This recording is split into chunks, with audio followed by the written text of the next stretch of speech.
haven't found the one. I never knew what others do.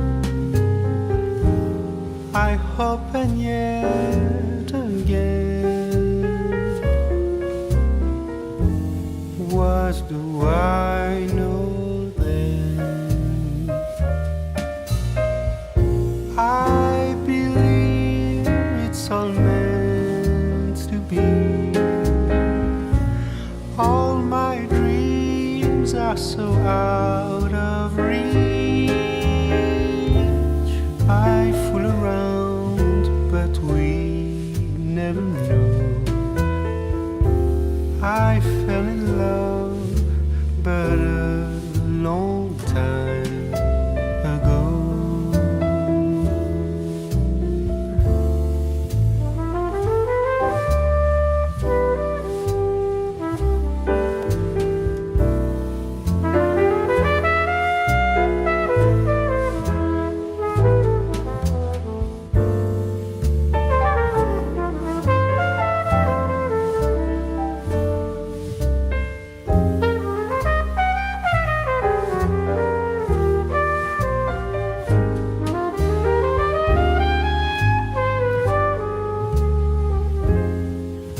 I sing the same old song, been going on for far too long. I hope and yet again, what do I know then?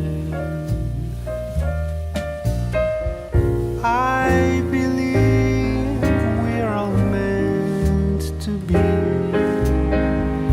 all my dreams are so out of reach. I fool around, but we never know. I fell in love, but a long time ago.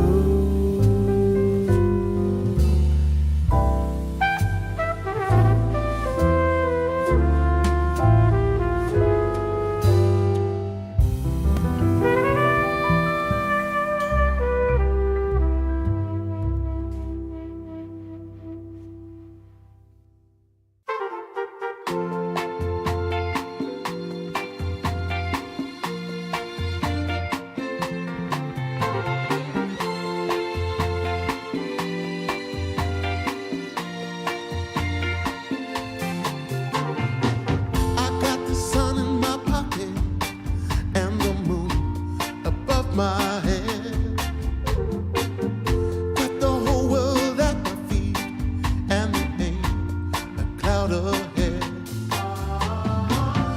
There are stories I need to tell, there is laughter I need to share. Joy and love all around, I can feel it in the air. Oh, nothing can stop me now. There's nothing at all.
my chest. It's so hard to sleep, baby. I can't get no rest. All sorrow and sadness. Tell me what I'm gonna do. 'Cause baby, without you, I'm all wrapped up in blue.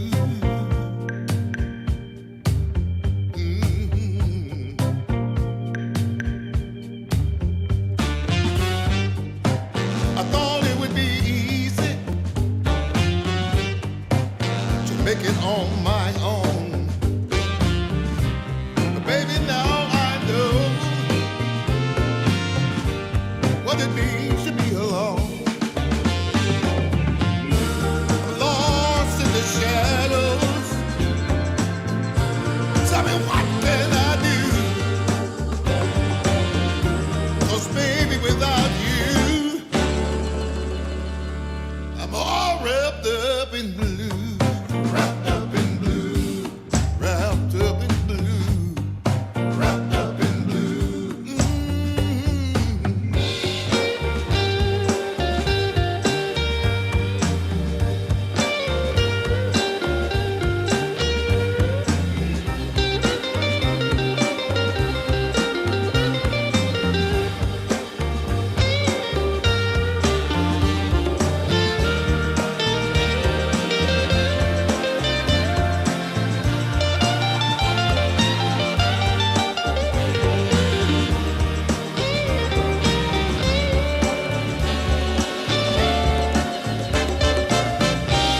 You don't miss the water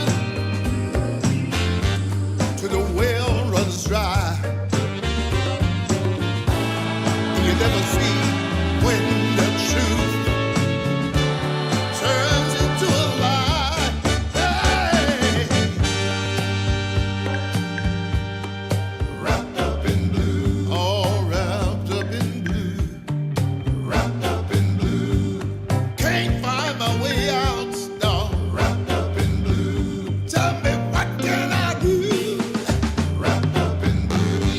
All wrapped up in blue. Wrapped up in blue. Somebody got me now. Wrapped up in blue. All wrapped up in blue. Wrapped up in blue. Somebody tell me what to do. 'Cause I'm wrapped up in blue. Wrapped up in blue. Wrapped up in blue. Wrapped up in blue. Wrapped up in blue. Oh, yes, I am.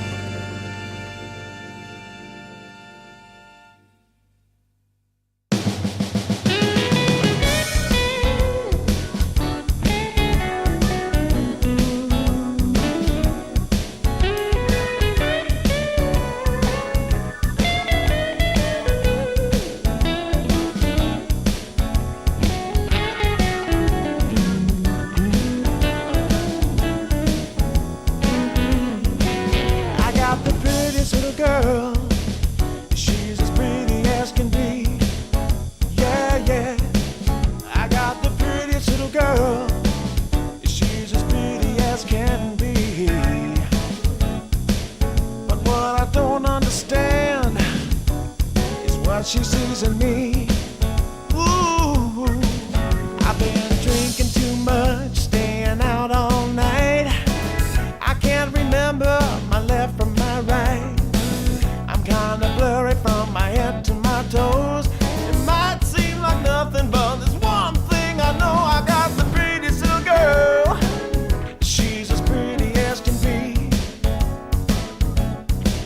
But what I don't understand is what she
my camels and Jack. Go ahead and take them all, I don't want them back. Those nasty things mean really nothing to me, 'cause lately it's so plain to see. All I want is you, honey, it's so true. Give it to me, baby, all I need is you. Yeah, yeah, yeah. Come on, you can take away my mint Cadillac, take my Harley too, I don't need them back. I got an engine, Lord, it runs so right. As long as I get your loving each night, all I want is you, honey, it's so true. Give it to me, baby, all I need is you. Yeah, yeah, yeah, yeah, yeah. In the morning, well, early in the morning, late in the evening, right around noontime, right about noontime, baby, 24/7. Give it to me, baby, all I need is you. Yeah, yeah, yeah.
Camels and Jack.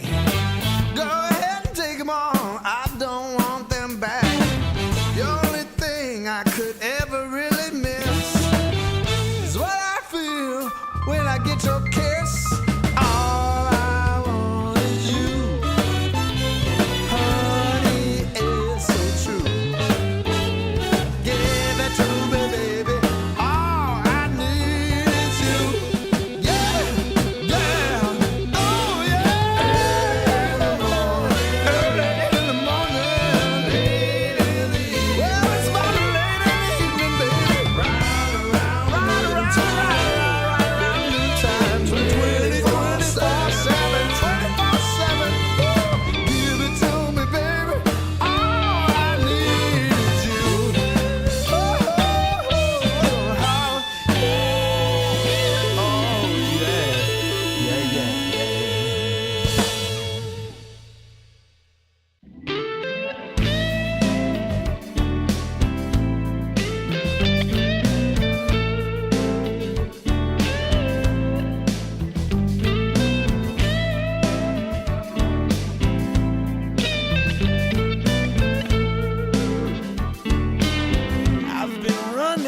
From a dark cloud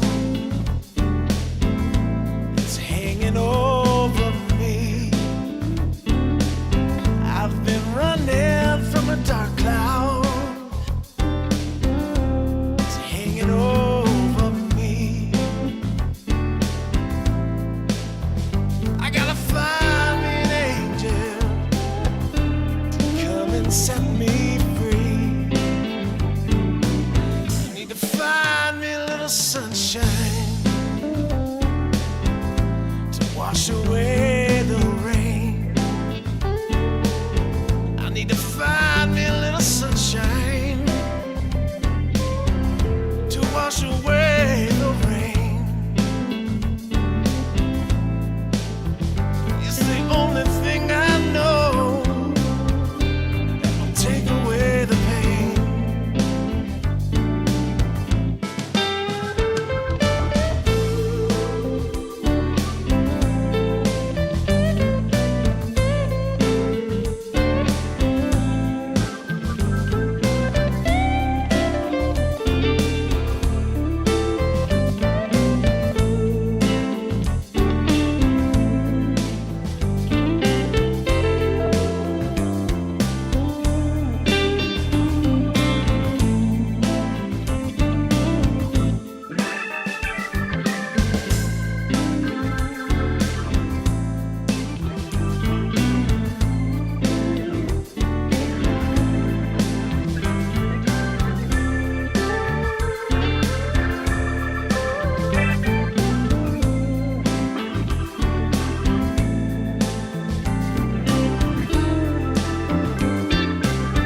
hanging over me.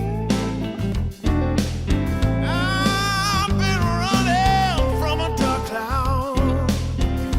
It's hanging over me. I gotta find me an angel to come and set me free.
If you wanna get with me, all you gotta do, call me when you need me, I'll be waiting for you. I know exactly what you want, I'll satisfy your need. We can have a good time, don't you worry about a thing.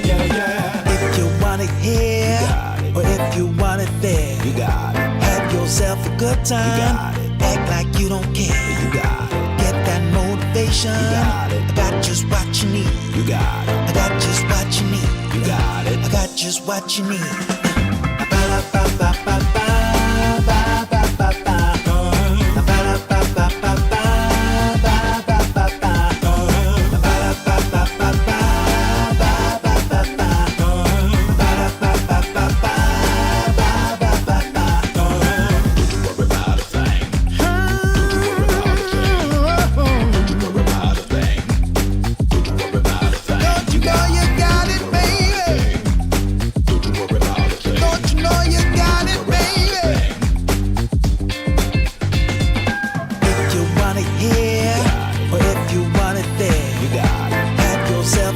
Act like you don't care. You got it. Get that motivation. You got it. I got just what you need. You got it. I got just what you need. You got it. I got just what you need.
Yeah, yeah, yeah. Ooh, everything I want, everything I need. Got everything I want, everything I want, everything I need. Everything I need,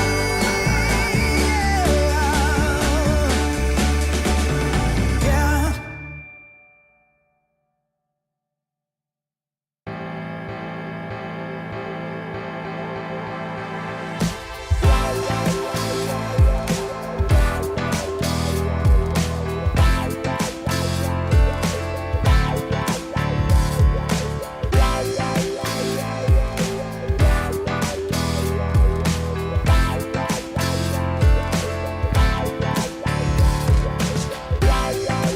Find the feeling, live and breathe it, feel it in your soul, soul, soul, soul. Anything you've ever wanted could be right there at your feet. Take your dream and take the power, be the best that you can be. Oh, we can go higher, higher, yeah. Gotta take the chance to rise above it all. Come on.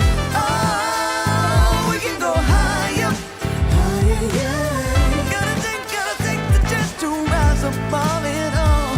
Yeah. Ooh, face your fears, yeah. There's no limit. Can you reach the sky? Keep the faith and rise above it till you reach your high, high, high, high. Even when your body's aching, get up right back on your feet.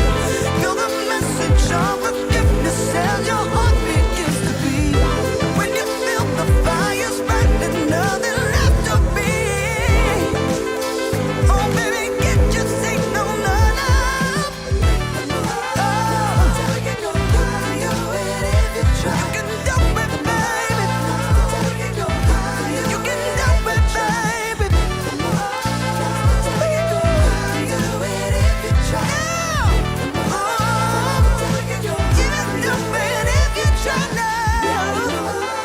Ooh, if you try.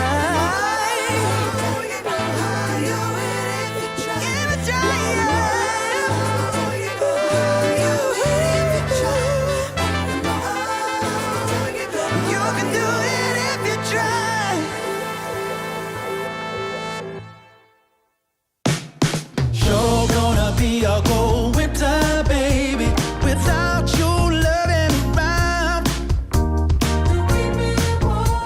I will be waiting.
And we're here for another day of Dream League Division 2 Season 4 action. We've got day 3 here with the group stages. LeBron, how are we doing today? Hello, I'm doing really good. Nice morning, hit some gym, and I'm ready to watch some amazing Dota and cast some amazing Dota. What about you, Alex? I'm doing good. We're in store for a good day. Hopefully, once again, we're going to be starting with Ivory taking on Rune Eaters. We can actually even get the standings up pretty early on to see how that's looking from the last couple of days. So at the moment, Ligma Galaxy still flawless on top. They are, well, there's a couple other teams that are flawless as well, but at least, they've got 4 wins. They are looking exceptional at the moment. The team we are covering, Ivory, still yet to get their first series victory on the board. And on the other group as well, we see BTC Gaming also struggling very much so. Yeah. Well, teams coming from different region. It's played on Europe server. So they're playing with high ping. And also their first time playing probably against international teams. It's not same playing for like whole your season or your life in one region against same players, but now you're like facing new players, new teams. You're playing with difficulties. There was some nice games from Ivory that we casted. They looked good in some moments, but there is like some of probably lack of discipline or macro gaming. I checked, they don't have coach, so maybe this can also affect the gameplay. They don't have structure, but they are very skilled. So still, we will see. They are still not out. There is a chance. Only last 2 places are going out. So maybe today they can surprise. Yeah, but their opponents in Rune Eaters, I mean, we were speaking before we went live that this was a team that was really promising about 2-3 months ago. I think it was either a Birmingham qualifiers or Dream League like season 27 where they came 3rd place. They had a really good lower bracket run. That was a team that was impressive. That was before Kadara actually joined them, so they had Monodrama them as the position 5. I believe everyone else is the same. So we'll see how Kadara, with the addition that he'll be to this team. Yeah, and now there is a new patch, so I will not say that these results are affected maybe by Kidaro. Kidaro is a really smart guy, and I really like him. The thing he is bringing a lot to the team, not like only in-game, but outside of the game. He's very smart, and he loves to grind a lot, get a lot of stats, get a lot of interesting things. When there was a new patch, and you will know like the runes cannot be repeated, the power runes. So he was like trying to talk to me, how can you find a way on keyboard to maybe make, for example, remove some button to light, so you can know, like, for example, illusion rune was there, and like region and arcane, so you know what is left, what rune can spawn. So he's always trying to learn, get something new from the game to be like first one to do and like to be ahead. Yeah, which is a nice characteristic to have as a position 5. I mean, just in general, a player, because we've seen what can happen when you're kind of a bit of a nerd in the scene. I think you're a Tundra of really some of their players in particular. You have this characteristic and have been given this quality from everyone else, and we'll see Kadaro how he's going to really just build his own identity up as well, because we have also seen him.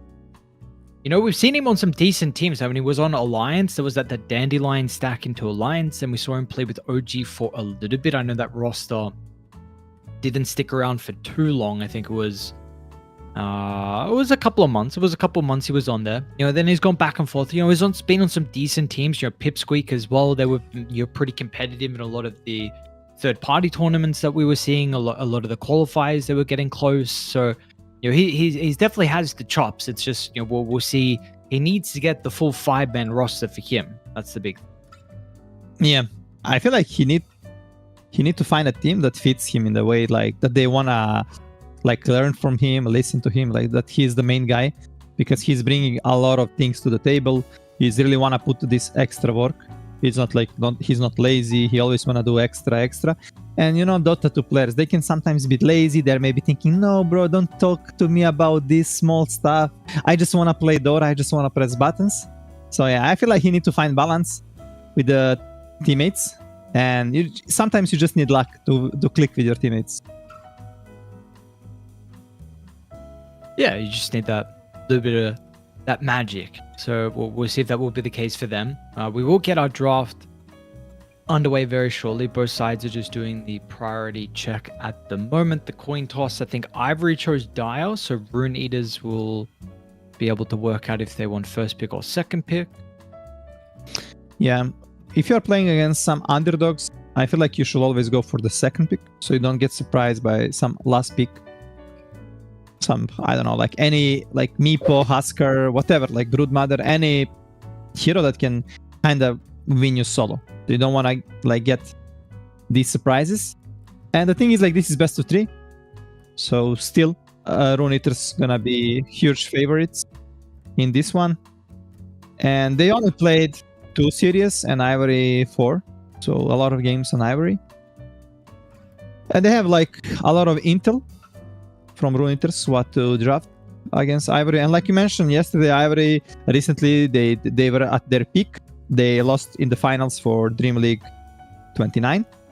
So they lost to Reconex in the final. It was not great, 0-3, but still they were like top 2 team in the SIA on that qualifier. So still strong team, strong players, but playing with difficulties. 180 ping, I believe, when I checked in console yesterday. And I don't know if Rune Eaters are at the bootcamp. Their organization, you told me, from Kazakhstan.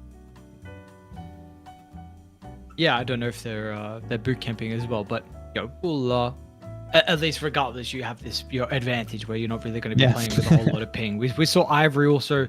There's another little tournament that's going on. I think it actually might be EPL for Southeast Asia.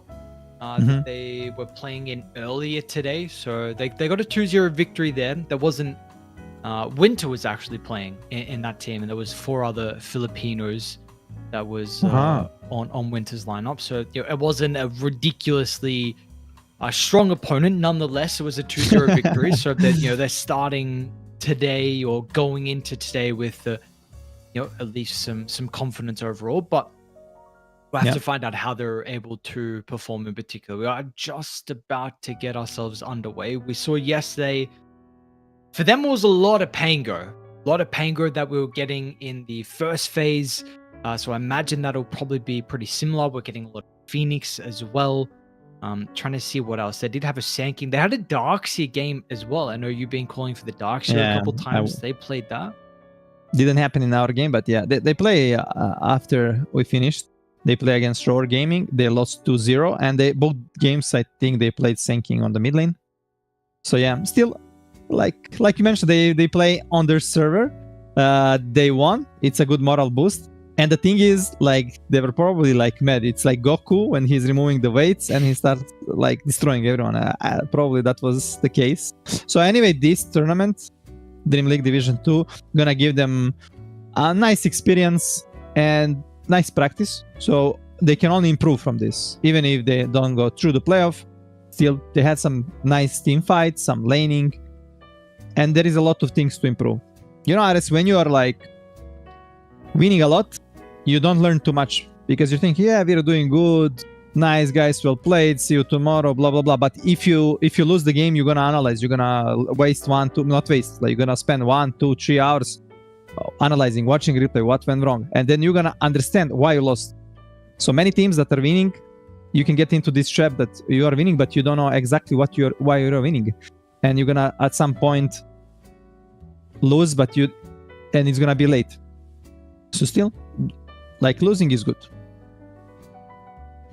Yeah, it's just important the fact that you're sitting together as a team, maybe individually as well, and going over the games. It's a different story if you're not using the learnings that are there from the losses, from the failures and whatnot, and then making sure they're able to fix that. So we will see what they've learned so far from Ivory. I mean, we did already mention yesterday there felt like there was one drafting in particular where they picked their carry in the second phase. That was where they had the Luna, where they were more competitive in that game. If you remember, it was versus Lynx in game 1, where they had the Luna.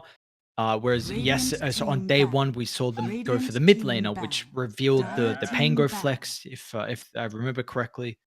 So nonetheless, we got a draft. Yeah, draft underway. Everyone is copying the bans from the first series. They're gonna ban Ken's Puck 5 and Storm. seconds remaining. On the other side, we're not going to see Lone Druid. Ivory, they are done with this hero. They lost many games to it, so they're okay. We're just gonna first ban it. We don't want to try to counter pick it. They try to counter pick it with the Underlord. Team's trying to counter pick with the Tide, but it's a very powerful hero. So no Lone Druid. 10 seconds remaining. What gets let through the 5 seconds pool then, remaining. though? So we've seen, again, Elk, Bat Rider. Elk's actually been slipping through his games. Bat Rider's been getting banned. Wetter as well, we've been seeing kind of, maybe 50-50 on whether it's first phase ban or not. I would love to see Beastmaster. You told me first day that they love to play Beast. And Beast is kind of easy hero in a sense that ping not gonna affect your gameplay too much.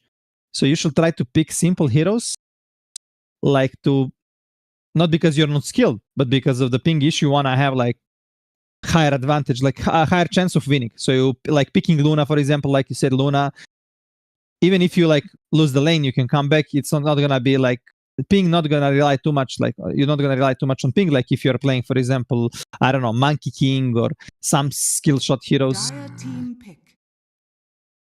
Radiant team pick. Oh, Batrider, they let it first time we are seeing Batrider. Dire Batrider is the team hero ban. if you are playing Disruptor. in the pub and someone last pick Batrider, you wanna cry. So yeah, but it's gonna be first pick Batrider, and we see insta respawn from Kidaro, Disruptor. We saw Disruptor yesterday, Dire team ban. and it was really good performance from Nemiga, from Anili. I feel like this is also a strong hero for Kidaro, and Disruptor is kind of good against Batrider in a sense that you can always glimpse him out. If you're fast enough, you can also break the lasso with the glimpse. It's not like reliable, but still decent option.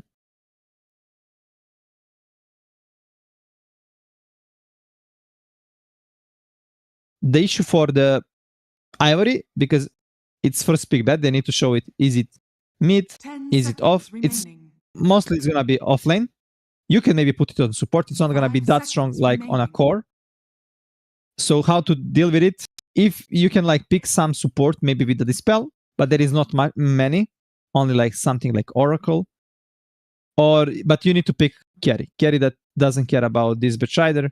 Maybe some Lifestealer, Slark, Jagger. I don't know, Jagger, for example, not in the meta, but maybe we can see this hero. But probably we're gonna see some Slark or Faceless Void. Faceless Void is nice as well.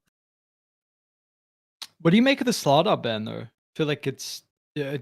is this a hero that really would have Team done pick. well into the Bat Rider? I suppose it's just overall with the style, and we know Slardar is very strong at the moment. It's just a respect ban for Anko. It's his best hero. Plus, if they pick it now, they can put it on the mid and off. Ethereal on the mid lane from Rune Eaters. He's an interesting player. 10 seconds remaining. He loves to play aggressive, so I would love to see from him some Keeper of the Light or Lash. This is his two best heroes. Two supports. I don't remember we saw insta two supports in any draft that we casted for 2 days. I don't think so. Yeah. The coach of Rune Eaters is Alagon. 10 seconds remaining. He coached some stacks in CIS before. Maybe 5 most famous, I seconds think it remaining. was Hellraiser, it's not sure. But he's nice coach. On the other side, Ivory without coach. So players THVC, he is the captain, the drafter. He got the power. If you see It's the these two man calling the supports, shots. yeah. If I see these two supports, if I'm in Ivory team, I will say, give me Beastmaster. I'm gonna eat them alive. Like anything that can go on these two supports, they are easy to kill. Lycan will be also nice, but probably you don't want to pick Lycan. Dire They're gonna go team probably for two supports. Ooh, Warlock. I wanted to say Clock is nice. Because Clock can catch Hoodwink in the trees. You have free catch. Radiant team You can play melee for that. Very interesting. They don't want to show if this Batrider is core. So they want to keep flexing it on position 4. And this thinking right now is also flex on the offlane plus mid. So this 10 larger ban now seconds make more remaining. sense. 5 Is seconds Sanking actually remaining. viable as a 3 though? I thought he was pretty much only played mid. You can still put it there. It's not gonna do amazing like on mid, like he always gonna. On mid lane, Sanking should always have good network, fast blink. But on offlane, yeah. On offlane, it can be Radiant tricky. team You are getting double level team. slowly, and you can get punished so much on the lane. Okay, Weaver is Dire really good team banned. pick, and Brew. Faceless Void. Insta Faceless Void. Fast draft. Well, Weaver traditionally very good hero Radiant against team Bedsider, banned. and Brew is just a Brew. Solid hero. Right now got buffed. And Unco loves to play these zoo heroes. Like Brew, Lycan, Visage, Beastmaster. This Faceless Void is counter pick to the Weaver, but 10 problem is seconds the lane. remaining. Yes, you're Yeah. having Warlock as a support, but Warlock got 5 nerfed. seconds remaining. His spells mana cost, they are huge. You don't have anymore the Blackmore book, so you're not gonna be a level 6, minute 7 or 8. Team banned. And this Faceless Void, when Brook get level 6, not sure if you're gonna be able to sit on the lane. And as a Void, you wanna sit on the lane. You don't wanna go early in the jungle. So this hero might get punished on the lane. Well, let's see. There is they're gonna be last pick for the Rune Eaters. They need to show if they wanna put 10 this Sanking on the mid lane. remaining. What do you see? What we can 5 expect from seconds Ivory? remaining. Do you wanna see this Sanking on the mid, or you wanna see it on the off, or they're gonna pick something post for Jik? I think I'd prefer the Sand King to go mid. Mhm. But it's just a question of, do you feel like they need to move the Bat Rider away from the Weaver, even if it's like a support bat or whatever it be? Yeah. The thing is, Disruptor gonna be able to deal with Batrider support until like level 3. Batrider can do nice damage, but still, this is different Batrider without items, slow level. Not gonna be able to Radiant to destroy team the lane. banned. And yeah, Sanking, I feel like as well should go mid. He should be having a good time against anyone, like with Network. On other side, Ethereal, whatever he picks, he gonna have like full free game, full free like lane and game.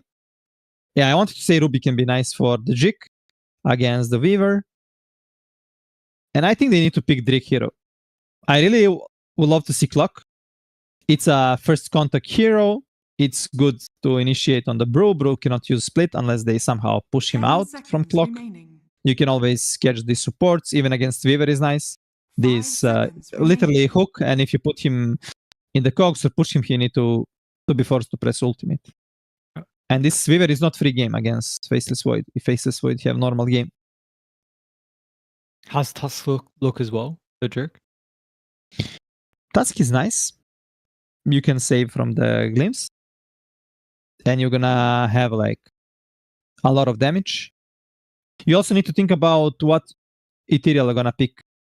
So you need to have in your mind like some pre-fire heroes. For example, Ethereal, he loves to play Dead Prophet, Keeper of the Light, Lash, and all these classic, Pain, Void, Spirit, Ember. And right now, they need some playmaker with supports to go in for them, give them a good fight. And I can see something like Void, Spirit is nice. Maybe even Keeper of the Light can be okay, just for team fight, a lot of healing. Radiant team pick. But let's first... Okay, Kunkka. Ivory going full in on team fight. Yeah. This So is one more maybe- catch for Weaver. Makes the Coddle potentially a little bit less valuable with the Conqueror. I think the Faceless Void time 10 dilation could seconds be a problem, remaining. and there's a lot of catch for this hero. Yeah. 5 We'll see if they seconds Void Spirit, remaining. like you mentioned as well. Like, how's the lane versus Sand King? I just feel like any melee matchup might have a bit of a difficult time, but I feel like Void does better than I always expect. Yeah, I feel like Void Spirit is probably the best pick. Why? Because he's gonna be able to farm anyway as a sinking. Okay, You may now they just go for the select quap. your heroes. Not ideal into the Kunkka. And Faceless Void also annoys you with time dilation, with chrono. Still, Ivory, they have like better later on team fight and kind of mid late game. even though co-op is broken, the issue can be only lanes. If they can survive laning stage, if they're gonna go out from the lane with normal conditions, with normal like levels, net worth, they're gonna look healthy and they're gonna be looking good. So it's all about these lanes. If Brewmaster, for example, he have a good time, open bottom tower without committing the ultimate, he can rotate on the mid lane, open this mid tower. 10 seconds. And after opening remaining. these two towers, for example, and if this Weaver is having good time, they're just gonna 5 seconds remaining. put you in a small place that you cannot really do anything, that you wanna take a fight, but they will not give you. So let's see. Nice, interesting drafts. But I'll go for the Rune Eaters in game 1. Yes, I'm concerned about the ability for them to move through the portal. Just the I guess the disruptor in particular, but honestly, I'd be so down for the Weaver to even make an early gank. I think if this was like a Skeeter Weaver or something like that, he would try and move through to destroy the Faceless Void. Because I mean, what are you gonna do? This is a hero like you mentioned. You want to play the lane, but if you're pushed back into the jungle, you're gonna have some problems. Like Brew can dive easily, the Hoodwink can dive easily as well. So I think this is something that's a bit scary. Ivory, of course, like when they've been able to get to the stage where they can play late game fights, like they've looked okay, they've looked decent. We've seen they've been competitive. They've made some good movements. It's just a problem for them to actually hit the mid game or just before the mid game with like an even position, and we just haven't seen that. And so again, I'm concerned that may not happen, or that may happen. Sorry, where they don't have an even slate, just because of the early game from Rune Eaters. Yep, I agree. It's gonna be interesting. Both teams, they should play around their offlaners. They're gonna be like the strongest heroes you wanna play around, like Brew with the split, Kanka with his ship. So we can see probably this Warlock rotating early as well through the gate. That could be the way to not get ganked from the portal. So basically, what will I do in my team? If I know that enemy gonna go on me at my lane, at my safe lane, and I need to protect it, no choice. Okay. What's going on? The thing is, if you know they're gonna go at you from the gate, if you make first move, if you go through the gate first, attack them, they're not gonna be able to make move on you, and they're gonna react. So it's always better to make a first move. Yeah, but can you do that? I mean, can the Warlock go through the portal and leave the Void solo into a Hoodwink Brew? Yeah, if you like, for example, push the wave with him and then pull the small camp, then yes, Void gonna get creeps on his tower. Not gonna be able to. He's not gonna get that much pressure like if he's some Luna or any range hero. This used to be like the common play from Warlock.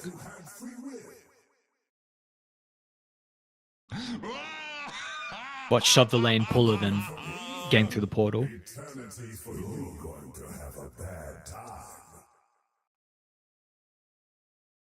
Oh. They need to be. See. Yeah, they need to be very smart about these portal rotations and the vision. Vision gonna be crucial for these first few moments and movements. But yeah, like before you will benefit so much from these moments. With Warlock, you will get the books. Now you don't have book.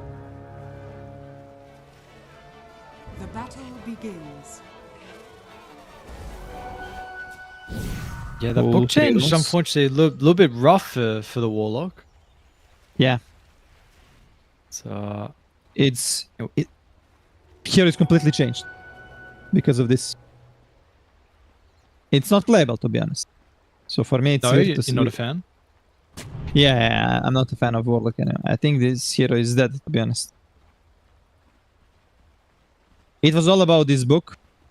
You will make so much momentum by getting that level 6. You will win a team fight. You will open any tower on the map. But yeah, later on, his spells are still good. Just the tempo is different. The gameplay is different. It's And the just tempo a casual was a normal lot. hero. Yeah. right now it's just a casual normal hero. It's not like hero you wanna pick. I feel like there is much better heroes. So that's why teams are not rating it. Has been killed. Radiant's courier Nice has play been from killed. Anisander. How are you The rating champion. the Weaver here as a whole? You know, this is a character that I was hearing a little bit about in regards to some of the patch, with the patch notes and expecting him to be a bit more popular. We haven't actually gotten a Weaver just yet, though. Yeah, I feel like Weaver is in a really good spot right now. He's super strong. Right now, how you play Weaver, you are basically rushing Falcon Blade into the Dezo or Maelstrom, but mostly Dezo. And then you're gonna be super strong. You're also getting the shard early, so you can always farm fast. Oh, Kidaro. Dire's courier Are they committing on him? No fairy fires on him. Drake's gonna take a bunch of damage and actually may have had an opportunity to run him down, but the Sakuchi was still on cooldown for a couple of seconds. Yep. The thing with Weaver as well, this innate is so strong. So you're getting a lot of... You're doing so much damage right now. Mid lane Ken though, he managed to find the Devoured, and Ken is doing so good at CSing right now. Ethereal had like... Oh, Drake. Nice Yeah, torrent getting dodge by there. the looks of it. First blood for Joey. The mid lane though, Senking, he's getting like almost every CS. He managed to kill the Sentry and the Alps from King of Pain. It's really weird that Ethereal had like high ground ward. Because against Senking you don't want to have like kind of mid ward, right? There are always gonna be sentries in the middle. Yeah. You want to hide your obs. So that was an easy XP and money for Senking. And we see he already had more experience than Queen of Pain. Both of them actually having a... Oh, Ethereal getting so much damage. Ken's looking a little bit confident here on the Sand King. Yep, even though they lost 2 games yesterday with it.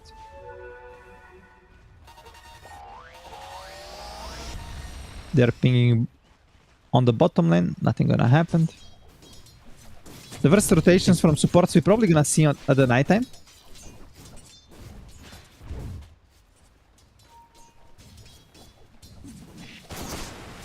Yeah, any ward set up with the portals? Not just yet. Yep, not yet. Usually you wanna buy them and place them around nighttime, minute 5. This is the timing. Ooh, hehe. Nice Cooling Blade. This is the timing where your first wards are expiring. Kidaro, he is getting a lot of stacks. You got a glimpse. Ken? Because it was coming just to get the water in. I thought maybe Ken was thinking about stepping in for the Bio Strike, but like you said, defensive glimpse. Yeah. Well, Ken got the water and Ethereal didn't. Nice play there from Tichy. He denied the water rune. Ooh, away. Low. Adisad's actually got to tip it down to bottom first. He doesn't have the mana for the pushback. We'll have enough now. So gets it on to 2, but unfortunately loses his carry. You're happy with the support, so it's a bunch of experience for them. Yeah, nice rotation from Anisan. Good TP. And Bro is not gonna be pressured. He is getting creeps at his tower, so he's happy. worthy tribute. Okay, nighttime. Let's see if any support can rotate through the gate, or they're just gonna go on the mid lane. By Senking, by pushing the wave, it's not gonna be easy to kill him. He just killed the wave fast, but top lane Void. No time walk. I'll make an exception. No thanks, Brewmaster. Okay. I'm a nice Luckily, he got Tichy to heal him. Warlock was also popular last patch because you couldn't give tangos or healing salve to the carries. It's half duration, right? So it's not effective. So that's why some healing heroes were good. Radiant And are scanning. like we're not seeing many healing heroes on the lane still. Like Winter Wyvern is one of the best healers. Radiant's middle Witch Doctor tower as is well. under attack. I would love to see these heroes popping out on position 5s, to be honest. Yeah, they've been dead for such a long time. especially the Wyvern. Oh my lord. Yeah. That hero he's been out of meta for too long. Dire's middle tower is under attack. This Ooh, is the very top lane. interesting positioning from Ken. I mean, you're a minute early for the Wisdom, so they just want the kill into Enkao, and he'll definitely find it with the epicenter. Enkao's surprisingly tanky, but takes him a little bit longer. Kadara, along with Ethereal, is actually going to look to TP, and they've got the Glimpse, and Karma will be dragged back to the damage that the Queen of Pain can easily output. So that's a 1-for-1. Got to bring a couple of heroes, but got to be happy with dealing with the carry. He rushed there with Time Walk. He thought Disruptor not gonna reach him. But yeah, no, Boots still managed to catch him with the Glimpse. It was really close. But because of this upstairs, like, cliff, it's some weird interaction with AoE. He managed to glimpse him.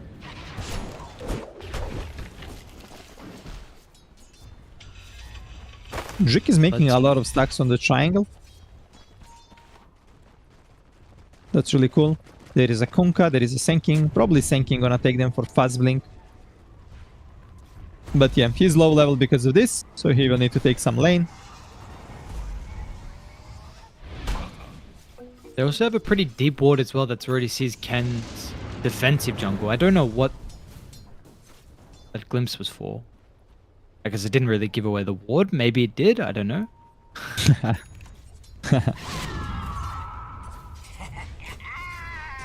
Ken is level 7. That means he can farm the stacks. So let's see the net worth. He's like 3.2k. I assume he's gonna be Karma's in something trouble, like... no? It's the time lapse. You got the level 6 on Enkao. They've got the vision, but Kadara might be able to get in range there with the bushwhack actually connecting. Karma's still got another ability to get away with the time walk. He's fine. Drik's gonna TP and they'll bring the Conqueror as well. So Enkao early split. Who's he going to be able to get all his Brewlings onto? It's a bunch of damage onto Drik at the moment. Simultaneously, Rapido's going to drop the boat. So it should eventually be a 1-for-1. Got a couple of supports that died, but I think you're happy if you're dire though. Like you keep the Faceless Void like healthy. He doesn't die. He doesn't lose his lane. This tower's still, you know, pretty high health. So it's a 1-5. You're very happy, You're very happy, Ares. They wasted Brew Split for one support kill. And you didn't open tower, you didn't pressure Void. So yeah, this Faceless Void right now can sit on the lane. Gonna have Chrono soon. He's building the Midas, and meanwhile, Senking was farming his Blink. He stacks. Rupido though, might be in danger. Yeah, he's dead. Yeah, he's dead. Ethereal's- No way to escape. Oh, he tried to X himself. Not today, interesting my attempt. friend. Yep. Senking managed to get big stacks on triangle, so he's like very close to his Blink Dagger with the Face Boots and Bottle. Only 500 gold behind to it. Yeah, with those stacks though, I mean, look at the Weaver's net worth. He's still 300 ahead Yeah, of the Sand very, King, so Weaver is having amazing game right now. Power threats, Falcon Blade, and he's so close to his hammer. One more hammer for Dezo. Dire's middle tower is under a attack. very farmed Weaver. And a very farmed Queen of Pain as well. So it's going to be the Veil first build from Ethereal, potentially into the Bloodstone, which we saw straight away yesterday, I think. Yeah. Bloodstone into the Axe, I believe we saw from the Melojul, Is under attack. from Tin Links.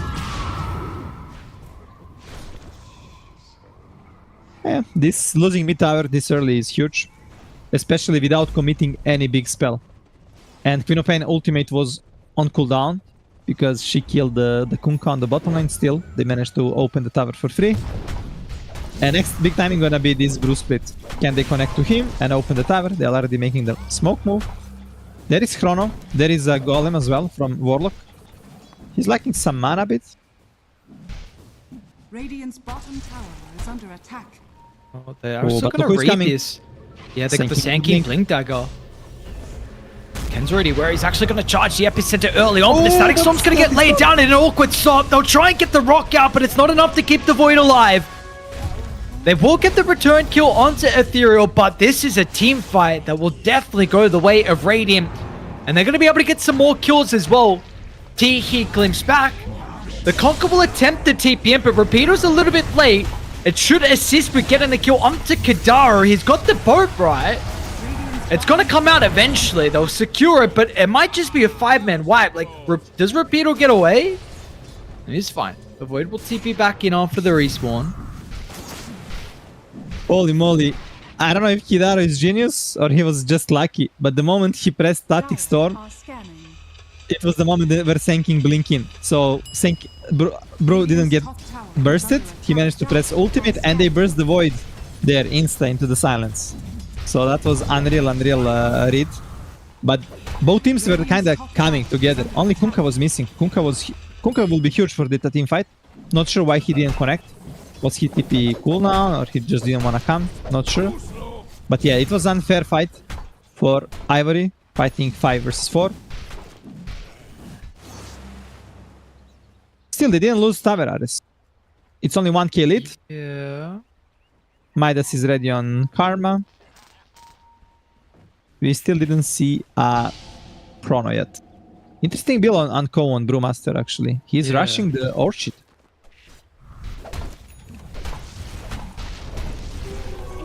I think I never saw this. Unless you're playing against some pack. Oh, Karma. You're gonna be in danger. There is a glimpse. But not damage. They also on have- much. Actually, yes. Oh, no, they're going to be able to bring it down. Wow, that was so much more than I thought. Yeah. I thought it's gonna be like, oh no, Bruce split, maybe there is no damage. Okay, Team Ivory right now getting outplayed everywhere. Dire's top tower is under attack. Ken's going to try again. Well, this time you won't have the frustrating Static Storm. But it looks like Enkal's already left the area. They'll be able to X and hold him into place long enough shortly for the epicenter. That's where Ken's going to be able to jump in. But Enkal's really tanky, dude. What the hell? Dire's He gets the split off with ease, and now Drick's also going to die as well. And Ivory, they committed here. They're kind of stuck. Like, Karma also TP'd back. You've got the Deso as well on the Weaver. Dire's So there might be a dive opportunity, especially if they're going to have the vision to be able to glimpse back the Sand King. And this is starting to get in some worrying territory. Like, is it a defensive Chrono that needs to be used? It's a nice torrent, but they get a glimpse of Karma. What? Okay, Oh, you're gonna die. Ethereal. Oh, man. It's an interesting spot to time walk through, but this is... We're up to 4 deaths now on the Faceless Void. tower is under attack. Yeah. And you lost Tower. Top tower has fallen. You lost 2 cores. And right now game is looking very, very bad for Ivory. Faceless Void is only level 7. And this viewer is... Like, the game is not easy. You're playing into the Kunkka X, you're playing into the Faceless Void, but this viewer is like almost 8k network in 14. Radiant are scanning. He's going to go Dragonlance next item, tank him up a little bit. Dire's We'll see when the middle Shard tower wants is to be under considered. We'll see if it needs... When do you go BKB in a game like this for the Weaver as well? Because it's a must, right? You have option. Oh, Weaver. Gonna be able to get the ultimate off. Karma. Okay, first Chrono, nice. Have they got the damage inside the Chrono, though? There is And, damage. I mean, the Void's just dead. Ay, ay, ay, ay, ay. The tribute. And Kidaro even took their Shrine of Wisdom. Okay, Ken gonna find Kidaro. Oh, man. But Jovai... Jovai getting 2 This extra is- Deso charges.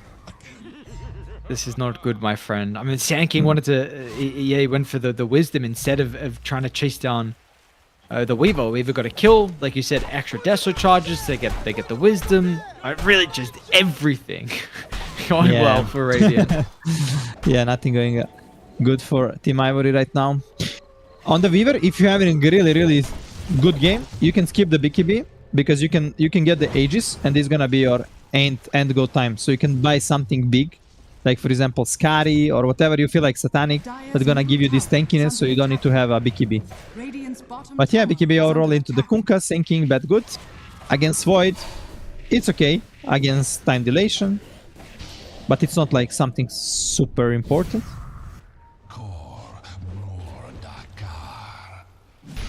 But Yeah, I this was Weaver just thinking keep- maybe the Conquer would be annoying. The Conquer and the Sand King. Yeah. Yeah, they are annoying, definitely. But if you feel like he cannot get bursted, then he is fine. Or just play with his Aegis like till the limits. They're going to be able to run into the Faceless Void. They're trying to temper the rock. But that is Is not this a first enough. rock? And now Tiki's just going to run him down to a second rock, but doesn't really give them anything. And you know, Tiki's still dead anyway. Mid lane, what's going on here?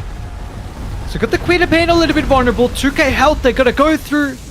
And they will be able to do so. So with all the stats that she's got, they'll also be able to drag back Kadara. Kadara's going to get Ank out of TP in with the reinforcements. He'll lay down the Static Storm, which will be killing the Batrider.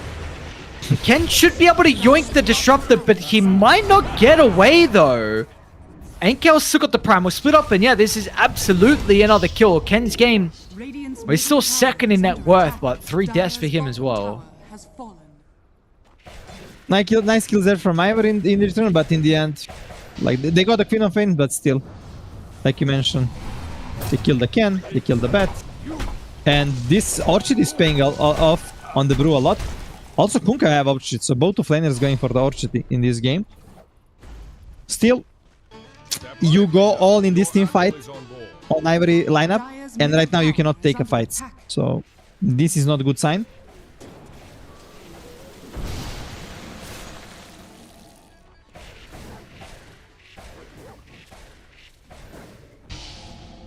And you mentioned that they've got a big strength here in regards to the team fight from Ivory, but are you seeing anytime soon where this is, you're potentially going to be able to flip the game back to an even state?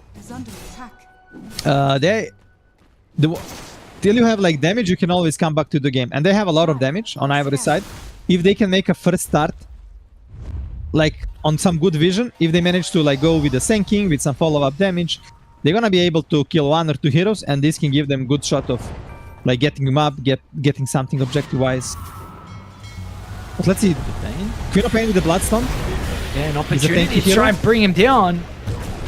But without the Epi, they didn't go for it. It's a really good Chronosphere, which now maybe Ken's going to be jumped in. The Fatal Bonds links them all together as well. So with the magic damage, should be able to secure some kills.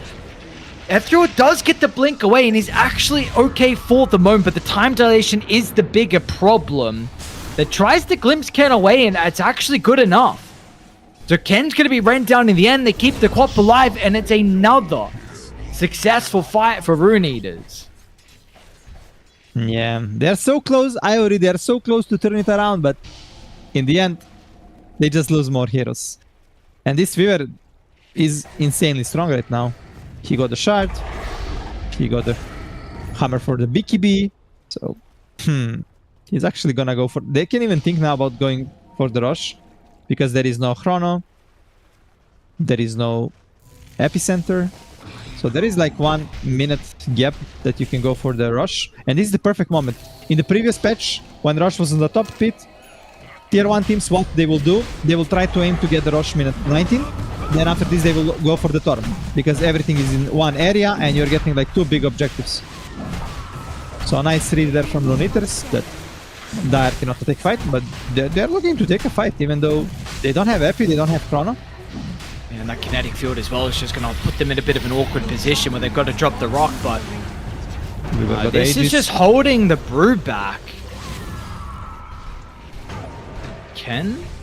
Sharpshooter's going to give them a glimpse of where the Sand King currently is. He just quickly dies at the death, so Karma as well. He's going to be further ran down. This is... oh boy. Too much. You know, sometimes this innate from Void can kill you, because if there is too many range hero hits coming to you and you cannot really dodge them, they're gonna hit you, and if there is like 5, 6, 7, whatever, if there is some crit, you're just gonna die from the crit. Not in this moment particularly, but later on, because hits are flying slow. Sure, so interesting. It's a bit of a weird innate. Unfortunately, we're not nonetheless seeing the power of the Faceless Void. 7 deaths for him this game. Karma struggling, Ivory struggling. This is another objective. You've got the Tormentor now on Kadara. Yeah, we're gonna see smoke. They don't. Not sure where they're gonna go. Right now, lanes are not in good spot, and it's very obvious for Rune Eaters what Tribute. Ivory they're trying to do. So Faceless Void gonna show on the mid lane, Dire are scanning. so it's less obvious, let's say. Oh, they managed They to will find be able to run Tyrael. into the Queen of Pain. They got the damage, gets the Bloodstone, but not enough back quickly for him to stay alive. So alright, that's a big kill. Yeah, it is. Well, Faceless Void finished his Maelstrom. He's almost like twice less net worth than enemy Weaver, and you pick Void to counter this Weaver. Still, the problem of Faceless Void is the laning stage and the ability to kind of slow farm. He's not like Luna, Medusa, any hero that naturally gonna farm fast. You need some levels and items to do it. That's why we don't see this hero very often.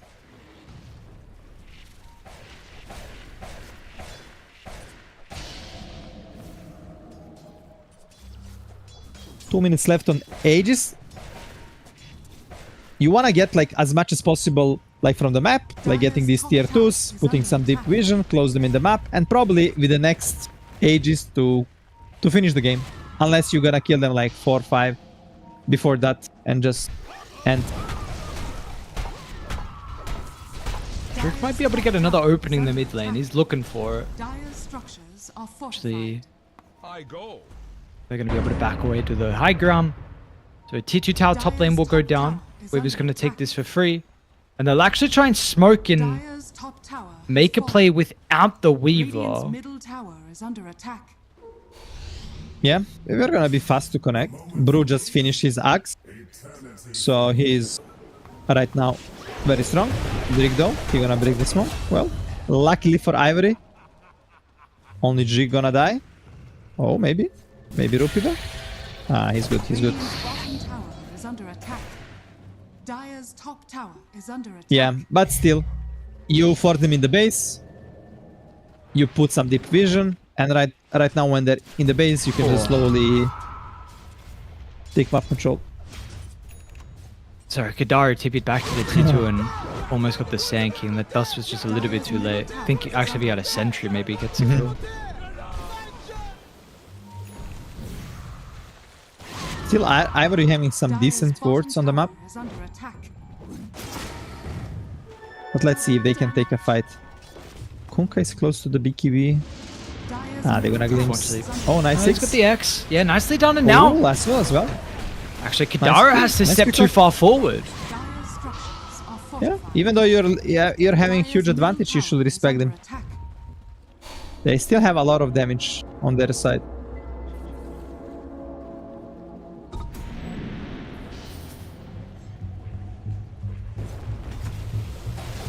Maybe Ivory gonna look to take a fight after the Aegis expire.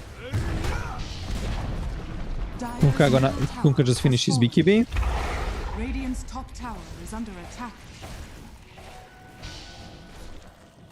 Which the Void's still a little bit away from his BKB though on Karma.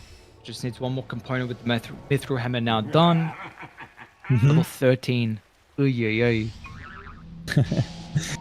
Yeah, if Faceless Void gets a bit lucky. Oh, can. He is not lucky, they're gonna find him.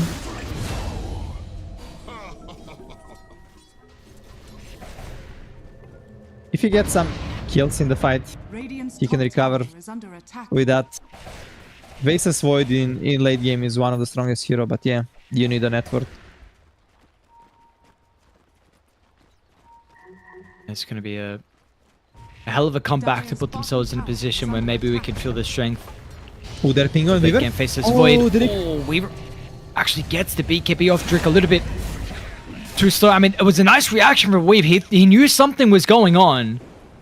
That just stutter step to get him out of range. And now if they've got vision as well, they could force some spells. Rapido. No, they're not going to be able to find the glimpse onto him. The tower should die nonetheless. Over to the left side. Dire's bottom Anisan's also going to be able to deal with the higher ground ward that was placed. Not sure what happened. I believe Jig didn't react good. Like when he blinked in, He kind of like had like 0.5 second to react, but he didn't last to the Weaver. Weaver reacted with the Shikuchi, went out, and they wanted like lasso into the Chrono. They wanted to surprise the Weaver because Weaver was like expecting they will not take a fight. Senkin was dead. Still, they didn't lose any core on the Ivory side, but they lost all tier 2s. Yeah, map controls completely out of their hands. I mean, there's been this way for quite some time. Still, yeah, let's see when they want to get a gem on Radiant. Yeah, you're right about gem. The gem right now, when you're leading this match, you don't want to be surprised on some random vision. You want to have full control. Against Sinking as well is good. And now Ares, this Weaver is insanely strong. Level 20. With Daedalus, you're gonna get plus 60 bonus damage on Geminite. So in unreal damage right now coming out from the Weaver. But let's see if he can output it. If he can get like chain stun, they still got damage to kill him. They just need to do everything perfect. Just. Yeah, just, you know, it's okay. Yeah, it's it's only 180 ping. Just do it perfectly. yeah, with a 15,000 deficit as well. Yeah, just this is what I like to hear from my my analysts, saying that they just need to, you know, Just do it. just got to do everything right Yeah. from Ivory. Well, probably lasso into some Sanking, ulti stun into the Faces Void Chrono. Something like this should be enough. Sure. And it's a BKB on Faces Void, so insta they wanna smoke. They have some nice wards, some deep wards, but right now they don't see Weaver in this side of the map. You wanna start on this Weaver. The Weaver is the main guy. He's the main Nice actor. scan. Ooh. They're going to have a ward as well, so when the Maybe. smoke pops, they've got all the information that they would be surprised by, but the BKB is going to be activated, so you jump in with the Chrono for the damage. They've just got to do nothing to the Weaver. He can shrug it off. It's a really defensive golem as well from Tiki. Meanwhile, they are just getting slowly brought down. Their health pool is dwindling. Kenny's trying to charge up this Epi to see if there's ever an angle. I don't know how no one died, to be honest. Yeah, I don't know how. I'm in shock. But yeah, that was weird Chrono, because we were already press BKB. You know there is no damage, so after the Chrono, still you cannot also kill him. Faces Void should not be the first contact. Like he should not be the guy starting fight for you. You have Bedshrider, you have Senking. It should be a bit like second or third one. Lane? Maybe an opening here. Let's see if they're Ooh, going to be able to blow Ethereal. him up before the Yule Scepter Ethereal. Gets the Yule's off for the Bloodstone, can come shortly, but won't get any health back even if he does. Now Roche is dropping. Buys a little bit of time. Important seconds for Radiant to be able to secure the Aegis. Kadaro as well. We'll give another kill over. So this is an expensive Roche for them to get. Yep. Well, they want to make game interesting for us and for our lovely spectators, which we accept. Well, it's a, you know, mid laners, they love mid wave. I'll tell you, I'll be honest with you, Ares. They love mid lane so much. Lane is over, it's minute 30, but still they're like, in their mind, oh, mid wave, creeps are coming, I need to kill them. I'm alone. It's a darkness, there is no vision. My team, they're doing rush, but yeah, this is my home. I want to be here, I want to get some nice farm, I want to kill the wave. Where else would they want to be? I think that's a solo kill for the Weaver. Easy. Not much damage. Only 2.7k damage in 2 seconds. Oh, meanwhile, Kadaro sets up with the Yule Scepter, so the Void's going to have the BKB TP out. They try with the Glimpse, but I think the BKB covers all of it. Yeah, it does. Yeah. Now especially because BKB is 7 seconds. There is no more 6 seconds, so this 1 second extra is nice. Well, no BKB on sinking, like you mentioned. There is a banner as well right now. So you wanna go on the high ground. There is like double siege coming out. Perfect moment. Dire's middle tower is under attack. It's gonna be hard to defend this one probably. Oh, Faceless Void actually pulling the aggro with Midas, being a bit cocky. They're smoked. But how you gonna go? You cannot go through the Weaver. You got Satanic, you got the Aegis. You need to Can't go on the smoke. backline. Yeah, it popped as well. They Kidaru, won't be able to get the lasso. And now the Forb's going to be there as well. But the Chronosphere actually connects onto 3 with the epicenter damage. They should kill the Quap. But have they used all their spells? Which now proves to potentially be a bit of a problem with the Weaver. That has the Aegis, has the Satanic. They're throwing him up into the air. But even Ankel is ready to fight as well. Oh my god, he's just back to full instantly. Karma? Time Lord's going to be able to get back inside the base. They haven't secured any kills just yet, but now Karma's kind of stuck. He's out on the... Whoa! Lots of damage. Yep. They're still getting kills though, but I mean, it doesn't particularly matter. You got buyback on the Void. Ken's not even going to run away. You've still got the Ages.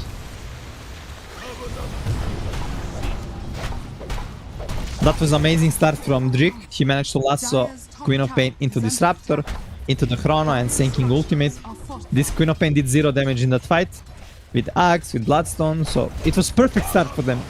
It was really super good and perfect, but in the end, this Weaver is so powerful. You used everything for the Queen of Pain, and then Weaver with Satanic, with the Aegis. You don't have anything for him. Dire's top barracks has fallen. It's a Weaver performance that everyone dreams of.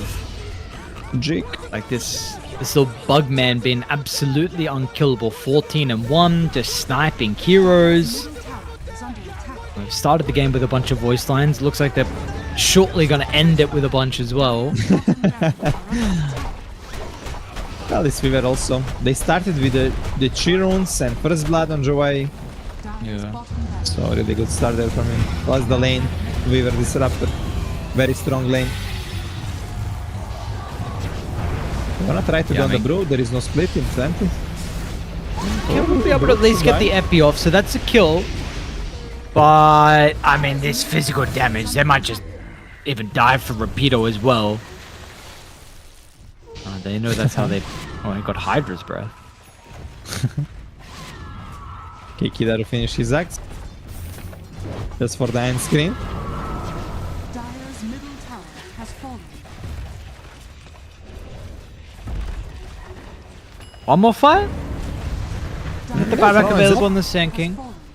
Rona 20 is up. seconds till the age is about to expire. Attack. Oh, Weaver gonna die. Meanwhile, Chrono's Karma wasted. just solo Chronos. I guess he wanted to try and get rid of Kidaru, but Kidaru had already used the Static Storm, so it wasn't really an important kill. Yeah, now Weaver gonna cheat you. Can you do anything to this Weaver? Look, these hits. You cannot dodge them because of the innate. He's just gonna commit for the BKB and go for the drone? No way, no way, no, they need to go out. Okay, they cannot end the game. I already gonna hold it for a bit. There is nothing that can stop this man. Yeah, there is nothing that can stop this Weaver, man. He actually died only once, so... Still, 23 KDA. Worthy tribute. You're a trusty mate. Invisibility. Axe completed on Faceless Void. They have a to deal with the Megas, but still. Do you have a to deal with team fight of a Rune Eaters right now? 24k lead. Yeah. They see I mean, Betrider. it's 1%. The probability is literally 1% at this stage, so... Good luck, my friends! It's be a comeback that everyone speaks about. That is looking Yeah, like it's not going to happen. It looks like it's over. Can trying to cast the Epi. What they gonna do? Karma. They just wanna farm the KDA. Well, kinda clean game from Rune Eaters. Not full clean, but still. Nice draft, nice execution. And yeah, Ivory, I feel like they committed too much into this team fight. That their lanes were not that strong. And in the end, when you lose lanes, if you're low netter, you're trying to come back, but it's hard.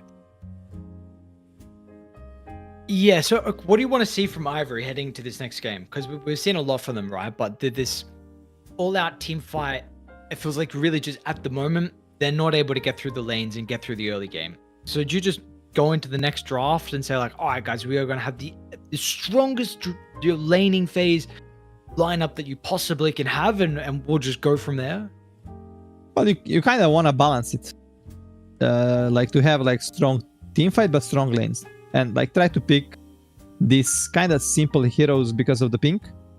Like Luna, carry. Fastest Void is very special hero. You need to do very well on the lane. You need to know how to, like Chrono is not easy to use the spell. And with Luna, for example, you just go in, press your buttons, and you're always gonna have high impact. And I think it's only because of the pink. Plus, Ivory, they were struggling a bit to make these good team moments. They are skilled, we see, but still, they need to make a good moments later on as a 5. And that was lucky. Yeah, weren't able to see those movements that we saw from them yesterday. You know, that put them in a position where they were able to be competitive in that game 1 versus Lynx. So for Ivory, you know, it's just game 1. We'll see what they're going to be able to do. But of course, they're starting to put themselves in a position where it's do or die, really. And need to get some victories, need to get some series victories, importantly as well. Otherwise, you are about to be at threat of being eliminated from Division 2 Season 4. So we'll find out if they can set themselves up with a bit of a different draft that can have a bit more success. But we've got a break. When we come back, we've got more Dota. See you guys soon.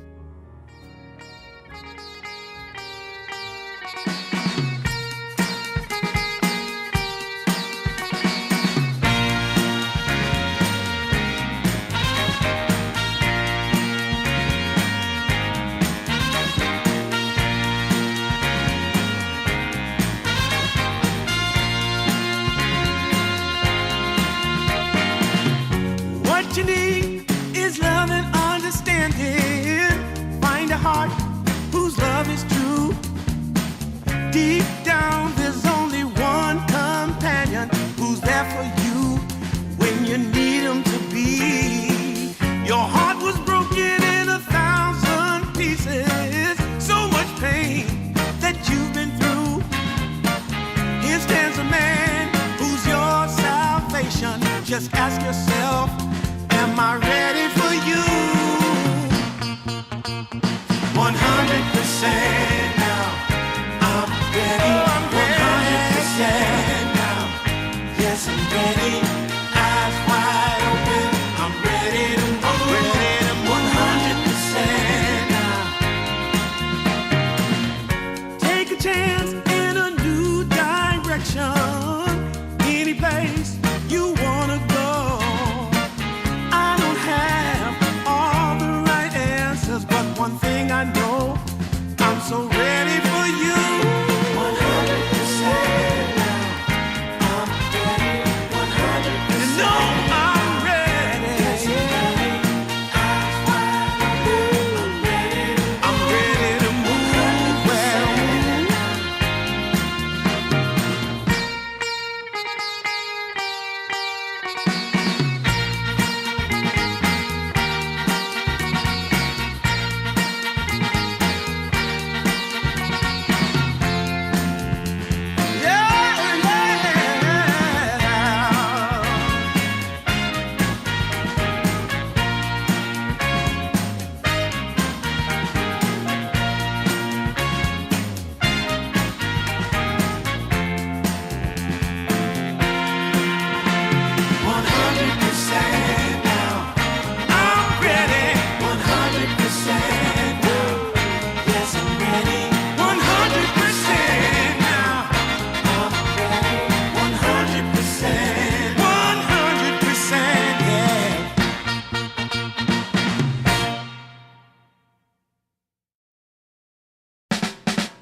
feeling this good.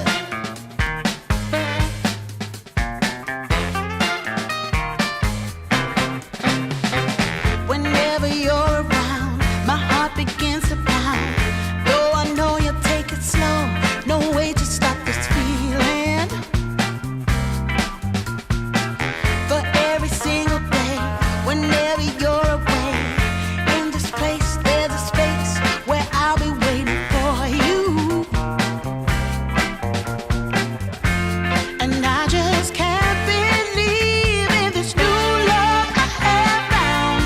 Yeah, I don't want it to stop when you know you got a good thing that makes me feel fine. Ooh, wherever it leads me, you know it's all fine. I never thought that this could sweep me off the ground. I don't want it to stop. No, I don't want it to stop. I don't want it to stop when it's feeling this good. Feeling this good. Feeling this good. Ooh, feeling this good.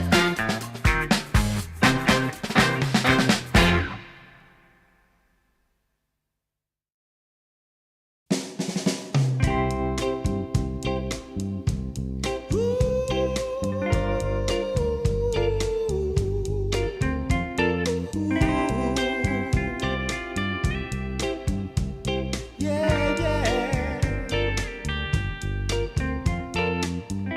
I've been waiting a long time, just longing for a glance from you.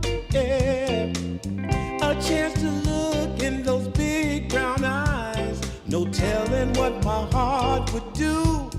Hey, when we met, I sure knew it felt as good as it could be. In that moment, though it felt so good, I wondered why you noticed me.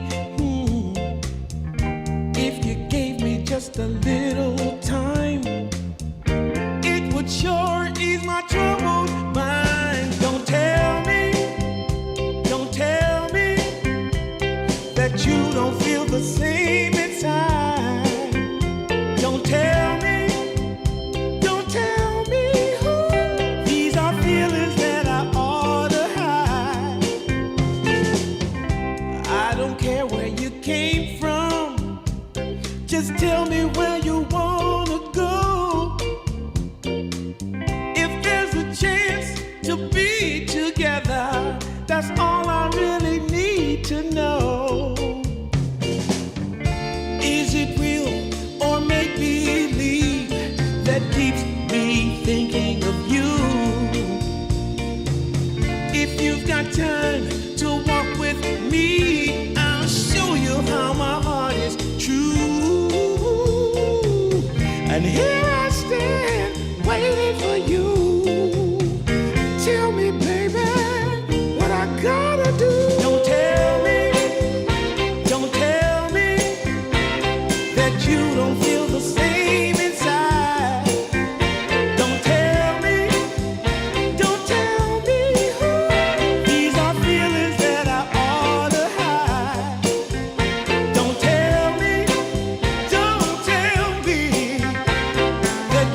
just longing for a glance from you. Yeah. A chance to look in those big brown eyes. No telling what my heart would do. Hey, when we met, I sure knew it felt as good as it could be. In that moment, though it felt so good, I wondered why you noticed me. If you gave me just a little time, it would sure ease my troubled mind. Don't tell me that you don't feel the same inside. Don't tell me who. These are feelings that I ought to hide. I don't care where you came from. Just tell me where you wanna go. We are back, ready to go here. We've got a second game getting underway. We're actually already in the draft as well, so there's no mess around. We've got Ivory on the Radiant side, 5 seconds Rune remaining. Eaters Radiant on team the banned. Die side. Once Team again, the banned. recipe for success has Orange been team banned. just ban the Storm, ban the Puck, and you're all good. Yeah, Radiant focus the can, team banned. and your life gonna be easy. I mean, yeah, yesterday, like we saw in like many games, they focus can with the heroes, with taking the water runes from him. Like this game was like he had like good game, but it was only him actually having like really good game on the sinking. Others like Faces Void, he was struggling with the levels, with the network. Kunkka, he was like having decent game. So 10 yeah, seconds let's see remaining. if Ivory can bounce back. They really need to bounce back. If they lose this, I 5 believe seconds probably they're remaining. out. Maybe there is some chance of getting into tiebreakers with one win later on, but still, that's most likely Radiant team pick. probably not gonna happen. Well, they're going to have to go up against a Pangolier in the second game. So we did see it was first phase banned previously when Rune Eaters didn't have the first pick overall, but now they do. They don't want to ban 10 it. seconds remaining. So let's see what is through. Bat's going to be banned out as well, so we're getting a Bat Rider. 5 Phoenix seconds is remaining. available. What else? Well, there is still some traditional counters to Pango if you want. Maybe you can go for this Queen of Pain on Ken. Yeah, they're gonna do it. Pain. I think it's nice to go like this, but problem is this Pango is a flex. One of the most played hero for Unco on post 3, and Ethereal can as well play. So they still have option of counter 10 picking the Queen of Pain seconds on the remaining. mid lane. Team ban. Let's see if Puck is banned. What you can counter Queen of Pain on the mid lane, you can try to crush him on the lane with some Viper maybe, Husker or Sniper. Or you can just pick something like it's gonna be good later in the game with a catch like Ember or 10 Void Spirit. seconds remaining. 5 seconds remaining. Yeah, you gotta. Well, what do they got? They got one ban. So what do you get rid of if you're Ivory with that one ban? Probably Ember. I guess Ember on 18 can be annoying. I would love to see some Grimstroke or Beastmaster on Ivory side. Like these heroes can be decent against Pango. Still, we didn't see a single game on Beastmaster. And this hero is kind of broken. So, like, first day, every game was banned in first phase. And then teams suddenly they start ignoring it. I don't know what happened. Okay, they banned this Viper. Giant, nice hero. You can always ultimate Pango in the role, but Pango with the Lorus or with the Shard can dispel it. But anyway, solid pick. Like good laner, and you can protect your ally by leaving armor everywhere. And Queen of Pain benefits a lot from this, from the leaving armor. But picking it this early, you are giving... Not sure if Anko wanna pick something different on offlane. Pango should be okay.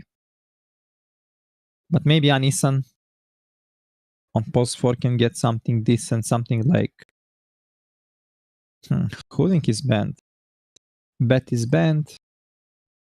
Maybe he will go for something like Skyrat Mage. It's an interesting one. You've been running to some skies? No, but general, it should be good against Giant on the lane. Maybe Lion. Lion can be a nice option. You have a lot of catch. Okay, they just go for the Rubik. Okay, this is his best hero on Anisan. It's not like amazing into Quop and Treant, but just comfort pick. Tiny Io, let's go. 3 and pulse 4. Yeah, we haven't we haven't even seen a whole lot of Io, which is something that I was a little bit surprised about heading into Division 2. I thought this was going to be a hero that would be more popular. I was watching Z10 games, and every game they played against Io.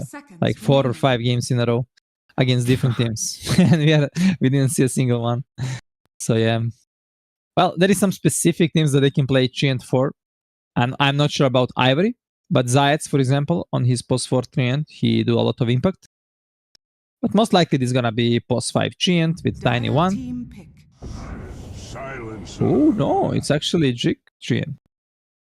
Silencer, interesting pick. That's so interesting. The support's gonna lack a bit of damage on Treant on a Silencer. But okay, you're gonna have a lot of damage output from Queen of Pain and Tiny.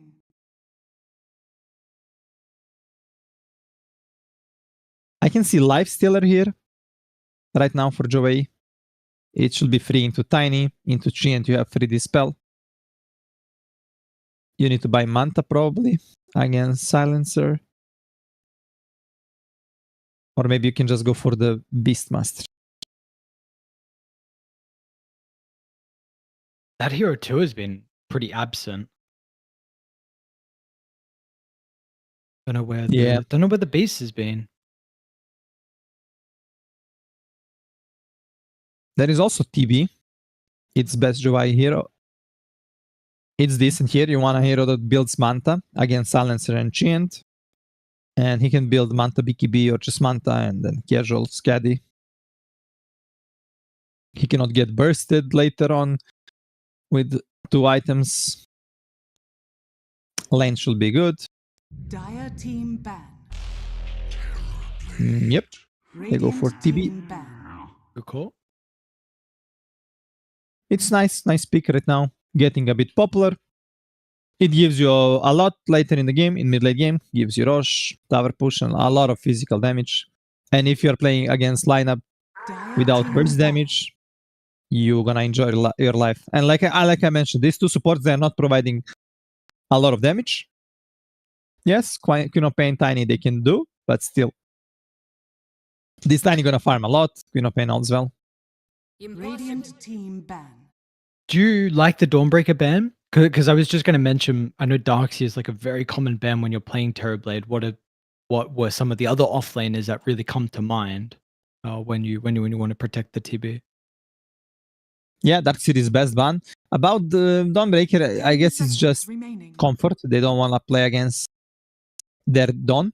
5 seconds remaining. Not sure if there is like Mars that can be decent probably against TB. There is some Primal. Underlord as well. But let's see what they're gonna decide in the end. Rune Eaters, they need to decide if they wanna counterpick this Queen of Pain or if they wanna counterpick this Tiny. They banned the Ember and Under, so they're not sure what Rune Eaters wanna do as well. We're kind of missing something to go in first. Like Pango can go in, but maybe you wanna have some Void Spirit also going in first, jumping on these supports.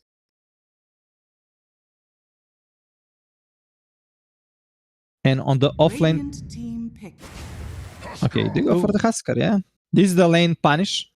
Like I said, Viper, Huskar, Sniper, lane punishing heroes. But later on, Queen of Pain gonna do a lot of damage. There is pure damage as well. So you're gonna have chance of killing Husker, but still, Queen of Pain, you don't wanna get crushed on the lane. If you get crushed on the lane, and if you need to come back, it's gonna be tough. You're gonna have this tiny that are gonna IFK farm. You're gonna have Queen of. Maybe they can put this Queen of Pain on the offlane and just pick something on the mid lane. Viper is banned. they ban Viper by themselves. Maybe you wanna go for something like Sniper. Maybe even something like Joe Ranger mid can work out. It's all about Ken now if he can play that heroes. But yeah, it's kind of on the bottom lane. You can have this Queen of Pain Treant. It's gonna be nice lane against TB. So you're gonna have free farm on Quop, and you definitely need to pick something different on the mid. Just question if they feel comfortable with going with something like the Sniper or the Drow Ranger. It's definitely a bit out of left field. So something that if your Ken can play it, regardless, they would not have practiced a lineup like this. And it's not only about Ken, it's about Rupido. Can he play Queen of Pain? Anyway, good thing for them is they have a lot of extra time, so they can try to find the best solution to fix the issue.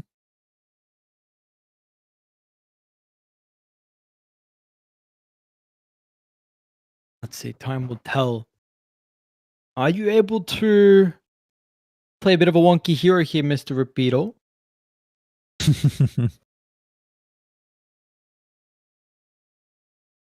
Like you're mentioning, though, it's a game that gotta win. They're gonna go for the primal beast, so it gives them a little bit of extra damage, which is something they were lacking with the two supports. Eventual break potentially if you get Scepter. But it does keep Ken on the Queen of Pain versus the Ethereal Husker. Yep. Well, maybe with the help from a Living Armor plus some Silence rotation, even Primal Spirits. Like a lot of players with Primal, they will rotate on the mid lane, minute 6, minute 8. So probably they have idea to bring a lot of heroes on the mid lane and try to help the Ken. But this Husker also gonna have backup Kidaro if he get fast levels. He's gonna be able to help with the creep. They're gonna be opening the mid tower. They're gonna try to snowball. And this Husker, what is good about this Husker only need to crush the Queen of Pain on the lane, delay his game, and give them like the momentum of the mid game. And they have like this TB that's gonna secure them later on if something go wrong. So it's not all on Husker, and you don't want to have like everything on Husker. Like that Husker need to win you a solo game. So I really like Rune Eater's draft again one more time, and I feel like it should be 2-0 for them.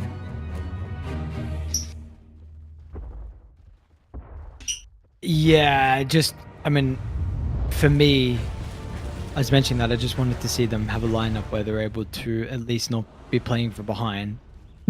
It's a little bit, it's a little bit difficult, unfortunately, when you're getting Huskar'd. Yeah. So well, it's not really on you. Let's see about other lanes. Primal Treant, they're not gonna have. They're 2 millis against TBNG. So there is a way of them cutting the waves. Maybe Rupido, not sure if you're gonna go from the first wave, but from the second wave, probably Treant wanna cut the wave. So that lane, they cannot really crush. Maybe they can kill TB with some levels on Primal. On the safe lane, Tiny Silencer against Pango Rubik. Kinda even, they both gonna farm. Maybe there can be some kill potential on the Rubik if he missteps somewhere on the lane. But yeah, this Queen of Pain against Husker gonna struggle hard. So you need to bring a lot of heroes on the mid lane, help him with everything you want, or you can just ignore him and try to crush the side lanes. Not gonna be easy. So let's see what some quick pause, hopefully. Hidaro got sound issues. There we go. Level 30 Enchantress, man. The Enchantress is the hero that position 4 players they don't like to see. It's a sad man right there. Level 30 inches. Yeah, not good side. You've got Huskar level 30. I mean, that's even worse, actually. Yeah, Like, and level what 30 the, aerobic. what the fuck is that? Let's be real. What the fuck? Well, Is even Melreen 30 Huskar? yeah, I think he is. He's like level 30 Oh. on 10 plus heroes. Yeah. Maybe even more. But He's the smoke. But look what Arun Eaters they are doing. They understand that Rupido wanna cut the waves. So probably they wanna scout. They wanna scout something. Or actually no, they're thinking about cutting the... They wanna cut Cheese for the Chind, but Kidara was pinging about Primal, that he can be behind. Usually what you wanna do is smoke and somebody gonna run into the zone. And if your smoke pop, you know that Primal is there. To battle. But Rune Eaters, they have a different idea. Oh, actually no, Anisan gonna check him. Yeah, this is the play. Other's gonna play for the rune, and Anisan on top gonna check the Mr. Rupido. Even though he is hidden, if his smoke get revealed. Yep, he knows Rupido is here. Yeah, so what do you do now though with that information? Do you bring some extra heroes, or do you just right click him straight away? You can just stop him from cutting the floor for free. Okay, for some reason Rupido knows something. And he didn't went for it. Not sure if he will anyway be able to kill it. Actually, he got blood grenade, so yeah. I want to say he need blood grenade with wind lens. So yeah, he actually bought it. Anyway, he need to start laning. Interesting, they put Enchantress on the bottom lane. They want to have this Rubik against Primal. So he don't kill TB for free. You want to have this control. Just watching Ethereal get daggered and right clicked. The mid lane. We are back to 2015, 16, 17, whatever. Double mid lane. My last double mid lane was with Andy. Oh, it's Andy. Oh, Is he bro, dead? was... He's just dead. Yeah, easy. What you do now? Bro, my flashbacks, I was playing Witch Doctor, then they was playing Gyrocopter, and we are laning against, I don't remember who, but it was some major. It didn't went good. It didn't went good for us. The guy solo destroyed us. Oh my god. Gyro Witch Doctor, imagine that dual lane on mid lane. Yeah, I was gonna say, I mean, What something is that, crazy bro? must have happened to need a gyro mid. Yeah. And after game, I was playing by Hvost. Hvost was our coach. He told me, bro, you need to first use Maledict after the rocket from Danny. But this rocket is lying 10 years, bro. You cannot use it. This guy is already out. It was against Viper. Yeah, it was against Viper because he couldn't lane Gyro into the Viper. So let's bring Witch Doctor to the mid lane. Oh, he hit. Yeah. Lift into meta. He's gonna pay for his life.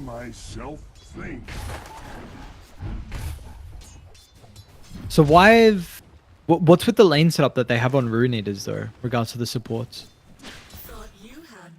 In general, they just wanted to have this Rubik on the top lane with TB, so this Primal cannot really threat the TB. Because you don't want to play without any disable. Enchantress can stop the Primal charge, but it's very hard to do it. Like, if he's charging and going in, you can just then later on just slow him. And TB kinda low HP, vulnerable to the magic damage. So with level 3 Primal, there could be some threat of killing TB. So that's why they decided to play Rubik top. Also, Enchantress against... I guess they expect it's gonna be Silencer. And Silencer cannot really play into the Ench with the creep. Cannot trade, cannot do much. Well, look at that.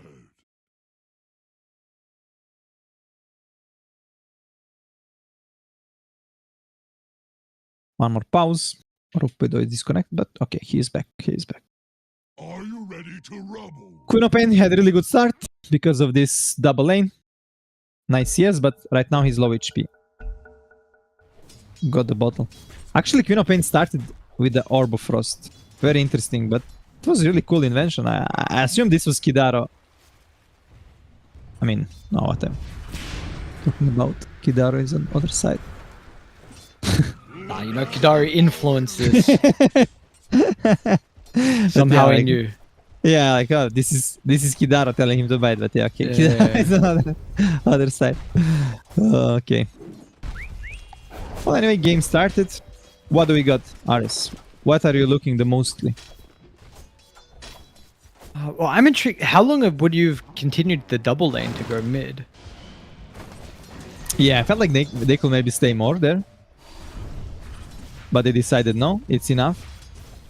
And can actually with 2 times in Shadow Strike, pressuring Ethereal hard.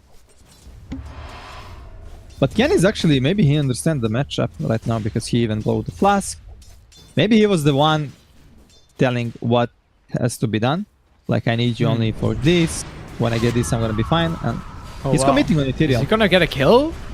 Oh, he's got the stick, but yeah, Ethereal yeah. might just secure it with the fire ticking him out. Yeah. Oh, but that TP. He should just die. Like, why would you TP? Better if you die and then come back on the lane. Because right now, Ethereal just gonna come back on the lane. Queen of Pain, she cannot come that fast on the lane. So everything good you did now is kinda ruined. Yeah. Oh. It was cool though, it looked cool. Like, especially when you chat up versus a Husker and you're able to, it is a solo kill, so you're able to do that, but yeah, now we're just gonna watch Ken have to walk back. We'll see how many creeps he actually misses though. It's not only about missing the creeps, it's about the lane control. Now creeps are under Husker high ground, he's controlling the everything. But yeah, how much did he miss? Like kinda double wave, right? Or it was one wave? Yeah, I think it was one couple creeps. Okay. Kidaro is rotating. This is kind of messed up from Kidaro though. Like, you got a Husker, bro. Just leave the mid laner alone. Like, what are we doing here? Yeah, we're gonna see probably now a lot of moments coming out from Mr. Kidaro. The Enchantress Spammer, level 30.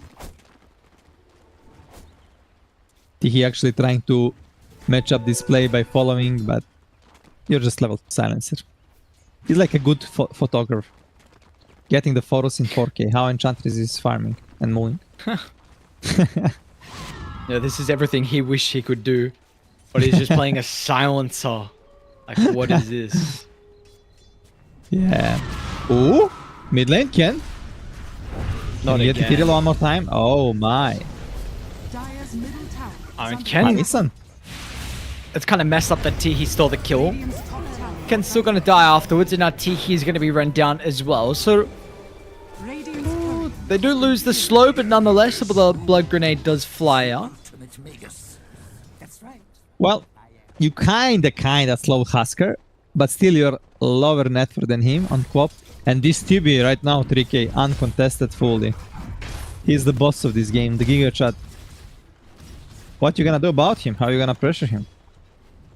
Mid lane though, they are kinda moving to pressure on Ko. Bottom as well. Okay, he And got Kel's the in some mana. trouble, but he's gonna be able to get away. The Yep. Arcane Curse gets far enough, though. They tried with some Are scanning. 3 heroes here with both supports. Come get healed. Insane blood grenade. Yeah. Oh, Ken? Oh, What? He didn't blink!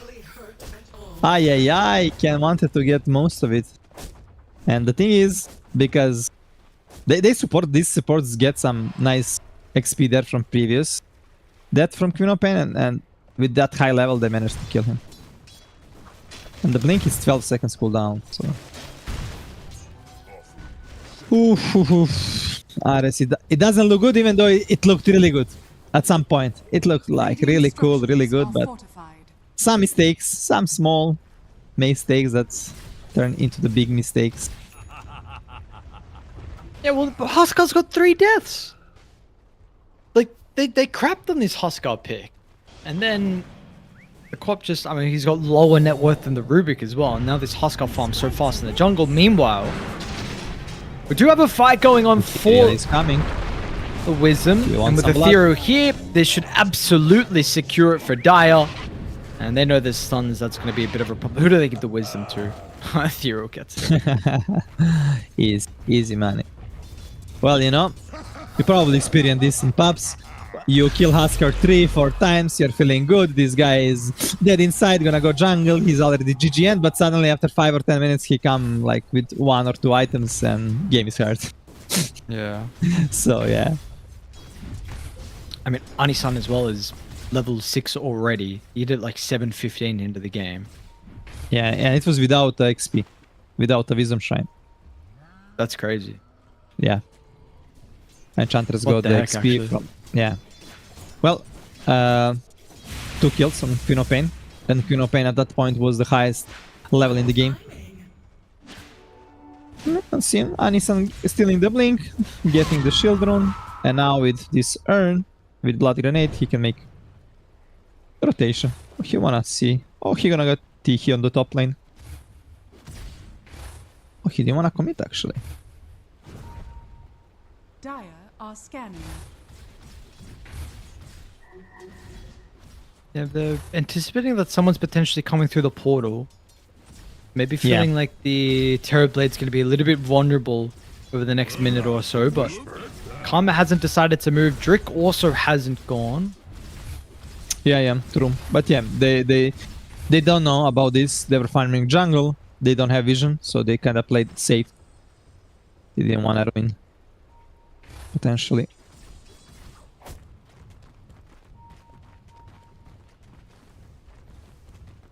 Radiant's middle tower is under attack. This is kind of somewhat the problem, though, unfortunately for Ken, when you got 2 points in the dagger. Mid lane, not going to have Sonic Wave for the quick nuke, but of course he needs to Scream max out if he's going to catch him back up in the jungle top. Rapido, they still pulverize. Ay. My stealer from Anisan. Can they even pressure tower? Maybe with this meta. Dire's If middle Enchantress tower is close, that will be F tower. But still, they're gonna do a lot of damage to it. When you're going for towers, when you go against for towers against Treant, you wanna finish them. Otherwise, Treant is gonna heal them. So this is huge if you can take early towers against Treant Protector. Oh, but Maybe look, even get a Anisan, kill man. into Tiki. Yeah, he's got pulverized up as well. And we got a couple of kills happening on. Oh, sorry, I thought that was a kill. It was a tip instead. They kind of baited me. So I'm not the only one getting baited. We need to do it together. Yeah, I was so confused. Like, it happened at a time where I'm like, hang on a second. Did they kill the Tiny as well? Like, did he get solo killed? But no, didn't happen. Dude, this map is looking horrible. This tower mid is about to go down as well. You got a catapult. I mean, Karma's here. Ooh. Sonic Wave, maybe it's he jumps out. Surely he's still gonna die though. That's a nice charge in. So Rapido gets a kill. This would be nice to also get the Rubik. We'll try and turn it around with a pulverize. Be frustrated, Ken. Ooh. Radiant's top tower is under attack. They are solo on Karma and Ken. In the end, really good defense. But yeah, that dodge from Ethereal was insane. But look the wards from Rune Eater side. They have really deep wards. Like one just got expired, but still, you're controlling kind of 2 jungles. He will try to find. Okay, he's gonna be able to find probably 1-ups. Hihi, come on, brother. You were so close. Ah.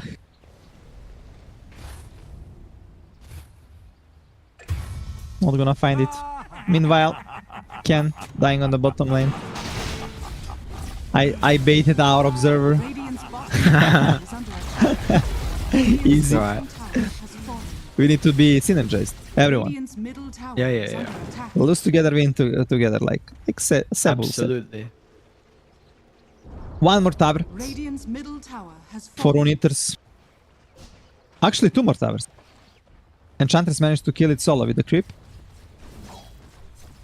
So yeah, it doesn't look good. Harris 5k lead, 12k minutes. I mean 12 minutes, 5k lead. What is the comeback? What is the comeback for you?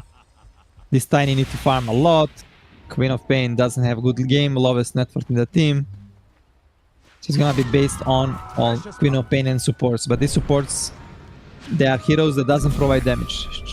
Yeah. She installed still no ultimate. Silencer, also doesn't look happy.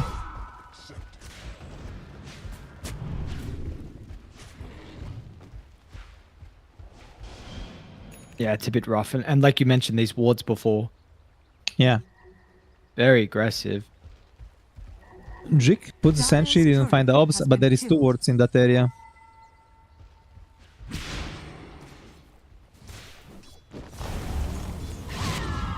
Well, it's really just, you don't have to do anything. Ooh, on Karma dive, on the to be bottom lane? honest. He's overstep. And he gonna die. I guess you can do that. Yeah, overstep, gets slowed by Anko, and then Anison just help a bit with Shadow Strike. If this Rubik can get Axe in this game and steal Shadow Strike, that can be huge. But Smoke, Radiant are scanning. Smoke from Ivory, they don't want to wait anything. They want to go for this TB. There is no blink on Primal. Kadaro had a pretty decent spot to be able to give him information for the reinforcements that come through, but they just took a bit too long, and the Terrorblade couldn't react fast enough. The Quap, they also know where he blinked away to, and they got the right clicks. Yeah. If he survived, that would be so good.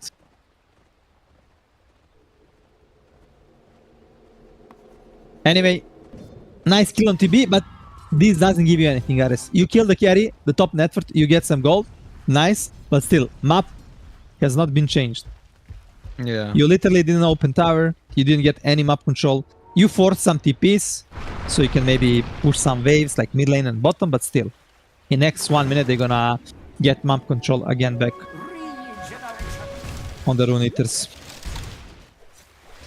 When do you Rosh if you're Rune Eaters? Probably you wanna wait the nighttime, so you do it on the bottom side.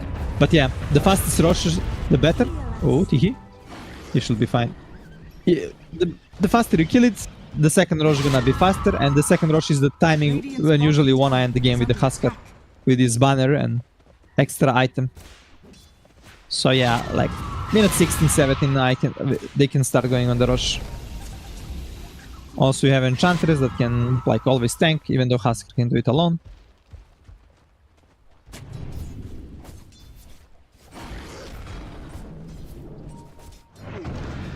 Were you an Ench player? I don't remember. I mean, I can play it, but it's not my best hero. I dislike hero. I played rushing axe, you know. I'm rushing axe, and this is my playstyle. How do you feel the Ench actually should be played in this meta at the moment? You just want to control tempo like this, like what Kidaro is doing. He's constantly on enemy side of the map, being annoying, getting the creeps, farming the enemy jungle, being annoying, like killing the waves. Even if he dies, he's gonna give a lot of information to his team. And later on you can scale by maxing impetus. Okay, I'm cool, gonna be fine. But yeah, hero is like good at any stage of the game.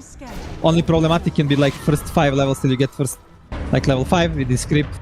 And it's kind of hero like Disruptor. If you start losing early so much, you're so useless. But if it's like even or you're like leading, this is like super powerful hero to control the tempo, to control the map, to scale.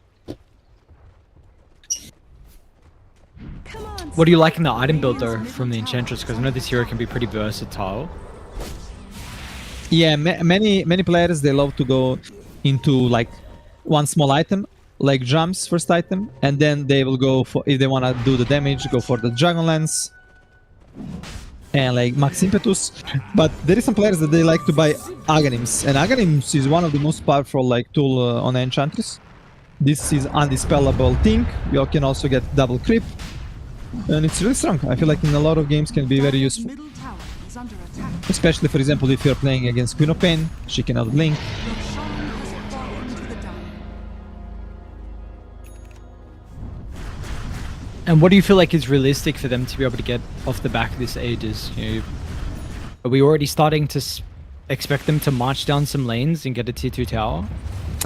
Yeah, you wanna at least get like 2 tier 2s, probably mid and bottom, close the map, and with the next stages try to end the game. Like basically just make your map bigger, take network from enemies, and try to build like this momentum that you're gonna end the game. Go for the Tormentor. Are scanning.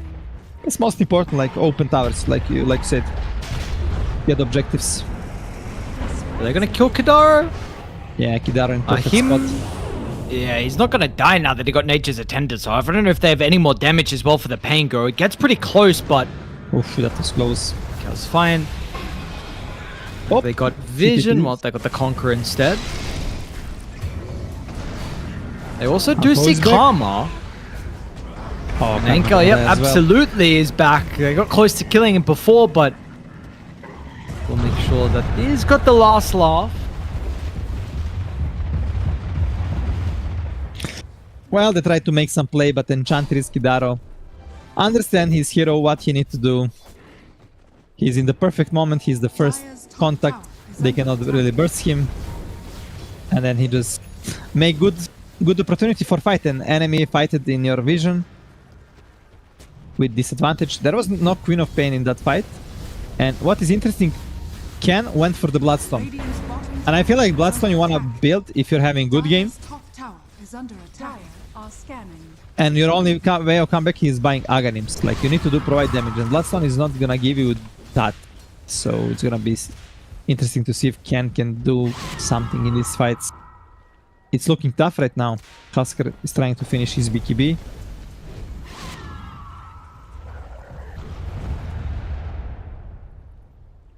Yeah, meanwhile, this Terrorblade, apparently top is still home for him. Doesn't feel like he wants to leave. Yeah. He's home. He's safe. Safe lane. His tower is still alive. Well, Torm gonna be up in 1 minute. Radiant's middle tower is under attack. Cool, let's see if they can kill the Ken. Insta blink from Anko. He doesn't want to use roll. Oh, Nissan missed.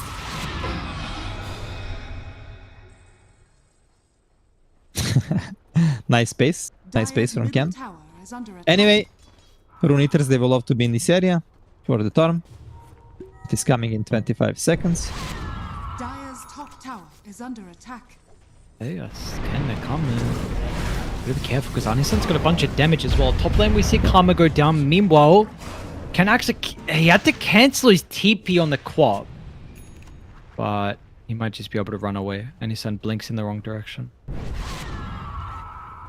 Dire's middle tower is under attack. It's gonna be free shard Bottom tower is under attack. for Rune Eaters. Nice minus armor from Pango. You're not losing a lot of HP, killing it faster. Plus you have heal from Enchanters. I like that Hidaro queued the gem. They wanna get full control of the map and end the game as soon as possible. They're gonna try and... Oh, they found the Queen of Pain. Ooh, that was short blink. Just able to get the blade. The Pulverize is there as well with the Global Silence to cover it. Is under attack. But the ultimates will be combined together, which surely should be able to get them some kills. It's a good fight. Now, Enkel will probably die in the Husker is end of the coming. silence damage, but yeah, finally Husker's gonna show up. Enkel doesn't even die as well, so it's actually just only the Rubik that they kill off in the end. They were so close to getting some extra heroes. The damage wasn't too bad in the spell casting either, but they're just they're too far behind. Yeah. It looked close. It looked close. I think Queen of Pain ultimate was not ready, or maybe he was missing a mana. Probably he was missing the mana. If they could burst their TB, that will be huge. But Mango survived on very low, like you mentioned. And right now you don't have global, you don't have Chi and ultimate. You're just gonna lose one more tier 2. Aegis is gone. And actually no meta, so they don't wanna risk. They're just gonna let it free. Even though I felt like they could go. They just wanna play super safe right now on Rune Eaters. So they just wanna keep farming. Radiant are Hidaro scanning. gonna play on the side of the map. It's good to see though. It's just discipline on it. That's simply what it is Yeah, from Ruinators. Like it's sure. You probably have with 16,000 net worth lead, you can probably take that tier 2 tower, especially with the ultimates on cooldown, to be honest. I mean, maybe it's too passive. Like, you could... There's honestly probably a better argument to be made, the fact that it's too passive, but you're still... You're doing, in the end... Well, I don't want to say the quote-unquote right thing, because again, if it's too passive, then maybe it's not right, but this guarantees you not to lose the game. yeah, true, exactly. They're trying to minimize the room of mistakes where Ivory can come back. It's, for me, for my taste, it's super safe, but sure. Radiant's top They tower anyway is under attack. they are out farming them everywhere. Oh, Ken, you're in wrong neighborhood, brother. But look who is coming. Backup Prophet on Tichy. Can they kill? Yeah, no, Can they kill no, Husker? Ken's This is not in the Husker wrong with the gem. neighborhood. It's actually Husker that's in the wrong neighborhood, but he got the BKB off. Radiant's top So tower Ethereal's is okay, but he still actually has to be a little bit more careful because he doesn't have everyone else. They're actually hitting top tower. They're going high ground. under attack. Ay. The Cop's TP is going to get cancelled. So Ken won't be able to get back to the base. It's going to be the long way for him. So this tower will die. Yeah, tower is dead. And there is a Alpha Wolf. A lot of damage on this TB. Top barracks are under 410 damage. Radiant's top barracks is Come get healed. Wow, what a manta dodge. Bog champ. That's my miracle dodge right there. Arteezy, man. Radiant's True. middle tower First was is falling. Arteezy. Even though he flamed me in pubs, I praise you. Oh, that's fucked up. That's messed up of him. No, it's good. Dire 21k lead now off the back of that.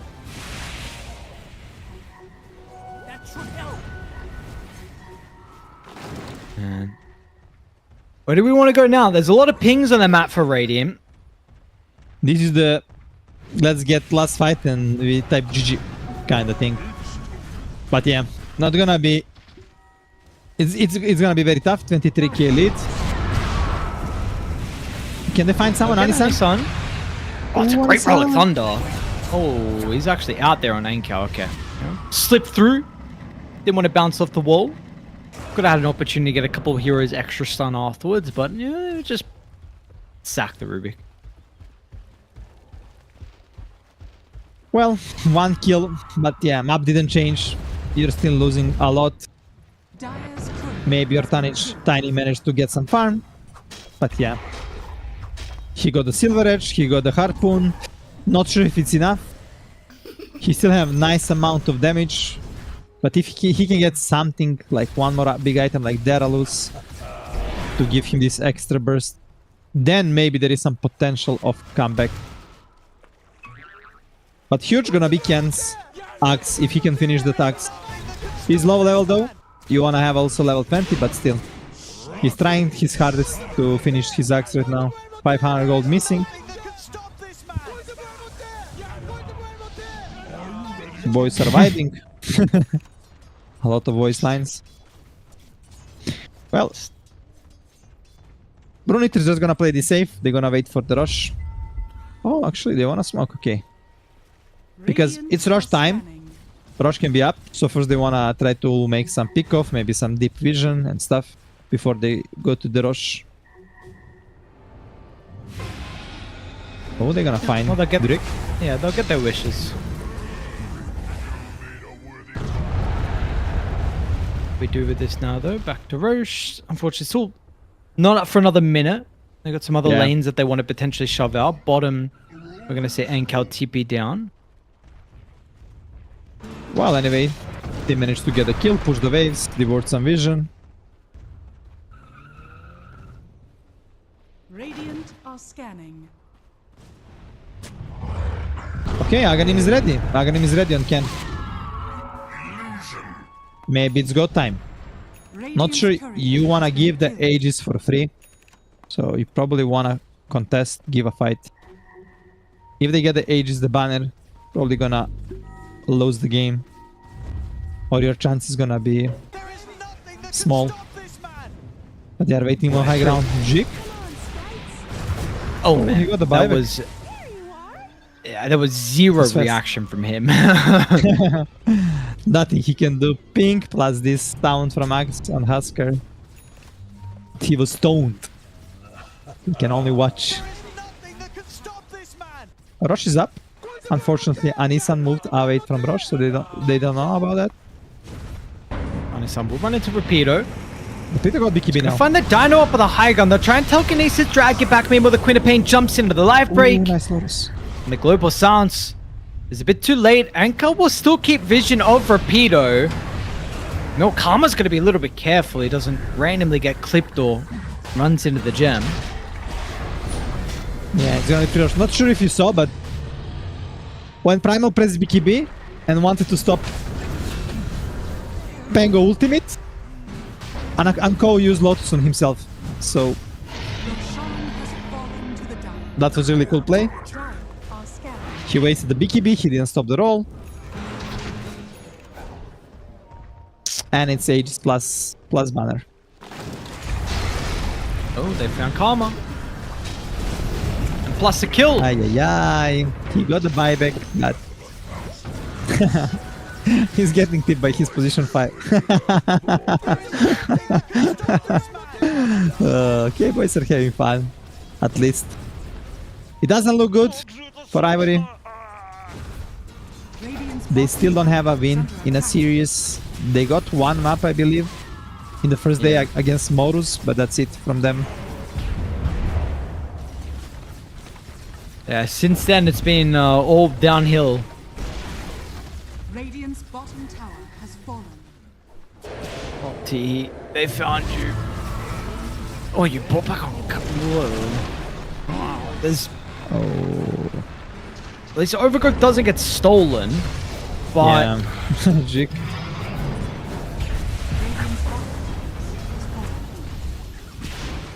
Jig trying to right click the Enchantress.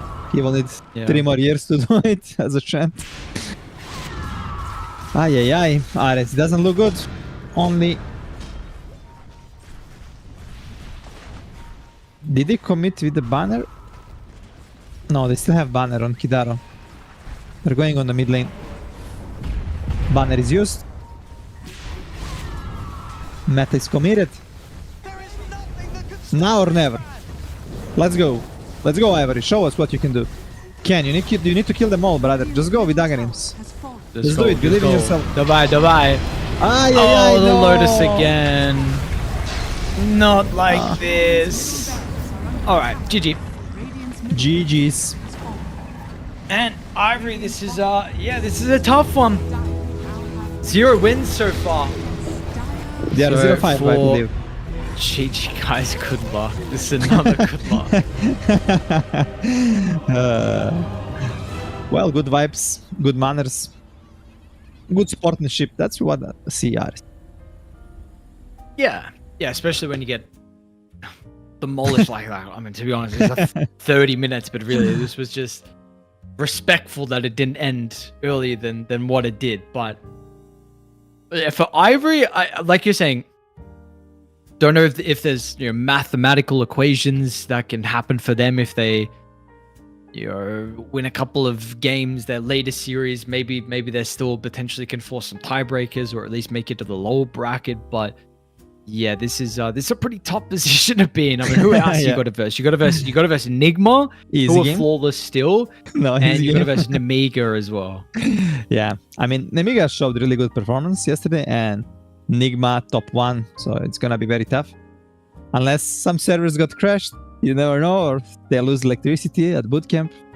You can always believe Ares. But yeah, anyway, Ivory, they are playing with a disadvantage. To be honest, they have 180 ping. Players are used to play the pubs, but thing is, competitive Dota is much different.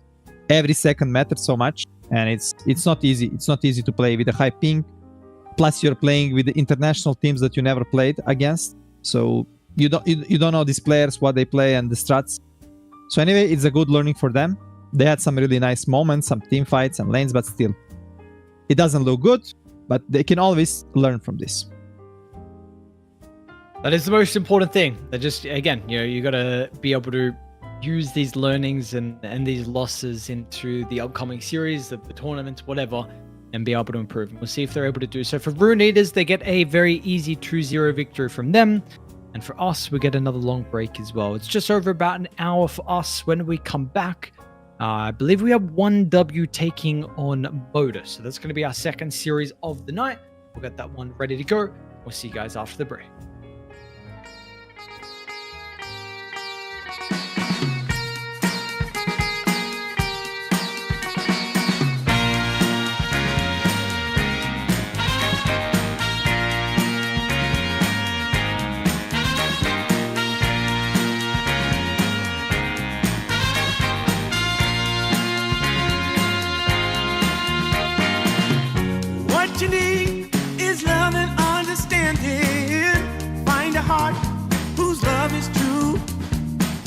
Deep down, there's only one companion who's there for you when you need him to be.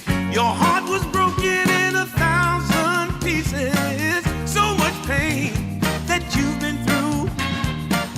Here stands a man who's your salvation. Just ask yourself, am I ready for you?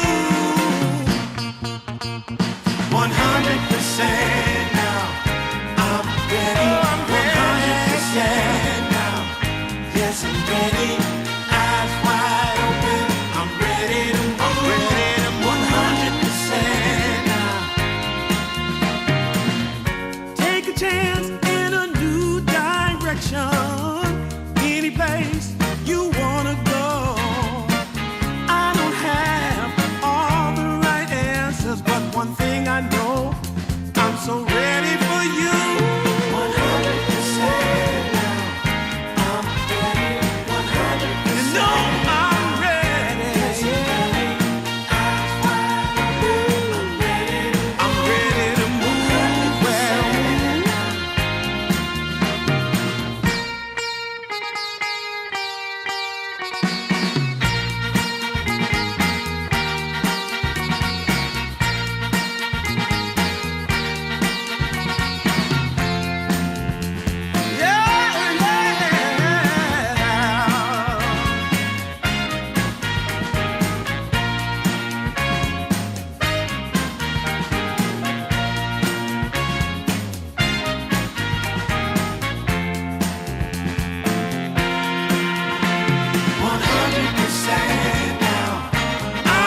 just longing for a glance from you. Yeah. A chance to look in those big brown eyes. No telling what my heart would do. Hey, when we met, I sure knew it felt as good as it could be. In that moment, though it felt so good, I wondered why you noticed me. If you gave me just a little time, it would sure ease my troubled mind. Don't tell me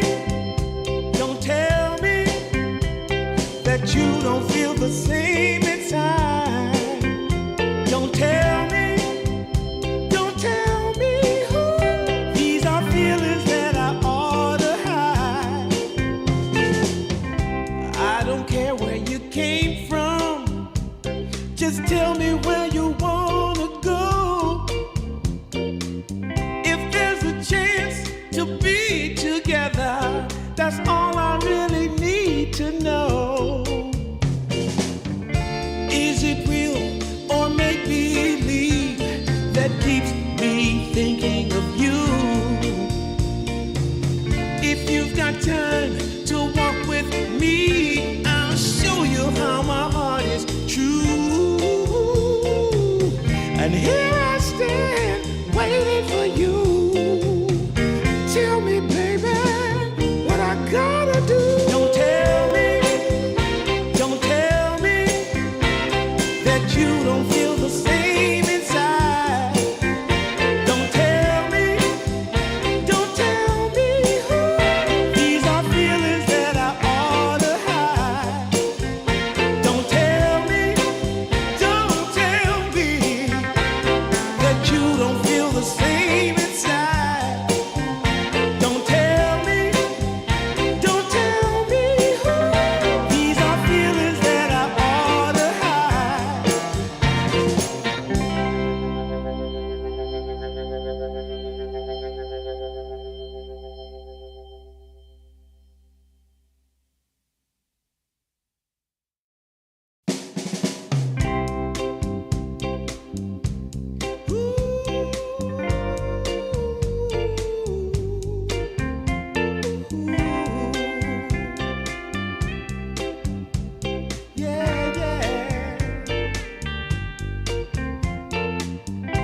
I've been waiting a long time, just longing for a glance from you. Yeah. A chance to look in those big brown eyes. No telling what my heart would do. Hey, when we met, I sure knew it felt as good as it could be. In that moment, though it felt so good, I wondered why you noticed me. If you gave me just a little time, it would sure ease my troubled mind. Don't tell me that you don't feel the same inside. Don't tell me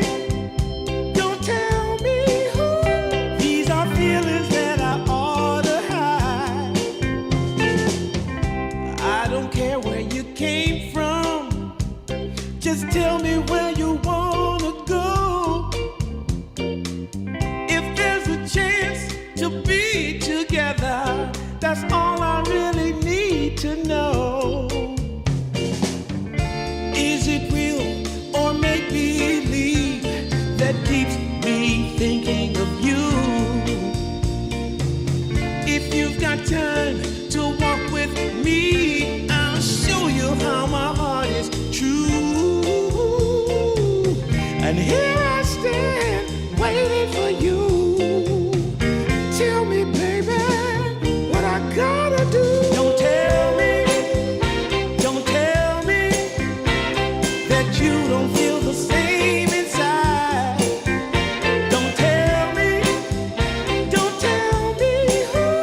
Sometimes I'll be foolish.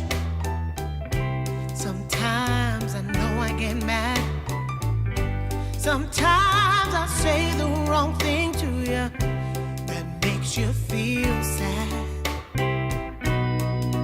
But one thing is true in all that we've been through. You've never stopped loving me, no matter what I do. So let me say, yeah, that every day I try to find the words from my heart to say thank you. 'Cause you take me as I am.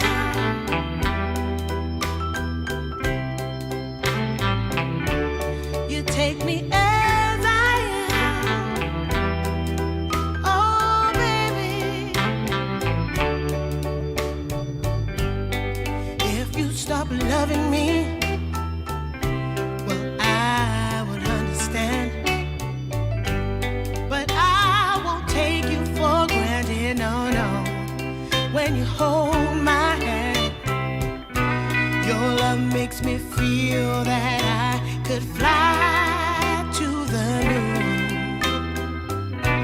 Not even the birds above can sing a sweeter tune. I needed to say that you find a way to make me feel anew. And I want to say thank you, 'cause you take me as I am. Oh, baby, take me as I am. Oh, no, take me as I am. Oh, take me. Oh, take me. Yeah, take me as I am.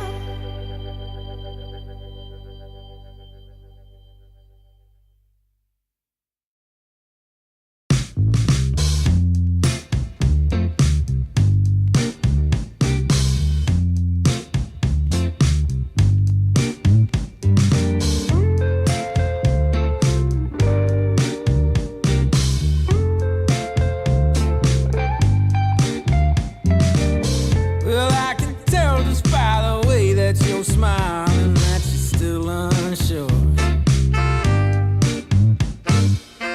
And I can tell just by the look in your eyes that you've been hurt before. But baby, no one can promise you forever. Right now I only know that we should be together. Because it's now or it's never, so won't you take a chance on me? Well, it's fine if all your previous guys that made you run away. You can bet you'd only have one regret, and that's if you didn't stay. Walk my way. 'Cause baby, no one can promise you tomorrow. But today you take away all of my sorrows. You know I'd beg and I'd borrow for you, so won't you take a chance on me?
skies, they made you run away.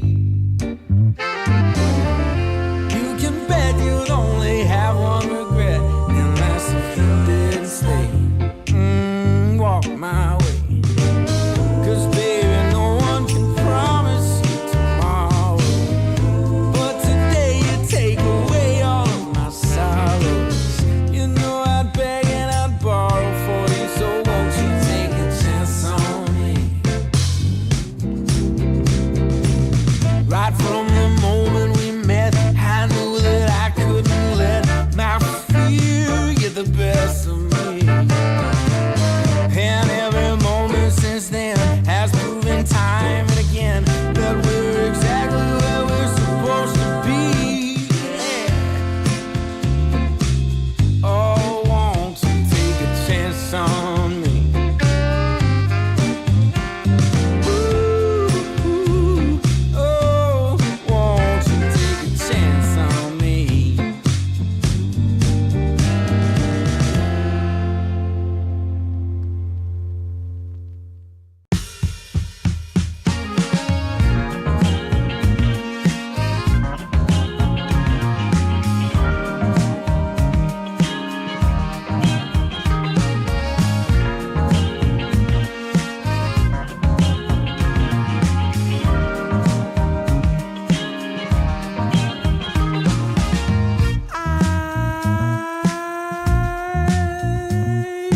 My eyes are closed so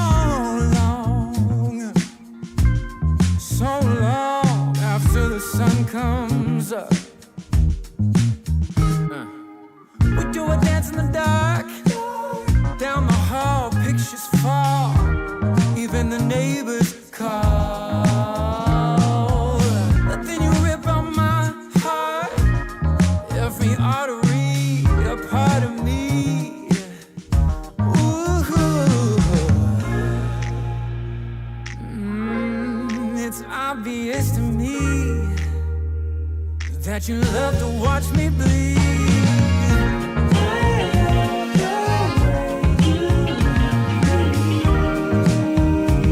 But not half as much as I love when you leave. I hate to see you disappear, but I love to watch when you're walking away from me.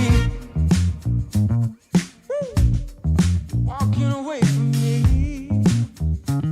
Yeah, yeah. 'Cause I could be anything you want, I could be anything you need.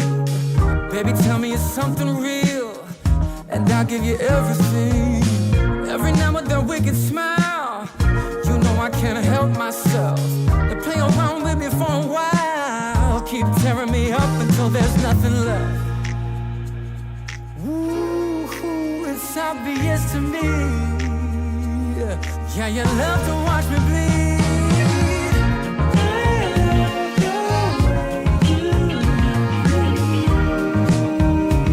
But not half as much as I love when you leave.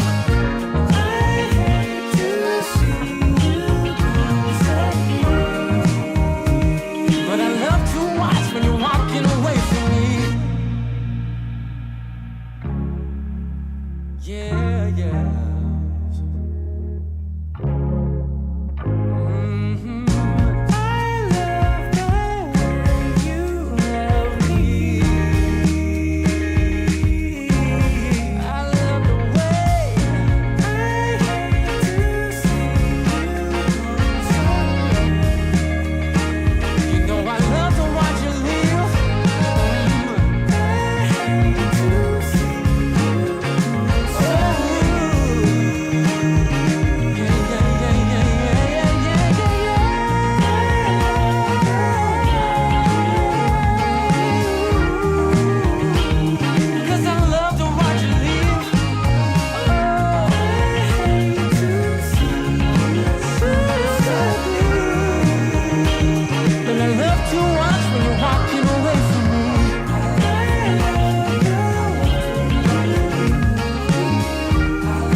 ago, heard someone shout from a crowd of fed up people, getting told they should calm down. Didn't wanna fight, but the tears that fill their eyes are brought by the people sworn to preserve their rights. Oh, how could you not see it all coming? Stuck in our ways and running out of time. Time to change. We've got to at least try. But what will they do when the people are stepping out of line? Oh, oh now, oh yeah. What will they do when the people are stepping out of line? By the ocean where we hit the ground, when just one block away shops were burning down.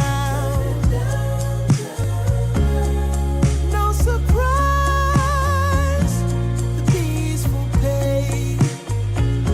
We can't kick our feet out till justice takes its place. Oh, how could you not see it all coming? Stuck in our ways and running out of time. Time to change. We've got to at least try. But what will they do when the people are stepping out of line? Oh,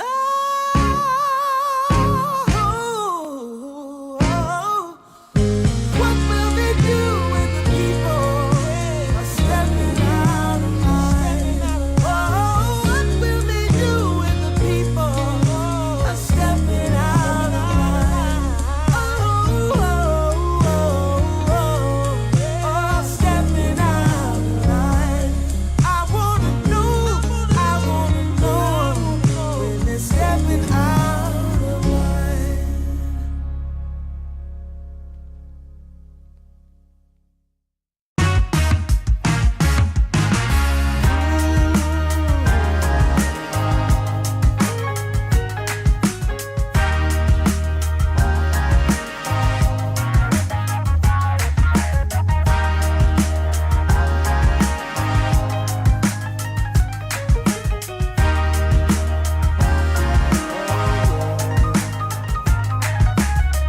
Turned on the dime when I saw you walking by.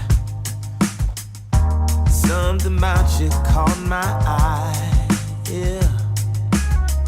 Ain't trying to waste my time, just standing in your line. Gotta take a shot before you pass me by. So you wanna be alone for a minute? Come on, tell me what's on your mind. I wanna know what makes you happy. I wanna know, can I make you mine? Ooh, I wanna know if you know that I treat you right.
everybody's playing in the street.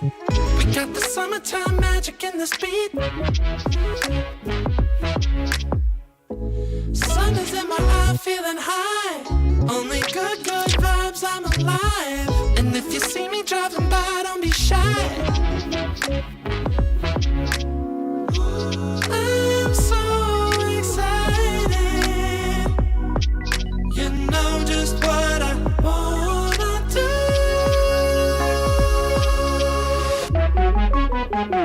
I'm glowing on up, I'm glowing on up, I'm glowing on up. I'm glowing on up, I'm glowing on up, I'm glowing on up. Don't it feel like summer? I'm glowing on up, I'm glowing on up, I'm glowing on up.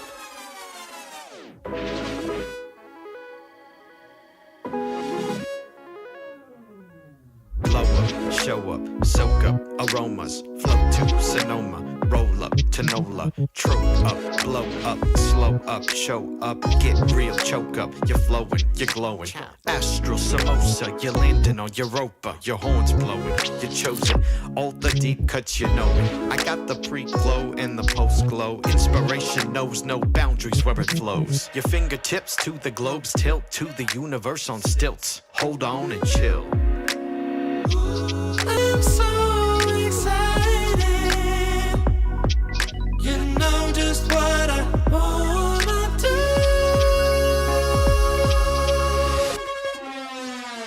I'm glowing on up, I'm glowing on up, I'm glowing on up.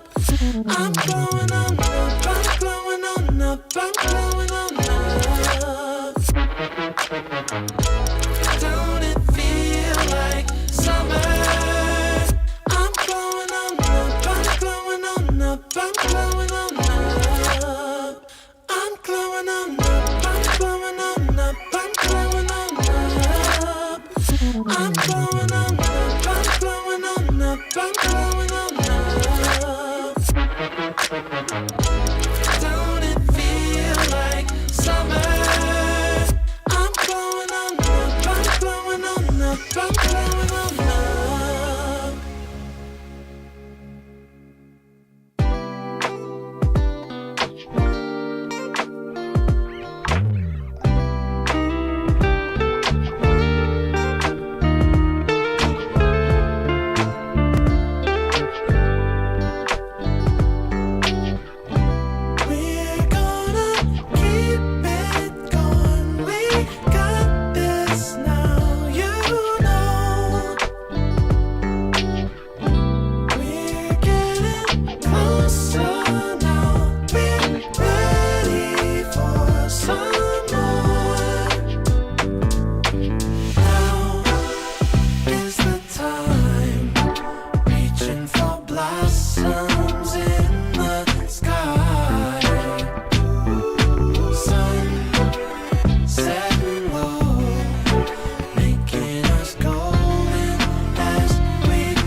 today's the first day. Wanna be closer to you. Closer to you, yeah. You to be all mine. I got all these choices, but I so made up my mind, yeah. There's nobody better, gotta be you. 1,000 voices, 'cause it's so good to be alive, yeah. There's nobody better, so it's gotta be you. These myths are busted, the grass is greener on my side. It's done and dusted, I'm never getting off this ride. 'Cause life with you is golden, so how can I go back to silver love? I'll be holding on, can't get enough. Wanna be closer to you. Closer to you, yeah. You to be all mine. Oh, yeah. I got all these choices, yeah, but I so made up my mind. There's nobody better, gotta be you. Got to be you. Voices, yeah, 'cause it's so good to be alive, yeah. There's nobody better, so it's gotta be you. Yeah. It's gotta be you. Gotta be you. Gotta be you. Gotta be you. Yeah. Gotta be you. Oh. It's gotta be you. Yeah. These choices, but I so made up my mind. Nobody better, gotta be you. Thousand voices, 'cause it's so good to be alive, yeah. There's nobody better, so it's gotta be you. Hey. Nobody else, no. It's gotta be you.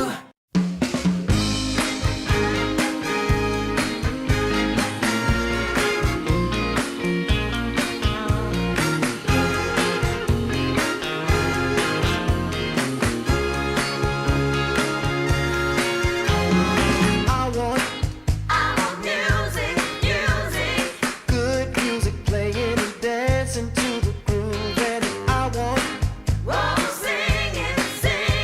to sing at the top of my lungs. The evening has just begun. Hips are swinging and feet are stomping. Happy people gather round. We will party all night long. This will be Oh, magic. magic night to remember. A joyful celebration for a whole new generation. This will be Oh, magic. magic night to have together. No more limitation. We united as one nation. I want Keep on moving. keep on moving. The sweat is dripping. I want Oh, shake it. to shake it to the beat of the drum. No need for hesitation. Bass is pumping and everybody's smiling. Happy people gather round. We will party all night long. This will be Oh, magic. a magic night to remember. A joyful celebration for a whole new generation. This will be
make.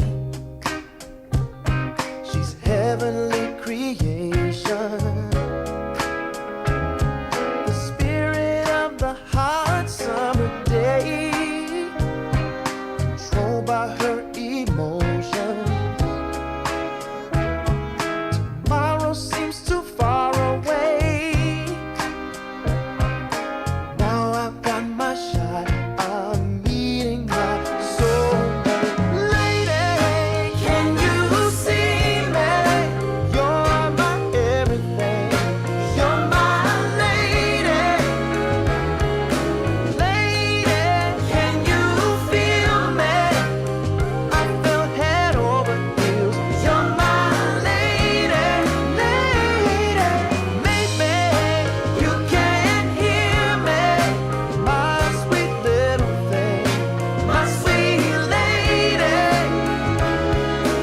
Lady, can you see me? You are my everything. You're my lady, lady. Some might think I'm crazy. You're my constellation. My vision's far from hazy. I need no confirmation. Take my heart and don't let it stray. True love and affection will come again another day, as the sight of your light always takes my breath away. Lady, can you see me? You're my everything.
haven't found the one.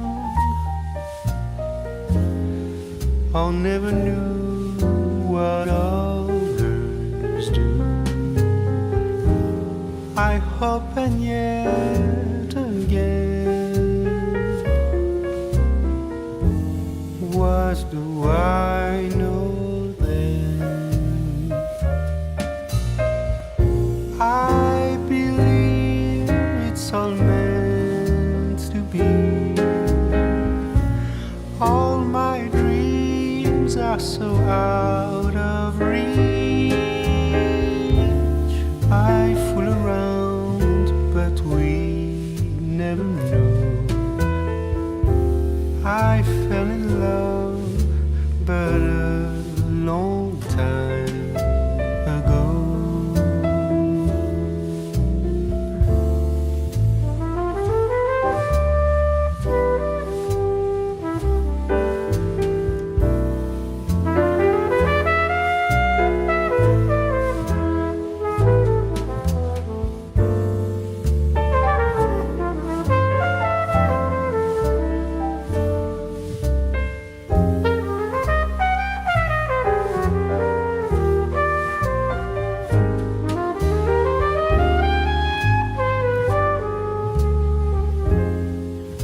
I sing the same old song,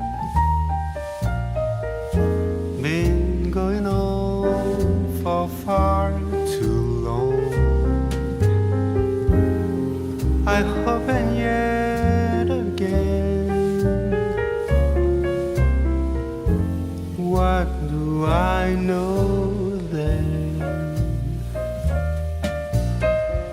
I believe we're all meant to be.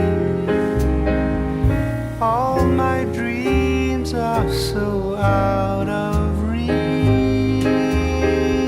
I fool around, but we never know. I fell in love, but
and gentlemen, welcome back. We've got our second series of the night. We've got two brand new teams here, LeBron. We've got 1W again, but we're yet to cover a Modus series, at least for us on the Ember stream. Yep.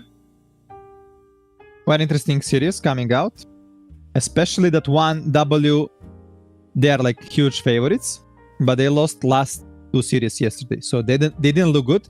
And on the other side, Modus looked really good. They recently, like, they won 2-0 against Nemiga, I believe they just played, or it was not sure, but they looked really good. Let me double check that first. Yeah, I'm double checking now as well. It was against Team Lynx. Yeah, Team Lynx, and actually they crushed them. And Team Lynx, they are not weak. They played really good Dota. We casted them a few times, so I believe in my eyes Modus is favorite. They are favorites in this matchup. And it's gonna be very interesting to watch the draft, the game especially. It's two teams from Eastern Europe. They know each other well. Only thing I don't know is this offlaner from Modus. It's a new player, Elmo. There used to be some old school player, Elmo, 5 to 10 years ago. But this is some new young guy from Kazakhstan. And he never played competitive. He didn't even have a team before this. And I believe Modus is maybe a project from big organization, like we had in the past, Yellow Submarine and stuff, but we don't know for who. So they got a coach, FN, listed. Oh, really? Yeah. Wait, where are you getting this information? How do you know FN's coaching? There is a document, public document for everyone. For the rosters, for the coaches. I don't know. This is a little sus. No, there is public document for everyone. And FN used to be coach for Yellow Submarine. He coached Bottega there, MRLS as well. Not sure about if he coached Problems. But yeah, Problems used to be position 4 for Team Yandex. After the remove of the Problems and Saxa coming to the roster, Yandex started shining really good. They played a lot of LANs. They even won PGL, Wallachia. And Problems actually changed the role. So he is now playing position 5. Not sure if he's the captain of the team, but we see him. He got a crown. So he's pressing the button. Probably FN is dictating what to ban, what to pick. On the other side, on 1W, we have So Bad as a coach. So a couple ties to Yellow Submarine. Yeah. Then kind of doesn't really matter what Eastern European lobby it is. It feels like there's always some eventual ties that link back to Yellow Submarine. Yeah. Oh, interesting. Slarter is in the pool. Let's see if 1W gonna ignore it, because Modus, they enjoy playing. Okay, they're just gonna go for this Slarter. But insta respawn with Lone Druid. And 1W, they struggle against Lone Druid. We watched it yesterday. And against Nigma, they lost 2 games against Lone Druid. So against Nemiga, they decided to first pick Lone Druid. It didn't work well. They lose in the 30 minutes. And this, let's see if 1W, they had like a really tough day yesterday. So they 100% they spend a lot of time like watching, analyzing, talking. They should come stronger into this one for sure. What were the problems that you saw with them yesterday versus Nemiga? They won. They look good. They kind of look a bit lost in the draft. They weren't adapting fast. It looks like they didn't play their own style. Like they were trying to copy paste some other teams. Like they're trying to think like, oh, this other thing is stronger. Let's pick this. And somehow they looked disconnected yesterday. So today, new day. Let's see if it's gonna be better for them. But they are playing against tough opponents, even though 1W before the match, big favorite, still Modus in good shape with a lot of good and talented players. Radiant team ban. Oh, they're going to get rid of a couple of supports here. Chantress, along with the Shadow Demon, going to be removed for Emeralis and Problems. I would love to see Clock for Problems. He already played it today, one game. And this is a hero that can lane exceptionally good with Lone Druid, plus it's good into the Slardar. And I feel like this hero in right hand is right now Imba. You just need to be good by hitting the cogs, Radiant team. and there is many way to abuse these cogs in the fights, in the lane. It's a bit harder than before, but if you start playing it a lot, then it's really good. Well, they'll go for at least another stable position 4 in regards to the Hoodwink. So getting Emeraldus is here pretty early on. I know he's comfortable on this. I mean, a lot of position 4s are.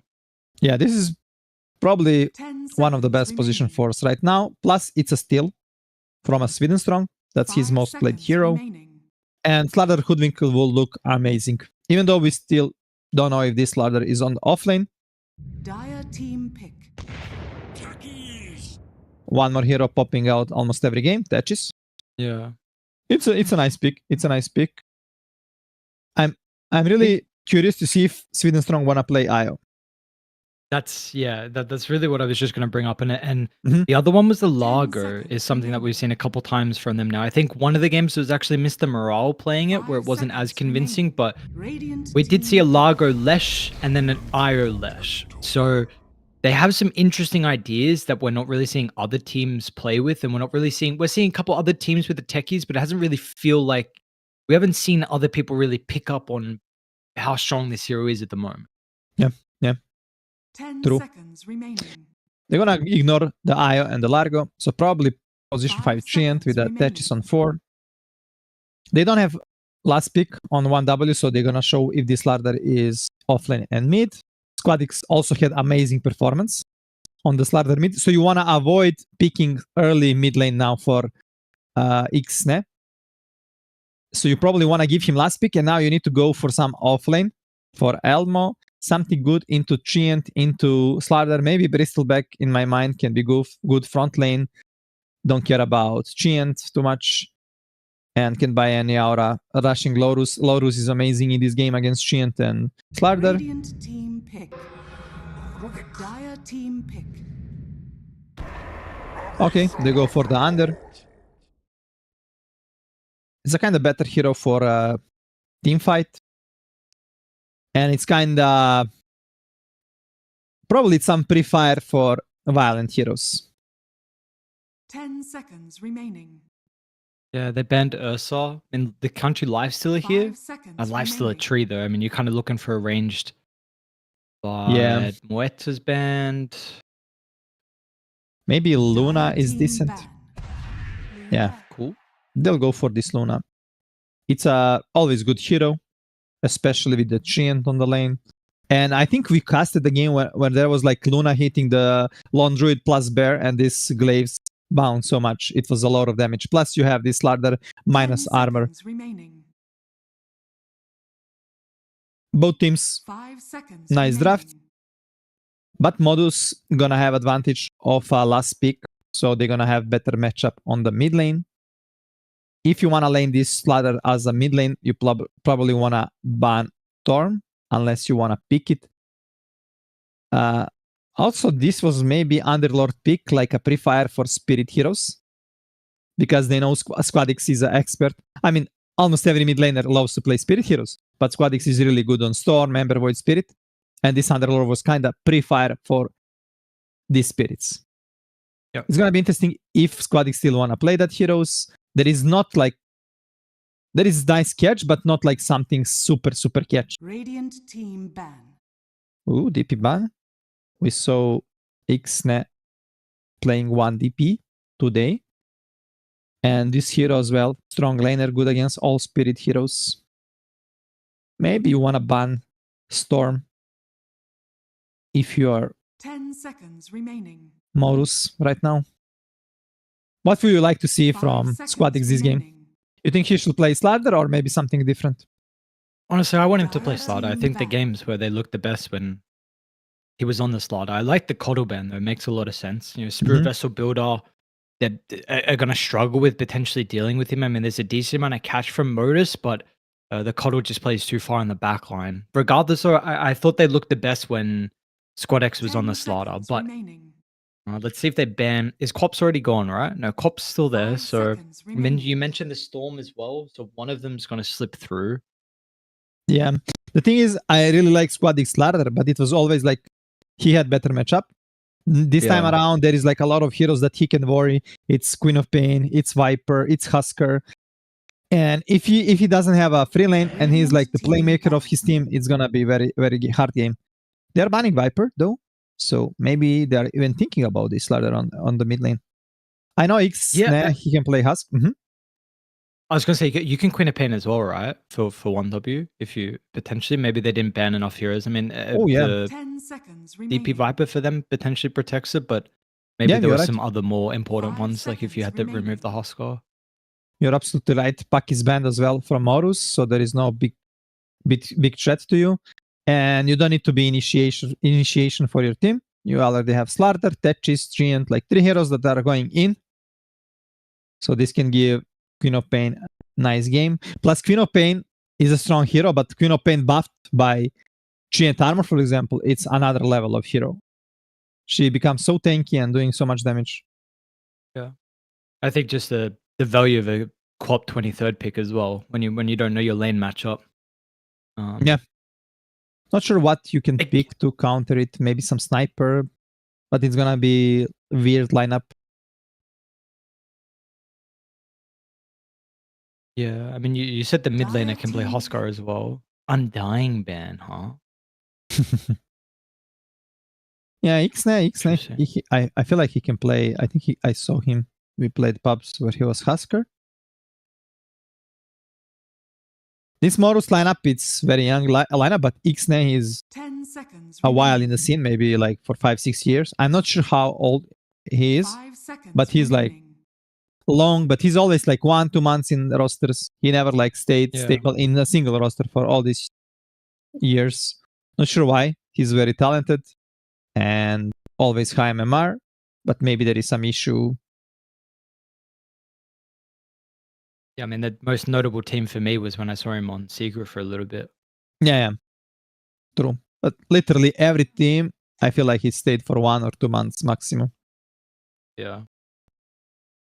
How do you even pronounce his name? Because I thought it was like Kasane. No, I thought it was something different, not Kasane. I don't know. Like in CIS and in Serbia, we literally just read the words like how it's written. Like for example, MRLS will be Mrls, you know. And these CIS players, they put nicknames like this.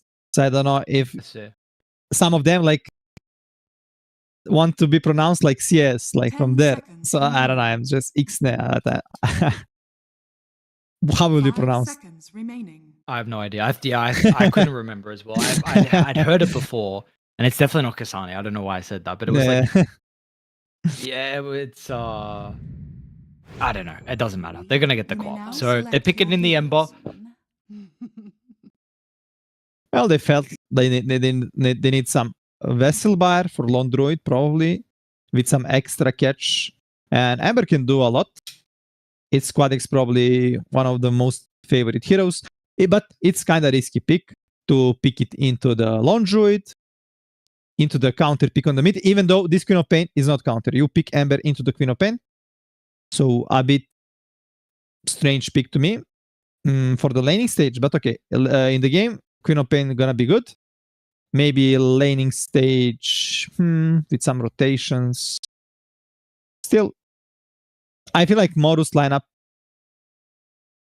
a bit stronger only because of this Lone Druid. If this Lone Druid crush his lane and snowball, then 1W gonna struggle a lot. But if this is a stable game and we go into the mid game where this Luna gonna be big, I feel like 1W have a good shot. Do you feel like they have ways to be able to pressure the Luna to stop her from getting to that stage where you think maybe then she can take over? Well, it's not gonna be easy. You're having Treant Protector with Living Armor, like he's strong hero. Plus, you can always have these rotations from Hoodwink and Ember. You need to be very careful how you dive this Luna. If Hoodwink and Ember, they are ready with rotations, it's not gonna be easy. You can just fit. But for me, big, we should focus a lot on this Lone Druid. This Lone Druid, like you try to counter pick him on the lane, but he was always doing insane amount of impact. Like you cannot like this rectangle, new rectangle is just Imba. Like every 5 hits you root, it's not like chance. And if you use it, there is a active ability on a hero. If you use it in the big AoE, you insta get like 2 hits that you made, plus from the hero you're getting a charge per hit. So you can like root for this duration 2 or 3 times, which is unreal damage and root duration. I love it when you resist. Do you like that Lone Druid's back in the meta? Because this is a hero that some people either kind of love or hate. Ooh, bro, as a position 5, I don't like it. I was thinking like, if I am playing against Lone Druid, what will I do? You know, you cannot really protect yourself. How are you gonna do it? You cannot like buy. You can buy Ghost, right? But he's coming from in this mid game, like when he got Mjolnir, Axe, and Shadowblade. He's coming from the Shadowblade. He hits you, and then he fear you, and then he just kill you in 2 seconds. You cannot react. Maybe you need to buy Aeon Disc first item, or I don't know. If you cannot like snowball and end game as a 5, but it's like Nyx that can kill you solo every time at that stage of the game. And the thing is like you want to go and set up the bear, you want to stop him, you want to put vision, you want to try to stop this bear from split pushing.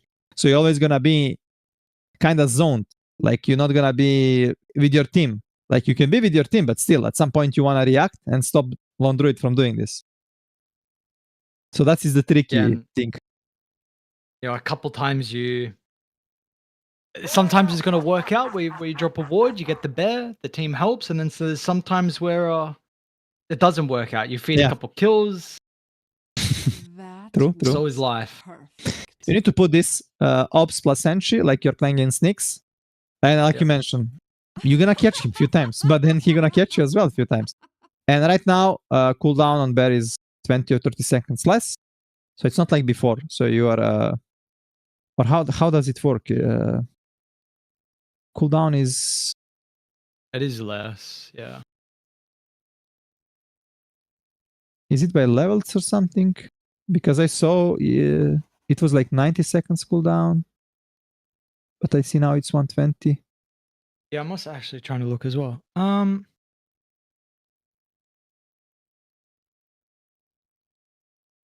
we got to pause. We can work this out. Does the scepter do something? No, it's cooldown on level 10. Level 10 cooldown. Minus 25 seconds summon spirit bear cooldown. Yeah, this talent. That's a level 10 talent. Yeah. Because I remember I was watching yesterday always, and it was like, it's 20 to 30 seconds less cooldown on the bear.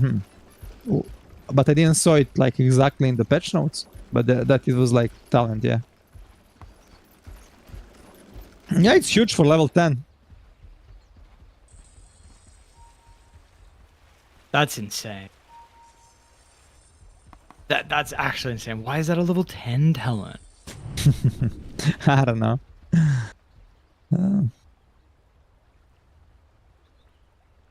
Anyway, it's gonna be some... Oh, Bottega breaking the smoke with the bear. Genius. I guess they watched replay and 1W did this move already. Do you remember when they go super deep into this bottom river? And they wrapped around, right? Yeah. Well, they did the prep, they did the work before the game. They watched the movements, early movements. This is what you want to do against teams. You watch replays, how they move early game, where they put first wards and stuff.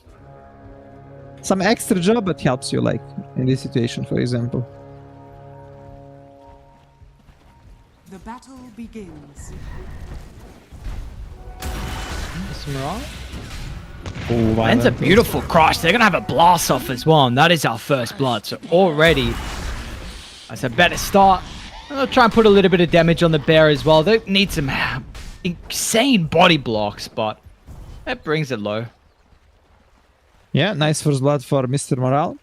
But Mr. Morale used to play always from behind with low network. Sometimes when you have a really good game, he's not used to it. I will say like that.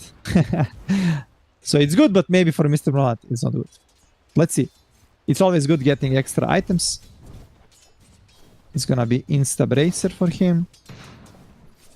Who you think which will look the most? Honestly, both side lanes. I'd say bottom, of course, though. But we've seen these druid lanes be so incredibly combative. So it's probably going to be the case once again. Yep. But top as well, some kill threat too. Yep, I agree with you. Mid lane probably gonna be just farming. This lone druid lane has the most kill potential. There we go. Okay. Rain, a bit. Like he was low HP in some trades, and they just finish him. Just hoodwink too much damage if you get some lucky Acorn shot. Yeah, this hero is very, very strong. Honestly, I mean, again, intrigued to see this Underlord. I haven't been as impressed by this hero with the cleave not being in the toolkit now for him. I mean, because also it doesn't help that the small camp as well over on the far left side or the far right side, you know, whatever offlane you're playing in, but regardless, like, just seems like you hit your timings just like a minute, 2 minutes slower, and it is kind of problematic. It seems like some Underlords aren't really as convinced on what boots they want to go as well. I've seen some treads, seen some phase.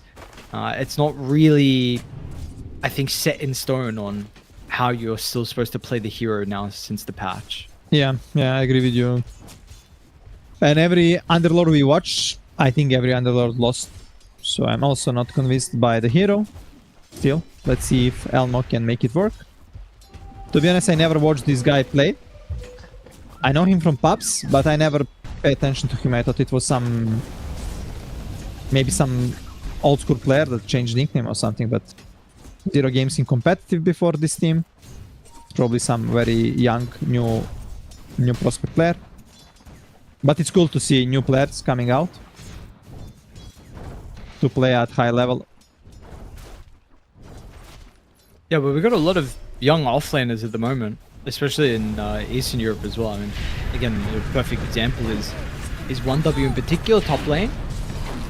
A little bit of damage onto Rain. They're going to get the second root coming through. Elmo still has to be a bit careful about his own health pool, as Violent will freely be able to right-click down the offlaner. Amazing trade for Violent. He's untouched, full HP. Hoodwink also super low, so that means he's just gonna be able to keep free farming. And it's always good to have these trades for Rain. He gives his life for carry kill and also free farm. Oh, they're trying to control water runes. But Ixne, aggressive blink. Sweden Schlong is in danger. But he's so fast with the boots and reactive taser. What was that, around 400 movement speed or something? Yeah. See if he maxes the taser as well. Yeah. I think he did, right? Yeah, I think it was him. Yeah, without a sticky bomb, and then next day we see the Ariel guy from the Mega just maxing sticky. So it's cool to see players are having different playstyle. Still no kills for Lone Druid. Unusual for the games we casted. Ooh, Rain. Yeah, maybe we're gonna get a kill in the lane. Perfect moment So to make mentioned rotation. about with the nighttime movement. Let's see. Now he's going to be able to lead on forward a little bit. They used the crush though already. Yeah, maybe he wanna bait Bottega to go a bit aggressive. Like, no crash, come on me. Maybe that's the play. Oh, Rain gonna lose his invis. Oh, they will still get Problems the though? stun onto Problems. Pretty quick TP down from the Hoodwink. He's tipping. Yeah, so the response is going to be there. Amaryllis with the bushwhacks. Problems over isn't here. going to die, but it doesn't look like anyone else really will either. So we just got a couple of extra supports down in bottom. Yeah, not sure where was Tetris, but he was like late. They go without him, and if he was there, maybe they could go for this lone druid kill. Anyway, they're gonna run at the rune. Maybe there's gonna be some fight before the rune. Rain in danger. He's only level 2. He managed to go in this actually because of the raindrop. Oh no, he did. Oh. Get the deny it. Oh. Wait, did he dispel him? No. What happened? Why did he go out of Invis? Yeah. Dire structures are fortified. I guess he hit. Products, mid lane. An opportunity with the blink on cooldown. He kind of remnants the wrong way, but still after the second one. Gonna be able to get the kill. So nice solo kill for Squad X. He's got a regen as well, so he's completely okay. That dive enabled thanks to him finding the power rune. Yeah, and this is gonna be huge because Squad X right now he can run on enemy wisdom. And Queen of Pain, if Queen of Pain wastes TP on mid, and you have to do it, then I don't know how do you protect your wisdom. Let's see what Queen of Pain wanna do now. Yeah, Queen of Pain is tipping mid. So basically he wanna ditch his team for the wisdom shrine.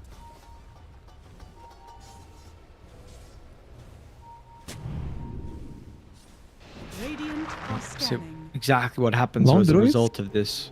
What he Dire's tried to middle TP tower or is what? under attack. Aye. Double rune for 1W. Oh wow, I didn't even see. Huh. I think Bottega actually TP'd with the hero Yeah, that he stopped. did. Maybe he wanted to TP with the bear, but misclicked. But yeah, that dead on Queen of Pain was huge because of this. Dire's middle tower. And I don't know if Queen of Pain should TP mid like this. You're like using TP to get one creep away, but you're losing Wisdom Shine. Top lane though, Rain in danger. And he's gonna die one more time. Already 4 deaths for Rain. He's not having a good game today and yesterday. Even with 2 Wisdom Shrines, he is like only level 3. Gonna be level 4 soon, but yeah, bad game right now for him. But Luna is top net worth. So he can say he secured his carry. Job done. Job Yeah. done, easy. Rain's even gonna have to try and TP mid for the 8-minute rune. Unfortunately, the Twin is strong picks it up. On the other side, Rubik as well with very bad game, only 3rd level with lowest net worth in the game. Hoodwink though level 5. Radiant's bottom tower is under attack. And Sweden Strong gonna even steal 2 bounty runes. Gained kinda slowed right now a bit. Yeah. Not many kills, not many action, so let's see if some team wanna bring some heroes at some point to open some tower. Radiant are scanning. December gonna be huge problem soon with the vessel. You just need the recipe.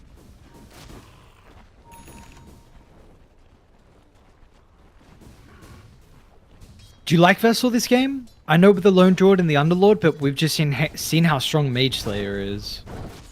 Yeah, Mage Slayer is strong, but yeah, Vessel can give you so much in this early, especially if you can get it that fast like Squad X. He's having a really good time. Radiant's middle tower is under attack. It is a world he can even go back for potentially, depending on what the game is and what the state of items that require out of him. Yeah. Bottom, it's a lot of damage onto Bottega. Yeah, he got Yeah, ultimate. look at the Savage Roar along with the True Form off.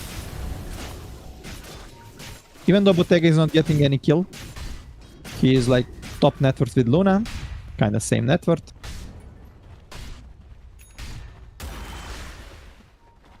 In 15 seconds, it's gonna be Power Rune. Probably gonna be big fight there. Underlord with the ultimate ready and Pit of Malice, so we might even see him rotating. What is the interaction between... Oh, Quad blinked in. She has an Arcane Rune and high levels in Blink. She's fine. I thought maybe they were starting to ping her, but... what's the interaction between the carries? How do Luna and LD kind of fare as this game goes on? I think Luna, if there is like Lone Druid with the bear around, like with the glaives, is very strong, especially with the timing on Butterfly. But we saw yesterday Lone Druid managed to win against Luna. So, still, it's annoying for Luna to play later on, because Luna is always alone, farming in the jungle, and Bear finding him with Shadowblade can threat him and kill him. Ooh, bottom lane, Sweden strong. Dire are actually mirroring this move. Yxne going The so Hop's aggro. going to be pretty vulnerable now. Kindred. It's an okay Sonic Wave to push away the Slaughter, which does give him some separation. So defensive use to the ultimate, but a really good read for him nonetheless that it was absolutely necessary to be used like that. Yeah, and it was oh, but they're gonna even find a slab, Mr. Morale. Nice bushwhack there from MRLS. And it's a siege on the lane, so you are Dire's bottom tower is losing under this attack. tower as well. So these two kills are huge. Plus, Queen of Pain use ultimate with Arcane Rune. That means it's gonna be super ready in 40 seconds again. Is under attack.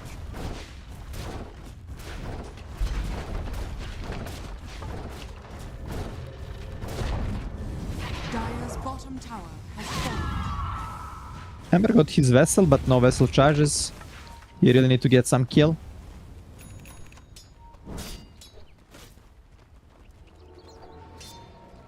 And Did, right now, I was going to say, I did get somewhat confirmation that it is Emeraldus on the hoodwink. I'll hold that thought. Is it yeah, he just shortened the nickname. Yeah, apparently it comes from the flower. Oh, I'll hold that thought. Yeah, they got the techies. Is the Quap chilling? Quap's chilling. She's going to be able to blink away more than likely. She's got the shield rune. You get a stun, you're going to crush afterwards. It doesn't really matter. Oh, okay, cool. Well, bit this afraid. one doesn't have an arcane. Yep. Yeah, it comes here. One of his mother's favorite flowers is an emerald. So Okay, cool. just cool. shortened a bit. How nice. Nice, nice.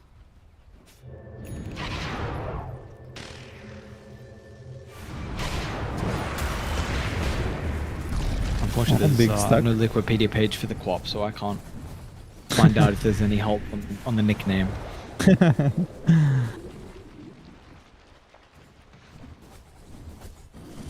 Game still kinda even Is under attack.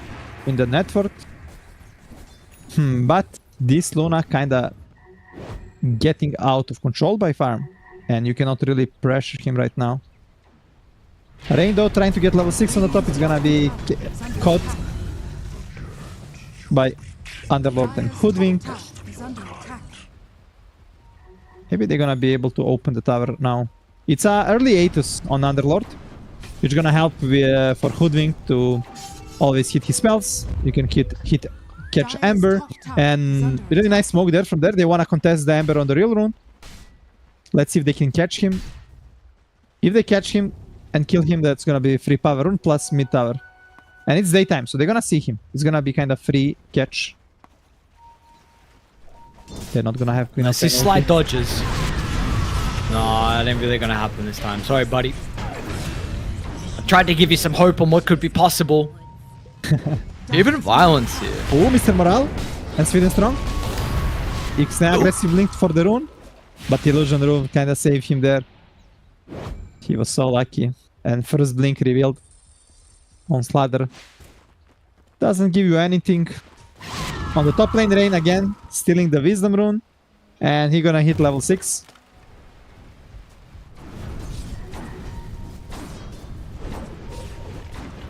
It's a big stack. Yeah, both teams stacking a lot on Triangle. Really nice to see. But like you mentioned, now you don't have cleave. So you're not gonna be able to get it. Should I get caught? One more time. This L1GA is so annoying, yeah, with this Road of Aetus. Rain cannot catch the break. He's already Are scanning. 0-6. No Radiant's items. bottom tower is under attack. Sometimes when game is hard like this, you just want to push some waves, get extra gold and network, but yeah, you get caught. This is a good old-fashioned position 6 net worth. My god, where is his gold? Yeah. And Squadix, because he died, he got one vessel charge. Maybe he's ready to fight. You don't need to get killed. And they're actually grouping up. They want to bring 5 heroes top. Actually, Squadix is not coming. Yeah, I want my Ember here. Like, you go Vessel, you get involved. Like, we have not seen any value out of this item because he feels like he has to deal with mid because there is a catapult wave as well. Yeah. So in the end, maybe Mage Slayer was a better option, like you mentioned. If you don't get anything from this, I mean, definitely it will be better with these kind of circumstances that happen. Radiant's top tower is under attack. Dire are scanning. They're not even really set up for the power rune though. It's not going to go late to the bottom one. It wasn't even there. It doesn't matter, but it's just that the hesitancy that we're seeing from Squad X is very concerned, especially with the Atos and the control like you're mentioning. I mean, this item makes it a bit easier for them. We saw what happened previously with that one death on Squad X, so... Dire are scanning. Yeah, I love how Bottega left the bottom lane. He understands that they cannot really defend this tower, so it's better to go out, play safe, don't risk, don't put your teammates into the bad spot, into the bad fight.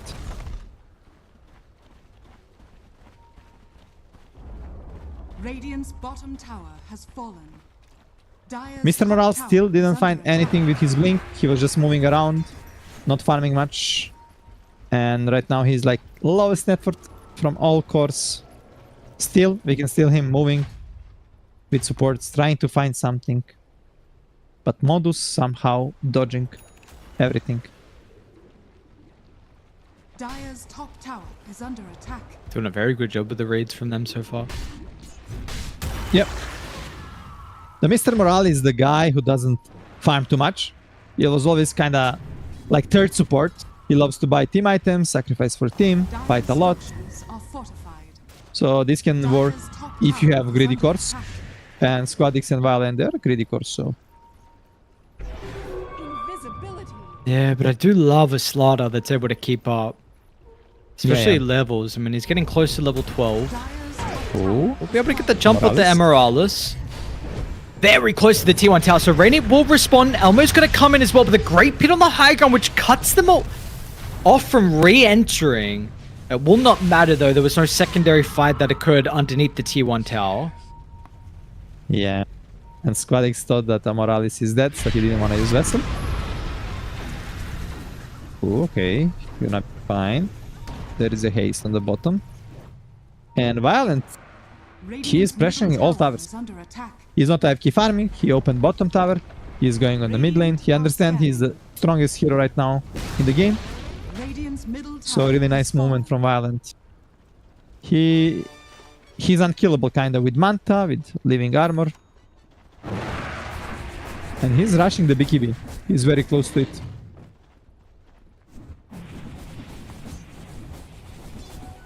Do you agree with the necessity to go BKB second item? Yeah, a bit weird. I didn't see much BKBs this early on Luna. Usually you go for the butterfly. And butterfly will be amazing against Lone Druid. But he's probably thinking that this is the timing where they need to take map control, like Tormentor, into Rosh, into the next big objective. Man, I would love to see Dai continuing to hold this jungle aggressively where the mines are currently set up. Someone eventually is going to walk up this high ground and is really limiting the map that they can play with on Radiant. The fact that they haven't been here for quite some time just showcases that this extra couple of camps, they really haven't been able to farm for a bit. They've still got a 2k net worth lead. It is slowly dropping though over the past minute or so. Yeah, you're right. And you don't want to lose this big jungle because this big jungle gives a lot of net worth. You kind of want to control both jungles at some point. But yeah, too much mines. The flames rush forth.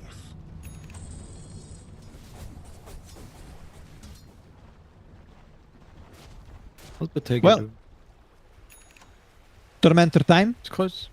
Both teams kind of Dire's grouping up. top tower is And under it's gonna be attack. huge. Ixnay just finished the axe on the Queen of Pain. And this can be fight that can transition into the Rosh pit as well. And it's gonna Dire's top tower is show under us attack. what team gonna kinda snowball in the next 10 minutes. They actually decided not to go. Yeah. So what happens? Like, what do you make of this with the fact that there's no contest from them? Did they just misplay the map and they weren't ready? Not sure why they didn't want to risk. Maybe Bottega read the he like used ulti. He was afraid they're gonna go on him, and after he don't have ultimate, maybe they're thinking like we cannot fight because he didn't finish Axe and he need to be in fight. They might go on him now. Look at this. Squad X gonna run into the bear, but they do still get a glimpse of Bottega, but they're just look at the easy kill, 287 gold. Yeah, Worthy and Bottega just finished the Axe, so that means he had to be in that fight there, and he didn't want to be. That's why they probably decided not to go. Morales. Ah, nice dodge there.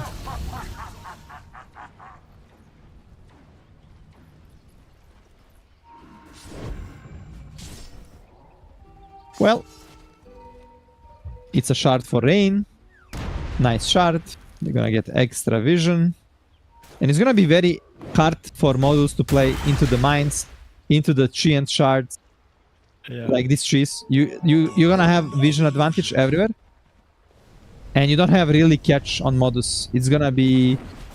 It's not gonna be easy for you to make a play.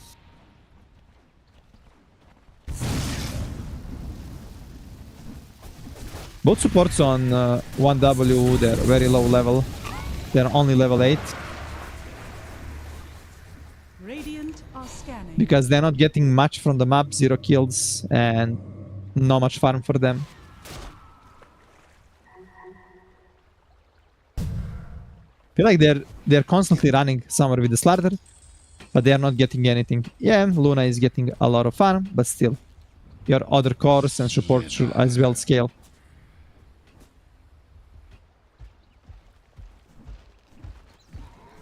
Do you like what you're seeing out of Rain at the moment? Like with his current positioning, does he need to play?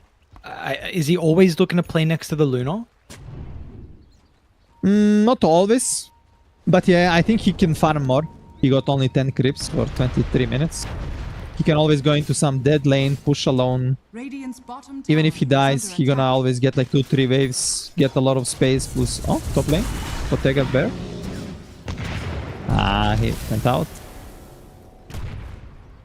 They actually instantly smoked as well from Radiant. So they see a couple of heroes trying to target down the bear, and they're gonna play behind it. Let's see if they can Too catch late. Violent. Maybe Rain gonna cut the smoke. Yeah, Rain. Okay, Better lucky. positioning. Yeah, that's good, that's good. He's not high level, and he saved his Luna kinda. But they're sticking around, they wanna take a fight. Oh, they stole the Eye in the Forest, no problem. Oh my god. Okay. Moving dead. But if it's still the other spell, I guess he will not lose it. It's like Templar Assassin traps. Yeah. Okay. If you cannot find the fight, because Morus is dodging, what you can do, you can force objective. Radiant's top tower And what is the biggest objective now? It's a rush. So if you don't want to give us fight, we're gonna go for the rush. And if you want to fight, come, we are waiting for you. So nice decision there from 1W. is under attack.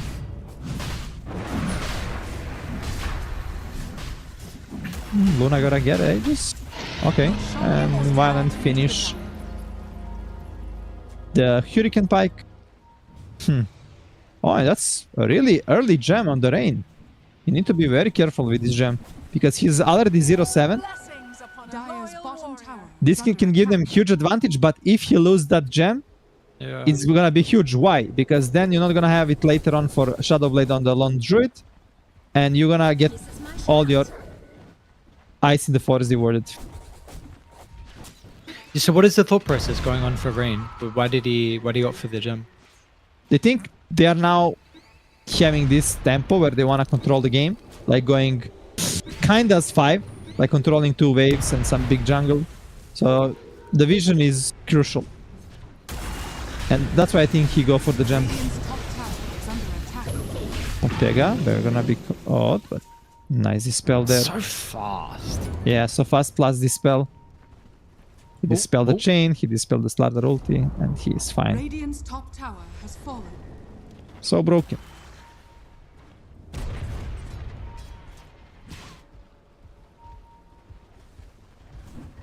Radiant's See what top tower part of the is map under they're looking to attack. now control. Ooh, nice steal Die, there they'll from take the T1 Problems. tower top. Stole the mines.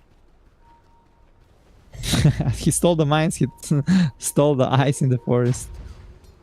Look at me, I'm you. Tower is under attack. Radiant structures are fortified. Morales. Okay. Another dispel that we've got in this game. Greaves to be able to get rid of the chains. Does also pull Violent's attention off the T2 tower top without having creeps.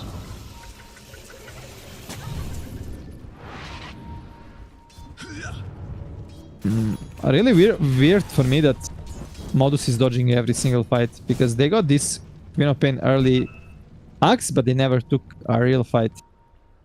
And they built everything to fight, like Underlord, Aethos into Lorus, so you want to fight, right? Is under attack.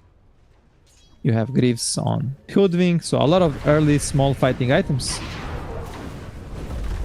It's not even my birthday. Yeah, but them just completely avoiding these engagements means it's Radiant's middle tower. T2 tower that's going to go down for free. Looks like they'll continue to control the high ground because, I mean, they've got mines, they've got wards, they've got Eye of the Forest set up, an outpost. Like, this is a very difficult fight for Modus to take into this specific area. Yeah.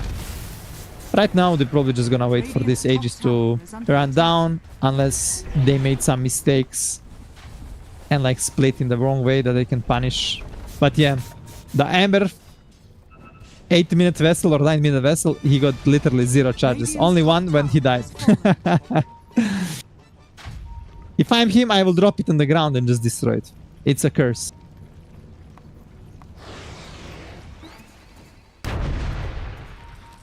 Oh, this mine's gonna reveal them. Dire are scanning. Modus gonna get information about this.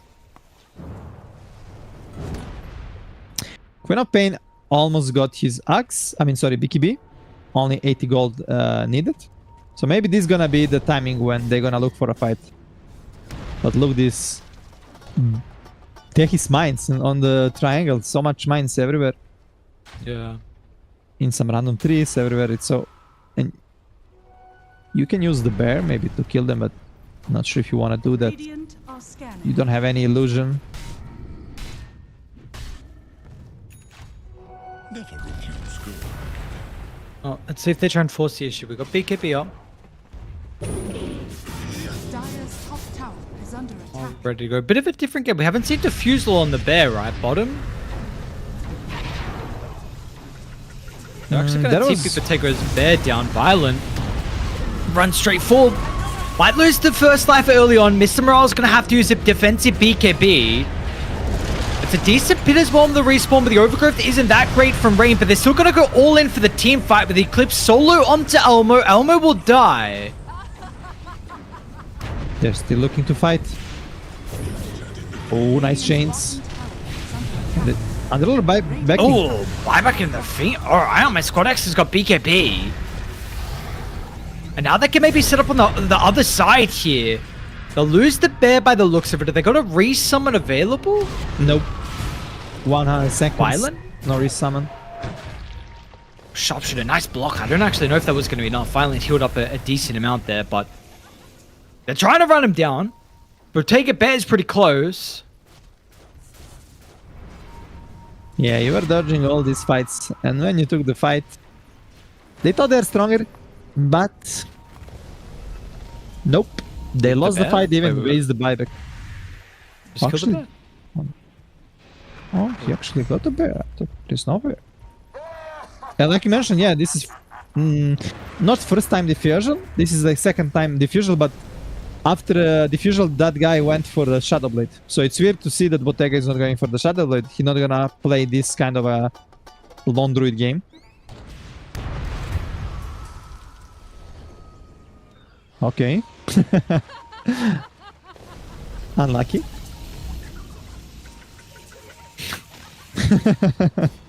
Such a frustrating way to die. Yeah. 8 more 4 mines. Smeralis, so got Emeralis. Anyone? Oh, Squad X night dodge. Just for points. yeah. just for a highlight. Radiant's middle tower is under attack. Okay, is that BKB gonna enough to take a fight? Because if you take BKB on lone druid this early without Soda Blade, you wanna take next big fight on the rush. You don't wanna give them Aegis with a banner. So basically you are investing everything into this next big team fight for the rush. Behold, a sudden burn. Radiant's bottom tower Take his is under bear. attack. Cool disarm. So the bear's gonna die, but the rest of Radiant are coming over. They've also held the Ember inside the pit, the Squad X. Of course, it's fine with the BKB. They got the damage. Close. Not close enough, though. Yeah, and meanwhile they managed to get a shard for Luna. Oh, wow. That's not bad. Yeah, that's not bad. It was the other Kiss. one. It's just tech is. He's close to his Satanic. He might got it for the next big Roche fight. But let's see. Smoke from Horus. Morale. Oh, Violent's gonna Yeah, pop out no, for the high ground with the Eclipse Solo once again onto Elmo with the defensive telekinesis. It's not gonna be enough. That's a dieback onto Elmo. And now Problems is gonna be run down as well. But Violent isn't protecting his backline. So we're seeing Botega's bear able to cut through Violent some of alone. these heroes. Oh, I should be fine with Tech is alive with Squad X as well. No, is he not okay? Savage War's going to push him further away. Now the bear actually might be a little bit vulnerable, and that looks like that absolutely will be the case. Yeah, Butterfly saved him there. Too much misses from the bear. And Violent almost his Satanic. 300 gold. So next rush fight gonna be very hard for Morus. It's gonna be very early rush. So rush is up in the top side of the map. And there is a lot of mines from Sweden strong already there.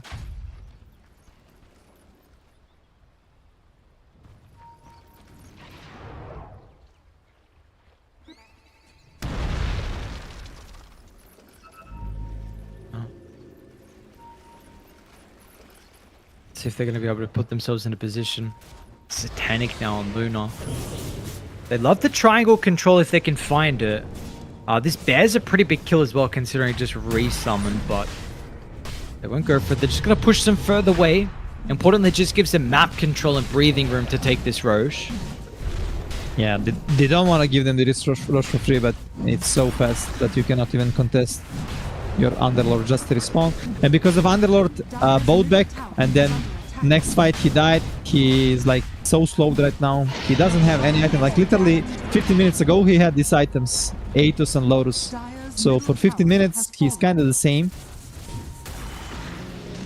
And he was having a really good game.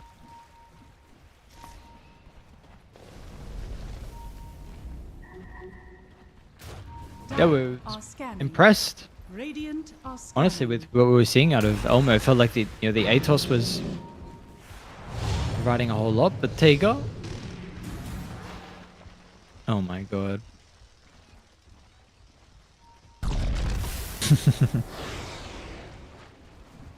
He's out. Well, let's see. They got the Aegis on Luna, Satanic, Banner. Maybe it's time to go. You want to force enemies at least in the base. So you close them down. It's a daytime, so it's a nice smoke. You can always catch opponents unless they are in smoke as well. You're always gonna see them first without breaking a smoke.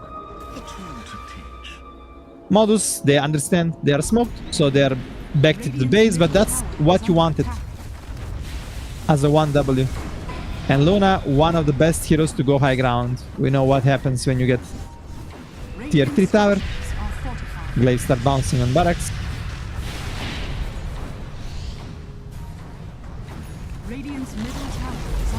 The bear did cut the other wave, so as long as they drag the creeps off, but I don't think backdoor protection's going to kick in still for quite some time. Yeah, ooh, Luna. Anti-dodge still kind of connects with the damage, I think. Doesn't actually die, though. But they managed to defend, yeah, nice play there from Bottega. They managed to defend. They're pinging on the next creep wave. Protect the creep wave. I mean, actually, that's Bottega ping. Well, no more banner, but still, they're still much stronger. They wanna like go at you, go at your base. Mr. Morals is very close to his axe, and Squadix finished the Shiva. A nice timing on 1W.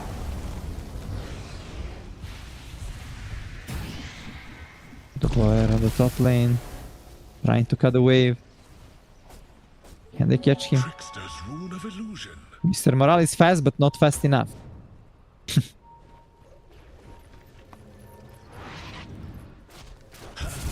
Okay, Violent is done. Oh, Blessings upon loyal warriors. come on. 550 movement speed. Just ult it, Rain. Press ult it. I got it. They got it.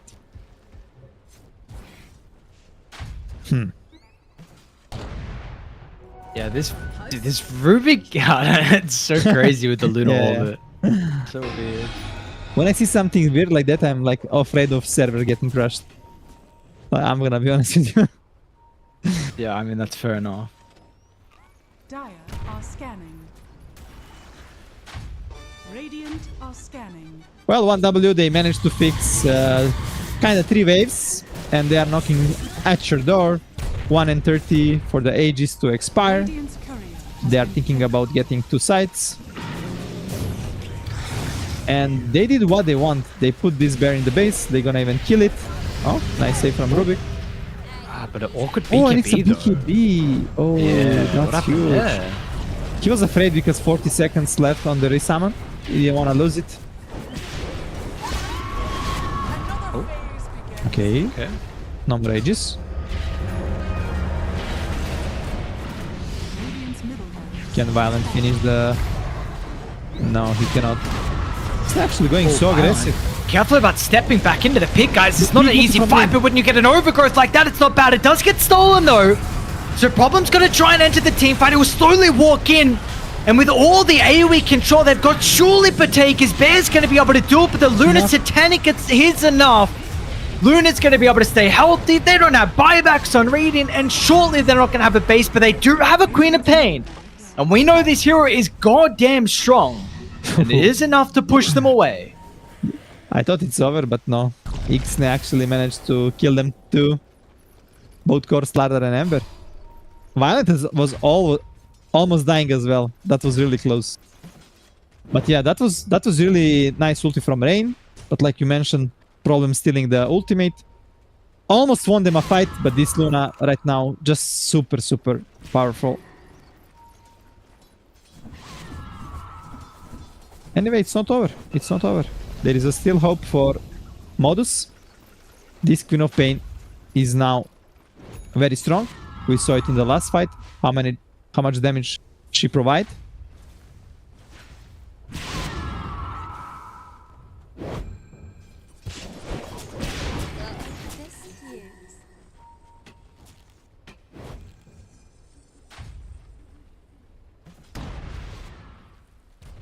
The large lead though.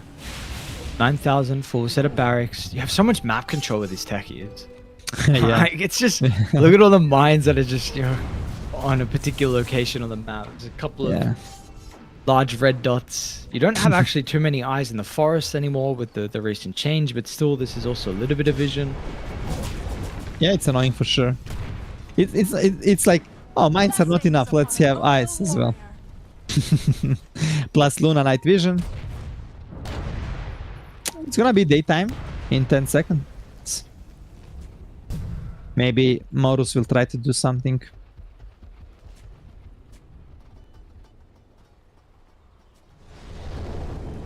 I just felt like they had moments when they could fight early on. They had nice timings. Like Elmon, Underlord had like super early A2 Slorus. Queen of Pain had early Veil and Axe. And I felt at that point they're strong to take a fight, but they were like constantly dodging the fights, And right now, when they want to take fights, 1W already much, much stronger.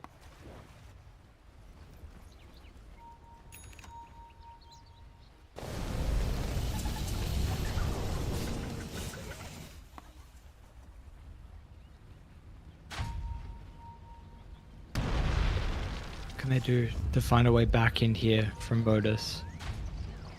Difficult Well- position, but it is doable. Bottega. Bear was going to run into a couple of heroes. They're starting to trail to the right side. We do have Roshan that's potentially going to be up in 45 seconds. Yeah, without these Aegis, Luna can die. Like we saw multiple times when he go for the high ground that he was getting super low, that he can get bursted. And the bear now got Monkey King bar, so they're gonna be a damage for sure. Squadix. Bit of a messy start to the fight. No one too happy with how that occurred. So they're going to try and reset. Dive back to the high ground. Radiant back closer towards their side of the base. But importantly, this will favor Dire though. You sort of hold the map. Have the location for you to be able to enter the pit. Yeah, but Bottega used BKB on the bear. I feel like the bear is having issue because of not having a Shadow Blade. Cannot really find a good position. Like good angle to attack. He cannot surprise, and every time the bear is charging in, it get like almost full bursted that need to press BKB and run out.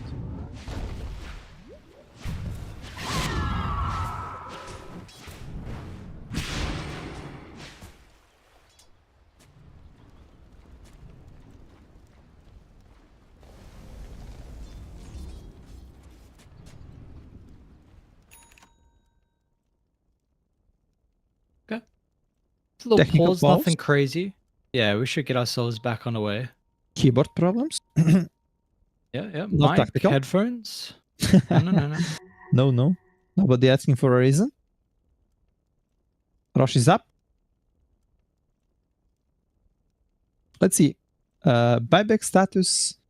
We got Rubik, Hoodwink, and Queen of Pain with the buybacks. And on the Dire, we have only Tehis and Shin. So Rosh is at the top pit. We will say it favors the Radiant, but no. Look how many mines Tehis got in the triangle. And there is this outpost controlled by them. How do you go? You need to go some long way running, some marathon.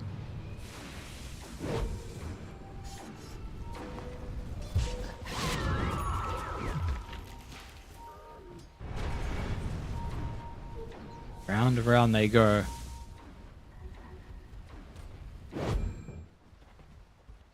Okay, man, we're itching for a fight. We've been getting... Yeah, that last one gave us a bit of a tease, how close it could be. Still yet to break there just yet. We've got... Any big items that we're closing in on? Another 5th branch maybe for the Druid? He's close to Disperser, but his courier is dead. That can be huge. On the other side, Luna just finished his 5th link. Slardar his Axe. Big timing is gonna be Slardar level 25, but he is far away. Undispellable ultimate is one of the biggest upgrade on level 25 for any hero in Dota. On the other side, kinda everyone is kinda keeping some gold. Nothing crazy coming out.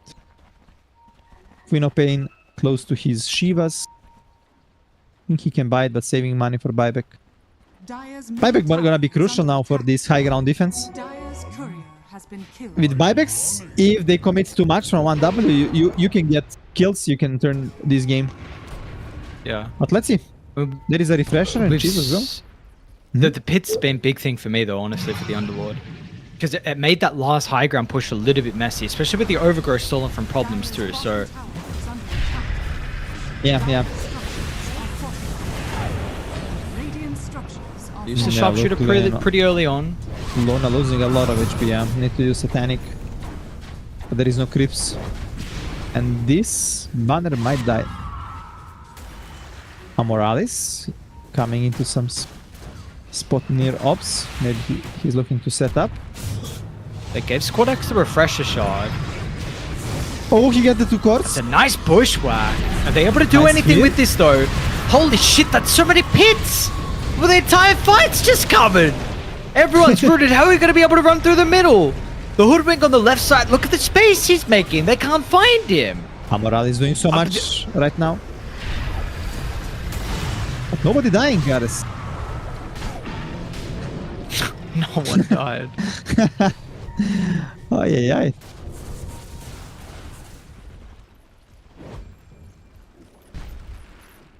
Well, no banner. No BKB on Luna. They wanna chill right now a bit. They wanna wait BKB to be up. There is no BKB also on other side, like Queen of Pain without BKB. I think Bottega is not doing much with the Lone Druid, to be honest. So they're gonna be cooked. Yeah, and he might actually have the bear in some danger. The rest of the team nearby to back him up, but it's a nice pushback that could give them an opportunity or an opening, but just the poke, it's not enough for them. Yeah. By the way, look, Luna dropped Hurricane Pike in the ground, like a bit on the left. Oh yeah. On the Oh, stairs. what the heck? Okay, Sweden Strong Oh, gonna Swedish pick up. Strong got it. He's like, brother, what are you doing? Are you on your pike? Like, no, hello? I mean, he's absolutely slotted. Oh, Bottega Take his bear. bear. Yeah, they're gonna get it with the overgrowth. I just feel like Bottega is not using his bear at full potential. Oh, Queen of Pain going crazy on the mines. Whoa! She blinked in? That was perfect.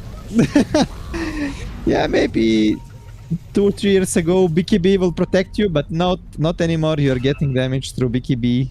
Not full, but 25%.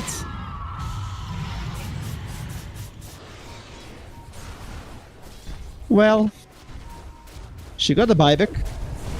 Oh, Whoa, Eclipse as well. Well, they're gonna be able to force up the buyback. Hang on, what? The Queen of Pain! She just blinked it again. What are you doing? And Bear is dead with What Tower. was that? This might be a game. No respawn on the bear, no Queen of Pain. Oh, Mr. Morales, let's just take a chill pill. I mean, this is pretty much game over. Let's just not feed our lives. We can just end it right here. Yep. Right? I mean, Bottega's got all the items at least on the Druid, so pass it off to him. Without Bear, yeah, he managed to kill the Slather. Luna though, still got the Aegis, still got the Stanic.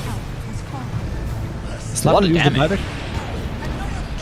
Oh, nice, nice. Can they hold it? Can they hold it? 74 seconds without a Queen of Pain. Slather is coming. They just want to play safe. They want to go for the Megas.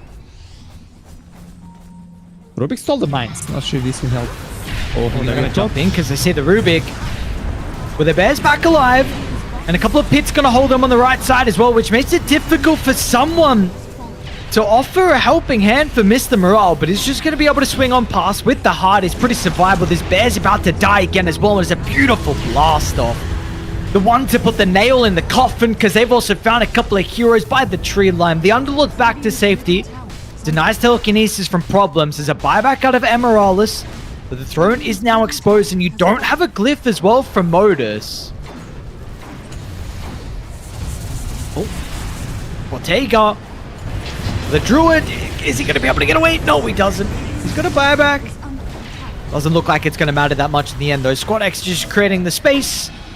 Well, the rest of the heroes and the creeps now can start to pummel into the throne. 10 seconds till the Queen of Pain's alive, but it's 10 seconds too long for them, unfortunately. They do have to hit. Where is the Luna? Oh, Violence out. Never mind. Oh, what? You walked, mate. Well, they decided, let's play safe, my friends. Don't throw the game. Well, there was still glyph available on Radiant side, and Queen of Pain was respawning. They didn't want to commit. Luna invested a lot of money. He's buying the Axe, the Aghanim's Blessing, but now she doesn't have a buyback. If this Luna somehow dies without a buyback, maybe there is a room of Modus winning this game.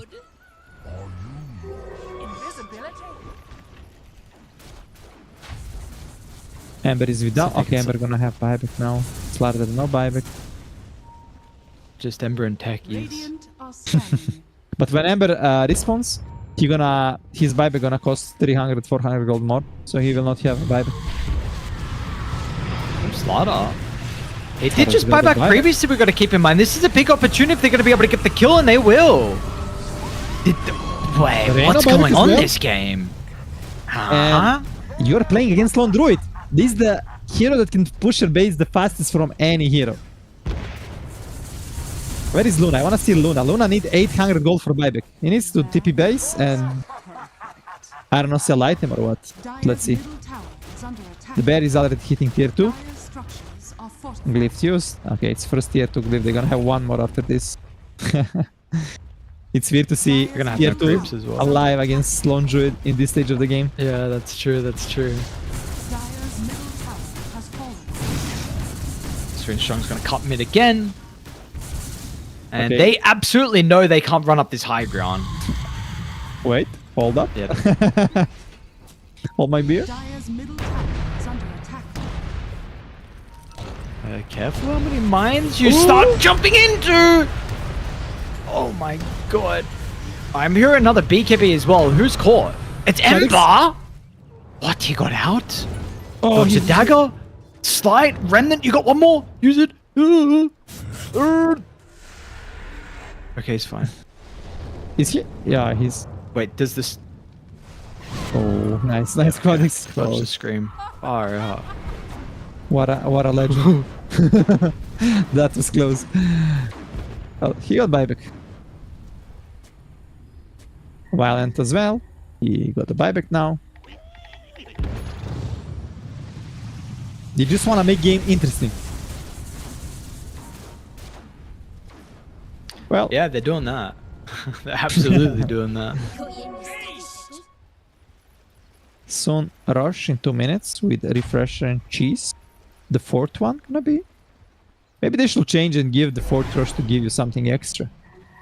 Maybe Yeah, axe I like think so. before? I'd be down. Yeah.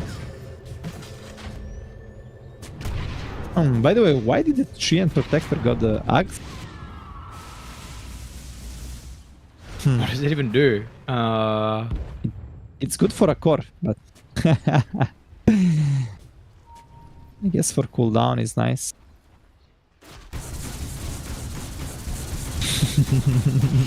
What? Yeah, what actually is the point of this as a support treant? Yeah, bro. We thought maybe game is over. Let's make some memes. I don't know, maybe for the cooldown, but you can just buy Octarine Core. Which gonna benefit you on everything else. Thompson, when this new axe was introduced, Thompson played a lot of Treant mid with this Aghanim build. But yeah, that's that's a mid Treant second item, not late game. He could buy a refresher if you wanted to have overgrowth. Pick up bear, but bear should be fine. There is a level 25 on Slaughter now, so you cannot really dispel corrosive haze. Oh my god. Alright, well, they're gonna have to TP back towards the outpost. They want to try and reconnect. Tekis is starting to get the mine set up in that area.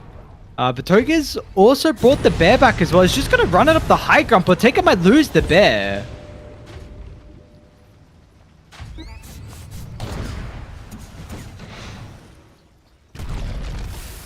And they're just gonna wait for the rush. It's gonna be up in 20 seconds. But Tega just sitting in the base with his hero. Regeneration.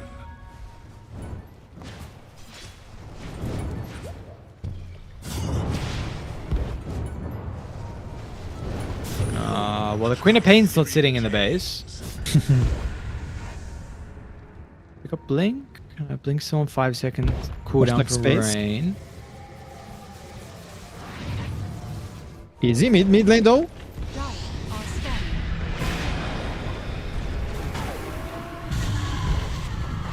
Oh, but she jumped in. What is that damage? This is a Luna damage you kind of need to respect. Violent.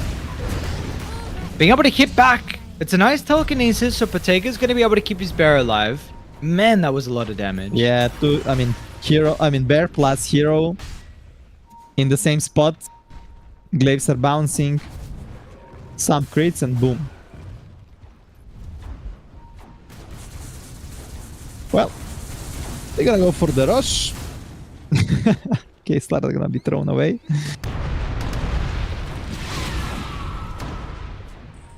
No, they're wanting to try and come contest this. But Bear is already half HP from the mines. And they're smoking out as well. They're actually going to leave the pit to try and take the fight to Radiant. So it's going to pop up with the higher ground. Mr. Morale wants to try and control the Bear to take it out. I mean, it's just so much damage if you deal with that. Meanwhile, as well, over to the left side. And 3 Are they able to keep up to Elmo? There is a Eclipse as well dropped on the head. Oh, they gave it to the Ember actually, so it's gonna stop it's gonna stop doing the damage over towards the Queen of Pain. Now they've also lost the Ember. What's going on? Ay. Is under attack. I don't know. Some overstepping. Rain actually missed the ultimate and Rubik stole it, and that's why Ember died to overgrowth. And Rubik now gonna skip this. He gonna keep having overgrowth. He got it every 63 seconds. Roshan has fallen to the damage. God damn. Let's see if they can hold. Aegis, Cheese, Refresher, Banner. Can you hold? They still got the glyph. No Crimson Guard on Radiant though. Maybe somebody should think about buying it.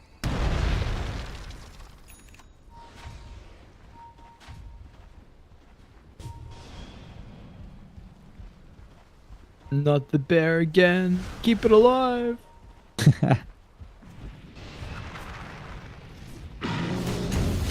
Oh, Rain.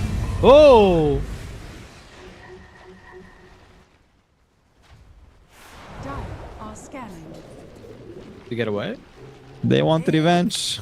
How about that guy? He even wants to get the XP. Slardar?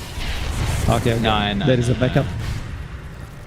They're coming on right. Oh, they popped through the portal. Oh, it's a massive sonic wave, and you're gonna be careful about the Queen of Pain damage once you're clumped up like that. But it's a defensive telekinesis that can accident. He wants to go in. Sweden Strong is stuck. Listen, brother, don't get me out. I want in. Mr. Morale's back up to a decent health, but they lost the Aegis on the outskirts of that fight as well, and this is messy. Sweden Strong is stuck. This is really not the fight you were looking for, but meanwhile, Squad X as well is isolated some of the backline supports. This is a messy fight. Does it favor Dire in the end though? Violent's having a bit of a difficult time to be able to finally lock onto some of these heroes. He's not moving. Sweden Strong as well. He killed the Monster Morale. The Throne is... I've got a couple of heroes as well. Yeah, gotta be careful about the throne, but this fight as well is their main problem that's on their minds. It's okay at the moment, the health pool of the throne, but can he get the TP out? He will not be able to do so. That is gonna be a Queen of Pain without a buyback. Yeah, and Lone Druid need 30 seconds to summon a Spirit Bear. Can you hold? I think it's... Oh, they're afraid. They don't want to go. Slardar, no buyback. Ember and Tetris died without buyback. So they don't want to commit, even though Queen of Pain is dead. Lone Druid no bear, but yeah, they don't have all this information like we do. Maybe they're thinking Queen of Pain got buyback. So yeah, the right place to wait. Ooh, and we are going into territory of tier 5 items. And this can buff Modus insane. Like if he can get like this Dezo on Lone Druid. If Queen of Pain gets Divine of Regalia for extra damage. I still don't get Ares the Axe on Rain. He's still trying to work it out. I don't know. Yeah, I don't know. He could load Pipe, he could load Crimson, the Hex, the Refresher. Mr. Morale, no buyback? Okay. He should be good, but I take a bear. Making space. Yes, there's my big ass stream protector. 6 Scepter, bro. Look how big I am. Run.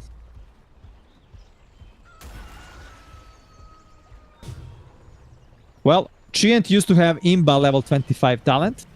Overgrowth undispellable. But not anymore. He's close to level 25. So there is like minus 3 seconds leech seed cooldown, which is meh. And there is like 550 AoE armor.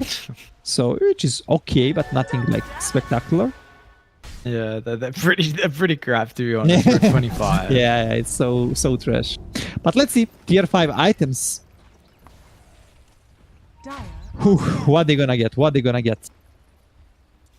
And now, if you get necro books, now you can kill these mines. So necros can be really good for the radiant side, and you can finally remove these mines. So all this hard work from Sweden Strong gonna be destroyed. Yeah, although with that being said, I'm kind of disappointed he didn't go for the damage talent. Like, what are we doing? Oh, brother? yeah. This Come on, is brother. Definitely the better one. Yep. I agree with you. Luna should buy him Moonshard. Okay, let's go. Get us through the items. What interesting ones have we got? Yeah, Luna got Regalia, we got Minute of Horn under the Slider. The Trine went for the Dazoon Blood Right. Timeless Enchantment. The Techie's got the Timeless Enchantment. He went for the Enchanter's Bauble though, which is super boring. Like, surely not. I mean, Is this even like is there any time where this is good? 10% increase through enchantment. 10%. but current bonus is 50%. So what you're Say that getting- again? if you hold your mouse on the neutral item, Yeah. it says current bonus 50%. So you're getting like 8% extra spell amplification on damage, right? Well, I guess he had it on the last one, right? That's how it works. Yeah. So, I mean, a lot of damage from him. But yeah, like you mentioned, it's boring, man. I will be bored to do that. On the So other side, it's just it's just like a Dormant Curie or like an upgraded version or a Yeah. different version of it. Yep. okay.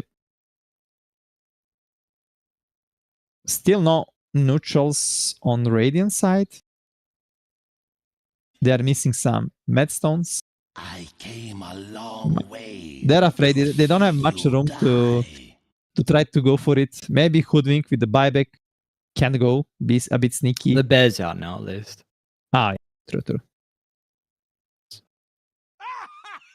Squatix got for Stygian Dezo.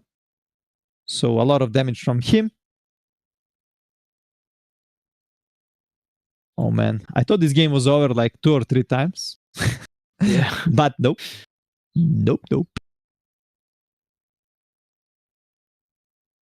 I feel Well- like there were a couple opportunities for this one potentially to be over, but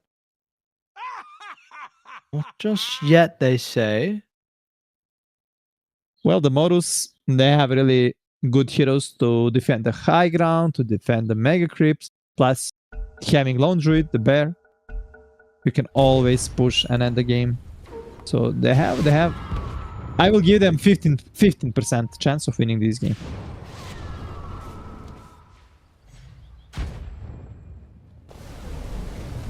Did you say 15%? Is that what you said? Yeah, 15.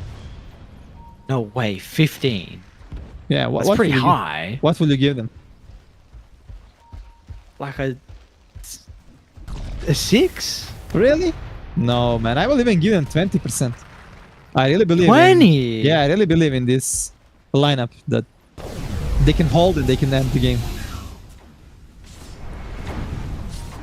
From my experience, I lose just- many games against Mega Crypts in pubs in this new patch. Yeah, okay. So that's why. Oh, who got the I Necros? just when I see Throne exposed, I don't know. I just feel like this is so difficult to play Dota. Yeah, it is, but it's not end of the world. There is a chance. It's not like maybe I'm giving them too much, but I have some past experience like this. So. Well, Queen Yeah, of I Pain, see, okay. Book of the Dead, Spell Lamp like Timeless Enchantment and Debuff Duration. Pretty nice. Let's see other heroes. Problems as well. So yeah, this Necro is gonna start like rewarding the mines. Now they don't have the True Sight, which was Imba in the late game, because you don't have always this. You don't have slots now for the dust, for the sentries, for the gems. So it's big nerf for the Necros, but yeah, I think that's balanced. Oh, Stygian Dezo on Bottega. Yeah, wait, how do you rate the Necro as a pro player? Because I was always intrigued, like from a pleb's perspective like mine, I felt like there were many other neutral items that seemed better, but everyone kept going Necro books. They're just strong for like fights, like in fight, like, but mostly because of the vision, this true sight, because you don't have slot in this stage of the game for the vision. Plus you have this free purge, which is really cool, and you can always pressure like the base by pushing waves. This is one of the most important things.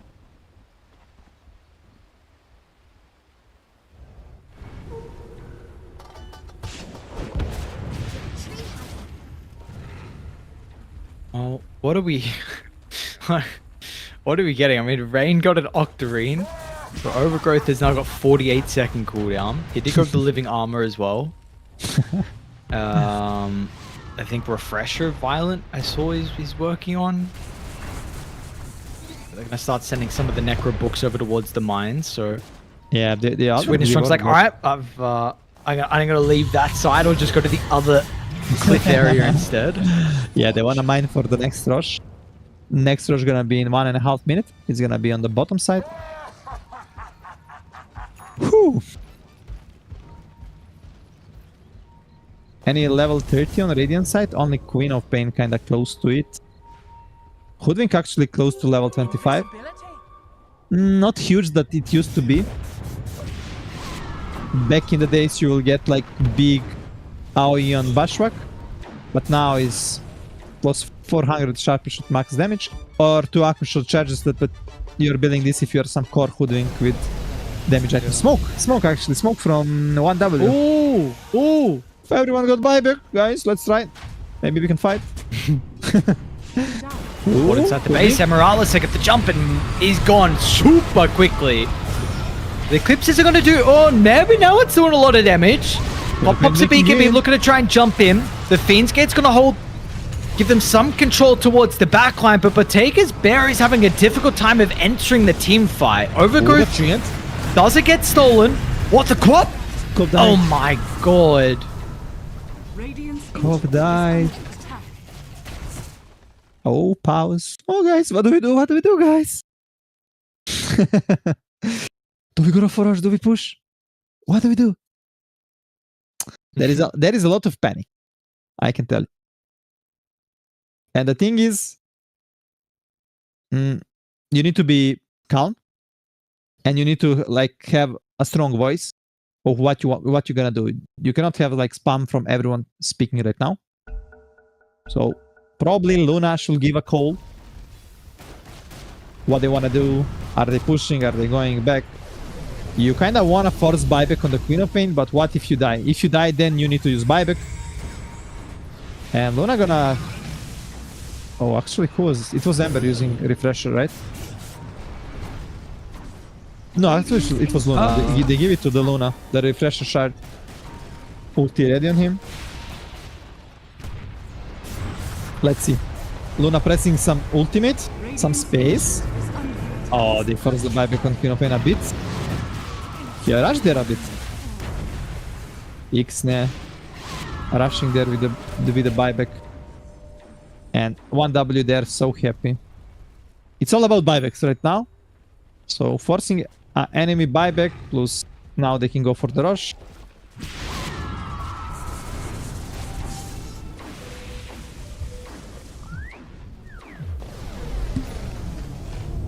Should this be like, yeah, what are we up to? 5th, 6th Roche?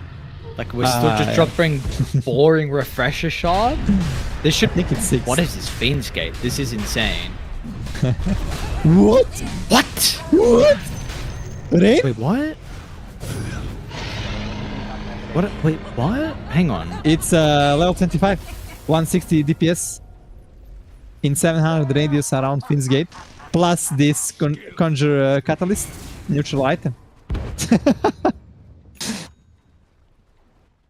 How much damage he took? He took 1.4k. Did you... What? It looked like it aggroed Roche to leave the pit, and he just started like charging at the tree? I don't know. Yeah, it was very funny. I didn't expect this. I'll be honest. I will not expect this as well if I played. That was so new to me, like new thing to see. But yeah, every day you learn something new in Dota.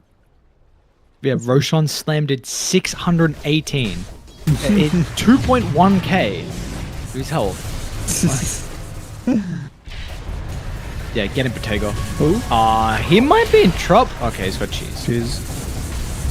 Yeah, now you don't really win this. It's taking too long. People can react. It was a block of cheese? Yeah, it was a block of cheese. Ah.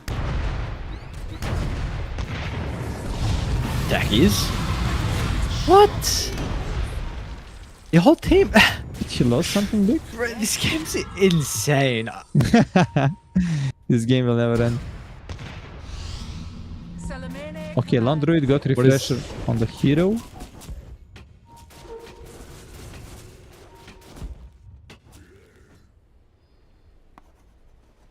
Bottom, Queen of Pain. Okay. So it has to be a little bit careful. Meanwhile, the bear. There's the resummon as well. Absolutely, it's gone 50 seconds without it. They don't know about refresher on Bottega. Bottega doesn't have a buyback, but he got refresher. So they might now try to commit and go in. There is a 3 minute left on the Aegis. But no, they're afraid, man. No, guys, let's wait 5 heroes. Let's go together. Daytime soon in 20 seconds. Aeon Discount Queen of Pain. Because no buyback. Ixne decided he need Aeon Disc. Not dispels though. On the Dire.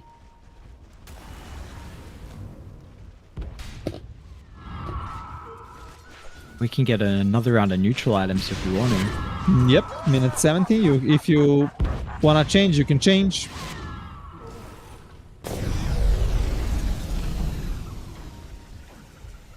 See who's happy, who isn't. Well, Modus definitely happy. Luna? Oh, he just got satanic up. Wait, Elmo popped through the portal. Are they really looking to fight this? When you killed the Aegis, you're gonna lose the bear. It's a massive sonic wave. Mr. Morale might end up dying, but the BKB is gonna be okay for the moment. But the Overgrowth gas gets stolen on the backline with a pit as well. Holds the 2 supports, but where's the damage inside? You see how hesitant they are? There's another round of the Sonic Wave in a couple of seconds. If they continue to lock onto these supports, they're gonna have some problems, and that is absolutely the case. 2 of them are gone. Do you have to use a buyback on Radiant? No buybacks. No buybacks. Okay, Mr. Ares, tell me now. My 20% chance for Modus, do you agree? No, you don't agree? No. Okay. In fact, it's 2% now. Okay. How do you end? Instead How of do the you 5 or 6 I said before. That's a great question. I have no idea. This game is insane. You just code into the game that the techies can move the mines again, and then... Oh, yeah. Yeah? The Travo man. The old techies. He will do that. Well, anyway, I don't know. one more quick pause. Okay, if I understand correctly, if my Russian is good, he's kind of taking maybe short smoke. No way. Because kurit, I think, means like smoking. So like per kurit, like means like maybe semi smoking or something. I used to play with some players that they couldn't play without smoking, you know? So like they will vape. No way. And I'm like, no, you cannot do that. And why? Why you cannot do that? Because we are playing Scream and the guy is like vaping, right? But when you go to the official games, when there is like video camera, like you're playing with camera, you cannot do it. So, and you're used to do it. So you're gonna perform better. Yeah. You should always make your setup like it's gonna be on the tournament, so you are ready already. You're gonna like, oh, I'm gonna play like this, but when I'm come to the tournament, I need to adapt to stuff. No, you always need to be like same. Some absolute fiends right there. That's what I'm hearing. Any 70. Yeah. It's crazy. any big levels coming out? Because items, I don't believe that they're gonna be something huge. Slaughter level. I have 3 gems in their base. Okay.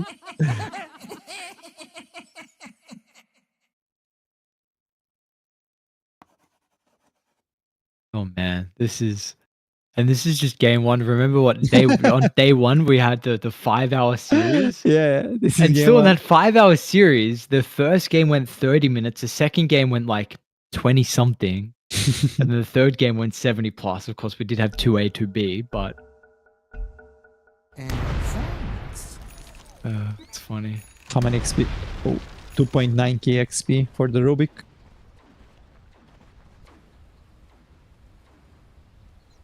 Did anyone change the item? I guess still not.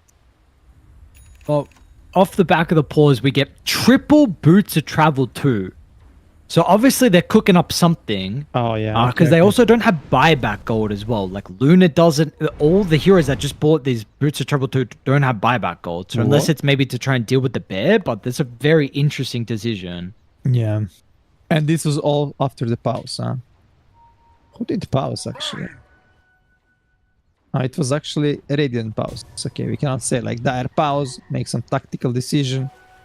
Dire are scanning. I mean, come on. Treant both Aghanim. Luna, you need to buy him Moonshot. He need to hit fast. That You got that damage, bro. Come on. He's What are you got doing? BKB actually. What is this 4-star on Rain? I mean, I get it actually. The pit's been super annoying. But I don't want to say, like, if you go for these items, I don't want a 4-star, bro. That's pussy. Yeah, That's pussy true. stuff right there. Okay, bear on the top lane. Yeah, travel 2 insta. They're gonna die. I mean, the thing is, like, he cannot buy anything right now. If he buy anything, he doesn't have a buyback. So he need to play safe, save a money for a buyback.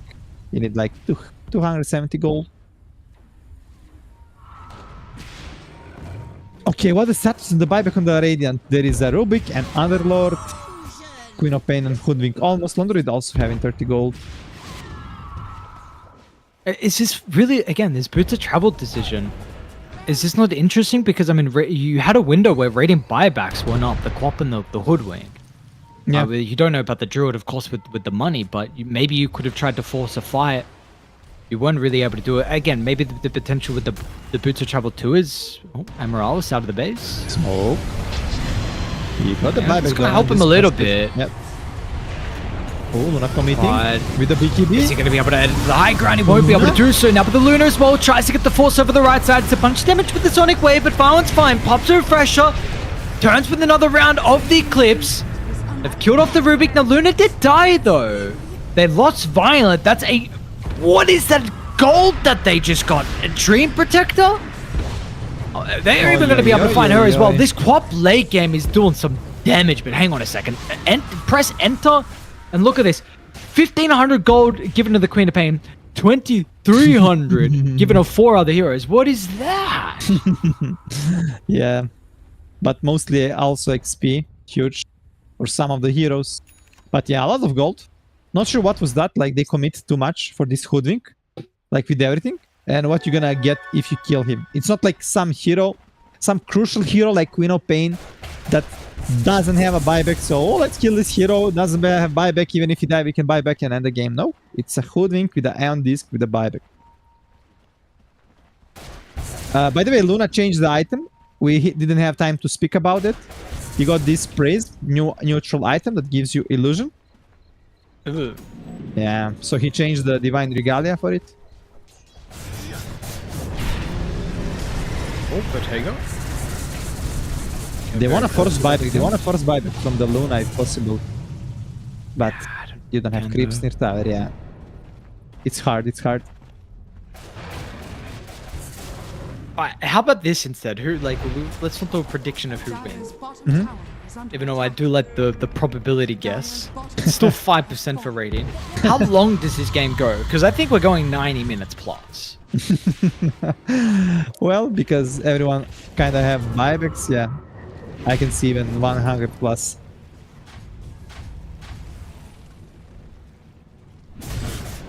What's your longest game? I don't even remember mine. I Ooh. don't think it's... I know maybe it's over 100. Longest competitive?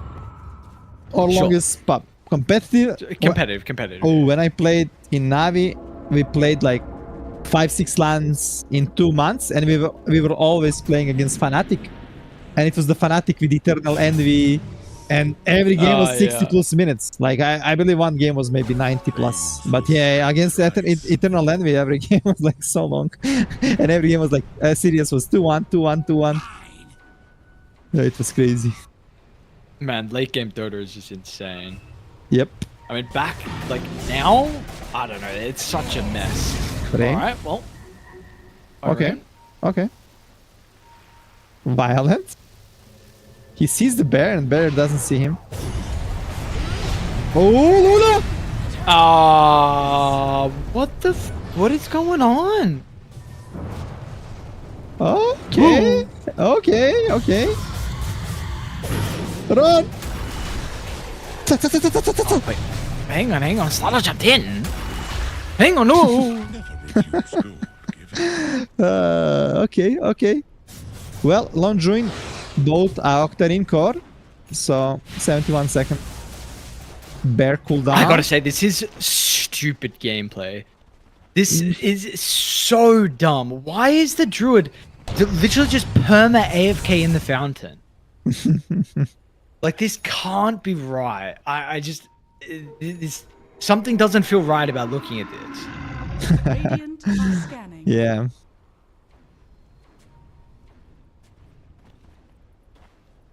Does True Form literally do anything to the bear? as Yeah, well? I was literally Yeah. wondering as well. I like reading. Why was he like bored and pressing the ultimate in base? Is I mean, Bear I guess, getting like, something? what else is he gonna do? Yeah.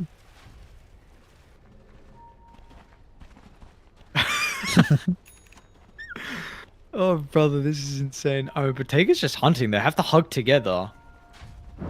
Run up high ground and see Squad X. Surely see Squad X has to quickly Remnant. They try and drop the Fiend's Gate, but... Yeah. I think Bottega misclicked. You wanna... Yeah, he actually left base by mistake. He clicked with the hero to go. You're gonna back to the base, brother? You don't wanna go there? I'd be down for the Underlord to go refresh shot, to be honest. Dire's Just top the tower double is under Fiend's attack. Gate on these pickoff plays that we're seeing with the bear. Yeah, it can be very cool. I agree. He really needs level 30 on Underlord. Imagine that plus 0.4 second speed of Malice route. Oh, yeah, well.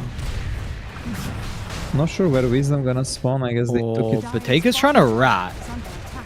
Ooh, whoa. Oh my Okay. god. Alright, now we're going to be worried about that, apparently. Yep. He went through the back door. And that was without AC, right? Yeah, no AC. Only Siege and Dazzle.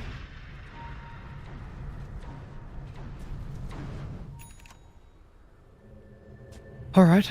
Roche component check. Ages on Violent. They've double Refresher Shard. One's on Sweet and Strong, one's on Rain. Mm-hmm.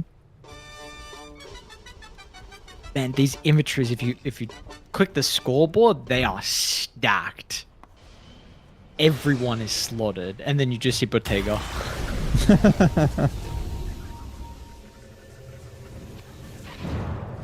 Oh, the bear. Get the bear. Right next to the Tormentor too. Why May nobody as well getting kill the it. Tormentor? Oh, what? Almost died, bro. Oh, they might die. Kills BKB. Panic. Ah, Druid's going Crimson. Cool. Yeah. Worthy tribute. Oh, I really like what Bottega is doing. Finally, he's buying a Crimson Guard on his real hero, so he can always use it to protect the base. Blessings upon a loyal That's so cool, warrior. actually. Nice. Whoever thought about it, it's a genius. Dire are scanning. It's some support player. Course they're not. You don't yet. Yeah, course not. Not that smart enough Come for that. on, come on. Bro, what do you think? He's literally not leaving the base. I mean, he's got nothing else he's got to be worried about. But yeah, he's controlling the bear can't- constantly. Yeah, I guess. Yeah, of course, 100%. This high ground, we're gonna have a fight. Okay, Smoke. blinks away. 3-minute ages left.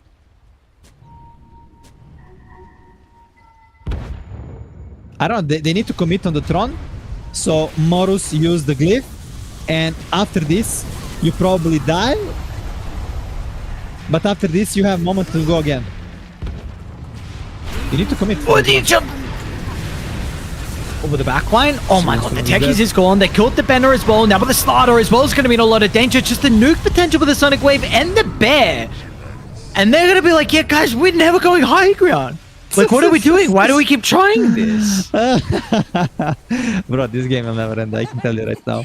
Unless... It's just one Druid gameplays, LeBron. We felt... What is with the lone Druid games that we keep getting? Yeah. Well, 1W decided to play against it, even though they always lose to it. And now, even they have every tool to win the game got delayed. I mean, they could end this game 40 minutes ago, when Queen of Pain was respawning. They were afraid, Tron was half HP, and look where we are now. 40-50 minutes after that, still in the game. Dire's top tower is under attack.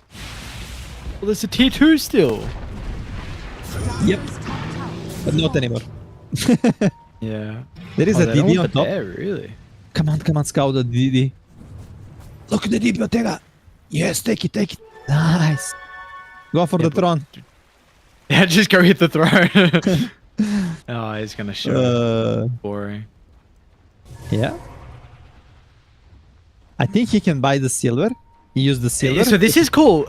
They're gonna smoke behind the Bear. I was wondering if they were gonna do this eventually, because I saw how hesitant they were when the Bear was top. Oh yeah, actually this is a really cool play. Let's see. But they're afraid. Maybe. Yeah, and they said the mine's gonna explode as well, so they got a better idea. Bottega. Oh, Oh, you made the BKB. Oh my god, that's a lot of damage. Rain. Oh, the Dream Protector? Dead. Alright, we got to... What's the buyback status looking like? That's really the most important thing. Almost in the base. But the Ember's in a lot of trouble as well. Feed up at the moment. Squad X able to get the BKB off. He's fine, and now they'll deal with the Bear. You're not really going to have a resummon because the Lone Druid is so far away. How does he get there? He buys Boots of Trouble too, I guess. Okay. They're out. Is Queen of Pain out though? Jumped over the Slaughter. Oh my god, the mind damage. Look the bear. Going on the mid. Pa, pa, pa, pa, pa, pa, pa. Ta, ta, ta, ta, ta, ta, ta. Has it got BKBs? It's still on cooldown. It's still on cooldown for 50 seconds. Okay. 2 full sets. No Bear for 40, but I mean, you die inside your base. So by the time they get there, should be up. Yeah, in 30 seconds, you get a bear. There is a Crimson. Dire kind of wanna go right now. At least for Queen of Pain buyback, but... Yeah. Cool. Elmo just bought Helm Dom. So the Druid literally pinged at the top where the Defender gate was. And I thought someone was going to run out. Now, they will see the creep, though. They actually, one of the few eyes of the forest they have, sees this random creep. So that is, like, they only have one up there. The other one is by this bottom power rune. So random. Yeah. And Squadix is tipping already top. Gonna kill the creep. Oh, he gonna miss it. Oh. Nice. Nah, he get it. Oh, what's going on? We're bait. Wait. Okay, Luna died. What? Hey, what? I guess they were too much focused on this Cobalt that you they forget that there can be a vision on this high ground in minute 85 and you can die. He died to what? To Hoodwink, Rubik, Underlord. Yeah. But mostly Hoodwink. I don't even know. Yeah, I think he killed some Necros as well. Looked like he did 800 damage. Yeah, and look right now, he's trying to put vision on these sides. Like on the top lane, he puts entry ops. He understands what Modus now wants to do. You want to protect the Megas. Oh, some on this. Yeah, they smoked up the Bear though. So what have they got? It's going to be really up to the Slaughter. Oh, the bear! The bear's in. Oh, gotta get there, Mr. Morale. Ay, ay, ay, ay, ay. Oh, we got feet away. Oh, there we go. All right, job. Well, one small portion of the job's done. Getting the tier 3 tower. Yeah, but you need to think, like, every time he got the BKB, you're gonna do this. You need to buy Crimson, you Yeah. need to buy some Basher, Abyssal, I don't know. This is not good. Oh, again. Dire's courier has been killed. You'll kind of reveal the bear. Snipes the courier. Another round of neutrals. Really? Holy. This is insane. I mean, You just need 40 Bedstones. It's okay, Dire 40, come are on. scanning. 40. How many camps even is that? I mean, A lot. Hoodwink is still on 30, like, he didn't even go through this one. oh, they Ooh, made it. next. They're out of the base. You just no. Go die. Go die, Rubik. Make space. Bear on top, bear on top. Wanna make a Mega Creeps? Wait, they haven't even gone back yet. They forgot. Dire's With a beak. No BKB? Alright, that's it. Well, that's a range. Fear? Nope. Oh my god. Ay, ay, ay. What a crazy game. Oh, look the creep. But there is a eyes, there is a wards. You need to smoke the creep. Not like this. Yeah. Soon they're gonna fiend gate in. Yeah, you can just We open should gate. probably you just do it, alright? Yeah, I mean, yeah, you yeah. just True, Go true. through with BKB. Yeah. Yep, yep. Open Or the- you just go on the far right side. I mean, look at how they're warding as well over there. Oh, Taker almost. Scan was right. Sweet and Strong's just in the river instead. Another bear dead. Bro, imagine how stressful is to play for like last 60 minutes, like against this bear. Yeah. You're stressing so much. holy. This one game is costing you a couple of years of life. Oh, I'm lucky I'm not in this game. And I'm here with you talking about it. Bro, they must be freaking out. They're going for the same play as well on Die. Look at this. And Radiant have an ward as well on the corner where they might set up Die to drop a ward. Okay, never mind. There was... Oh, it would have been a crazy spot for them. Why is there even a ward there for Radiant, to be honest? Oh, but managed to TP! Oh, but didn't press BKB on time. He actually managed to TP on the Necro last moment, but didn't press BKB, got hexed and died. You have to put it in the inventory.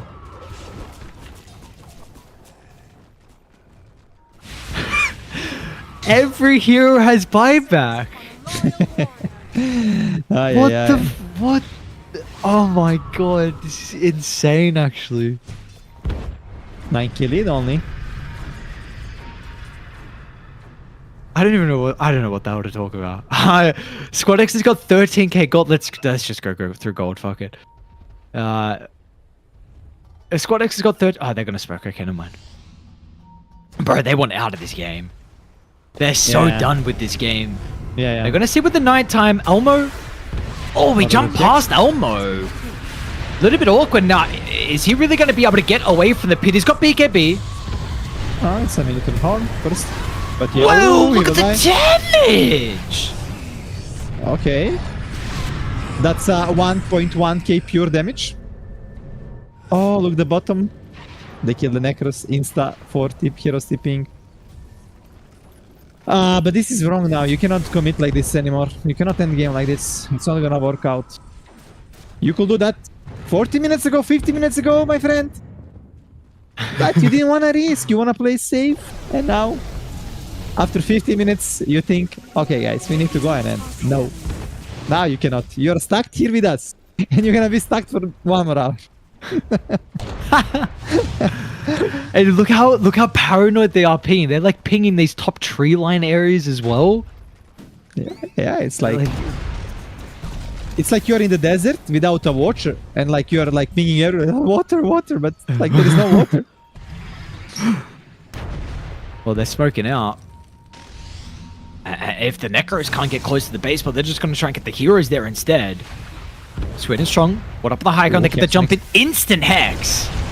Overgrowth's going to be used as well, but really the base. But Taker's taking a lot of damage with the bed, just with the Eclipse. double overgrowth, right? Yep. Double Is that overgrowth. it? Is he out? Oh, he didn't have a fear. He see the TP animation, but he doesn't have a fear, and doesn't see him in the invis. Luckily for them, No. the bear blink got cancelled by Luna Axe.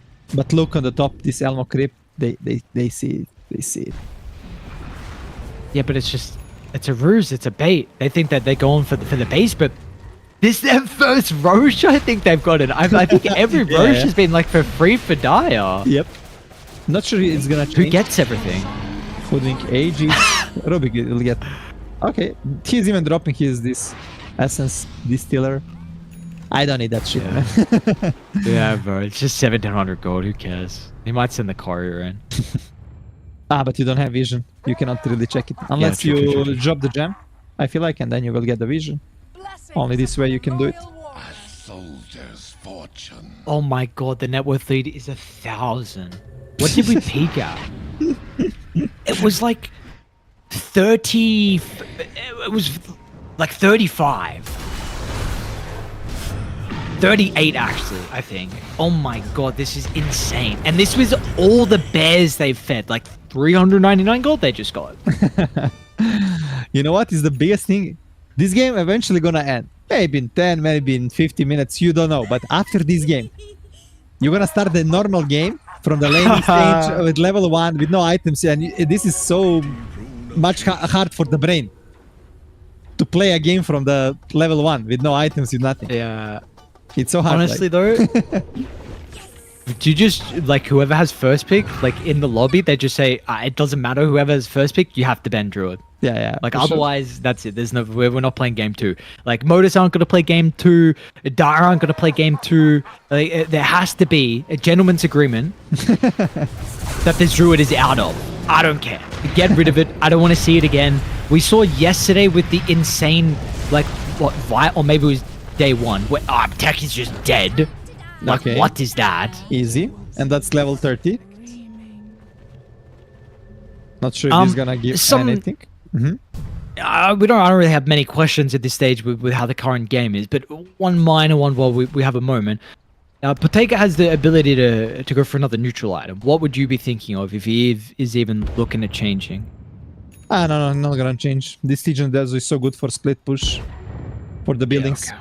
By the way, level 30, I thought it's not huge because you're getting 70% slow resistance on the hero, but on the bear, you're actually getting 15% damage to entangle units because last time he had like 20% demolish bonus building damage on the bear. So this is actually gonna be huge. So 15% more damage when he's targeting heroes when they're entangled. So they're gonna even die faster now. I haven't even looked at the Bear's talent tree. Honestly, till earlier today, I realized that he had like this fetch ag shard. Yeah. There was some guy playing a support. Oh, Slardar. Look at that damage, man. Gate used.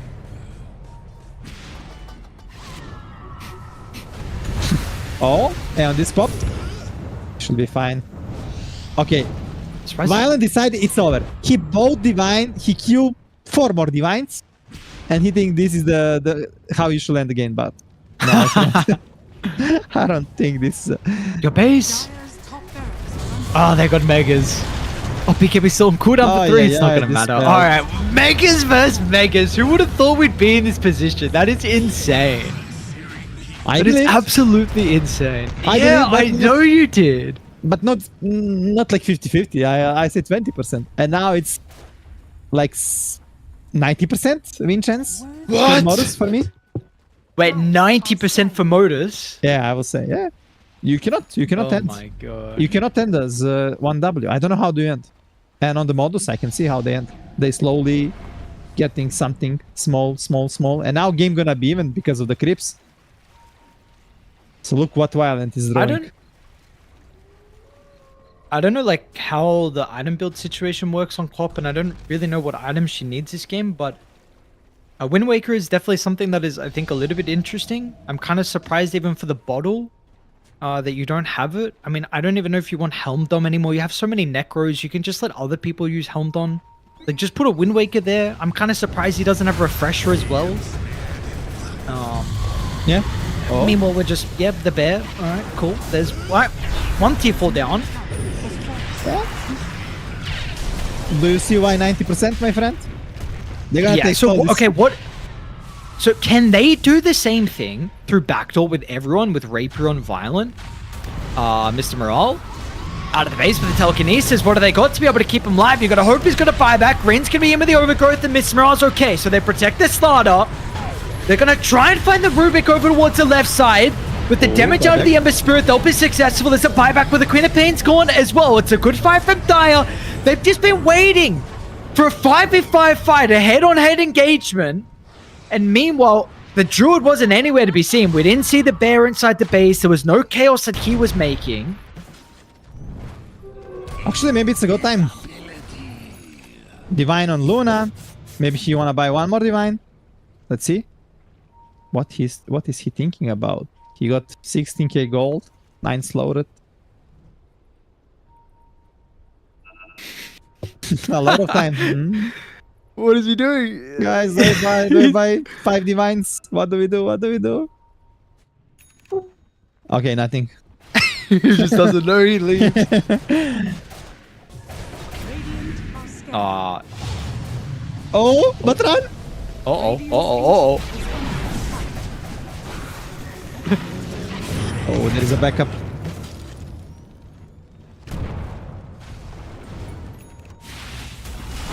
Inside the Oh, base, look at Mr. that Al bug. actually gets a jump on the Rubik. No buyback, you got the cheese. Nice. The Eclipse is going to follow him as well. Just gets the blink. Wow. Oh, Botega's bringing his real hero. Oh, Sharpshooter just misses. If that call, hang on, Luna's Rapier. Divine on the ground. Oh, and Morales with the Sharpshooter, man. And now with the Slaughter's kind of stuck here. It's all up to the Ember, really. Squad X, what is he going to be able to do? He's kind of unsure. Does he want to go in? Does he want to go out? But then he sees the bear and how much real damage this hero is able to do. Gonna open his up. But the pit will hold the techies into place. They still get a great bushwhack from Morales just on the escape. So Slaughter's dead. Techies is gone as well. Give the Divine to the Hoodwink. Come on. Yeah, that's what we want to see. Double anchor shot charges. With the Divine. Now we just need to buy some critical. Like Daedalus.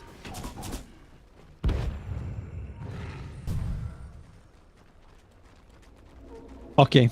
No buyback on Underlord, no buyback on the Rubik. On the other side. Treant, no buyback, but look what he bought. He bought a Crimson. He bought Squad a Crimson. X. Oh, hang on a second, Squad X. Alright, so win. that was BKB on close, that cooldown. was He's got close. Refresher Shard in the backpack.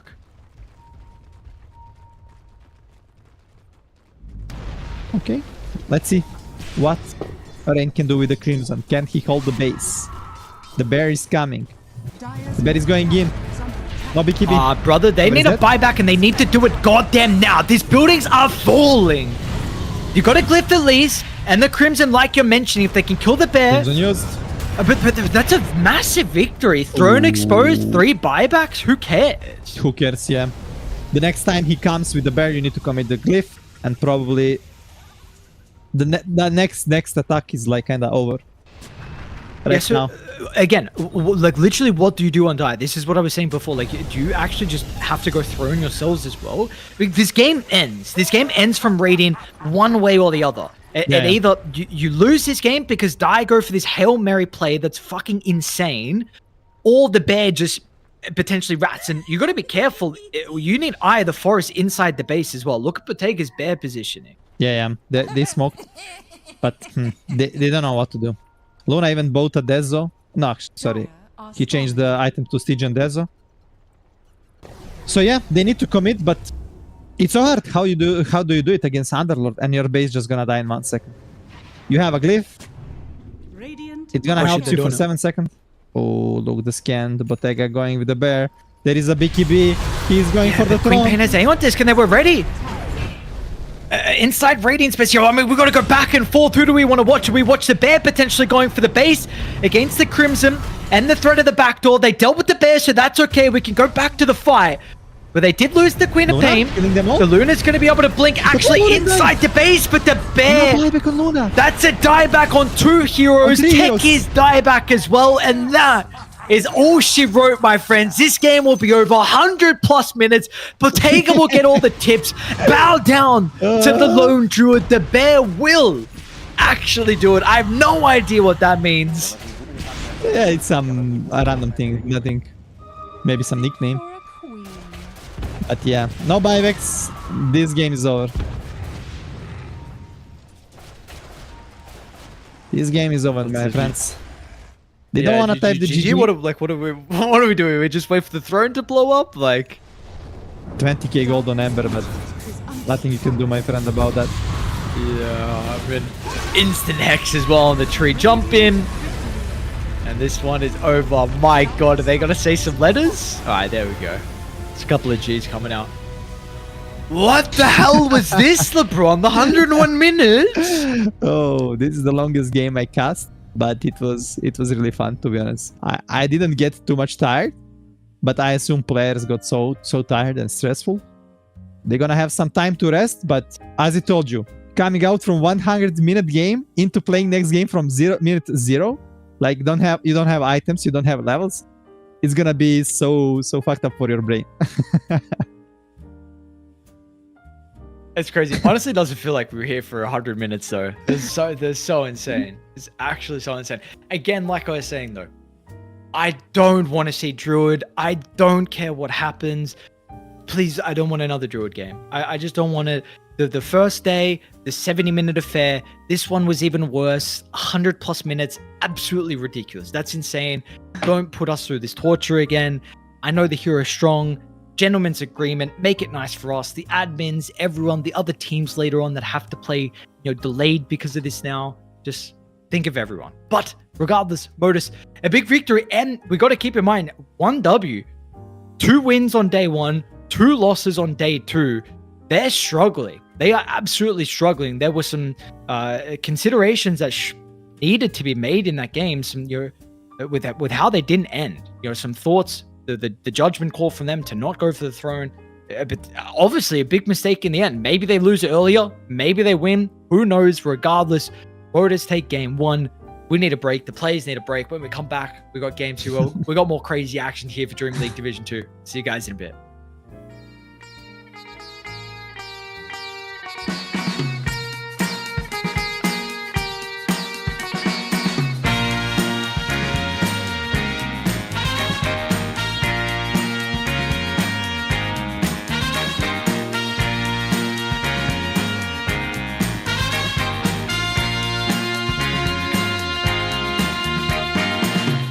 What you need is love and understanding. Find a heart whose love is true. Deep down, there's only one companion who's there for you when you need him to be. Your heart was broken in 1,000 pieces. So much pain that you've been through. Here stands a man who's your salvation. Just ask yourself, am I ready for you? 100% now. I'm ready. 100% now. Yes, I'm ready. Eyes wide open. I'm ready to move. I'm ready to move. 100% now. Take a chance in a new direction. Any place you wanna go. I don't have all the right answers, but one thing I know, I'm so ready for you. 100% now. I'm ready. 100%. You know I'm ready. Yes, I'm ready. Eyes wide open. I'm ready to move. 100%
when it's feeling this good.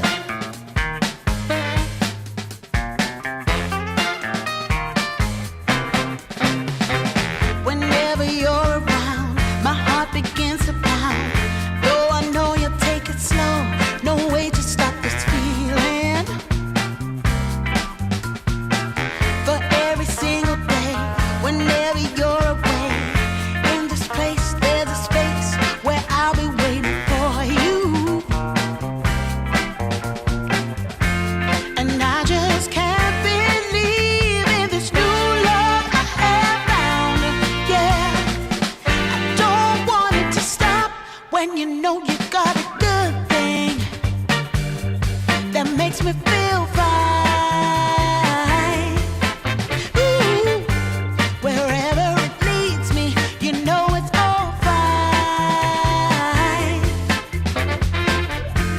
I never thought that this could sweep me off the ground. I don't want it to stop. No, I don't want it to stop. I don't want it to stop when it's feeling this good. Feeling this good. Feeling this good. Ooh, feeling this good.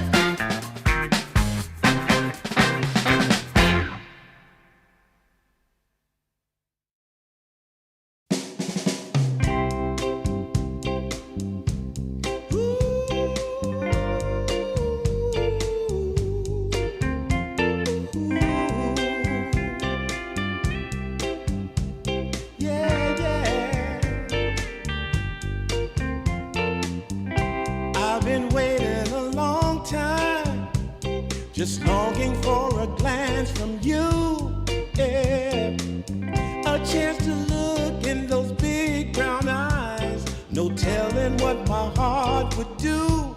Hey, when we met, I sure knew it felt as good as it could be.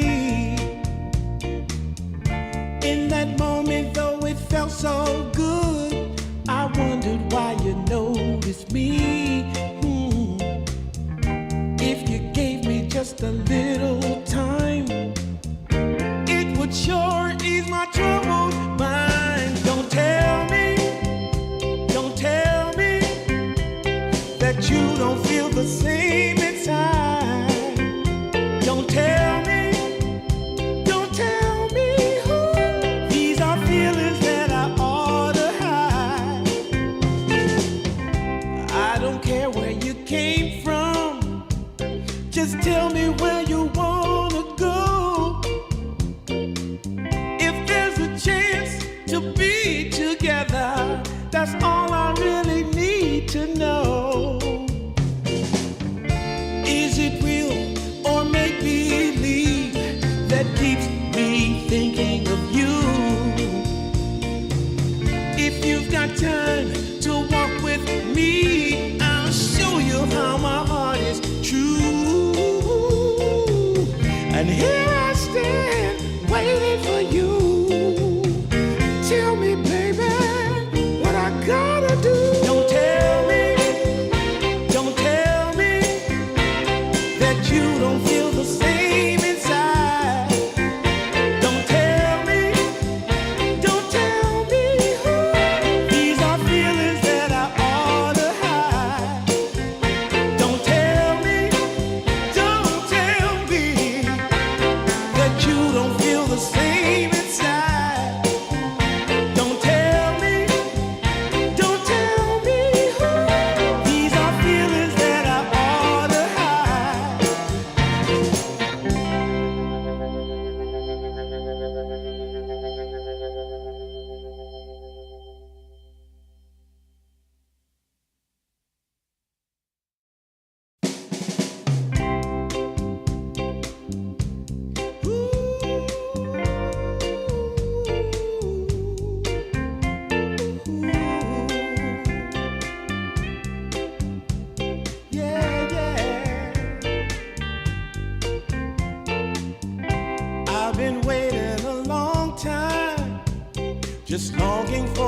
glance from you.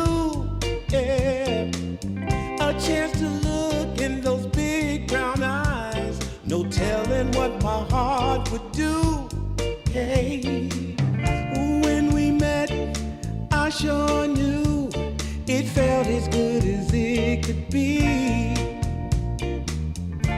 In that moment, though it felt so good, I wondered why you noticed me. If you gave me just a little time, it would sure ease my troubled mind. Don't tell me that you don't feel the same inside. Don't tell me. These are feelings that I ought to hide.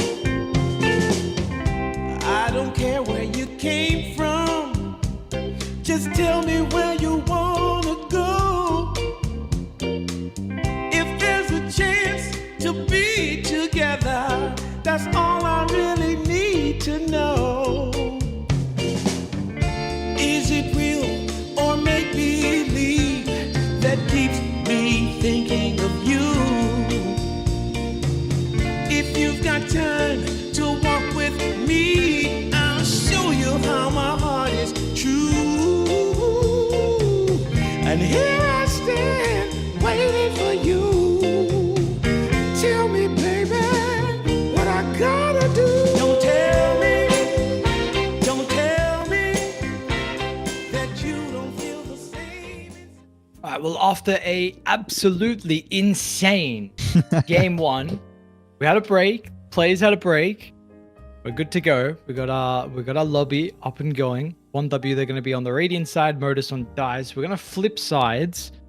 And Modus, they will be playing with first pick. I don't see a lone druid banned just yet, which I'm a little bit disappointed by. 1W, they should instead do it. Oh, maybe they want a deal again with first pick lone druid from Morus. Maybe they're expecting, no, they're not gonna first pick it, guys. We can pick it on the 9 for ourselves. But you already lost to first pick lone druid against Nigma yesterday. 5 seconds And remaining. by the way, Ares, 1W, it was kind of free win for them. They lost it, and this can be huge. Okay, there is a ban. This can be huge emotional hit for them. Like, they can be so tilted because it's already like they lost 2 series yesterday. Today, free win, they lost. So in this game, they can come very emotional. If they don't have some strong, smart guy that can calm them down, they can come into this game very tilted. 10 seconds remaining. 5 seconds remaining. Do you know many of the players on 1W? If there's anyone on there that can help calm them down? Well, I know Squadix and Mr. Morale, they're super quiet guys, so they're not gonna speak much. Sweden Strong is captain, but he's also kind of guy who can tilt. So I'm not sure if you want to have a captain that can tilt. And Rain is maybe the voice that can be this strong voice. But if you're having bad game like he did with the Trent, maybe he gonna close himself. Like, I feel like he made a huge mistake. I mean, I know. He made a huge mistake by buying Aghanim on the Treant. Maybe he thought game is over, so he just gonna meme or I don't know what. But that was a super big mistake from him. But let's see. Game 2 underway. The slider went through. Dire team ban. And Modus didn't want to pick it. They decided to go for the Radiant Phoenix. team ban.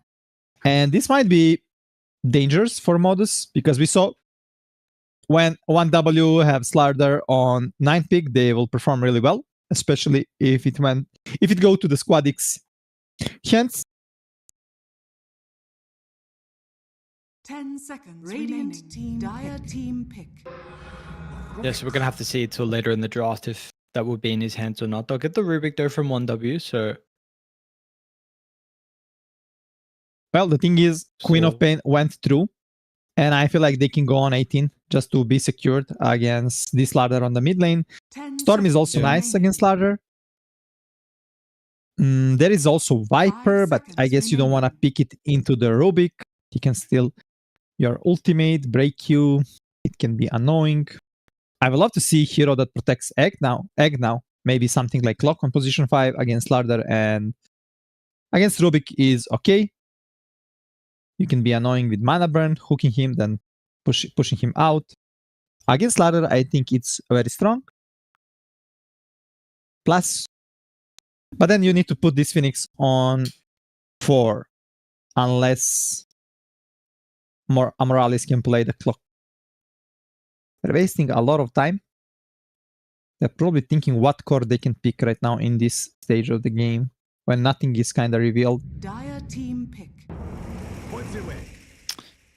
Yeah, classic. I was going to ask if they could go Pango, but I just didn't know if they would with the slot already being shown.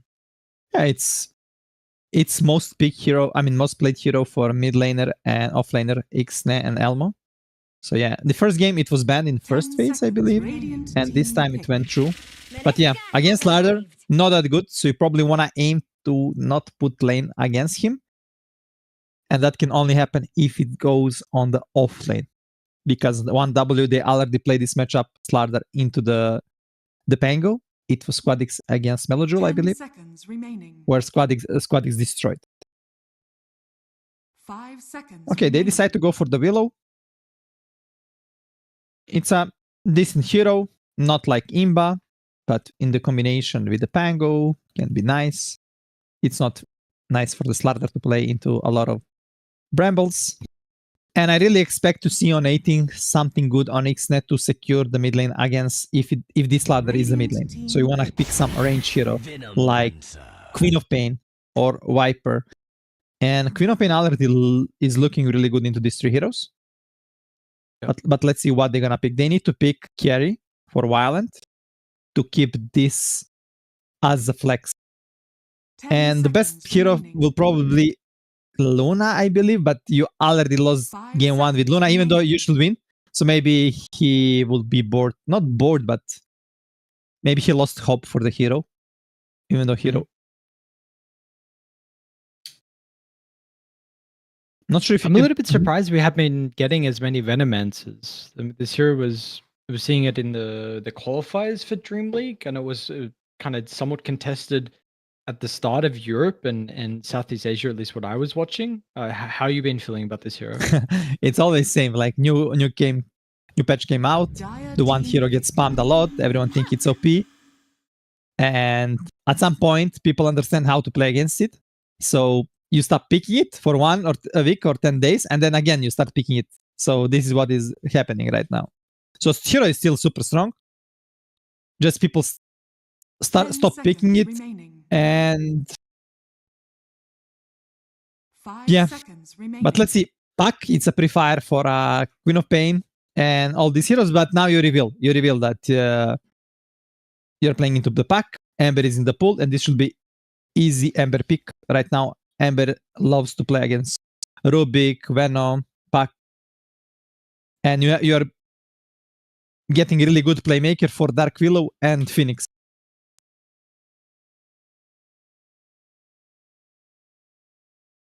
Yeah, I'm just trying to think if there's any carry options that they actually go here instead. They feel like the carry pool is a bit limited because TB's banned.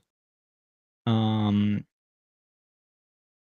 wonder what else you can potentially be thinking about if they do go for their carry here. They're going to go Tide, so they'll push the Pango to mid, which we have seen Pango with some of the changes. I mean, this Swashbuckle is doing a lot of damage, and previously this used to be pretty decent hero as the Puck when you'd have like the Orb of Corrosion build. Oh, yeah. Just the physical damage early was a bunch. You're not going to go for that still anymore. Maybe you can. I don't even know if their Pangos are going blind. No, they're not going blind at the moment. So you probably still won't with this. It's a bunch of minus armor though. Like Tide Pango, get some team fight. There's your like covering hero for the Supernova that you were asking. Yeah. You're right. And this minus armor is very dangerous because Pango right now doing so much physical damage. And if this Tide can buy Axe, for example, like what we saw was reps into the Axe, that's gonna be a lot of damage. Models need to pick carry first. They're banning Ursa because Ursa is best counter to the Tide, plus it's good into the egg. Monkey's banned. Maybe they need to think about banning the Slark as well. But first of all, Bottega gonna be in the situation to pick the hero. They're wasting a lot of time what to ban. Tiny is in the pool, so maybe they need to think about banning Tiny. Maybe even Alchemist. Alchemist is in the pool, right? Yeah, I feel like Alchemist can be really strong for Dire for team ban. Morus. Okay, they are afraid of Luna. Alchemist not gonna be that strong on the lane, but if he gets some decent Radiant timing, team ban. giving the axe to the Pengo. Do you need a stronger hero in the lane? Is that what you feel like you need? Yeah, maybe you need a bit stronger lane. You don't want to give this ladder free lane when it's like 10 kind of seconds free remaining. first pick ladder, and you know it's coming on the off lane. 5 seconds. Traditional remaining. good hero used to be Shoal, but Shoal right now, Yeah. not sure if it in a good spot. Maybe some Morphling for Bottega, but Morphling as well, not that kind of a strong hero right now. Dire I was going to team say pick. Deucer too, but I don't know how it fits with their lineup. But and it also probably doesn't pressure the Slardar like what you're Radiant hoping. Yeah, and there is anti-mage. Yeah, they're just gonna go for this Tiny. True. I was like 100% sure when I saw Alchemist banned, Tiny is the only one that is left. It's not ideal because you got 0 armor against Slardar on the lane, but later on, it's gonna be super strong. From the Shadow Blade, Pack can die, all these 10 supports die seconds literally remaining. from one Yeah. stun and few hits. And later on, Tiny 5 getting seconds remaining. a lot of armor from the ultimate. But let's see what Wildland got. Not much time. Slark, yeah. Choose your hero. The only counter that is left for Tide on the lane. You're playing against Tide. You don't want to give him free lane. Monkey is banned. Ursa is banned. Only Razor was left there, but Razor didn't look good. So this Lark is nice last pick. But still, this Dark Willow plus Tide, they can provide a lot of damage. And Slark problem on the lane is like low HP. Like 550, something like this. And you're having Veno as a position 5, which is strong hero, but still. They can both die so easily. You need to be very, very good like in first 2 or in 3 waves. If you play good in first 2-3 waves, this Tide Hunter gonna be set. He's not gonna be 10 able to seconds lane. remaining. How does the game 5 look if seconds remaining. it's an even game and we head to the mid stages? Because at least, I don't know if my read is wrong, but I feel like Dai's lineup just seems much easier to execute, where they just have such an overwhelming amount of team fight. And what is Slark going to run into like Supernova, Rolling Thunder? Like he has to go BKB this game. Well, I don't know if you do, to be honest, because you want other items, but you're going to find into Supernova, Rolling Thunder, Ravage, the stuns from Dark Willow, the Tiny Nuke. Like it just feels like it's a difficult game for you to dance in and out. Yeah, you're completely right. Models have just easy lineup to execute. Like 1W, they need to have a really strong start, really strong lane to snowball hard. Yeah, this pack can have kinda. It's not free pack game because you're gonna have this Tiny with Shadow Blade later on hunting you. You can always get stunned from a roll and blink in. There is like also potential blink Ravage.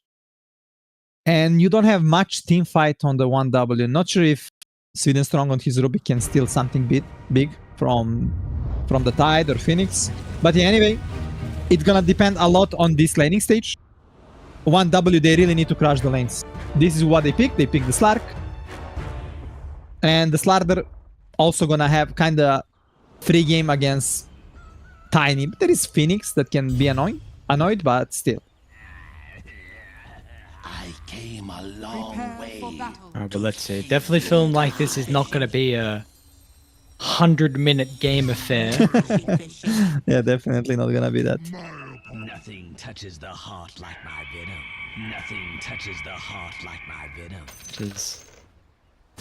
That's some good stuff. That's what we want to hear. A couple of tips, couple of good luck, have funs.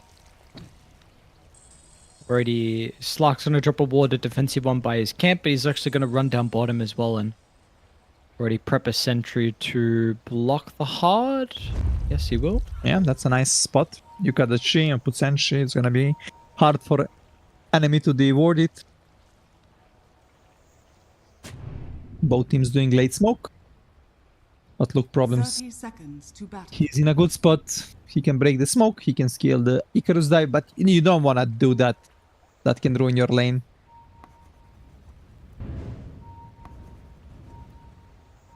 Oh, well, he's just going to run it. Oh, actually got kind of nice timing there. Pop the smoke, dipped out. They He's want running him the wrong so direction. badly. It's all right, though. Oh, can they body block? Oh, nice. I don't know if it's The battle enough. begins. They're gonna waste so much time. They don't want to chase him, I believe. Oh. Okay, now Oh. he should die. He should die. Yeah, Where you watching? gotta make sure he hit the orb. Maybe he wanna skill the Q and TP out, but that can ruin lane so hard for Tiny. He popped fairy too, Yeah. but they're gonna nuke him down. Well, he popped the fairy, so Pug doesn't get the first blood. It's a Sweden strong with the first blood. In the end, it's cool because he didn't skill wrong spell. He didn't waste TP. You're gonna be able to come back to the lane.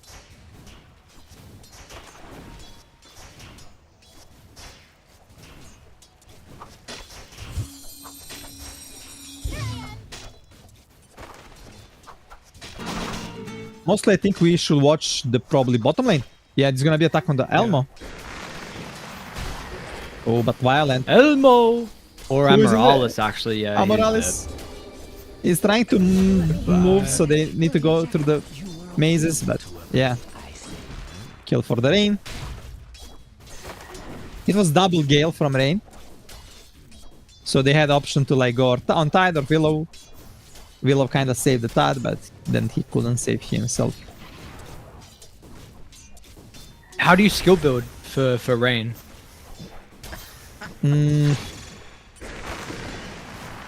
Hold up.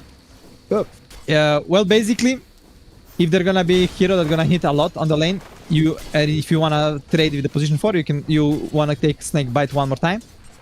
But what is popular also just getting 2 times now in ward, and it's gonna be so hard for them to lane. They cannot kill the ward. Like he can destroy this position 4, but okay, he go for the Snake Bite. It's like full lane dominance. You wanna make sure that when you commit on the target, they cannot turn. For example, if you put it on the Tide, and if he's using Anchor Smash, if he's using right clicks, every time he uses the spell, every time he uses a right click and Anchor Smash, you're gonna get this initial damage, which is a lot, 40 damage. And they're gonna start on the bottom lane of the L1GA again. Ooh, but Violent just... Yeah, okay. I don't think so. Too much. Alright. This is the thing about these heroes is that they can actually output a decent amount of damage, especially if Amoralis goes unchecked. I like what he's doing as well from the Dark Willow. Drags the wave. So the creeps are going to have to force to go under the tower. Slark will be back. It makes it a little bit frustrating, but importantly, just because Elmo didn't really have the resources. So avoid that. How's our other side lane looking at the moment? Bottega might give up a kill unless the Fire Spirits can stop it. It will still get one more right click in the end. Now, Problems doesn't refresh the Fire Spirits and just lives on 30 health though. Ooh. Well, Bottega is having nice creep stats, but right now he died and the lane is in bad spot. A lot of creeps on Slatter's side. This is gonna push, so they have a small camp to pull. But yeah, the mid lane though, Puck is having nice time. Top 1 by CS chart. Let's think about gate rotations. I came a long way to If Veno rotate on the top lane, they can pressure this Tide hard. On the other side, if Phoenix rotate, they can also pressure Slark. So it's gonna depend a lot on who have like better position on the lane and resources, if they can do it. But both supports can make huge difference on gate rotation. Well, we pretty much need to wait to see for the 9 time, right? That's Yeah, when you're yeah. expecting maybe some move to happen. Yeah, it's not gonna be easy also to go on the Slark because on the nighttime he gonna see you. Structures are fortified. Yeah. But it's gonna be easier for Problems because he have Icarus dive, so he can always connect to the fight and to the hero. Aim to aim with that. By the way, when Slark died, I didn't saw fish dropping out. Not sure why. But yeah, there is no charge. Ooh! Violent. Almost trying to body block, but Violent's going to be able to slip Almost past in it. Now, danger as Elmer well. actually might be in a little bit of trouble as well. Yeah, this Gale will also connected onto him, so it's going to be a double kill for Violent. Why are you running? Double kill for Violent. This is what you want to do when you pick Slark to dominate the lane. Even though he died, double kill now and he's top net worth with the pack. Only problem, he's only level 3 right now and Veno is level 4. But Veno already going into the jungle a bit with level 2 ward. Trying to find some farm and give some XP to the Violent. You're gonna return to the lane. Let's see, nighttime coming. Are we gonna see some support rotation?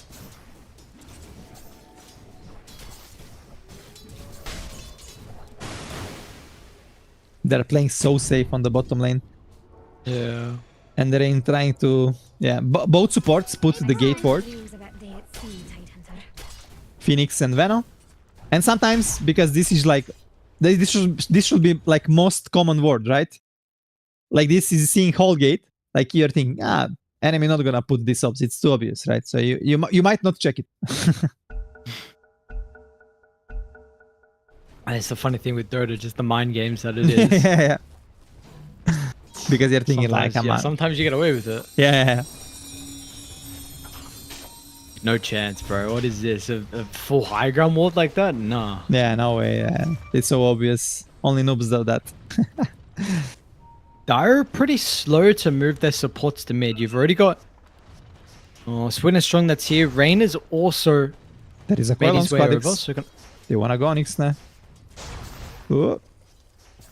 He got the raindrop and he's full HP. Squadix not lucky this time. Radiant Problem's gonna deny the illusion rune. Play a bit harder next time.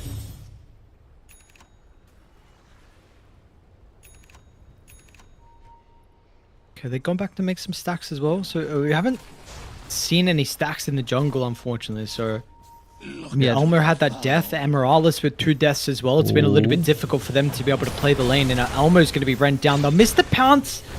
Unfortunately, Sweet and Strong's here to be able to cancel the TP. So it's another perma agi for Violent. Yep.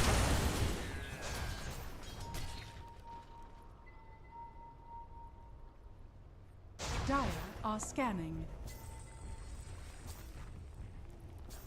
Nice read of a game from Sweden Strong there by tipping and being ready. I mean, he actually didn't tip, he was just running. No way. Really? They're TPing back to defend this on the Phoenix? It's not happening. This is not happening. No way. This is so forced. You know, when you feel desperate and you're like not happy what is happening, you just like, no, we cannot lose wisdom, we need to defend it. And you're trying, but they know they are good players. They know they cannot do it, but they're still going. They think some miracle gonna happen. Like, what? Like Slark gonna DC and his hero gonna go back to the fountain?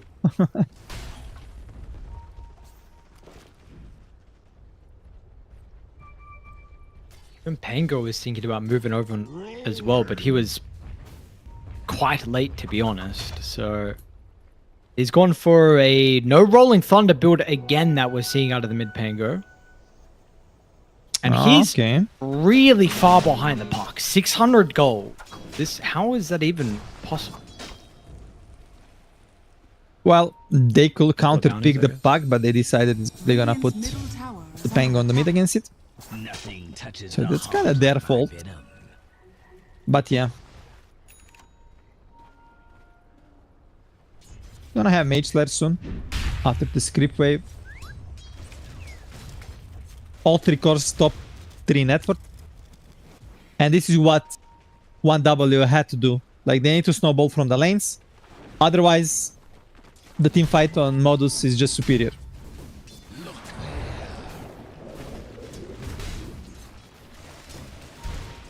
Still, everything is nice for 1W, but can they open some tower?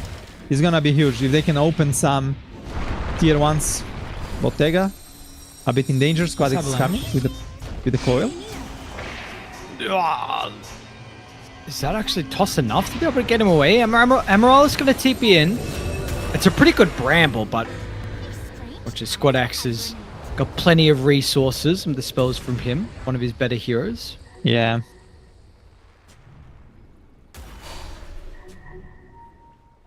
Amoral is in danger as well. No TP. No Shadow Reel. It's gonna be one more kill for Squadix.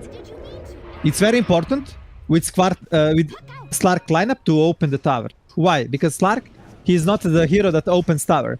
And when tier 1s are gone, it's so much easier for him to make moves to go for the hunt. Because you don't have like these towers to protect you, to have like solution of teammates tipping and helping you. Plus you can move so free.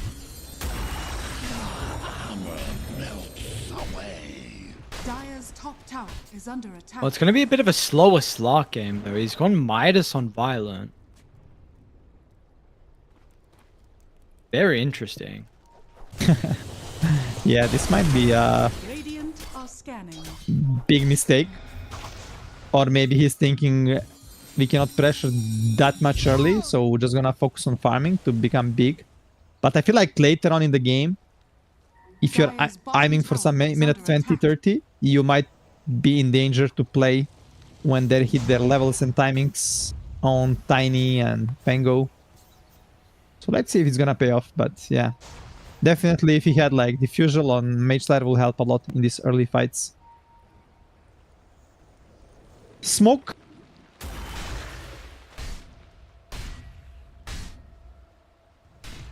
Radiant are scanning. With this kill, they should be able to open up the tower. Yep. Dire's top tower. Problems try to No, it's delay just the under the push. support. But yeah, it's a nice smoke to secure the tower. You open the... Dire's top tower has fallen. Oh yeah. Darren would not. Zion would not. Yeah, in the trees. Can he use it? Oh, he can. Nice. Radiant Easy one structures strength. are fortified. Close one. Aye. That was a Phoenix nut, but... Nope.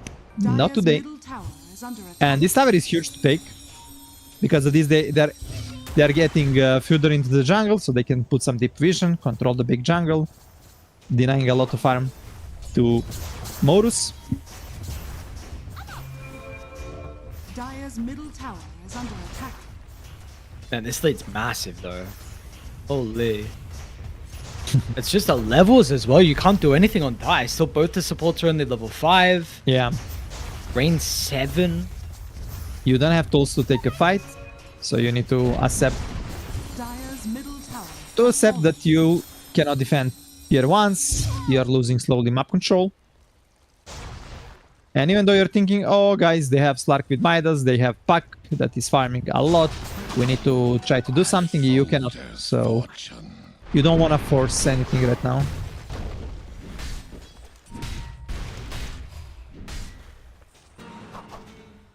Okay, that was funny. It's just like the map's going to feel really awkward to play as well with the high levels that Rain has. He's just going to sit in front of the Plague Wards around mid and also take like a little bit of the aggressive farm. I think they've even blocked up the hard camp as well, actually, by the T2 tower. So yeah. you've got that happening. Like Bottega can just farm the camps really when the wave hits the T2, and then a couple of the camps at the top, far northern side. So it's already a 6k lead. It's going to continue to grow very easily. Yeah, this is the power of Veno.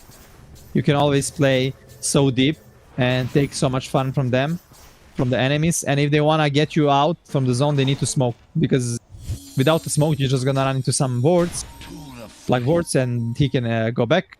So you need to commit a lot to get him out. And yeah, he TP his bottom. Actually, he want to help Violent to open the last tier 1, but Squadix on the mid lane. Okay, you're going to be good. You're going to be good. Even Shield Rune is popped. Smoked from Mr. Morale and Sweden Strong. They got the blink on Mr. Morale. First timing. Let's see if they can find something big. There is an egg. You need an egg? Yeah, there's the egg. Rain. The Swashbuckle goes over Violent. Terrorize is going to be there as well, but the crush in with the blink reveal. The Rabbit tries to cover the Pango, but it's not quick enough. And now this is all Radiant's fight. You used the ultimates to no avail. They just weren't perfectly overlapped. It's 4 heroes that are dead. Even Bottega Bottega here. Oh, yo. does snipe one of the supports, but yeah, I mean, they're going to be able to catch him on the escape down the bottom of the stairs. Oh, man. I mean, we had a long game one, but this one is going to be, at this rate, over quickly. Yeah, I can feel GG coming in like next 5 minutes, to be honest. Dire's bottom tower is under attack. How did this happen, bro? Is it that huge outdraft? Or what? You tell me. I mean, I know it is.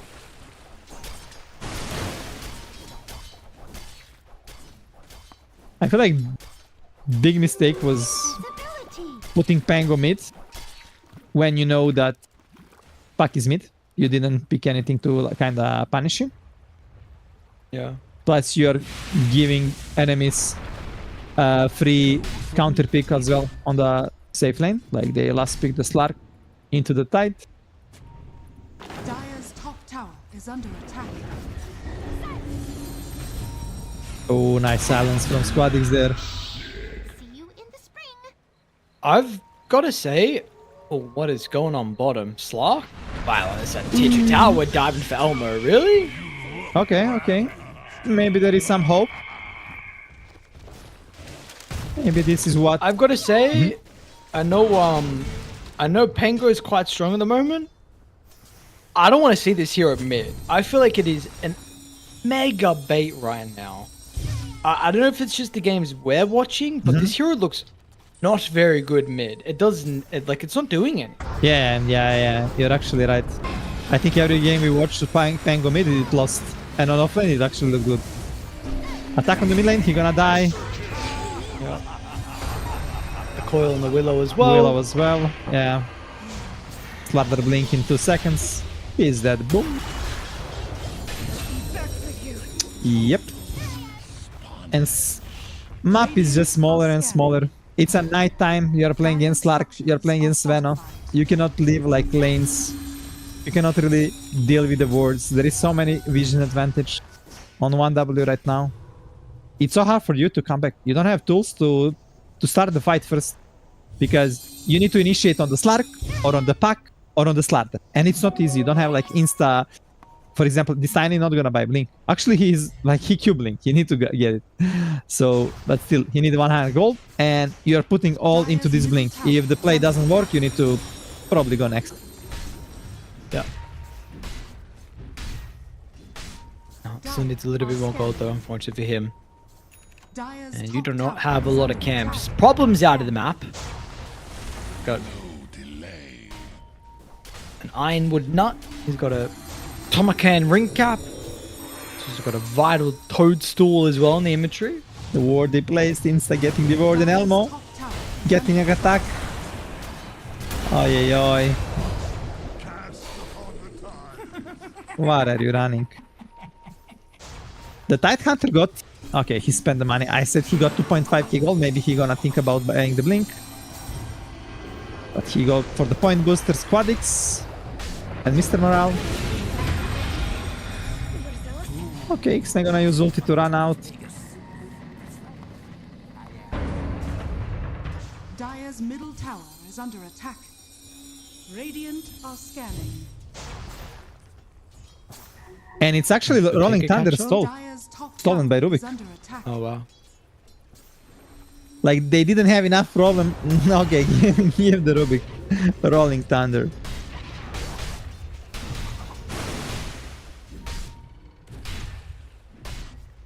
See how he's going to be able to use it now. It's for a while. The Arcane Rune down bottom as well. That this is the last fight. Smoke with Tiny Blink. Let's see if they can do something. If they can turn around. If they lose the fight, it's gonna be GG. They are kind of ready. Violent is baiting. He even used the Essence Ring. Toss back into the Ravage. Can they find it? Yes, they can. Have they got the damage inside though? Ooh, oh, it's close. They're gonna be able to get the kill. Bottega does die. They use every single spell, and maybe the Puck with the Arcane Rune can now have a free fight. Squadex is gonna be able to find the Phoenix over to the right. And he's dead. Pango's going to be gone as well. This might be over. And they're not done just yet. This is a massive anchor smash on Rubik. GG. Hover over the Rubik anchor smash before. Look at that. I mean, that's a big anchor. Yeah, I'm gonna get it on stream. I played the Rubik against Tide, and because of the curiosity, it's huge. And it's like you're reducing a lot of damage to the enemies. Yeah. They destroyed the lanes. Literally all lanes snowballed so hard that there is no way of comebacking. I was afraid of 1W lineup if they don't crush the lanes like they did. That it's gonna be hard for them to take a team fights. But yeah, just big snowball that Modus couldn't even take a proper fight. Yeah, all right. Well, 1W, that's going to give them... That's going to be a breath of fresh air, right? Gives them some confidence. I think yesterday was all 2-0 defeats. The first game, we got to keep in mind, I know it went 100+ minutes. They should have won game one. They should have won game one. They had the lead. You know, now you can hopefully switch the mentality and be like, we absolutely destroyed them in game 2. We should have won game 1 as well. We're the better team. Go into game 3 with a bunch of confidence, and then close it out from there. For Modus, though, let's see what some changes we get from them, though, because you go for a big team fight lineup. Maybe just overall the Pango needs. I don't know. I don't want to see Pango. This year is not doing anything for me. It's not. It's really not. So we'll see what differences we get. But we get a game 3. 1W taking on Modus. So we'll see. If they're going to be able to come back with a 2-1 victory from 1W, because it's much needed series victories for them, considering how, again, yesterday went. But when we come back, we've got game 3. We've got more series later on as well. So we're going to send it over, get the players ready to go, and then we'll have our final game for the second series. See you guys in a bit.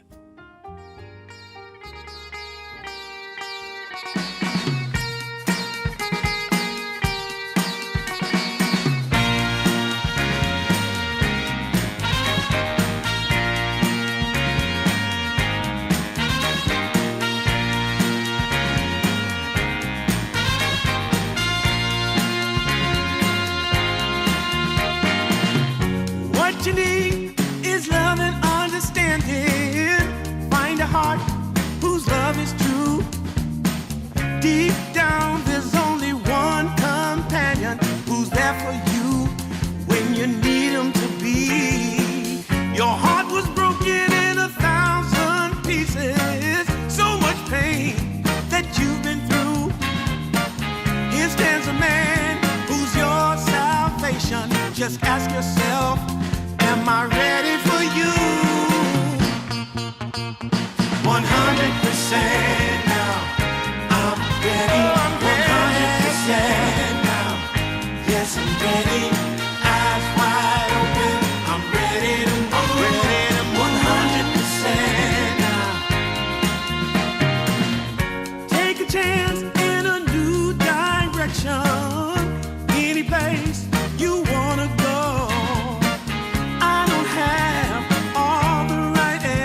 But one thing I know, I'm so ready.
never thought that this could sweep me off the ground. Oh, I don't want it to stop when it's feeling this good.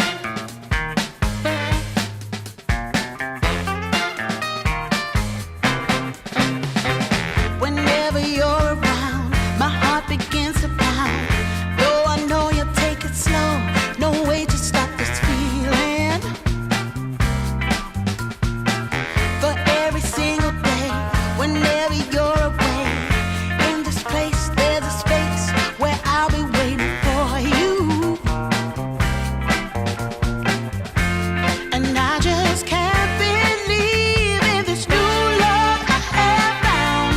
Yeah, I don't want it to stop when you know you got a good thing that makes me feel fine. Ooh, wherever it leads me, you know it's all fine. I never thought that this could sweep me off the ground. I don't want it to stop. No, I don't want it to stop. I don't want it to stop when it's feeling this good. Feeling this good. Feeling this good. Ooh, feeling this good.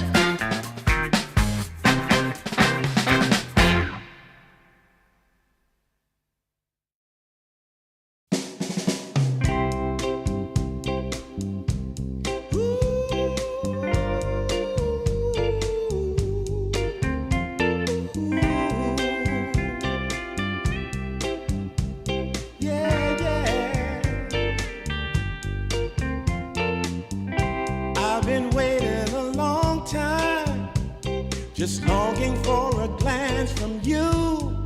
Yeah, a chance to look in those big brown eyes. No telling what my heart would do. Hey, when we met, I sure knew it felt as good as it could be.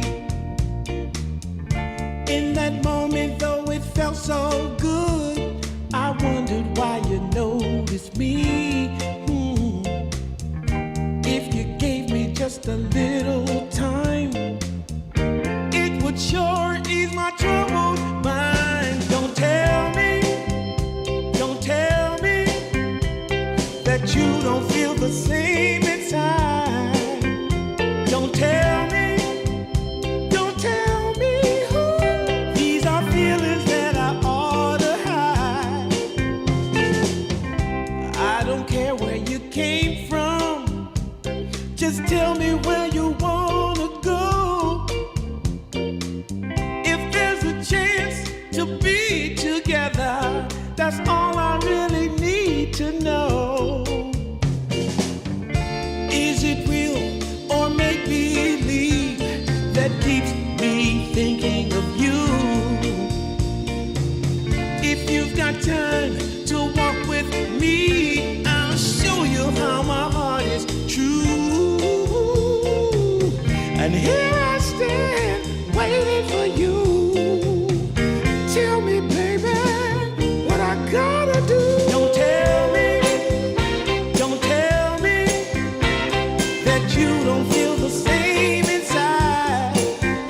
Don't tell me. These are feelings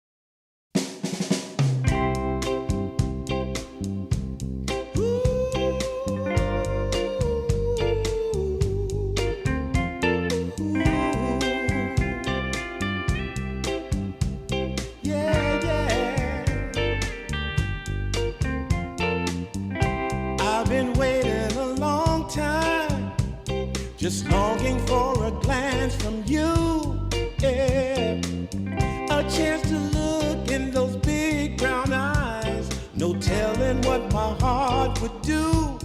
Hey, when we met, I sure knew it felt as good as it could be.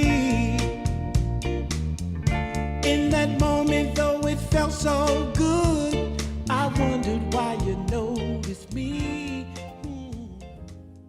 We're back and ready to go here. Game 3.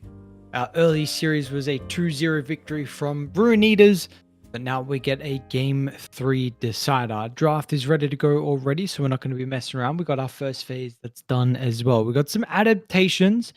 The Terrorblade is going to be a much earlier response from 1W this time. We saw they picked the Slardar in the previous game, and then they protected it with the ban of the TB. Now it's going to be the opposite. Modus, they open up the Terrorblade, so they open up the Slardar.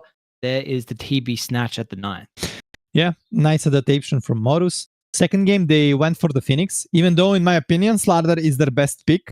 They even played it 2 games before this series, and they won both games. So 1W, I was actually having a plan in game 2 to counter Slardar like this with TB, but because of the Phoenix, the first pick, they decided to go for the Slardar. And now this time around, Modus, they kind of understand they made a mistake, so they went for the Slardar. It's a first pick Slardar, so you cannot flex it till the end. But because of this respawn on the TP, you might try to counter pick him on the lane. Let's see if they're going to be able to punish him maybe with some Darks here or something else. It's going to be interesting to see. But we already saw 9 pick TB doing really good. It was... do you remember what team? I feel like I cannot really remember right now.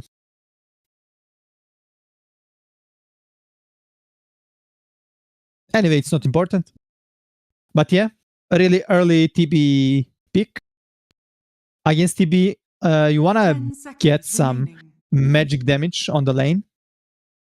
On the position 4, that can be a Hoodwink, that can be a Rubik, that can be maybe even a Lion. Not too much on the lane, but later on the game can be annoying.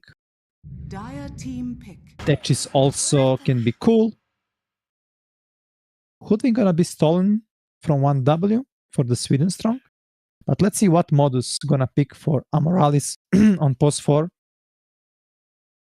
Ringmaster is still in the pool. Maybe Ringmaster can be a nice option. 5 seconds remaining. Phoenix also still in the pool. Maybe even a Grimstroke. So there is many options.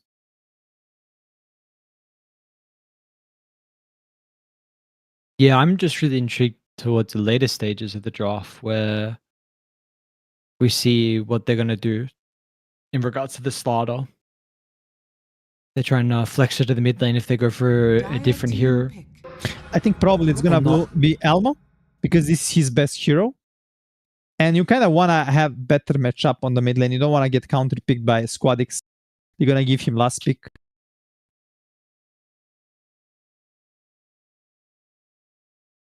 They're going to have 18 pick though on Modus. So you're going to be able to counter-pick the offlaner 5 seconds remaining. if 1W decide to go for the offlane. They might even go to decide to go for the Puck again. Because they did it in game 2. Squadix had a really nice game. But this time around, they can have better... Oh, Silencer. It's a pre-fire for a Puck or what? Yeah, I guess. Okay. A bit... When I see this Rubik and Silencer together, I feel like they are so squishy that they can get punished heavily. Yeah, Venopack. They don't care. Let's go, Ember. Now or never. If you don't pick Ember, then I don't know what you're doing, my friend. Ember good into 2 supports, good into TB, good into the Puck. Supports need someone like this, some playmaker. 5 seconds I'm remaining. down. Makes a lot of sense to me. You're gonna hit no complaints. Looks like a very good end game. Yeah, or just Void Spirit, one of those two. Yeah, Void Spirit. Void Spirit traditionally best hero against Puck. That's why they decide to go for him. But both of them good. If you are Now it's Mhm. they got no damage on Modus. That's the only thing I'm really concerned about in the early game. yeah, you're right. They're lacking some damage in the early game, and there is also lack of burst damage. Radiant team back. It's a literally first pick TB, and you have 0 burst damage. So Bottega need to do some insane weightlifting, some amazing pick. And I don't know what you can pick, to be honest, 10 seconds remaining. on the carry role to dominate, to do 5 that. A lot of seconds heroes are banned.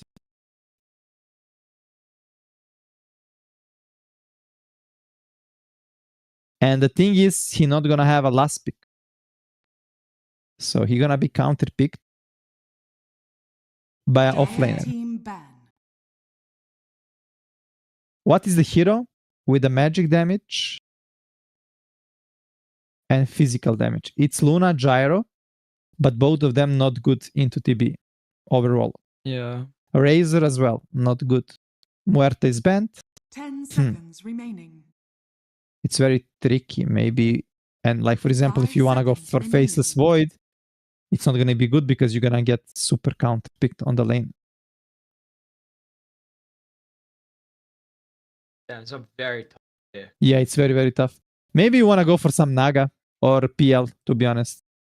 But still, like these heroes as well, you don't see your matchup on the lane. And you need to pick some hero like this to win the game. Because I don't expect Slardar and Void Spirit to win game for you. Yeah, you're not gonna go live stealer. Medusa. No. The biggest problem for I me don't is know, bro. that you don't see the offlaner matchup. Maybe you need to go for some Doom. Because Doom is kind of safe pick in this sense. Like Yeah, okay. that you're gonna have like normal lane. Radiant team ban. And that you're gonna be able maybe to Doom this TB and play like this. But yeah, I would really love to see like Naga, PL, or even a Drove Ranger, but only problem for me is like you don't see your lane, you're gonna be counter picked. Yeah, PL is banned. How bad is Ursa? You can just get Enigma on your face. There is also Viper. Yeah. I feel like Naga, you need to go for something like Naga and hope for the best. Hope that you're not gonna get crushed on the lane. That you're gonna have like normal start. And then later on that you're gonna be able to win this game with like few items. Maybe even a Meepo. But Meepo got nerfed if it wasn't this nerf recently. Radiant team pick. Okay, they just go for this tiny. They love. Okay, last pick for Mr. Morale. And Mr. Morale is the player who doesn't really like to have last pick. He's not the guy that is like crushing the lane. He's mostly like kind of 10 seconds remaining. third support. Like a lot of items and utilities. He like try to sacrifice for the team. Some hero with, let's think. You don't want to pick Underlord. Maybe Tidehunter. Tidehunter is in the pool. No, Tidehunter is banned. Both banned. I can see Bristleback, to be honest, because you're rushing the Lotus. You really need hero with Lotus. It's banned as well. Oh, banned. Okay. Need to find hero with the Lotus against Silencer, against Slardar, against the Void Spirit with the Vessel. Maybe DB actually. You may now Wax. select your heroes. Okay. They were lacking some initiation, so this is gonna give them. Yeah, maybe you don't need to buy defensive items. You don't need to be playing like this. You can just play aggro with X. Trying to remember if it was him that played the axe. Nope, I think it was other player.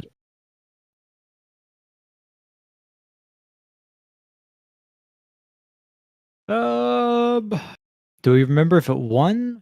I I'm think fine. they won. They won. Whoever played that X.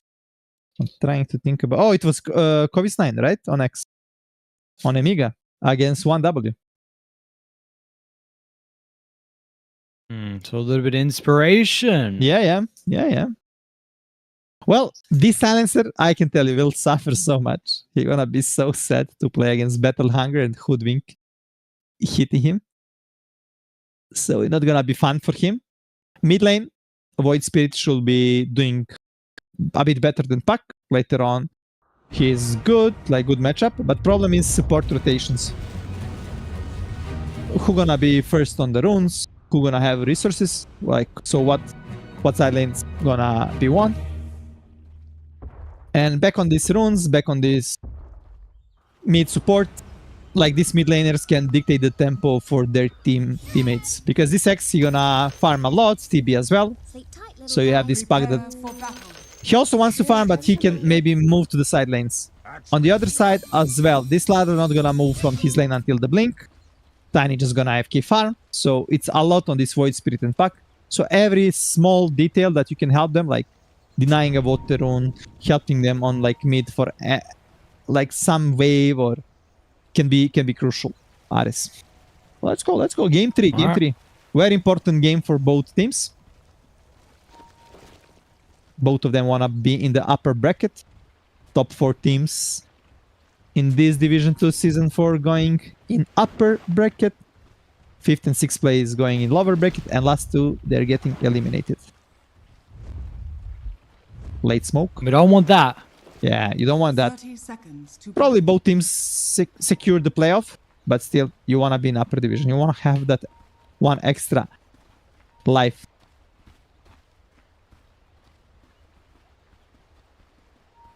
Forward. Probably not gonna Let's who's see. gonna be able to... Go for it. Yeah, I was gonna say, let's see who's gonna be able to put themselves in a position to look at the upper bracket. Who do you favor in this game? Radiant. Yeah, same. I think Radiant. 1W have much balance and better draft. The modus rely on a lot of things to be done better. And you know, how do you say, what is the good draft? The good draft is like when you can make a lot of mistakes and you still like you're in still good spot to win the game. And I feel like Modus lineup don't have too much room for a mistake.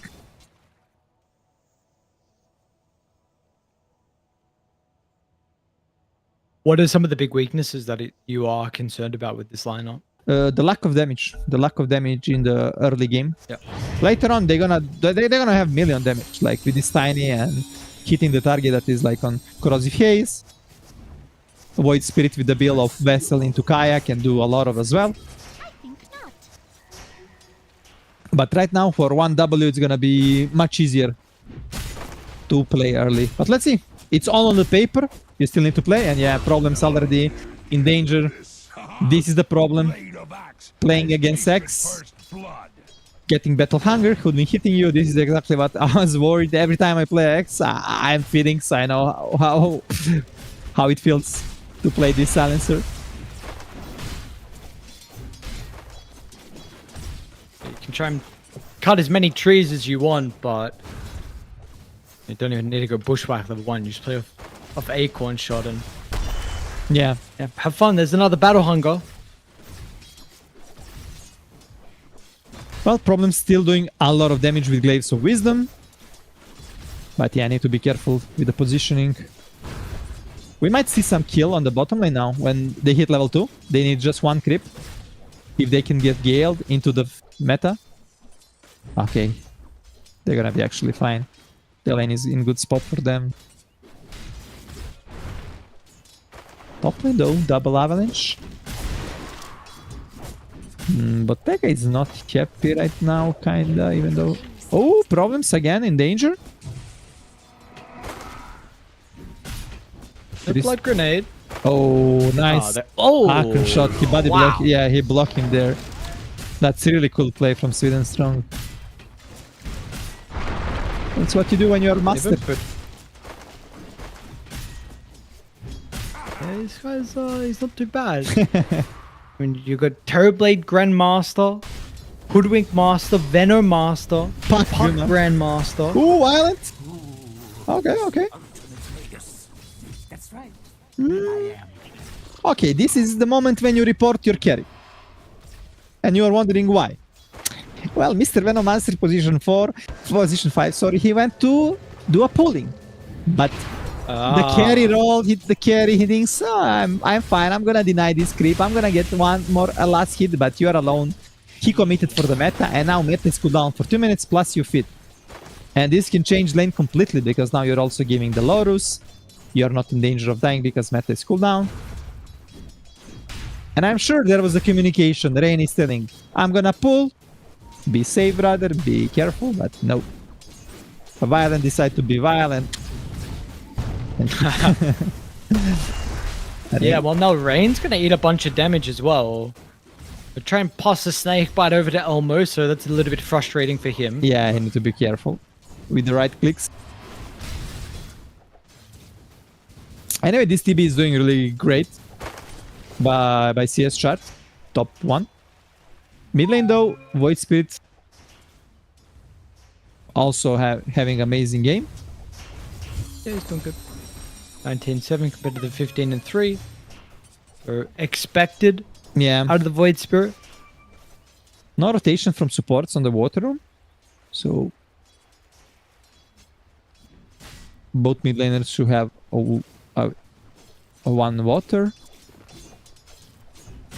Dire's structures are fortified. Not this time. Mr. Morale already close to his Vanguard, so he's gonna be unkillable.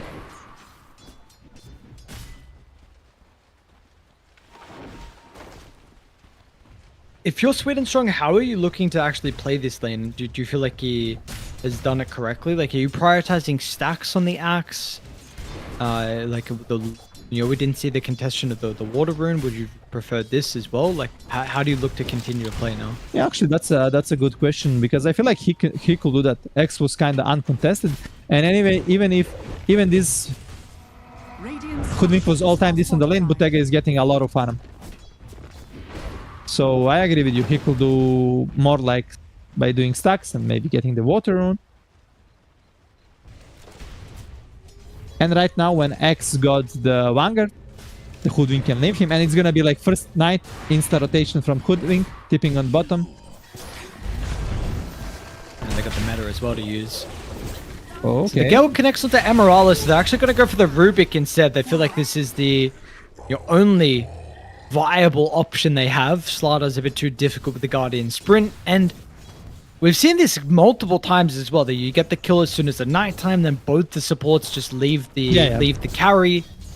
This is the best thing you can do as a support. If you watch my guide, I tell you, like, minute 5, nighttime, you look to rotate to connect with the other support, and after the play, even if it go through or not, you want to connect to your mid laner. And this is what Rain and Sweden Strong they are doing. As well, checking for the vision there. Silencer gonna be a bit late, he's on the other side, so there is some... Oh, we got the Arcane.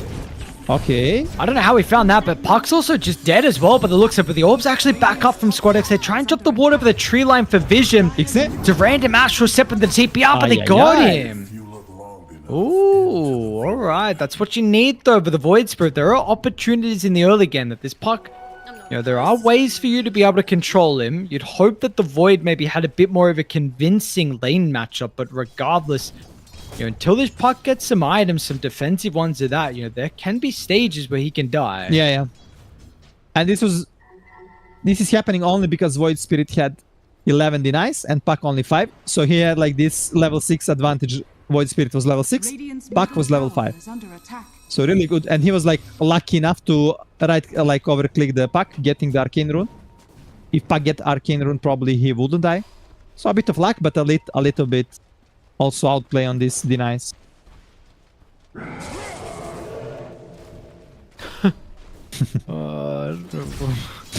Cole was a bit far away from problems. Maybe he was just mad. He wanted to roar at him. Yeah, that's some frustration though. TB, top 1 net worth right now. He's having a really good game for a 9 pick, first pick for his team. And this can be scary.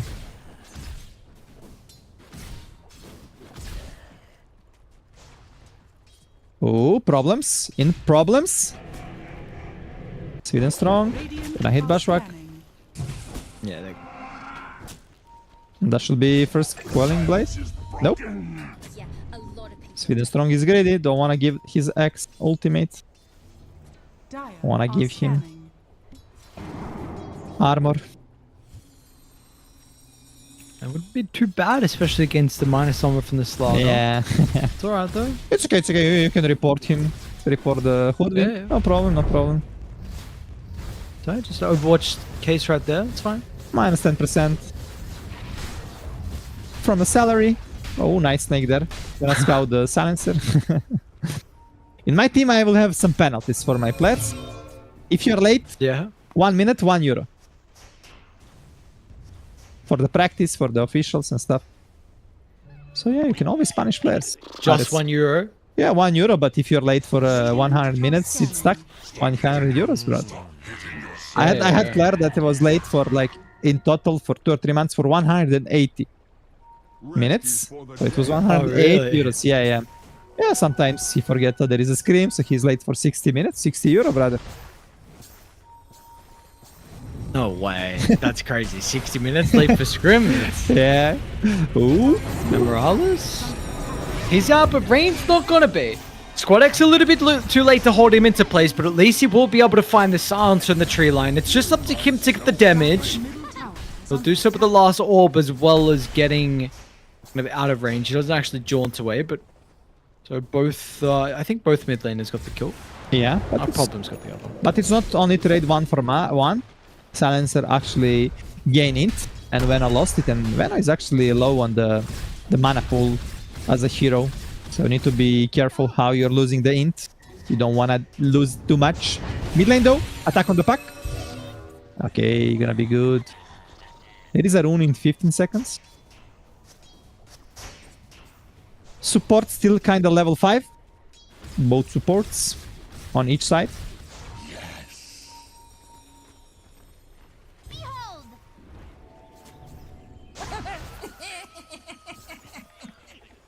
Do you remember what the other puck facet was? Was it something to do with Waning Rift? Oh yeah, to pull the target. To pull the target like into the rift like to you. Oh, top lane, Bottega in danger. Yeah, Bottega. X sneeze tipping. This 1800 health tiny that they're gonna have to go through though. They need some more TPs and they didn't now. Violent is here. Because you've also got the Terrorblade coming through the portal as well. And with Violence damage out of the Metamorphosis, they'll get value out of the coil with the first kill. And now Elmo's going to be ran down as well, but the Guardian Sprint has expired. But the Void Spirit's just a little bit too late. They still won't get a... Yeah, I mean, what's he doing here? A bit too late, unfortunately. No TP, no ultimate. Dire's top It is tower now back up, so he should be able to get out. Or will he Dire's actually? structures are fortified. He's super slow. Sweden strong still looking. I think he's gonna connect the bushwhack. Yep. Oh, long range. Ay, Resonant Dire's Pulse gonna top save tower him. is under attack. He should be good. There is a Fairy Fire as well. Anyway, still huge victory for 1W. You managed to kill the Tiny. You kill the Slaughter that tip in the fight. You kill the Rubik. Plus you get the safe lane tower on the top lane. And this X right now, he got the Blade Mail. He's close to... Not that close to the Blink Dagger. But the way the game is going, he's gonna have super fast Blink with Vanguard and Blade Mail, and they're also pressuring the mid lane. Can they defend it though? Ooh, global is used. Oh, Oh, puck should be they're dead. gonna have follow-up onto the puck. Yes, they will. -2 int. So this is definitely the power of this pick. The Global Silence. We've seen this lots of times in the past as well as a response to the puck. Yeah. Mr. Morale? Mr. Morale, are you okay, brother? Let's see. No, I don't think so, actually. We might be able to get a kill. Oh, he can Well actually done. tip They now. stole the coal. No, get the coal. No, get the dung. Oh. Close. I wanted to see what it would look like. Well, he was super greedy there. But okay. I wanted to say the kill on the pack was nice, but still, objectively wise, you're not gonna gain anything. Like, you're not gonna get some big map control, but you actually did, because you managed to kill the X. You kinda recovered his jungle. Tiny managed to push the wave super deep on the top lane, and he's free to farm. Maybe you should consider getting more towers right now when there is no global, yeah? Violent is doing that, and maybe you can even pressure the mid lane as well. The Slardar is not close to the blink, so he doesn't want to fight. And Violent is already pinging on the mid lane. They understand that Modus, they don't have tools right now to fight. Oh, Violent even wanna take the stack. Maybe he's out of position, Violent. Maybe. Absolutely. It looks like that might be the case. So they're going to be able to blow him up before the Sunder. My lord, Violent. Oh, he got the coil. They stole coil. Toss Emeraldus in. What a beautiful combo. I don't know if that top, like, if they knew he had the coil stolen as soon as he went for the toss, but that was really beautiful. Yeah, that's really cool. In the end, they're gonna lose the mid lane tower, but still, they got the TB. That's the big kill. Still, 1W. Having a huge network lead. And all these kills you're getting, but you cannot really pressure the towers. You cannot really open them up. That's a huge issue right now for Modus lineup.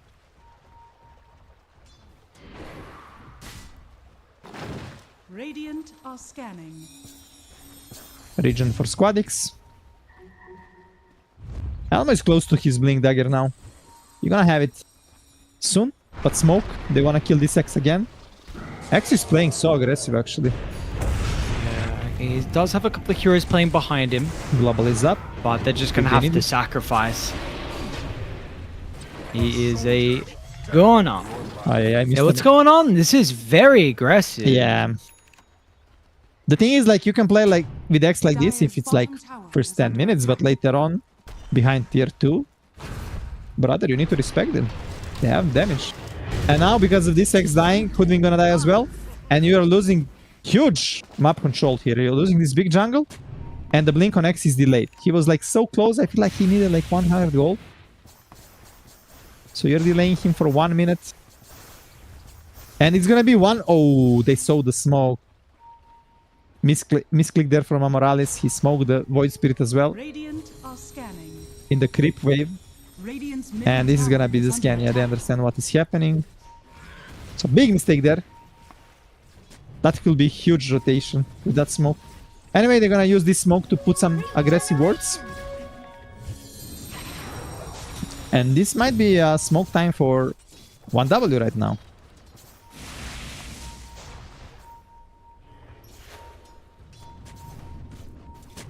Let's see. They are waiting for Blink on the X. He just got it. He's got it. Yeah. Oh, coil use on Venom. Oh, he the Silence even used as well to cover the kill. Yeah. He stole the Venom ultimate on the Void Spirit's in a lot of trouble. He's trying to pluck the Sharpshooter out of the Rubik, but he's just dead as well with Violence showing up. This was a bit messy. It felt like the spells weren't perfectly in conjunction together on Modus. Yeah. Guess Void Spirit committed too much there. Radiant's bottom tower is under attack. Sweden Strong smoked the X. Maybe they can find some big kill on the mid lane. No global. So whoever you call, you're gonna be able to burst. Oh, maybe this is gonna be huge. Slardar. Slardar gonna die. Him on the backline. He was trying to find an angle with a wrap around, but now Amorales dives to the illusions as well. So this tier 2 tower that was getting poked by the catapult and the TP meta is actually now going to result in an actual objective. This is a 17-minute tier 2 with your Roche hasn't been even looked at. Nor some of the outer towers as well. So a little bit surprising. Oh my god, that small mistake. I mean, small mistake. In the end, it was big mistake. Where they committed for this Vano, they feed. And it was like butterfly effect, one by one, dying. And from being in like decent spot, now you're again in a very bad spot. You lost tier 2. But Mr. Morale is not done. You wanna go for the more? Get the taunt behind the tier 2 tower. And it's another kill by the looks of it. He'll get the dunk. Bottega is here. He actually... They did steal the sharpshooter. Oh, Bottega, if you die here, that can be so bad. Or they might actually be able to get this kill Too much with the slow Spirit Vessel out. And use. man, this Noxious Plague just connect on top of the support to the backline as well. So if the puck wants to go, but he does have some difficulty with the Arcane Curse. Yeah, frustrating. Yeah, and this Tiny was having a really good game, and he's kind of only hope for Morus. He died, and this is gonna slow him so much right now. Also, this Tiny went for the blink. The Tiny we saw winning. They always did like kind of Shadow Blade after the Echo Saber, and they will be so obnoxious, like trying to like killing people everywhere on the map alone, and they will out farm, get so much farm. But because he lost all towers, his team is struggling. He tried to go for the blink to help them in these early engagements, but you need to get kills. Dire are scanning. One more smoke from 1W.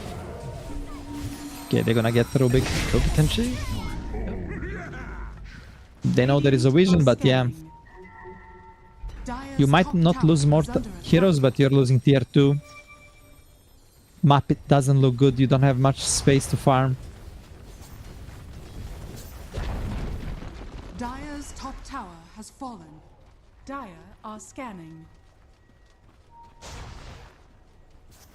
You're gonna have to pull something out of the hat here if you're Modus. Back-to-back Tiny games that have not looked good, unfortunately, for Bottega. His net was okay, but it's just everything else is crumbling around him. This Void Spirit had a good start as well, but 3, 1, and 5, it's not representing in the gold.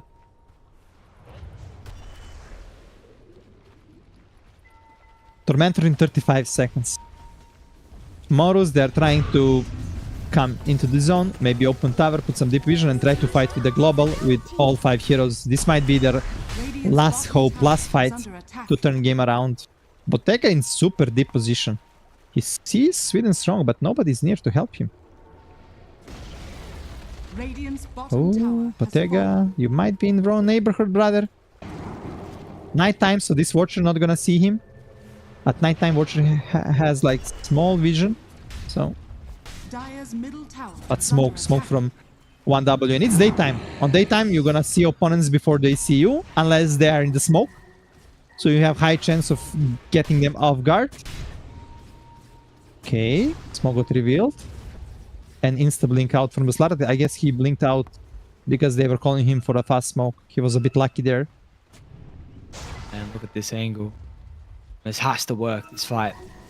Doesn't for Modus, it's almost just in an unrecoverable position because you're going to lose the Tormentor as well. It's going to pop on the low ground. Oh, they know where Such they an are. awkward position. Yep. I think if you are Modus, you just need to go out. Oh, they're it's a blind jump. They're going to cover the initiation with the Global Silence as well, so they kill off the Venomancer, but this is a big ulti. And now how does the fight occur afterwards without this ability with the Void Spirit on the left side? Oh, nice. Try and play around with the Your Scepter. It does actually get away thanks to it. Really nice timing. Might almost die. I think he broke the coil with the heals. If you come to the edge of the coil and you press the heals, you know how heals is working? It's like spinning you, but it's like going a bit left and right. So if you get slide like to the right, like and the edge of the coil, like I feel like he broke it like this. So in the end, good trade. They didn't fit too much, but not gonna solve the problem. They're gonna Tormentor.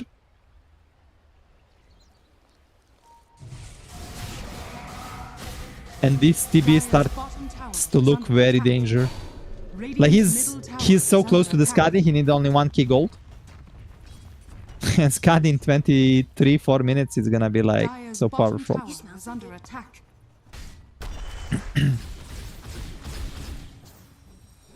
Is a nightmare of a timing. Yeah. And the issue on the Morus lineup right now, you're not gonna have any damage items soon. Why? Tiny is trying to finish BKB. Void Spirit is far from a next item, and Slaughter is like, he only got shard. Call into the Void Spirit with the Silence and the Sharpshooter from downtown. That is another big kill. They're still looking to try and continue the fight. They will get a return. The TP, I believe there was a gem yoink. Ooh, yeah, that's huge. That's huge. He was so lucky that Mr. Morale didn't manage to call him. But yeah, they're gonna go for the rush. No BKB on Tiny.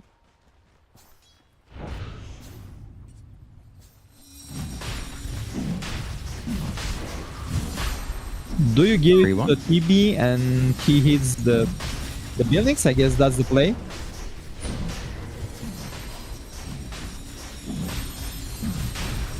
Usually, is that what you would hope for? Well, usually first Aegis you wanna give to your mid laner. That's gonna go and create you a lot of space. That's gonna fight. And second rush you wanna give to a core that's gonna hit the high ground. Usually hit the carry. But because you're in this such a huge lead, you kind of want to give it to a TB because he want to play with you. He want to play on enemy side of the map. He might even want to go start hitting tier 3s soon. So that's why they decide to give it to a TB, not to a Puck.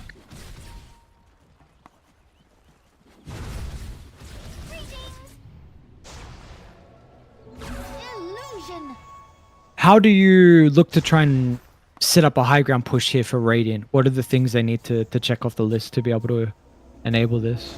Well, what you want to do mostly, at least have 2 lanes always on enemy side of the map. Control some big jungle with some uphill vision. And you're like literally going to the high ground. And your main point, they're gonna get a slap. Your main point is like to force enemies to come to the base. And if they use TPs, if they're stuck in the base, then you can do whatever you want. You can start cutting all 3 waves. And only way enemies can do is like smoke as a 5 outside of the base, and they're gonna smoke into your vision. So you're basically gonna trap them like that. And this is exactly what they're doing. They're cutting the mid wave, they're controlling the tri-lane with the vision, playing in the safe spot, and TB slowly getting tower, going on high ground. And by playing like this, they're gonna force Void Speed, Silencer, Tiny, everyone to come to the base.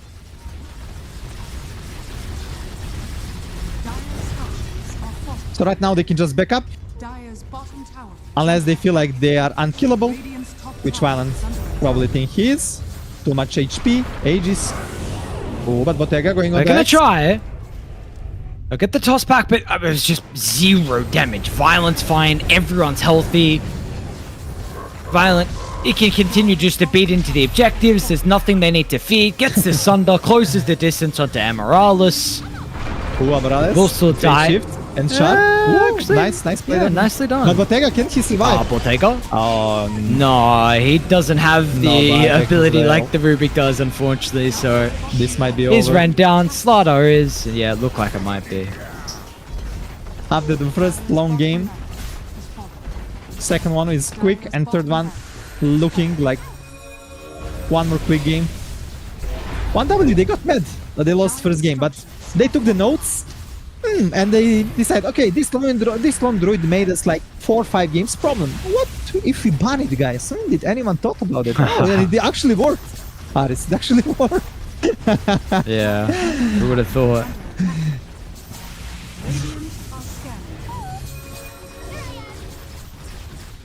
Who would have thought? You just gotta, you know, get rid of the broken druid, apparently. Yeah. Okay, I'm gonna tell you. Or whatever it is. Funny story with my father. He's watching when I was playing. He will watch every my game, and then he was like, he was like simple man. Bruh, son, you're struggling against Storm Spirit. Why don't you just ban it in the first phase? Why are you trying to counter pick it? Just ban it, please. And like he will always give me this kind of advice. I'm like, come on, you don't play Dota, you don't know anything. You can watch it, but please. But yeah, actually, it's a good advice. Now when I think about it. Did you take his advice? Did you do it next time and then ban it and then? Yeah, it'd be funny if you won after doing that. Maybe 1 time in 20 times. Yeah. Well, they pick off the Veno. He lost the gem. Does it salvage the situation? Probably not. They're waiting for the next meta. Meta is up. Probably gonna think about going again as a 5-man. 1 minute left on the Aegis.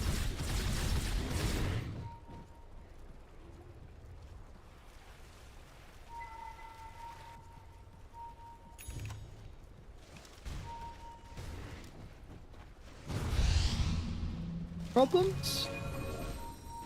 Yeah, don't run too close to the TB. Demon's a bit spooky. He's actually going to wrap around and activate the meta pretty aggressively because Emeraldus is stuck outside the base. The telekinesis range is long. Meanwhile, Silencer was solo killed as well, so you don't have global silence currently. They're going to get the jump in over towards the puck and... Fuck is that? Whoa, alright. Where is X? Where is X? X got blink. They don't wanna fight. Maybe they want. Can X make big call? There is a potential buyback from Silencer with a global. So they need to be careful with that. And Violent is actually losing meta soon. You're just gonna back. You're gonna play safe. Aegis is dropping in 5 seconds. You're losing meta. You don't have puck. Radiant are scanning.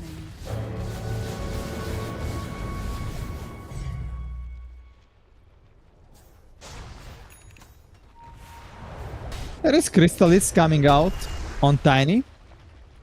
Oh, interesting item choice on him actually. He wants to buy Revenant's Brooch. And this is the item I haven't seen in a while. It's nerfed. Yeah, same. And you just want to do it against heroes with high armor. So he's thinking like he need to buy it for TB. Be able to do a damage. But this TB is huge. He's finishing butterfly soon.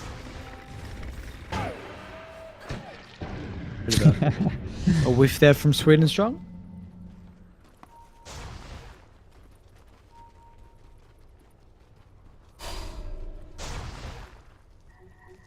Oh, Bottega is deep.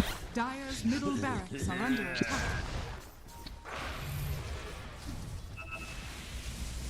There is amplified damage on the bottom. They don't know about it.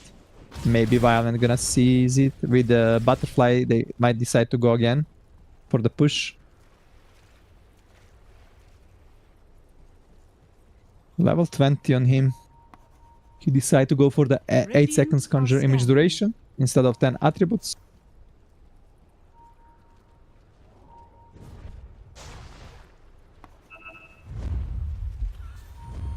Modus is leaving the base.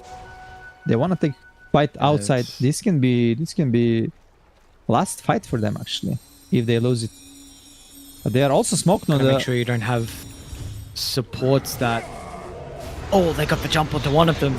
Quick use from the Void Spirit. But he won't have this now defensively if it's required. They also got a glimpse of Bottega.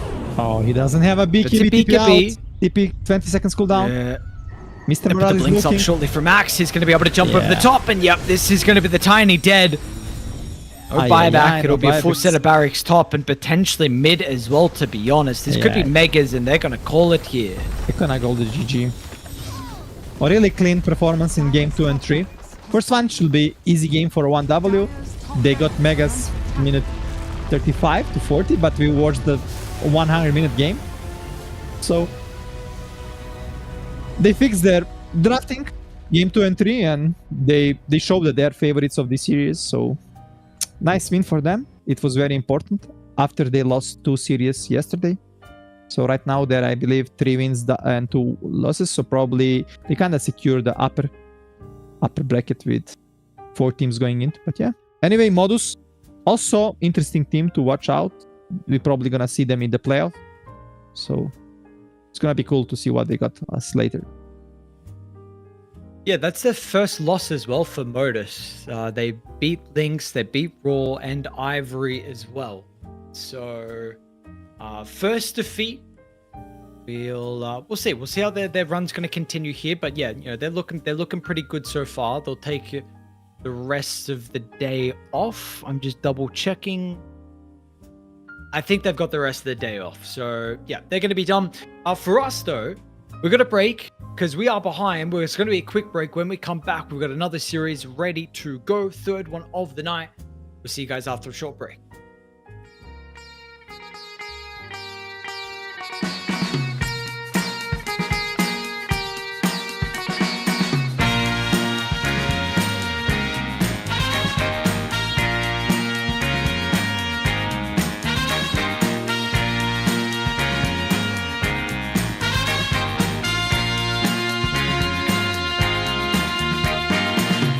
What you need is love and understanding.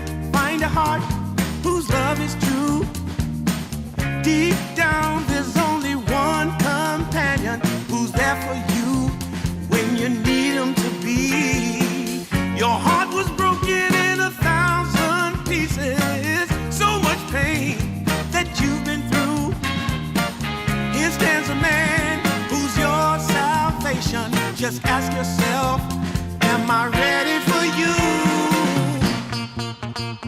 100% now. I'm ready. 100% now. Yes, I'm ready. Eyes wide open. I'm ready to move. 100% now. Take a chance in a new direction. Any place you wanna go. I don't have all the right answers, but one thing I know, I'm so ready for you. 100% now. I'm ready. 100%. You know I'm ready. Yes, I'm ready. Eyes wide open. I'm ready. I'm ready to move. Well,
how I used to be was so good for me.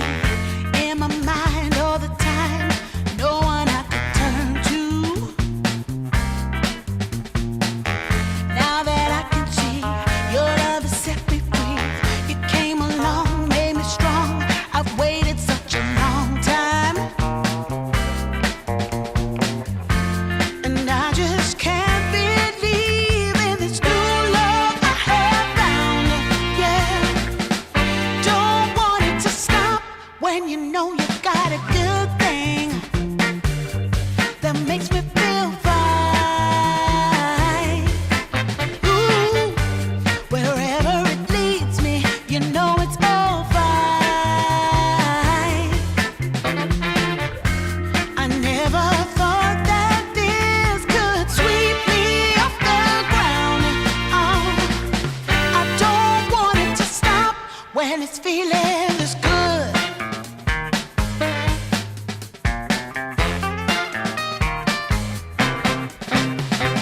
Whenever you're around, my heart begins to pound. Though I know you'll take it slow, no way to stop this feeling. For every single day, whenever you're away, in this place there's a space where I'll be waiting for you. And I just can't believe in this new love I have found. Yeah, I don't want it to stop when you know you got a good thing that makes me feel fine. Ooh, wherever it leads me, you know it's all fine. I never thought that this could sweep me off the ground. I don't want it to stop. No, I don't want it to stop. I don't want it to stop when it's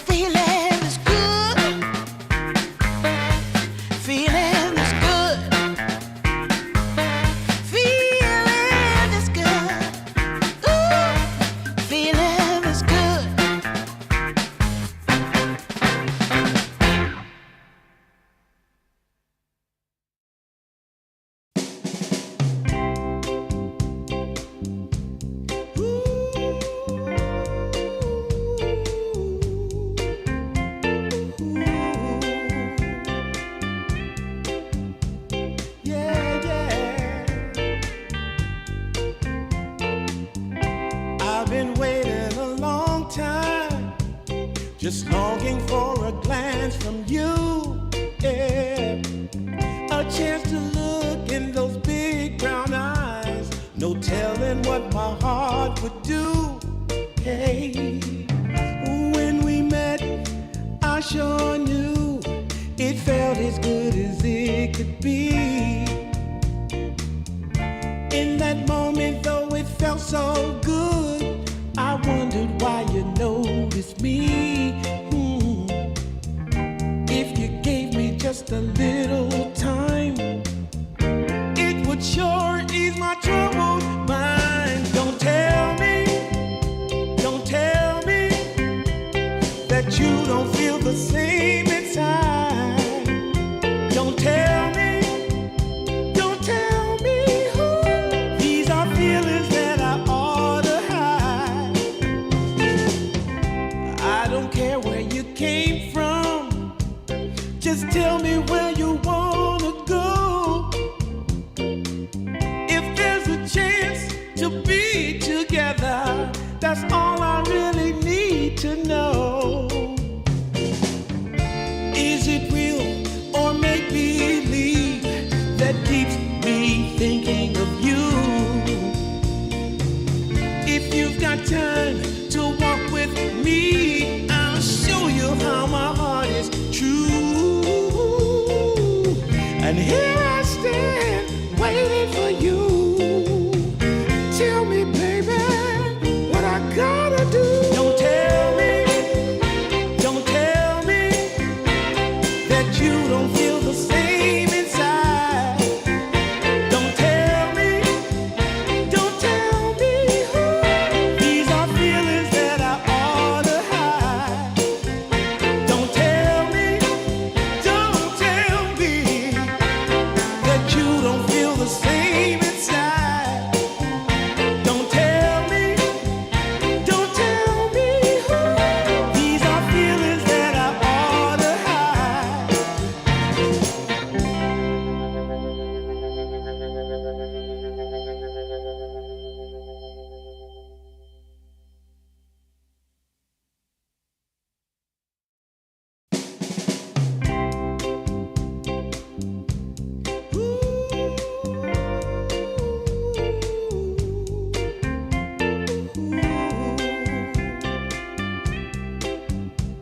Yeah, yeah. I've been waiting a long time, just longing for a glance from you. Yeah.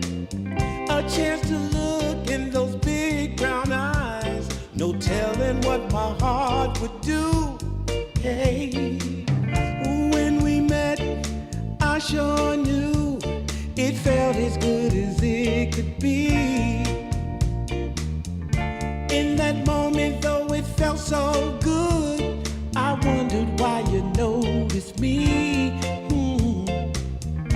If you gave me just a little time, it would sure ease my troubled mind. Don't tell me that you don't feel the same inside. Don't tell me who. These are feelings that I ought to hide. I don't care where you came from, just tell me where you wanna go. If there's a chance to be together, that's all I really need to know. Is it real or make believe that keeps me thinking of you? If you've got time to walk with me, I'll show you how my heart is true.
Sometimes I say the wrong thing to you that makes you feel sad. But one thing is true in all that we've been through. You've never stopped loving me, no matter what I do. So let me say, yeah, that every day I try to find the words from my heart to say thank you. 'Cause you take me as I am.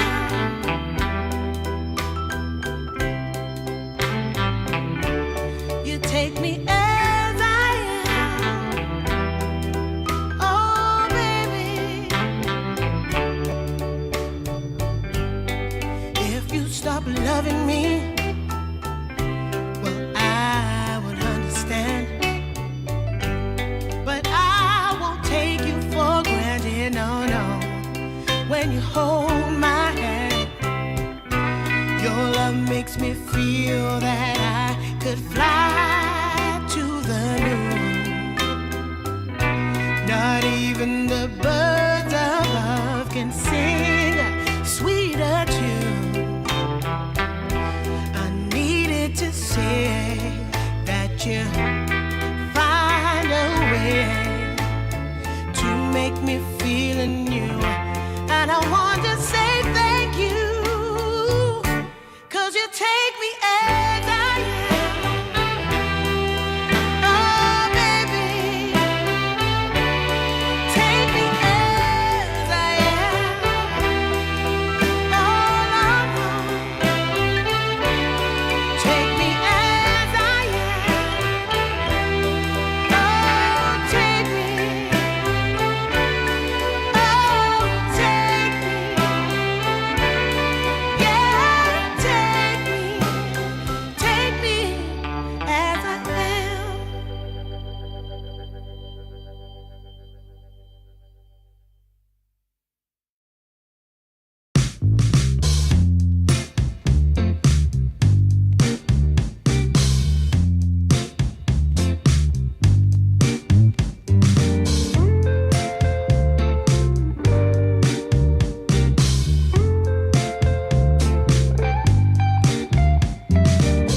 Well, I can tell just by the way that you're smiling that you're still unsure.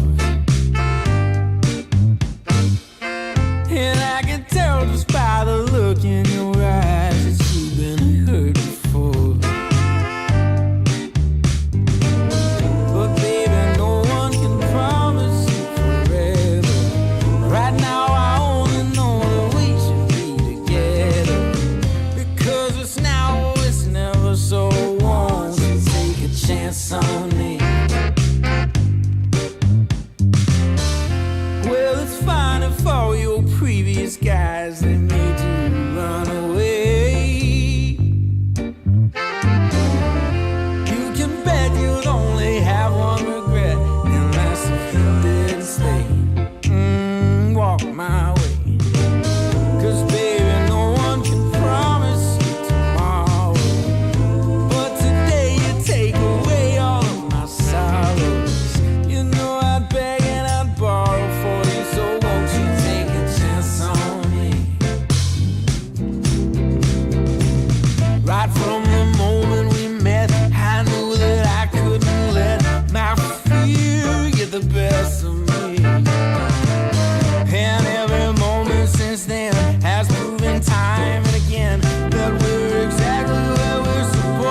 just by the way that you're smiling that you're still unsure. And I can tell just by the look in your eyes that you've been hurt before. But baby, no one can promise you forever. Right now I only know that we should be together. Because it's now or it's never, so won't you take a chance on me? Well, it's fine if all your previous guys, they made you run away. You can bet you'd only have one regret, and that's if you didn't stay. Walk my way. 'Cause baby, no one can promise you tomorrow. But today you take away all of my sorrows. You know I'd beg and I'd borrow for you, so won't you take a chance on me? Right from the moment we met, I knew that I couldn't let my fear get the best of me. And every moment since then has proven time and again that we're exactly where we're supposed to be. Yeah. Oh, won't you take a chance on me? Welcome back to day 3, third day of our coverage here of Dream League Division 2. My name is Behemoth Rojo right there, and already a draft is getting started. South American Rejects, Power Rangers wasting no time in getting this series started. We're through all the bands. Beastmaster is the first. They are humming, man. Beastmaster, inch immediate counter pick, Rojo. I mean, I respect it. I like when teams just go. Know what they want. Both teams clearly did their research in Bayo, and as they should. This is, I mean, these two teams have looked really solid. SAR have looked particularly really good, but they've just had a few less games under their belt so far in this Dream League. But we did see, I mean, the first series we watched the Power Rangers, they did very well, but they did end up losing the one series that they have lost. Again, having played a decent number more. Was against Zero Tenacity, who, I mean, when we caught those games, South America Rejects really took them to the cleaners. So it's, in terms of those dynamics, then definitely South America Rejects. I think if they're really on, then I would definitely be scared for quite literally any team in this Dream League, and that includes Power Rangers as well. Yeah, and they are not quite through, if we're paying attention. Of course, this series was delayed a little bit, not just because the last series had like a 90-minute game too, but because South American Rejects they are playing in PGO Wallachia at the same time, and they did stop Paravision in Game 1. Now, Game 2, Game 3, not as much. They're going to have to play in the final day tomorrow. In part, we did have a 9-class support lone druid rushing a Maelstrom in that first game, so you know what it is. We'll see. But if they're able to go 2-0 Yandex, 2-1 Extreme Gaming, take a game against a Paravision team that seems really good right now, yeah, I'm with you. This is going to be a difficult series for Power Rangers, but by the same metric, Power Rangers are this team, Rojo, that on their good days are really good. TA2000, I think you said the other day, he's like the most hot and cold carry that exists in the scene right now. When he's on, he's really For a on. while. Yeah. No. Maybe not. Yeah, maybe not.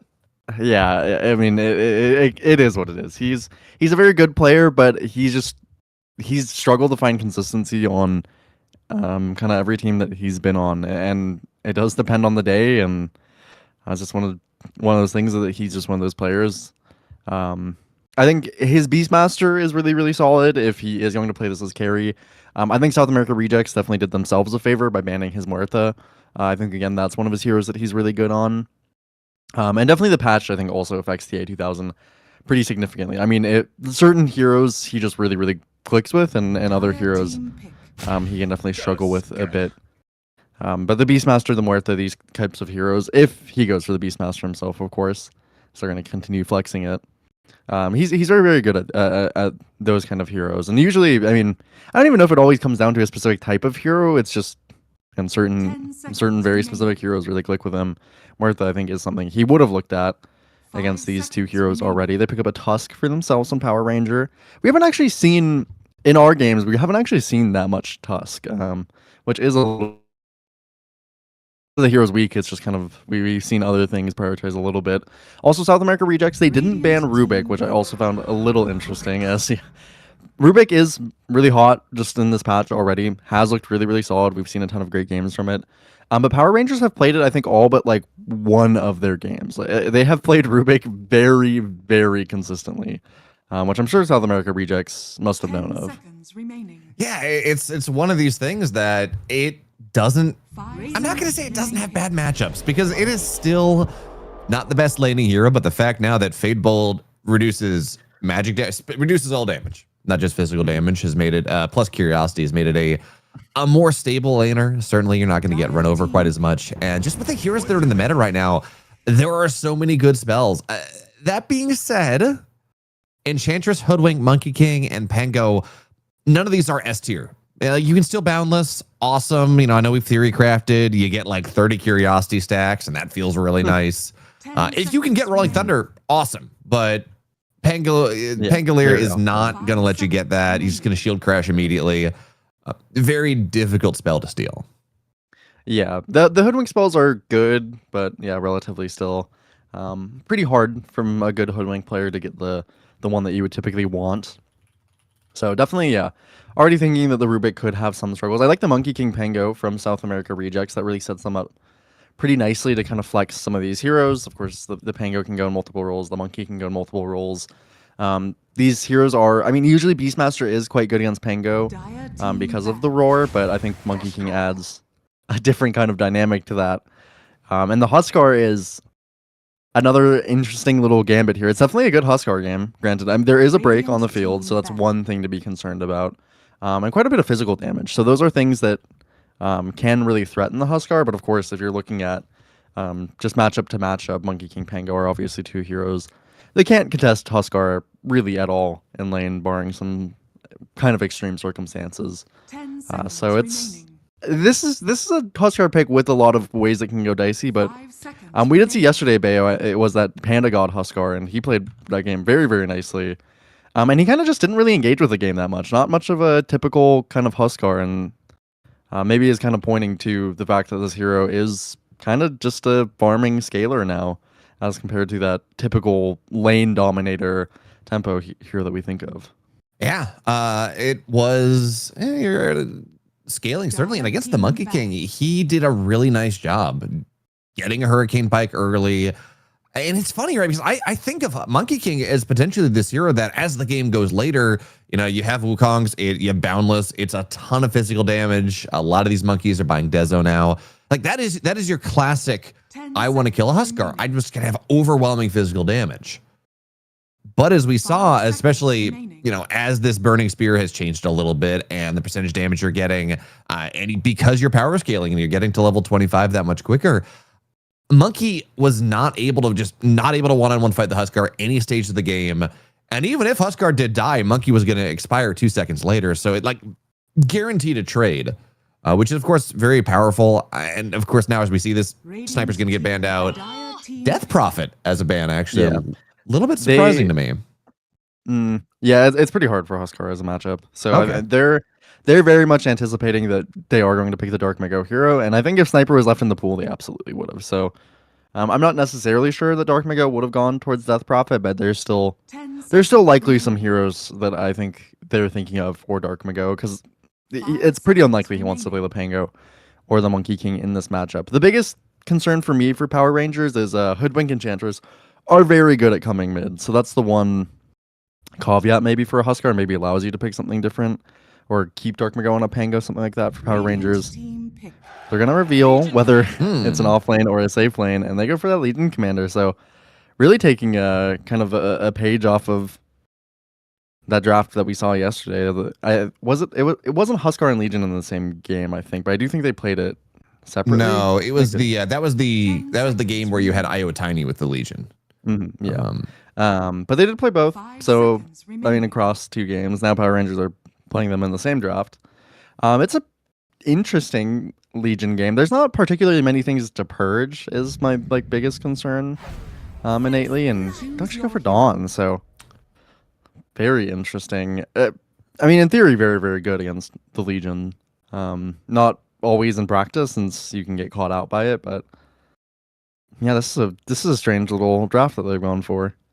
Yeah, I think it's two games now. You talk about this Legion Huskar. Again, I don't think this was Legion Huskar the same draft yesterday, but Legion picked into Monkey King. 2 games in a row. Yeah, you got some movement speed. Yeah, you can remove Jingu, but like classically, Monkey is one of those heroes you just don't want to duel because he will get Jingu stacks, and then it doesn't matter that there's a blade mail. He will be able to lifesteal up, and it's hard to kill him in the duel. Now, Ursa's another one, right? You just Fury Swipes means that you die a little bit faster than the Ursa does. 5 seconds remaining. Is it just because this is a hero that can kind of survive this Monkey King lane? I mean, I'm not even convinced because Legion had a rough lane into the Monkey yesterday. Yeah, no, it's definitely not the greatest lane matchup. I will say I do think that the armor stacking innate is very good against this team, so that might be something that's kind of interesting about the Legion that they're considering, because that was, I think, a decent factor of what kind of helped in the late game against that Monkey King last time around, is you do get a lot of stacking armor from this Legion on yourself and then on your teammates as well as the game progresses. So that's an interesting idea. I do think overall, I mean, taking full stock of the drafts just as they are, I think I would prefer Power Rangers. I think they have maybe slightly easier execution. They're pretty single target against a Dawnbreaker, which can be a bit concerning, but the way they can play the map, I think, is going to be quite nice for them if the lanes go the way they want to, because Huskar should stomp the mid. Again, I do think it's pretty likely that could go actually south, but Nikki Cool is a player that I would generally expect to do quite well in the lane, even if there's support for Dark Mago.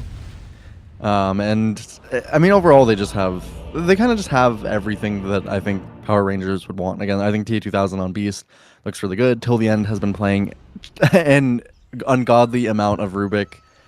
So for themselves, I think they've gotten a very solid draft. And again, I feel like at some point in the game, they should be able to take over a pretty decent portion of South America Rejects jungle. But I mean, heading into this game 1 here, I do think, South American Rejects, if they're the same team that we saw the other day against Zero Tenacity, then, I mean, which seemingly they are. Of course, they've gone through a little bit of the ringer, it sounds, with Paravision in a couple of games, but very, very solid performance from them just across the board. They've looked really, really good, and I think they have definitely a lot of ways to mitigate the kind of idea that they're looking for on Power Rangers. Particularly, I think if they get a couple kills on any of these cores, I do think that they can.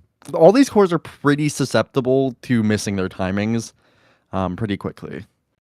So where do you stand on this Dawnbreaker hero? It's a hero that was changed dramatically. Your axe is very different. No longer do you have this ability to significantly reduce your cooldowns with your ultimate in particular. But it's also a hero that I think is like a 56% win rate on Dota 2 Pro Tracker. The new Ags means is a guaranteed daytime, which means you do a ton of bonus damage now with the new Break of Dawn. We've seen played carry sometimes. Kind of, I wasn't super a fan of that one.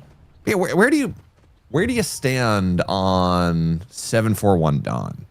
30 seconds. I think it's pretty solid. I mean, I've always been a little bit on the idea that Dawnbreaker makes the game kind of annoying for the enemy team to play. Just because they always have to be considering, again, that global aspect plus the healing. So there's a lot of ways to kind of miscalculate playing into Dawnbreaker. But I think it really just depends a lot on the way, I think, of the team's ability to utilize it aggressively. I think that's what makes teams good with Dawnbreaker, and I think the hero's in a strong enough spot that I definitely think it's pretty value in this game. Again, also they do have pretty heavy committal onto one hero. They are largely single target focused, which is pretty solid for the Dawnbreaker in a good portion of the game. You should be able to kind of connect to these duels, and we saw yesterday part of the reason only that Norma was so successful on the Legion Bayo was because they had that IO that could always bring extra heroes globally to the Legion. Now you have kind of the anti-IO, right? I mean, this is kind of the direct opposite of how we saw the Legion thrive yesterday. Yeah, the one upside with this, we talk about having this Legion versus the Dawnbreaker setup is Legion's cooldowns. Oh, Misho, is that not really where you want to be. Yeah, first blood from no. till the end. Curiosity. Did he get? Yeah, he did. Curiosity stack, most important thing. True. Very nice to get stacking up early, even. Of course, it's not actually very value in the early portion, but till the end is going to be very happy having that little extra bit. Sucks for Elmisho to die level 1, still has to take that heal. This is a little bit interesting as well that they decided to put Elmisho on the top side. Of course, they are anticipating, you know, this Enchantress Beast matchup, but I don't. I mean, Enchantress just, I think, been better overall in both lanes, so it's kind of hard. So to choose where they would have wanted in their Alberca. Decent damage. Yeah, gotta be Should careful. No, not gonna be able to get denied to the creeps, as both side lanes going kind of crazy. But you know, going back to this Legion pick, I guess the one saving grace here, Rojo, is now they're gonna try to go on top until the end. Until the end, fighting all over the place, and they should be able to get it. Boundless Strike is ready to go. Telekinesis, but nope. Witch gets the kill. I was gonna say, at least the cooldowns are different. There are these windows where Duel is gonna be up and Solar Guardian will not be. And we're gonna have to see if Power Rangers can properly take advantage of some of those potential timings. Yeah, definitely very, very important. I think. I mean, again, there is like a caveat that, you know, Legion is very good against solo targets, and you're going to be playing away as Frank. You're going to have to. Frank's actually going back in. Okay, he's got the read here. It's TA2000. Very low, but now Nisha's here, so yeah, they get the boar. You're fine. Immersion very slowed up at this point, and that should be, you would assume, a dead Tusk. One more hit. Oh, nope, Fairy Fire. You're right. I'm wrong. I'm sad. It's okay. I've been very conditioned to look at Fairy Fire as lost far too many kills to it. But yeah, this is it is already, we're seeing it. Nikki Cool, Dark Mago. I do think that putting the Pango mid is a reasonable thing to look at. But Dark Mago is, I mean, this matchup is turning out the way that it probably should, and Nikki Cool is, of course, he's a very, very good player, very good at Huskar. He's just stomping Dark Mago. It's 19 and 11 to 9 and 0. I think the early death on Elmisho, and because he wants to sit top, is also preventing him from coming over mid potentially to try and help. And so Dark Mago is just dead. Oh, okay. He has the TP out. He's not. He's not dead in base. Great skill field. Chastra. It's a good bushwhack, but no fair fires for him. No stick charges either. Looking to go cut him down. One more hit. Denied to the Ancients, maybe. As he, no scurry, second bushwhack, but misses Alberca. So it's a long run. It does pull him off lane for a while, but they will be able to go make the kill. So these side lanes, Rojo, they're actually going pretty well for South American rejects, even as this Huskar is making Pangalier's life miserable. Are they having a good enough time to make up for just how awful this mid lane is? I mean, not really. Probably not really, but Scofield is going to TP in. I mean, Pango is definitely more early physical damage than in previous. So you can certainly kind of make some things happen, but again, this matchup has just gone so poorly that Nikki Cool is just, he will be a problem inevitably. They're going to bring over, yeah, now they're going to put some focus really on him. He does have phase boots, so pretty much unkillable. Even turning back towards Schofield. Schofield's just dead. Schofield's dead, yeah. Okay. The lift is actually not going to put him under towers, so Schofield will live for the time being, but Dark Mago is trapped. No way to get on out of here. Nikki Cool. Bushwhack, trying to kill him. No. Oh, it's a disaster. Yeah. And now Misho, there are no ice shards, so he should be fine. But, yep, there's one of those things. You got to go kill the Huskar early. If you hit these breakpoints, it just all of a sudden you're trying to go stabilize your mid and you're just making it worse. Yeah. Some other Huskars may have died there as well. I mean, Nikki Cool, he played it well. T2000 at least suffers for it. Frank has definitely done very, very well on the Stonebreaker so far. Pretty good, mind you, as well into the Beastmaster lane. But it's, yeah. I mean, some other Huskars I don't think would have gone straight away for this early phase. But Nikki Cool just kind of recognized now. He might not. He's probably not gonna stick around and do complete pressure topside. Too low to actually, I think, on Frank push much more forward. But he's just gonna accelerate extremely fast on Nikki Cool. He is so far out on his levels, and I guess with these early phase boots, he is looking a bit towards top. No reason really not to. Gonna try, and Frank is very low. Even just like 2 burning spears are gonna be a problem, but they're gonna ping him out. Immersion does have the ice. Oh, it's gonna miss. That's a problem, but you do have a snowball to bring him there. Level 6 on Nicky Cool, and Frank is gonna not quite enough. Yeah, maybe if there was the break of dawn there, actually could have been a kill, but fortunately it is that nighttime. Nice move by Nicky Cool. It does give some slight space to DreamLeague, but it doesn't matter much till the end. Is gonna pick up that mid. He's really happy with his state. Alberca maybe not as much as the Legion, but we saw yesterday. This is kind of the life. Legion, you know, maybe in times you could think of it as kind of a stronger lane hero, but not really the reason they picked it at all this game.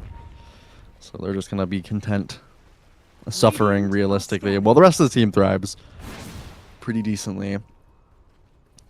I do like the setup from Schofield, though, is he's going to go in and get the Watcher early, but, you know, based on positioning, he's got a shot. Now, Legion Commander is running over a Tusk and Rubik as well, but Schofield's going to try here. Look. Yeah. They know that Witz is coming over, but he has level 6. Yeah, he's got Wukongs. This is not easy. Now, they do have the lift. It's going to buy a little bit of time, but he's level 6, right? Level 4. Here comes the Dawnbringer as well. That is a hell of a bushwhack into the Boundless, and Snowball, they're going to buy some time, but these are 2 dead heroes. At least Legion gets down. But Schofield, oh, I guess Frank gets the Wisdom, not Schofield. A little unfortunate there for the supports, but at the end of the day, 2 big kills. Alberca can, yeah. Oh, sorry. I think it actually maybe was good that Frank got it because Elmisho was the one who didn't get the levels. Alberca, they're looking, got the pushback, but since Nicky Cool TPs, they're just going to run. Nicely done, honestly. Really good. Just kind of patience, very good discipline is the word I was looking for. Just immediately leaving as soon as the Huskar TP is out and kind of wasting some of his time. DreamLeague has had a lot of really chill time in the mid lane. He's 1v1ing the Rubik Elmisho. Fortunately, on the top side, got punished by the first roar of the game, and now they're looking at runes. Oh, regen rune. That's going to be one for Nicky Cool, but Witz is here. Okay. That is a lot of physical damage into this Huskar. Now Tillian just has to run. Rolling Thunder says, you don't really get to very fast. And that's actually their rotations. And that, you know, that is even without Lucky Shot ready to go. Right, as Dark Mago starts to level up again, right? You're 4-2, you're just trying to farm. But as Dark Mago gets Lucky Shot a little bit higher, right? 8 armor reduction, a little bit more if you decide to take the talent on top of this burst from the monkey. Well, I mean, again, you're going to get armlet, we do have face boots, but it will start to become a little bit more problematic as Alberca almost dies as well. Yeah, I mean, they took the mid tower of a Huskar for 9 minutes. That was just, I mean, their rotations have just been incredibly clean on South America rejects, and this is part of the reason that I think we're just seeing them do so good recently is they're just, these rotations are just incredibly clean by them. They know exactly where they need to be on the map, and I really love the way they connect their heroes. I mean, Wit's coming for that mid rune with Schofield, just extremely well played. Elmisho is on the perfect timing. Even Frank walked towards the mid. At one point, there were pretty much 5 heroes connecting the mid. I want you to talk to me, though. The right move. Talk to me about this diffusal blade on the Pango, though. Because Huskar has... Pay no attention to what the overlay says. Huskar, in fact, has 0 mana.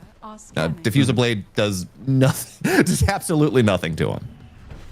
Yeah, it's pretty interesting. I mean, it is good against Beast and Tusk and Legion. I mean, these heroes definitely don't like being mana burnt, and they don't like being slowed either, but... I mean, I would definitely be going for the Mage Slayer. Yeah. As Dark Mago. I don't... Yeah, reducing I mean, you can't really... Spears, reducing the Drums of Slam damage.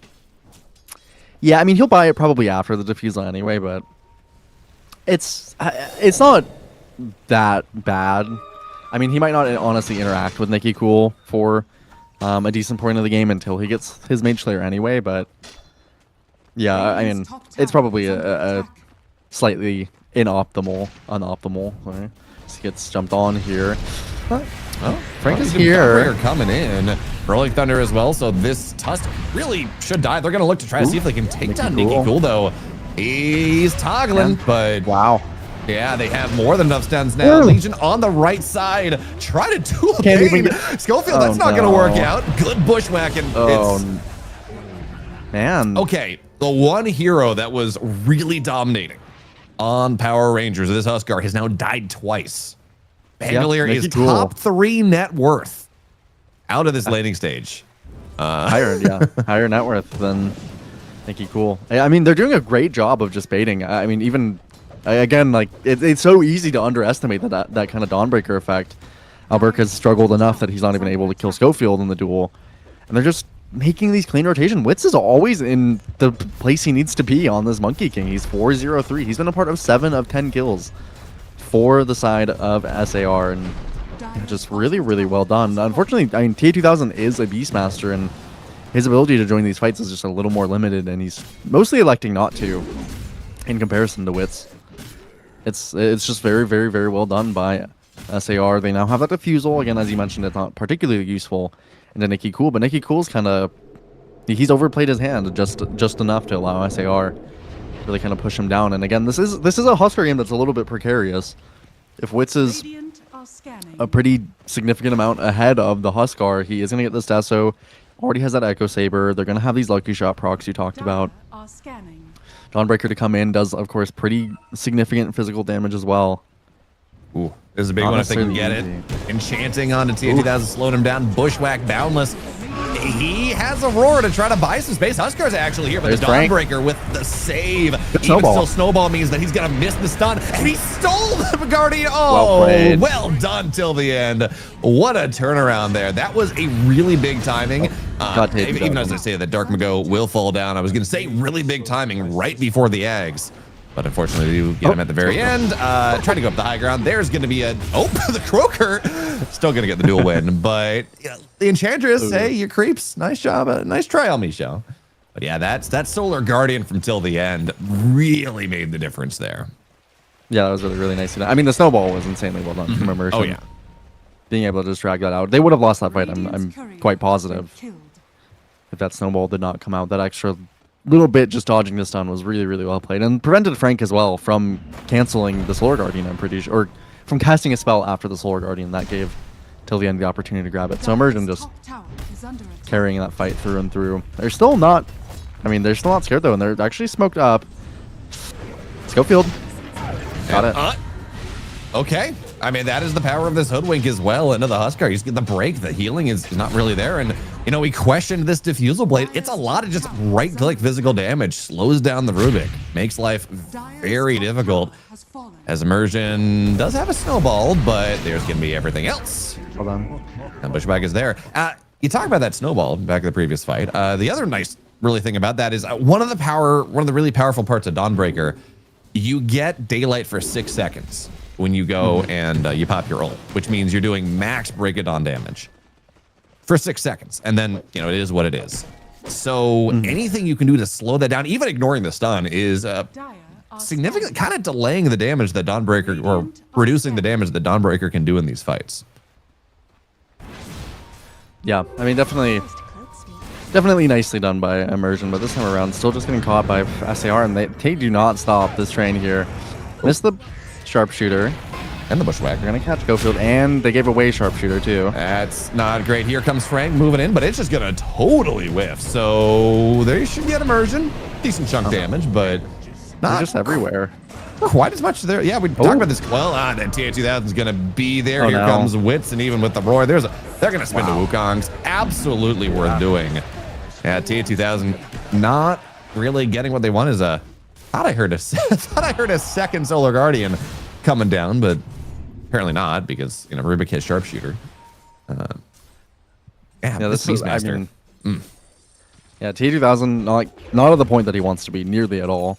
Absolutely. Nikki Cool not the place he wants to be. And again, this was the one thing that kind of worried me about Power Rangers draft, is these heroes just don't, they are very timing intense heroes. I mean, Legion we saw yesterday didn't maybe need to reach them as much as possible, but Alberca, again, without having that extra little help from the IO, is currently stuck in the jungle and is going for this Blade Mail first. So just straight Blade Mail, and I don't know if that's correct for Alberca. I mean, it's 15 minutes. He's 5,000 net worth.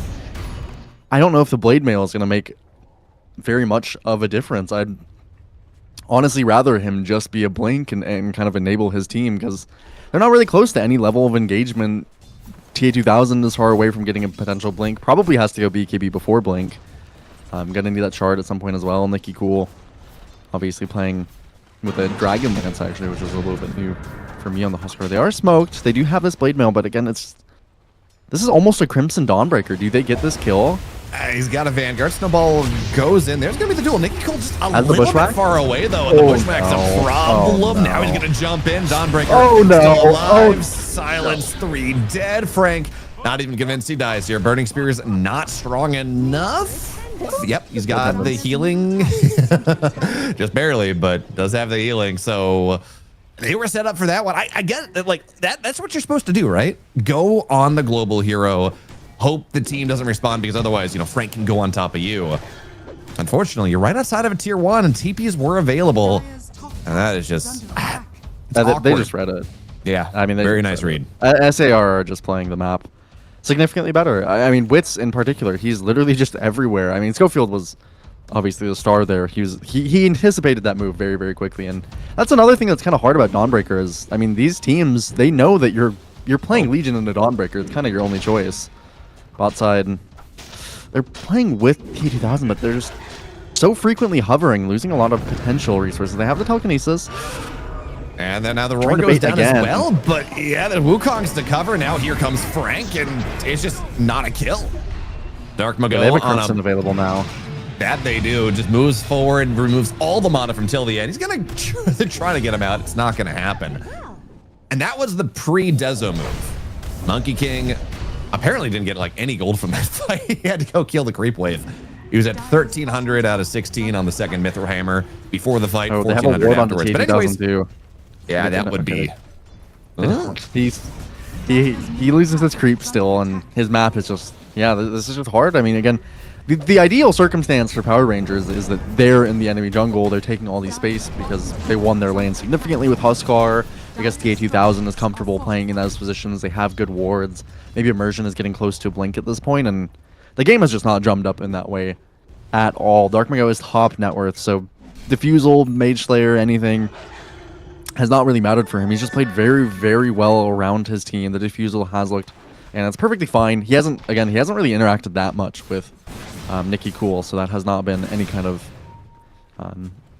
tough thing for him in terms of buying this item. And now he's getting closer towards an Ags. They're just really, really hitting their timings in stride. Their map play is nice, and just enjoy this kind of play from them a lot. They just connect all their heroes. They're going to get a bot tier 2 at 18 minutes. They can start looking towards Shard. They can start looking towards Roche. Wits, he's taking wards and placing them himself as the Monkey King, which is something a lot of teams, even really, really good teams, kind of struggle to do, which is like swap wards between cores and supports and kind of get these better ones. So they're really, really on right now. SAR are impressing me very, very much. Schofield has a blink as well, by the way, just to keep that in mind. Yeah, so full blink. Blink Bushwhack seems pretty fun. I'm blink with you, before the Legion. Yeah, I mean, the Legion and Enchantress have the same. Don't look at it. Don't. Actually, take the net worth off. Take the net worth off. This is your fault, Rojo. You made me look at it. You brought it up. I cannot believe you would do such a thing, but you know you did. It's Boundless Strike, not a bad steal, but yeah.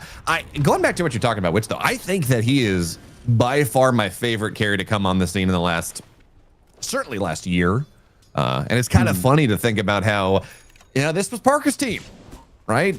South Peru Rejects turning into Pain now collapsing back to South American Rejects. But this was Parker's team. It was his project.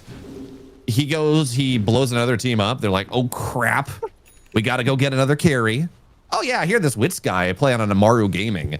It looks pretty good. He's, you know, coming of age. Let's add him. Let's see if it works. And turns out the guy is more stable than Parker is. Schofield's crazy. Oh, what is he doing? He's Schofield. Oh no.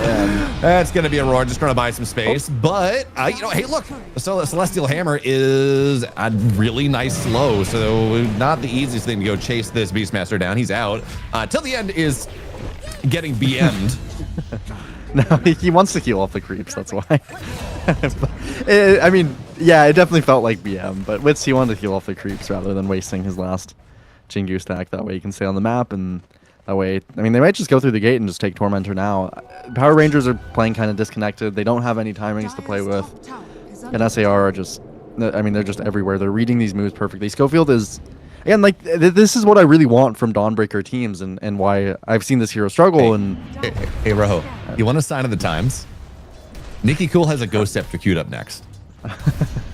Well, going on Frank. They're gonna try. I'm not confident. I don't know that is gonna work out very well for you guys. Nice try. All credit in the world, but no, Wits is everywhere. Of course, Wits is gonna be there. Yeah. I mean, they're reading these moves so well.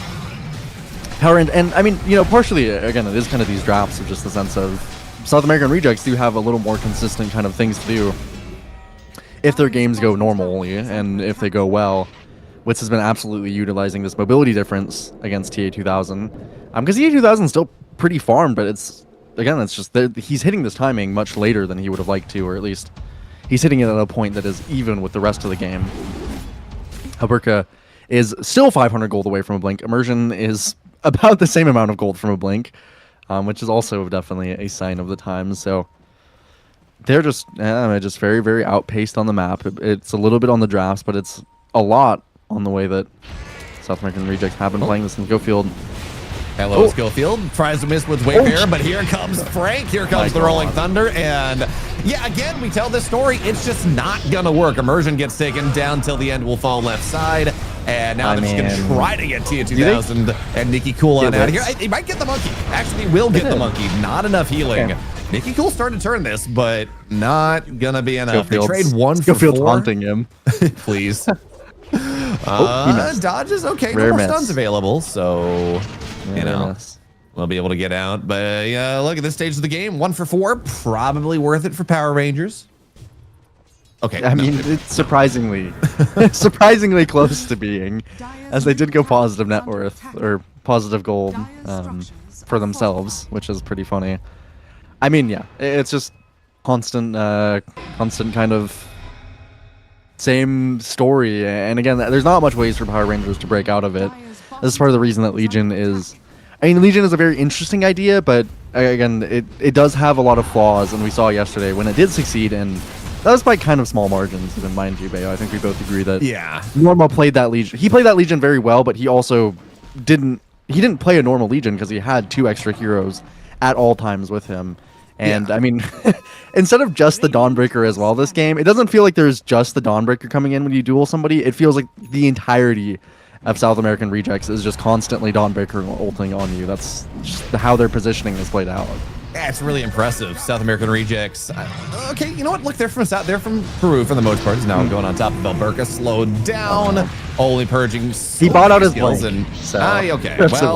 That's a win. Immersion. Immersion. You sure you want? It's an amp damage on Dark Mago. Now, Sharpshooter not quite going to land. There's a roar, but even still, we get the shield crash off, get the kill, and Dark Mago 50% HP. TA2000 really wishes he wasn't going to be there. The bushwhack into the solar girl. It's a tale as old as time. Frank goes, bails him out. Tap out of this one, guys. This is just not. Yeah. Okay, there we go. There's the tap out. I mean. Yeah, Power Rangers were very impressive the other day we saw them, and I'm not going to discount them by any means. Again, I do think they did pick a draft that's a little finicky to play. Ultimately, I did like their draft, but again, it really does, I think, rely on taking the enemy side of the map, because otherwise you're stuck without really any initiation, especially if you don't hit these blinks early. So the fact that they were just so quickly on the back foot, so quickly taken over by South American rejects is, again, just a testament to how well they played the map, and in particular Wits. I think, I mean the whole team. I was gonna say, Wits I think is almost definitely MVP, probably is, but Dark Mago, given the game state he had at like 4 minutes, it's so easy to forget he just completely ran this game over, very much with the merit of his team. But Schofield, they just 8-2-19 on this. Yeah, no, they played really, really, really well across the board, just extremely cohesive, and. Yeah, I'm extremely impressed. Any team that can do this, I think definitely is deserving of that kind of merit. And seemingly this is why South America rejects are doing well in every other tournament that they've been joining with Wits as well. I mean, they look clean. So I'm hoping they continue this kind of pace up. And I hope that for game 2 for Power Rangers that they maybe draft themselves something that's a little less timing dependent and that they can maybe play a bit more back off of. Maybe even, I mean, the way that game 1 went, maybe you just first pick Muerta, and I'm being very, very serious about that. I'd be down if you just go ban around it. You get rid of some of the more obnoxious matchups, but more importantly, put Alberca on someone he can do something with, right? This Legion commander, you talked about it yesterday. It was not a Legion game that the Legion won because of the play of the Legion commander. He was his dead corpse of a hero was picked up and carried to the point where he could contribute to the game. It really was on the rest of the team bailing. And him out Norma after. played very well. Yeah, too. he did. Granted, I'm not saying he played. Yeah, no, he played very well, and he still got kind of minimal value out of the hero if it wasn't for the insane value from his team. So I agree absolutely with your point. This was the idea was kind of there for Alberca, but in practice against South American rejects, it just completely flopped. Yeah. So, well, we got 8 minutes, and when we're back, hopefully we're not picking Legion Commander anymore. Keep that in the pubs. Keep that in the pub stomps when you're not, when you're absolutely 10k MMR and playing in 2k. Keep it there. Don't put it in pro games, and we'll see what happens after the break.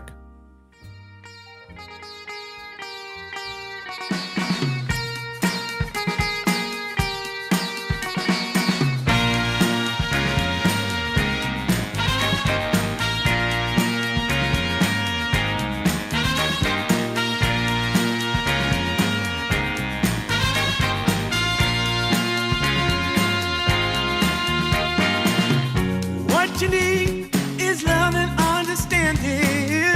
Find a heart whose love is true. Deep down, there's only one companion who's there for you when you need him to be. Your heart was broken in 1,000 pieces. So much pain that you've been through. Here stands a man who's your salvation. Just ask yourself, am I ready for you? 100% now. I'm ready. 100% now. Yes, I'm ready. Eyes wide open. I'm ready to move. 100% now. Take a chance in a new direction. Any place you wanna go. I don't have all the right answers, but one thing I know, I'm so ready for you. 100% now. I'm ready. 100%. You know I'm ready. Yes, I'm ready. Eyes wide open. I'm ready to move. Well.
Stop.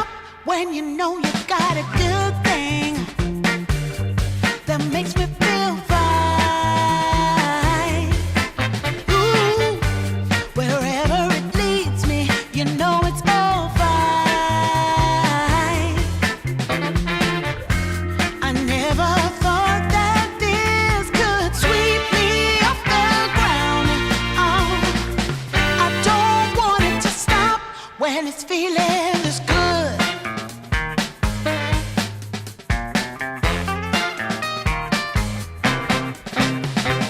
Whenever you're around, my heart begins to pound.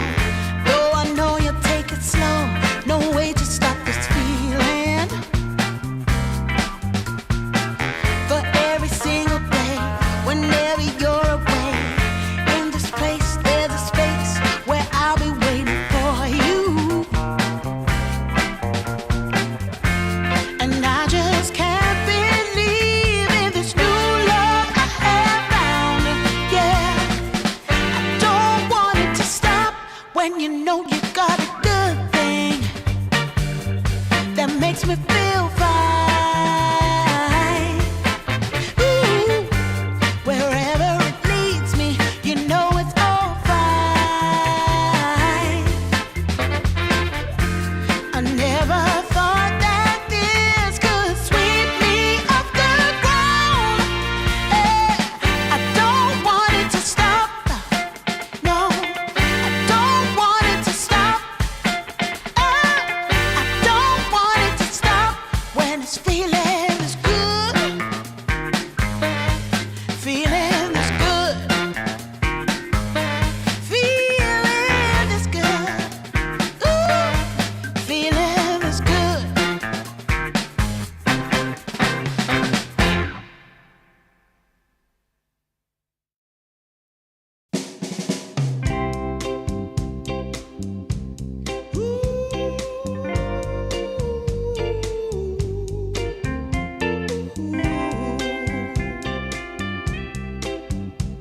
Yeah, yeah.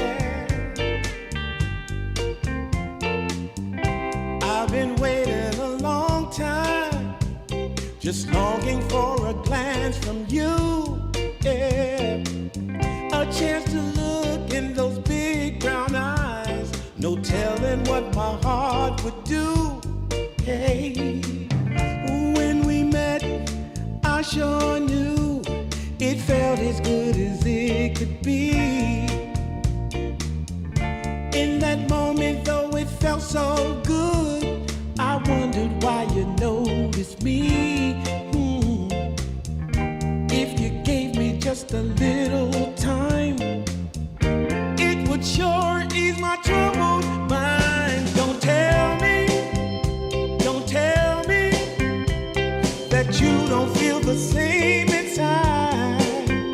Don't tell me who. These are feelings that I ought to hide.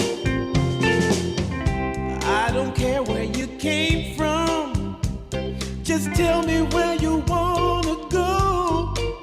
If there's a chance to be together, that's all I really need to know.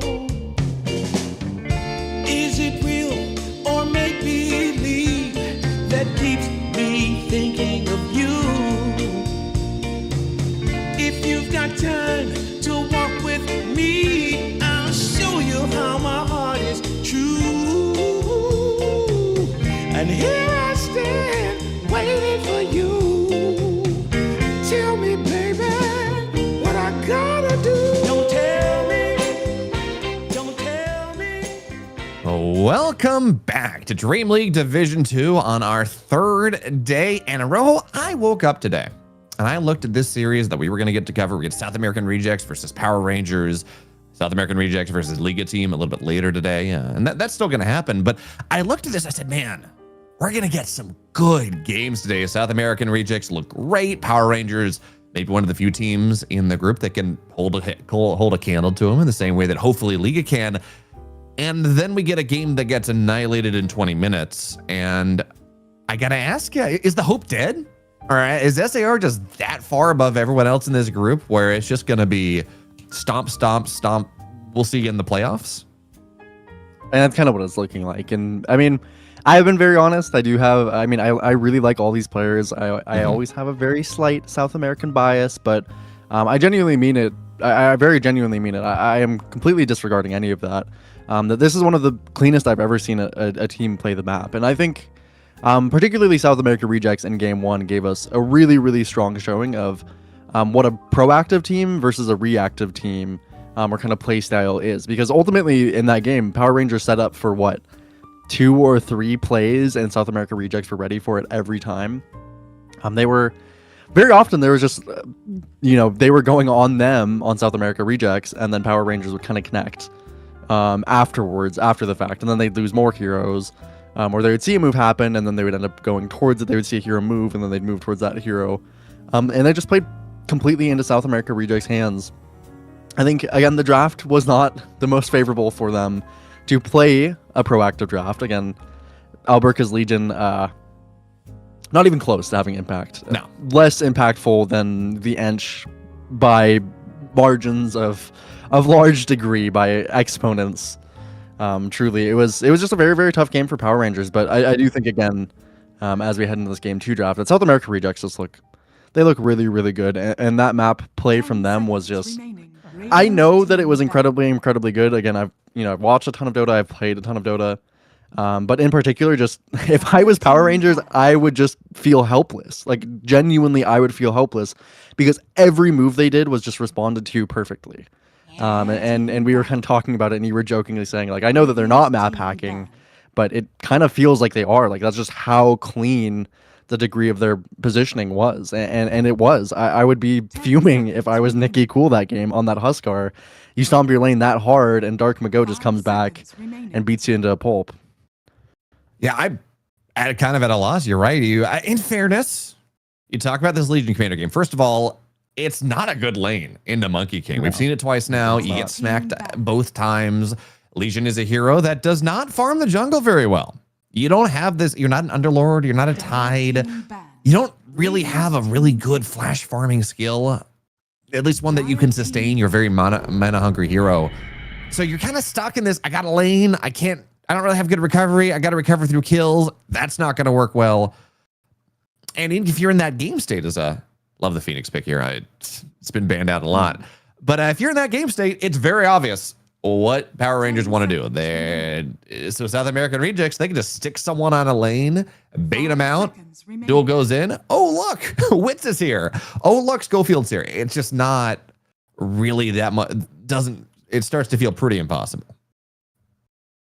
Yeah, I mean, they played the map. I mean, I'll, park on it as much as I can. They just played the map very well. The Hoodwink was a great enabler for it, so I do like that they can take that away. But I definitely agree that the Phoenix, it's looked very, very solid. I think South America Rejects, their drafts have also been very solid. I mean, I think they are doing a great job of responding to what the enemy team does, as well as getting themselves what they want. Because clearly, in that game 1, I do think that, ultimately, I liked Power Rangers draft if they could do what they wanted to. Of course, they were not able to at all. So it completely fell apart. But South America Rejects, they kind of understood that the Dawnbreaker was going to be a great response to the Legion and would have a decent lane into the Beastmaster. So that pick ended up doing better than I even expected it to. Frank had a really nice build with the Crimson just kind of enabling his team. The Pango mid is very dicey into the Huskar, but we did see Dark Mago just recover from it. Play a little bit safe, TP back to base. He lost a ton of gold and XP in the early game, just to know that his team could come and connect to him. So they covered themselves very nicely, and I do like that kind of confidence out of a draft. They don't take much time either to do their picks. They ban out this Beast, or they ban out the Tide and the Pango. They let them have Beast again, which seemingly is, again, intentional if we're going to assume that they really are trying for these drafts.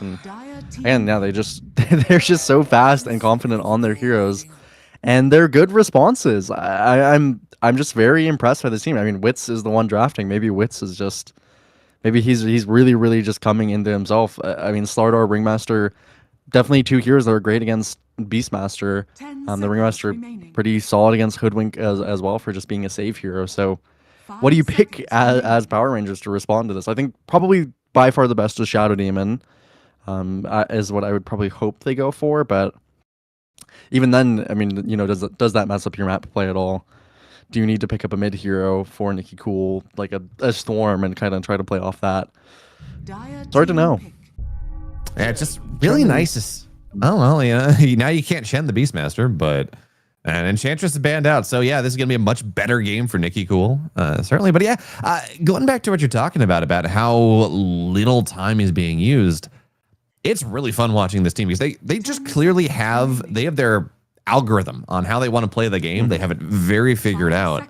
Because you're right, like a Ringmaster and a Beastmaster is a very good matchup. They have good answers everywhere. And it really just, a lot of teams, they're going to like, okay, well, what do we want? Whatever. It just seems like South American Rejects has you pick this hero, great. We're going to pick this hero. Like we just have of the meta heroes, we just have a strong 1-to-1 correlation of what works and what doesn't. And it just makes life very easy for them. Yeah, no, I mean their confidence is just through the roof, and I think that is really, really good for a South American team, and probably part of the reason that they just look so good is that I think, again, South America as a region is very, very, very mechanically talented, but a lot of times you just end up with these different amalgamations of teams, and it's a little harder to mesh.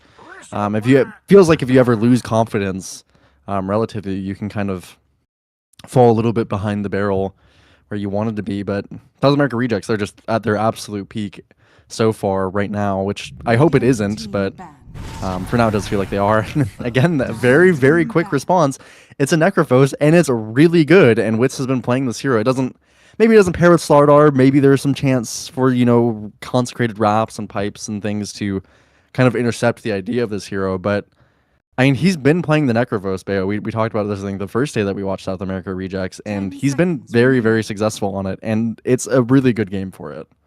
Yeah, he has been. Now, in fairness, he did get kind of smacked when he played it against Paravision earlier today. But that was not a great Necro game, to be honest. I don't remember exactly what the draft was, but it was not this cut and dry. I mean, I guess Beastmaster can build Nullifier later, but this is their bristleback answer. In the same way that Ringmaster is their Beastmaster answer, they just have... We were talking about it in the last day. It's just very cut and dry responses to certain heroes that they think are really good, and it is. So now, where do you go as Power Rangers? You're looking at. They think this is going to be mid Slardar, which is not crazy. Dark Mago is a big fan of Slardar mid. 10 seconds remaining. But where do you go here as Power Rangers? What are you picking into this lineup? 5 seconds remaining. Yeah, I don't know. I mean, it is difficult. I think you have to pick a Necrophos response. In kind of some regard, and maybe that means that you're throwing the the Bristle for TA2000, the Beast mid for Nikki Cool, and then getting some kind of offlaner. But yeah, it's just not easy. I do think the Power Rangers are so far a little bit outdrafted. Of course, at least they'll have the last pick, so they have some time to think about. They'll ban out Frank's Dawnbreaker again, still insisting this is probably a Slardar mid. But I'm not fully confident. I mean, I'm thinking, if they really want to full, well, okay, of course, they'll just go straight into it. Co-op is a great answer. I personally, I felt that this Slardar is going to be perfectly fine in the off lane. Of course, Dark Mago does play a lot of it, but Slardar doesn't care that much about Chen, I feel. You're a pretty high armor hero. You have the ability to create space between the creeps. You're not that bad at counting the creeps, relatively, compared to a lot of heroes. So maybe Slardar doesn't necessarily win the lane against Chen, but it does feel like you can kind of mitigate that impact that he has. So Power Rangers, 26 seconds left in the reserve time. Of course, South America Rejects. Part of the benefit of them being so confident in their picks is that they just don't give you much time to think about what you want in response. And for Power Rangers, looking for a Void Spirit themselves. And I just think that South America Rejects does have a really, really good 1-to-1 answer. Maybe Nikki Cool can get a Yules, eventually in the game get a Nullifier, but I'm feeling that the Schofield Ringmaster is going to be a huge issue. Maybe they don't have the best pairings with the Frank Slardar, but I honestly don't feel like that's going to really hurt them very much. I just think South America Rejects just 1-to-1 have really found a great game for themselves, and I expect Wits to have an incredible time. I mean, Void Spirit, yeah. Again, maybe he can buy Spirit Vessel, he can buy Yules, he can buy Nullifier as the game progresses, but if he's going to get there in time to be able to kind of deal with Wits, I think is a much more difficult question. Yeah, this is very much a tempo lineup. Necrophos, as the game goes later, yeah, you can get Nullifiers. BKBs can be an issue. Lotus Orbs, you talk about the Consecrated Wraps, which you get very early. But you're right, he should have a great lane. Not super worried about the Beastmaster. You certainly can kill boars once you get the Radiance online. Just, hey, more region. Not bad. So, my question here, talk about Nikki Cool. Can you catch up with him? how is this Dark Mago Nikki Cool lane supposed to go, right? Quap into Void Spirit. Is it something where you can get to that vessel at a meaningful timing? Yeah, I mean, I think they can. I still think, I mean, Power Rangers is still a very solid team. I don't have doubts that they can make this draft work. I mean, you know, I don't think it's just by any means just a 100-0 draft by South America Rejects, but based on what we saw in the last game, I just think they're playing very much towards themselves again, how much I really enjoy from them, and I think they're going to hit their timings very confidently, and it's going to be hard to respond for the side of Power Rangers, because they kind of did it again, to be honest. With, I mean, Nikki Cool this time, he can make more tempo around the map as being this Void Spirit, but they have Bristle Beastmaster cores, and they're seemingly not going to have the best lanes. I mean, T2000 will probably have a good one, but maybe not going to stomp Frank by any means. But this bot lane should be tough, and the playmaking really only comes down to Nikki Cool. It really only comes down to immersion, which can definitely be difficult. They're going to have a ton of damage early. This box is going to be a huge save for them. So I think, yeah, the Void Spirit mid matchup can go fine enough. I mean, Nikki Cool, I mean, if he plays it really well, I think he can definitely win it. Probably he'll just go even relatively, and it can get dicey if Dark Mago plays it particularly well. But I just, yeah, these kind of timings for them in this 10 to 15 minute portion of the game, if Nikki Cool doesn't have like kind of that really nice lane that he wants to, if Immersion isn't making really solid moves and kind of catching everything he needs to, then playing off the back of Beast and Bristle is just not that easy. These heroes can't do much to contribute significantly to kind of, I guess, finding moves and doing much else than just clearing stacks in the jungle. It's just, it's worrying me. But if Power Ranger, I think in particular, Bayo, if they can get their early timings on Nikki Cool, they can keep the game under wraps, maybe get a kill onto Wits early, then their scaling is pretty good. I mean, they have a pretty solid lineup, absolutely. So if they get to play their lineup as they want to, I'm perfectly happy with what they have, but I'm just, I am skeptical of it, all things considered, from what we saw last game. And you talk about getting this kill on Wits early. This is the rarely seen position for Chen. Is it just for the sustain to try to keep Alberca somewhat happy in this lane? It might be. It also is, I think, okay against Phoenix, at least in the very early levels. And so maybe that's what they're kind of valuing, is having some early level pressure. I don't mind the idea at all by them. So far, it's working pretty well till the end. Very good at Chen. Has that extra little bit of range to play off of. Probably slightly better to have the Hoodwink against the Ringmaster, all things considered. So I do like the switch up by them. I mean, Falcons for quite a while was playing kind of exclusively position for Chen.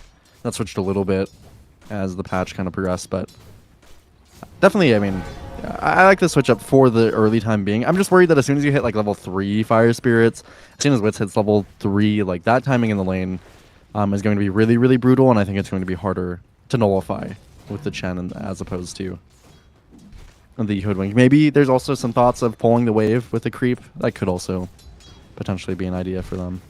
Yeah, just wave shenanigans. I do like, by the way, till the end, did get a Orb of Frost earlier on, which is into Wits, into El Micho. It's actually really nice. This sustain, right, that you're looking for. But don't really want to go eat a couple Fire Spirits, just run into them like that. Maybe a bit of a misclick on unclear. But yeah, this Orb of Frost into this Necro, who is so much on getting the CS for lane sustain.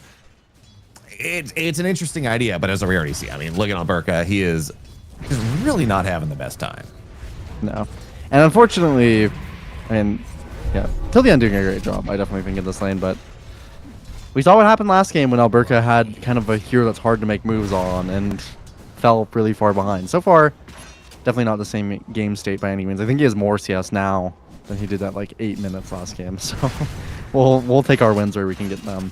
Mid lane is also, by the way, going pretty well for Nikki Cool. He's up just a little bit in CS. T2000's lane is also going very well. He's 18 and 3. Maybe one of those denies is a 4 or so, but it's going a lot better for Power Rangers in this early laning phase. Of course, I think it's going to heat up a little bit as levels get there. No pun intended with the Phoenix, but that level 3 power spike in this bot lane is going to be very strong, and I don't think they can match it particularly well for Power Rangers. Especially you take a look at Necrophos. He just bought boots early because he understands that as long as he can keep this spacing, he's not super worried about it. Gets Lotus up. Penitence is doing decent damage to him, but does have a stick as they try to turn it. It's not the level 3 timing you were talking about, Rojo, but I mean, even still, we're seeing this lane shenanigans try to get figured out. And even just the damage from the dying light from Elmisho as he gets close to these heroes is making it really hard for Alberca to step up. Can he cancel the salve on Elmisho? I mean, I think he could have, but that's okay. Either way, still, lane is going to get more and more brutal as it goes. On the top side, though, TA2000, he's doing better around this time, and he might just get Schofield even. And he's going to eat a couple more shots. Does have a Fairy Fire, and is Schofield out? Yeah, he's got a second Fairy mana on Immersion.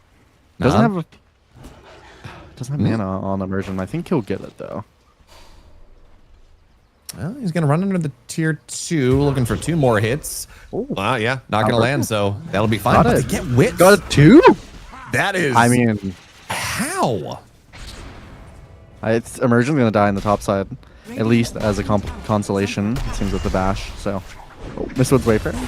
Okay. Frank gets it eventually. Yeah, I guess, I mean, Alberca just played it very, very well. Ended up getting, I think, that prickly and... turning his back, getting that extra little bit of damage. Maybe didn't expect it on Wits. Really, really nicely done. Just Alberca until the end, doing their job nicely. They really need to mitigate the impact of this Wits Necrophos, and that's a great start to it already. They're doing fine for themselves so far in this lane. Really, really, really well. Elmisho now does rotate in. That's the problem. Dying. Supports can show up elsewhere.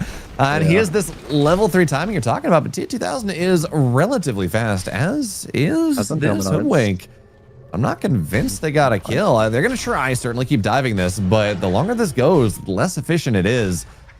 And T2000, Tame the Beast, just going to... Oh, we talked about how clean game number 1 was, how good they were at hitting their spells. And some uncharacteristic misses here. And there's game 2. Schofield now has to run away. Elmisho fighting into TA2000, but... You know, Dying Light says, yeah, I got to back up on that one. Oh, nicely done. Uncharacteristic misses, and now Elmisho has to be careful here. Dives on top of TA2000. Axes are good, but TA2000, you've now conditioned me to look for the Fairy Fire. But because Elmisho is top, that Wits dies a second time. Okay. I'll shut my filthy mouth. Power Rangers are the best team to ever grace the earth. South America rejects just look worse than they ever have, truly. No, this is yeah, I mean, they are just messing up their spells. That early rotation into the top side for Elmisho misses on these kills. Frank is still doing well for himself and may be able to get this kill onto Immersion eventually. Mr. Wayfair taking it from Frank, but yeah, I mean, just a nice adjustments in game 1 to game 2 on Power Rangers. It's not easy to do it after that kind of game 1, so really commend them for having an extra little bit of resilience and. Yeah, their switch ups and drafts, switch ups and lane rotations, really, really benefiting them. It's not necessarily like putting them in a winning position, as TA2000 is getting on again. TPing on Nikki Cool though, has a level 6. Elmisho onto the high ground. Gonna have to not. Oh, Nikki Cool will not be able to land. And now the neutral creep gets a deny. The Remnant missing. Schofield gets himself. Oh, okay. Now SAR is the best team in the world, and Power Rangers are just scrubs. Wits dies again. And he's gonna live. Yeah, he's gonna live. Oh man, this is supposed to be a devastating matchup for the Bristleback, and somehow, I mean, part of it is the Chen creeps, I'm sure, but somehow they are going and actually kind of annihilating this Necrophos. He's still top 3 because he farms just incredibly well, but just with his kit, but. This Bristleback's top 2 net worth. He is a hero that, even in a bad game, can go into the jungle and come back, unlike the Legion Commander. And his counter is getting counter. Yeah, I mean, they are doing the right thing on Power Rangers. Absolutely. Nice rotation from Nikki Cool. Doesn't end up in the kills that he wanted, but it was still the correct idea, absolutely. Elmisho is 0-3-0, and Wits is 0-3-0. They have just completely mitigated this bot side. And I do like this as well till the end. He's holding the Satyr Banisher. That might have been what killed Wits there. I didn't get to catch it as we were watching the top side, but not able to Ghost Shroud as the Necrophos. It's definitely a very, very significant issue. Still not level 6. Actually, same XP as till the end on the Necrophos. Till the end is also playing on the rune. Might even kill Dark Mago. What's the blink timing at? Cool. He's 4 He seconds, has it. 7 stick charges. Trying to buy time 1 second. No! That's the overfrost diff, by Yep. the way. In the animation, no less. Wow. Till the end is his own. I mean, Till the End is very good at Chen. Definitely will give him that commend there. He's very, very good at this hero, and he is making absolutely everything happen. And this time around, he's going to be the one. He's going to have an early level 6. He's sticking around for the creep. Now he has Hand of God to play off of. So if these plays are that close, Middle tower is under attack.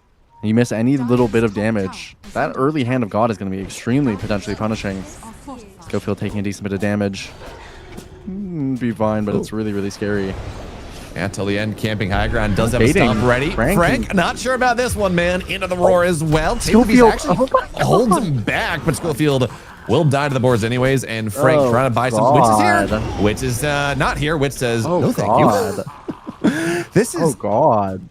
Okay, net worth is still pretty even, and you still have all your cores in the top 5, but this is not the same SAR that it was in game number 1. No, I mean, and this is also just a more comfortable Power Rangers as well. They definitely pick up their draft for themselves. Nicky Cool is relatively low net worth. I will say that's one kind of small thing that's unfortunate for him. He's just ended up on that lower end of the spectrum, but I mean, I'll perfectly take that. Alberca is really, really taking off. He's going to get those consecrated wraps early. Again, 4 wits, he's quite behind the pace that he would want. Pretty significant margin. And it's going to be really hard to find, these kills with their lineup. They don't necessarily have the most proactive heroes either in this game 2 around. It would be normally, I think, for the way they've been playing, but they're just a little bit further behind than they would want. Can't really connect the same moves as Almisho. Not quite. Onto the low ground, and yeah, just straight on out of there. Frank continues to run forward. Would really like Till the End, but this bushwhack. I'm just at the point. I know they were like, yeah, we were asking the other day, is it worth it to ban the hoodwink? The plays we're seeing on both sides. Yeah. Everyone keeps picking this hoodwink, and it just keeps ruining people's day. Yeah. Yeah, it's looked very, very good. Definitely the hoodwink showing how much of an enabler it can be. Part of what I wanted for this game to go a little bit better for Power Rangers was for Immersion to do well in this early game on the hoodwink, and he's been definitely delivering till the end, I think, especially. Just playing very, very cleanly on this Chen. Yeah, it's hard. They're gonna have eggs soon. Almisha, by the way, he's been pretty heavy focused on the farming as this Phoenix, which is maybe not the incorrect play, but it's not the play. It's not the SAR play. Typically, this is not the game that they want to be playing. From what we saw last game, they'll get the top tower with Frank. Their game is still in a fine spot. Mind you, Alberca is gonna become an issue. Already is kind of an issue, and that consecrated wraps timing with the Chen behind you, it's going to give them a lot of space. They're going to be able to play in the enemy jungle kind of like they wanted to probably in that previous game. It's actually going to come to fruition this time. And T2000, even though he lost the top tower, the amount of pressure they can put on him is just extremely limited. Yeah, it's a bit of a problem. Now, till the end, he's just having a great time. that is really the long and short of it. So the question now becomes, Rojo, you talk about this pressure you can put on with this bristleback. What do we need to see out of SAR? Is it just we got to get Radiance on this Necrophos? We got to get him to like Necrobots and Shard, like really into mid-game Necrophos? Is there anything else they can do? I mean, that's gonna help. I think the Radiance is gonna be their big timing. Absolutely to try and play for, but it is kind of, how much can Till the End mitigate Necrophos? He does have pretty good options overall. There's some good creeps without like negative health restoration. The Satyr Banisher, he's constantly keeping. We'll be able to get out of there for now. Only level 5, so no egg available. But that is a lot of damage onto this Queen of Pain. Dark Mago has to find his way right back to base, and that means the tier 1's dead. All right, this is the power of the Chen early on. We talked about the lane, and certainly Till the End had an incredible laning stage. But also, he had a couple creeps with piercing damage starting to hit some towers. And it does a very nice job of not only enabling the pressure that Alberca has been putting on, but also just closing the map out, making it harder for SAR to get themselves those timings we were talking about. Yep. No blink yet on Frank. They're going to smoke up now. much more proactive Power Rangers this game too. So they've really reset themselves. Absolutely all credit to them. Have the consecrated wraps on immersion. On Alberca, sorry, immersion. Not quite gonna be buying the wraps, but does have that level 6 for himself. Would love to go and try and find Wits. They don't quite have Vessel.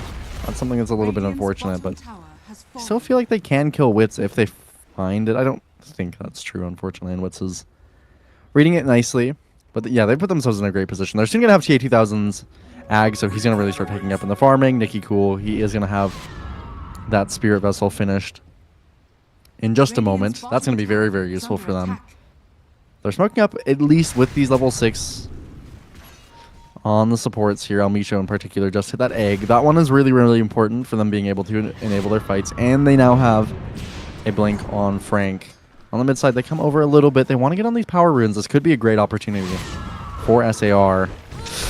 Blink in on and hop and Nicky Cool with a follow-up. No, the roar and Nicky Cool gets on out of there. And a Wheel of Wonder. Can they kill the egg? Latch. No. Egg not going to go down. So at the very least, Phoenix survives on the backside. He has this Alberca Bristleback way on his lonesome, but that is exactly where he wants to be. He is so strong right now as they evaporate Schofield. This, I mean, consecrated wraps at 14 minutes in. How exactly do you deal with Alberca? It's really hard. I mean, ideally, Wits would be, I mean, he wouldn't have this timing. Wits would be ahead of him, and that's just not how the game played out. And kind of feeling like the nameplates are switched this game around. They are playing much more proactive, reading these moves from SAR, being on that smoke timing, particularly till the end of immersion. They just killed the Dark Mago, by the way. There was no help from the cores. There wasn't the Spirit Vessel, wasn't anything on there. It was just the damage from the two supports.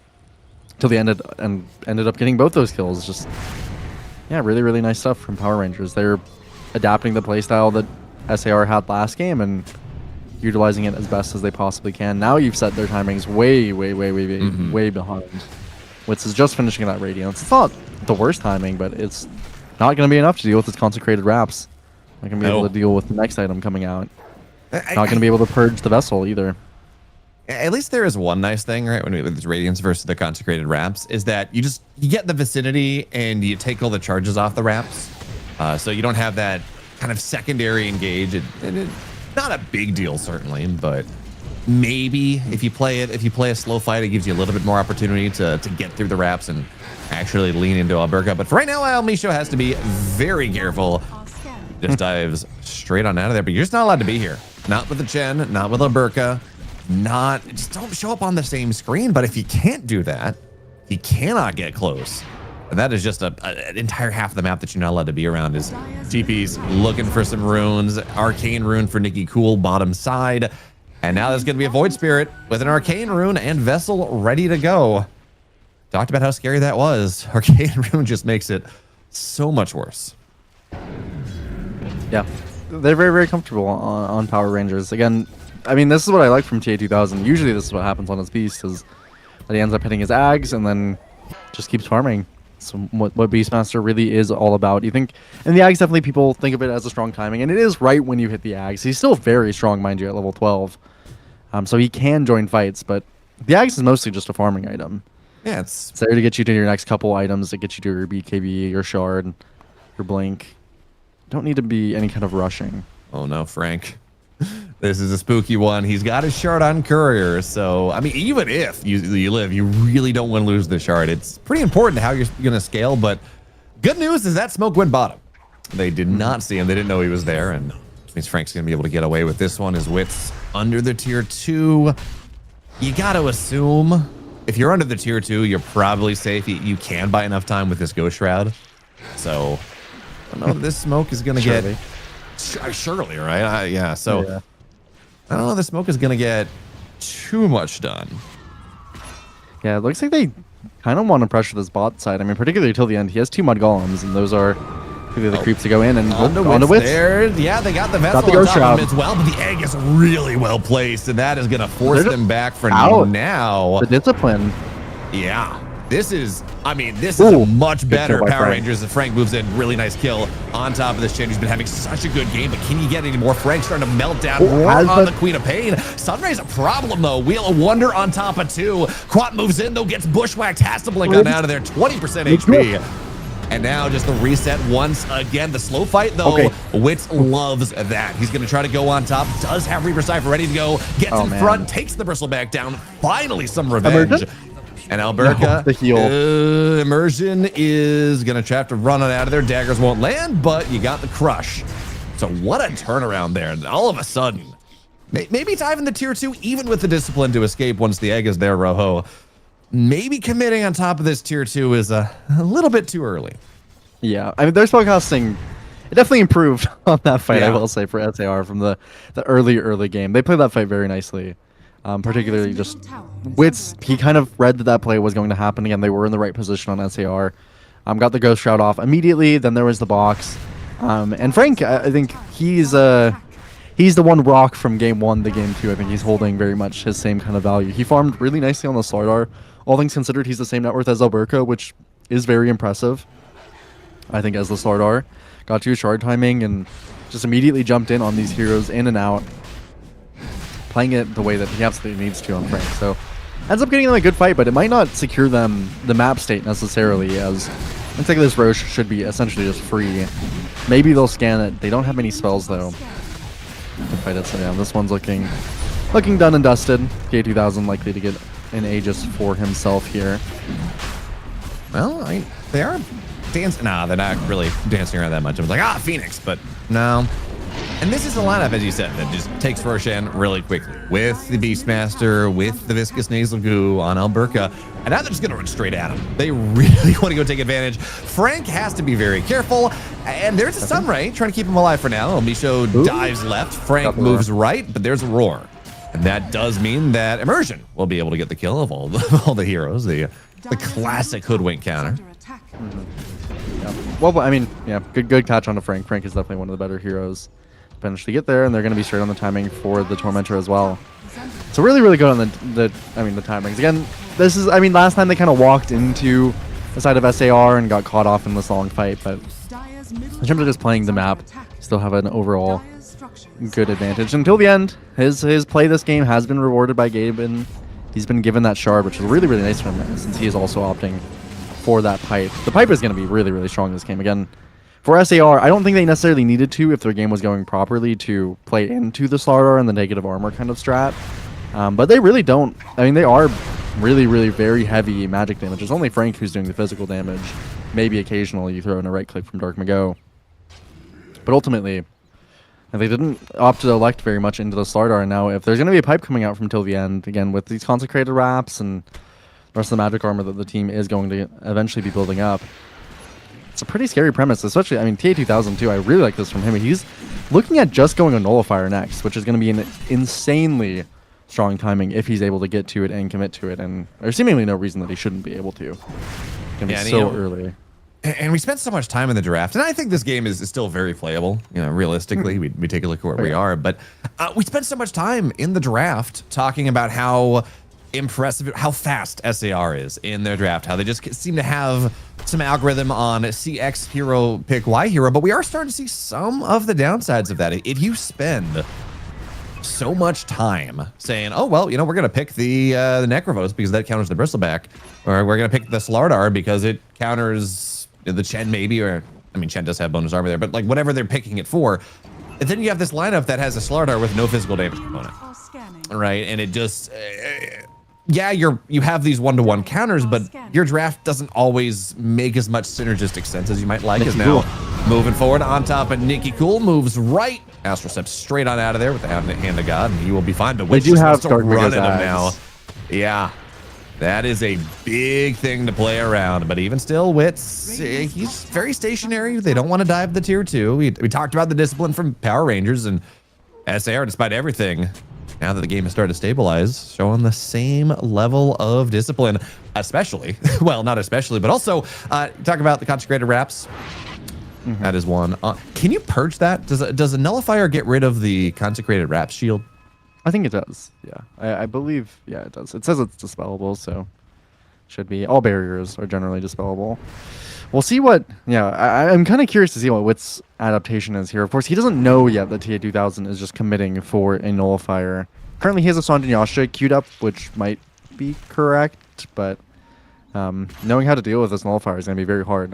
Their team is, again, reliant on the box and on the, I mean, really just any kind of save. They're reliant on Guardian Sprint, and of course, for the Necrophos, that Ghost Shroud, that extra barrier as well. This nullifier is insanely strong timing for them, and I definitely want to see them utilize it with the minute of an Aegis left. It should be able to.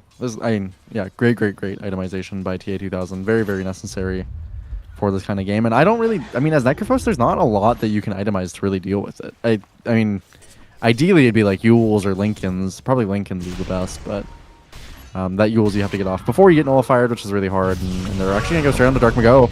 Yeah, Roar, nullifier, just very difficult for him to get out of here. Not a lot that he can do. And now Schofield in a very awkward spot. El Micho thinking about the egg. Sun Ray for now, trying to go burn good egg. this Really good egg. It's a really good egg. Plus the Wheel of Wonder. That's a dead Bristleback. And now TA2000, he does have to run. Wits is pretty fast. Tries to move forward, but TA2000 on top of the high ground applies Spirit the Vessel nullifier. nullifier. It's a good Spirit Vessel nullifier, you're right. But the Bushwhack, it does hold him back, but it's not enough damage. Nikki Cool has nothing. Now, yeah, the Aegis is going to go down. They're going to get Nikki Cool backside. No spells available. And this was that nullifier timing. This was that big reveal that was trying to get something done, and instead, they give away 3 and the Aegis Rojo. Yeah, I mean, they got that early kill onto Dark Mago, but I guess just thinking that they could continue to fight it was absolutely a mistake. Nikki Cool jumped in too far without having the spells to come back. Maybe committing, I mean, honestly, maybe committing the nullifier wasn't even correct. I guess you kind of have to out of, you know, being scared that Schofield's there, but yes, yeah, I mean, you're just going to get that kill and then immediately walk out. Unfortunately, they didn't have that much discipline this time around. And yeah, that is pretty tough. I mean, you lose the Aegis and on this nullifier timing. That doesn't mean, I mean, T2000, the nullifier I think was a really, really smart idea from him and certainly necessary. But that doesn't mean he's only an Ogre Axe towards his BKB. So for the next portion of the game, he is still very susceptible to Wit's damage, as much as, you know, Wit's is susceptible to his. And he is very, very low on that kind of survivability, without the pipe especially, until the end. And you know how you nullify, well, you know, you itemize against a nullifier is just raw HP. More HP, yeah. Exactly. So Witz has a play. I thought he might just go Lotus after this. Seems like a pretty solid Lotus game, but he's just going flat plate mail into a heart. He's saying, look, if you cannot burst me down on the raw nullifier timing, I will be able to reset. The nullifier only lasts for so long. I have a team behind me. I'm going to be fine. Yeah. I mean, their damage amplification isn't incredible on Power Rangers, so that might be a good read. I mean, it looks like he is going to commit for the Lotus first, which I mean, I don't mind at all. If you can get that off before the Roar comes off, if you can get that before the nullifier comes off, that's very, very solid. Makes him a lot less vulnerable because, yeah, in T2000 you can't roar a Lotus target. So can you like that idea until the end is? Can you nullifier? Can you dispel Slom stacks? You cannot. Okay. Or yeah, they're not. You can break him to stop him from building them, but that's all the break does. So really, the only way to nullify that, other than stopping him from, I guess, hitting. Yeah, but the like I'm saying, like reflecting a nullifier doesn't really do. I mean, it's nice, but it doesn't really do a lot. Yeah, yeah. I mean, it stops him from getting things like the divine favor and whatnot, but yeah, not necessarily the most impactful. Yeah, Frank does have his BKB again. I mean, he's played a pretty consistent Sardar, so I do like what Frank's been doing this game. Gonna hit level 20 soon on Necrophos. I'm a little bit curious to see actually what he does go for this 20 talent, because the area of a spell effect is very, very, very strong. But of course, I mean, they're just both great level 20 talents. There's really nothing. There's no way to go wrong with them. I assume that he is going to want the restoration reduction. As Schofield and Immersion fight a little bit. Frank joins in. Just blows up. This Mistwood's Wayfarer is. I think we'll be able to get out of here. But then, look, they trade. Ringmaster will die to Nikki Cool by the same metric. But yeah, you talk about this HP restoration reduction as El Micho loses. Ooh, that's a big one. Yeah, it's probably honestly fine because he's not on that. Yeah, okay, fair enough. Yeah. Interesting though. I mean, he is just going straight Scythe on El Micho. This is a very old Kaori build, so certainly TA2000 should know something about that. Of course, with his time on Quest for quite some time, just going the straight Scythe. This was the build for Phoenix for a little while, but I haven't seen it in quite some time. It's a pretty interesting why not? game to go for it. You got a greedy Dormant Curio, you know, as moves in, but Dark Mago is here. Crush doesn't really land. Frank does have BKB, looking for some crush damage, trying to stun him up. This is weird. They do get the wisdom, and now Frank, look, he's got a Phoenix egg on the high ground. That egg. Really good egg. The Sonic You Wave. have to be so careful on Alberca. Does have the BKB, but he's going to get stunned about no, that he's one. dying. Alberca's just dead. They have the Reaper's Scythe. Wow. And it will be able to go take him down at the very end, and now he's looking for a little more. Schofield. Schofield blinks in with the low. Okay. Blink, yeah. Okay. I mean, Are fortified. it was a really awkward play. Micho definitely saved that one. His egg placement was perfect, and T2000 also was trying to jump in on Micho, get that roar. So that was kind of an unintentional, fortunate part of that egg. It just took TA2000 out of the fight. So really, well played by Micho. I mean, well, he also dove in at the end and kind of fed, but they jumped in and they got till the end. It's. I should be able to get Dark Mago here. Yeah, okay. No, I was going to say, he did feed at the end, but he did. Oh, okay. That's not that big of a deal. It's just recipe, 400 gold. But Phoenix did tied for the most damage in that fight. As your Phoenix, who is a Mystic Staff, trying to go into Hex. No Mystic Staff. Yeah, nothing. Yeah. Spirit Vessel boots. Definitely played very well. On Misha, level 15, helping him with a pretty significant amount of damage. Schofield having that blink is quite nice. But Dark Mago is actually struggling a lot on this Quap. Definitely uncharacteristic for him. The last time I saw him have a bad Quap game is, not something that I remember too well. He is usually, even if he struggles in the lane, he comes back really nicely on this hero. But Nicky Cool having his number, has his number on Schofield as well. Lotus down. Go straight on top of this Ringmaster, but Wits is there. Not enough healing to keep the Ringmaster alive, but certainly tanky enough at this point to keep him off the tower. Let's go elsewhere, right? If Wits is going to be there, he can't be anywhere else. And actually, he TP'd top, so Bristleback, very happy. Start to go in and keep this pressure going. And now with no Ringmaster, Roshan up in 1 second, Rojo. Amp damage, they're ready to go as well, but they're going to go find TA2000 Roar just to buy some level of time. Sonic Wave half damage. But they're going to keep him up for now with the Chen trying to go on top of him. There's a bash. Here comes the Phoenix. They're keeping but not going to have a good egg position. In fact, okay, well, no, the egg left side will be able to stay alive. It separates the fight. So now Wits comes in, starts to burn him down here. They just have no damage. They don't. Alberca doing what he can, but he is one hero. He's going to get bashed up out of the BKB TP. And they just have way too much percentage damage. This is a problem now. Yeah. They're taking these fights in just kind of awkward ways, and you definitely can't take a long engagement fight against this team, especially not if your BKB is going to go off early like that. Dark Mago, he got that amp damage that was sitting in the river, and when he died, he had a shield rune bottled up, so he was just completely untouchable in that fight.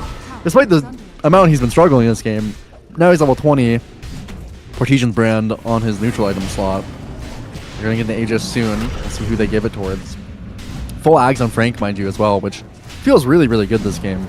Yeah. Having that extra little bit of status resistance into the Beastmaster, into the Nullifier can be super impactful. They're playing around and kind of mitigating these timings really, really well from SAR. Good recovery from the early game that Power Rangers really did play super, super well. They even have this Ags on Nicky Cool and a lot of things to make the game complicated, but it's just feeling like they don't have the damage to get through these heroes right now, and maybe that is just the itemization being really, really well done. They have a full Scythe as well on Almisha now. He kept, by the way, the Dormant Curio to tier 3, so he's looking towards bigger, better things. Oh, no. Okay, hear me out here. And unfortunately, you can't get greedy on the same tier as the Enchanter's Bauble. But Dormant Curio into Enchanter's Bauble, and then you into get cast range. Yeah. You'd want Spell Amp, I think. Yeah, because it's also debuff for your Scythe. I did play, anecdotally, I did play a normal game with the Merlini yesterday, and he did go Dormant Curio into Enchanter's Bauble, and he procced it 3 times, I believe, because he got it the once, and then he got it another time for tier 5, and he got it another time for tier 5. And so he ended up with a Enchanter's Bauble with, I think it was 117% on the enhancement of a tier 5 debuff. So, and he's playing Magnus. Magnus, position 5, of course. So, yeah, you can end up getting around 40% debuff duration and 40% spell amp, and it looks pretty good when Merlini did it. So his RP is still he cast it yesterday, and it's still applied right now. Yeah. That's what's been stunning me all day. I'd like to think, at least, as Dark Mirror, by the way, did pick up that Aegis for himself. I like that a lot. I mean, Quap Aegis is really strong, and mind you, they don't really have much else to give it to. Yeah, plus, like, doesn't mean he can play these fights out. Necro's consecrated Good Lotus on the roar. Now this is a problem. Half HP's broken. Oh, sure, no. fine. Just gonna Good start A. down out of here. They're gonna jump on it, really though. good. Alberga tries to run on top of it. The Sonic Wave holds it back. It's still gonna go down, but the problem is now the BKBs, they're exhausted, which just runs in. Reaper's Scythe takes this Bristle back down. No buyback for him, and Nikki Cool back into the fountain, but they're diving the tier 4s here. They are so Why not? freaking strong at this Unicycle. stage in the game. Buyback trying to, Unicycle, just get on out of here. Schofield blinks out. They're diving the tier 4s, man. This is just the promise of this draft. The sustain that in it the has. fountain. In the fountain, no less. With Wait, is it? godlike Dark I guess- Widow. Yeah, okay. They have 4s. Game over. But they called it, man. What a turnaround from SAR. I mean, they definitely did not play that part of the game particularly cleanly. Not like they did in that first game, but I mean, that Lotus from Wits, game-winning Lotus there, that game just, he reflected the ulti, he read the play really fast, fingers there for Wits, and I guess regardless of how poorly he did in the early game, he ended up with a really, really solid game behind him. So SAR, I mean, definitely showing that they're fallible. Power Rangers showing that they do have that strong potential in them till the end, I think, especially on that Chen. Played very, very, very well, but just kind of fell apart.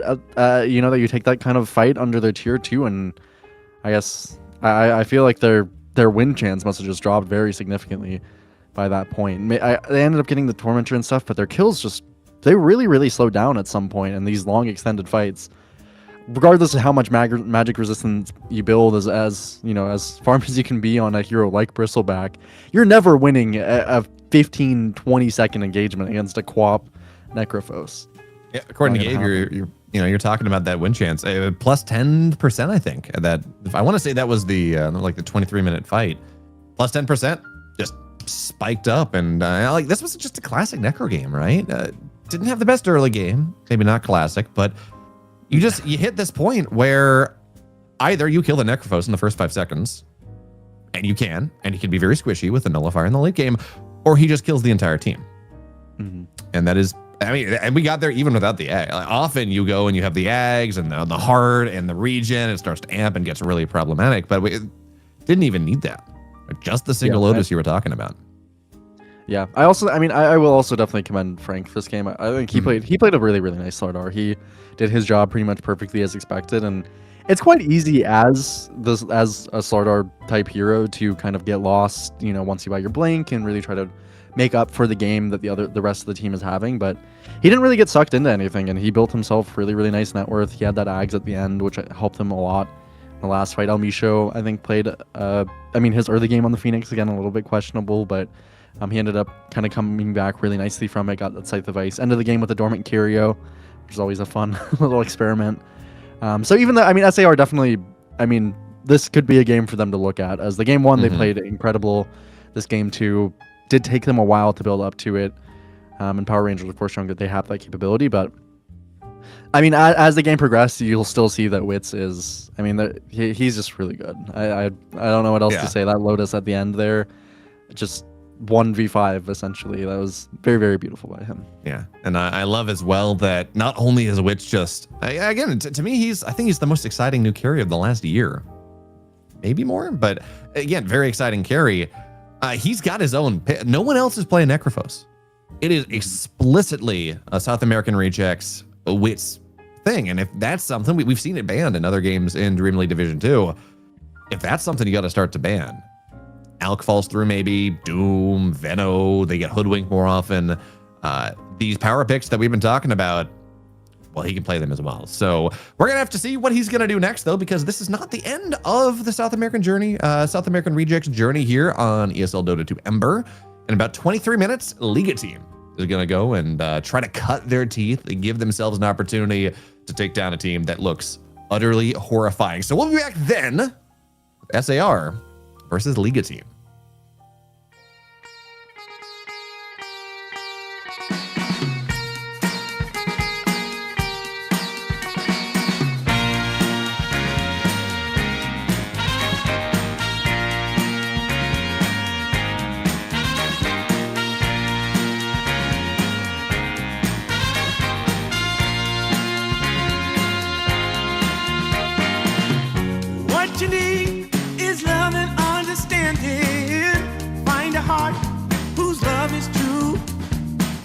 deep down, there's only one companion who's there for you when you need him to be.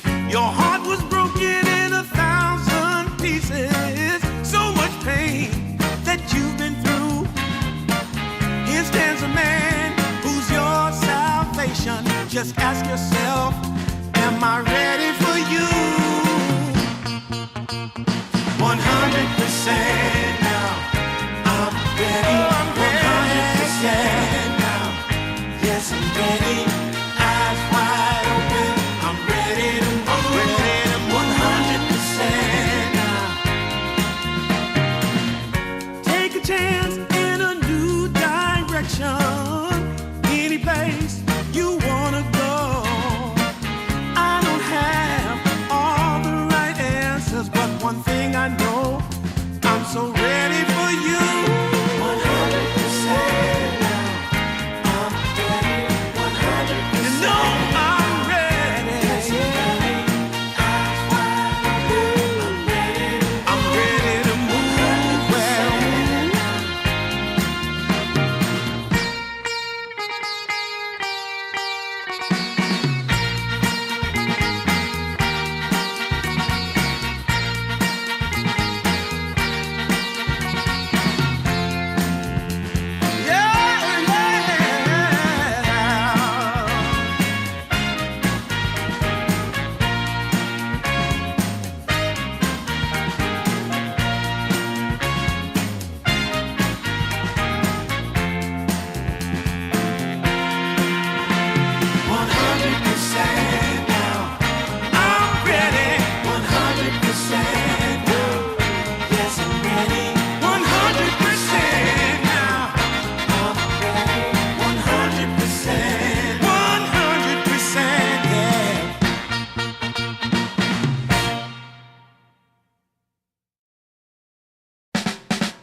how I used to be was so good for me.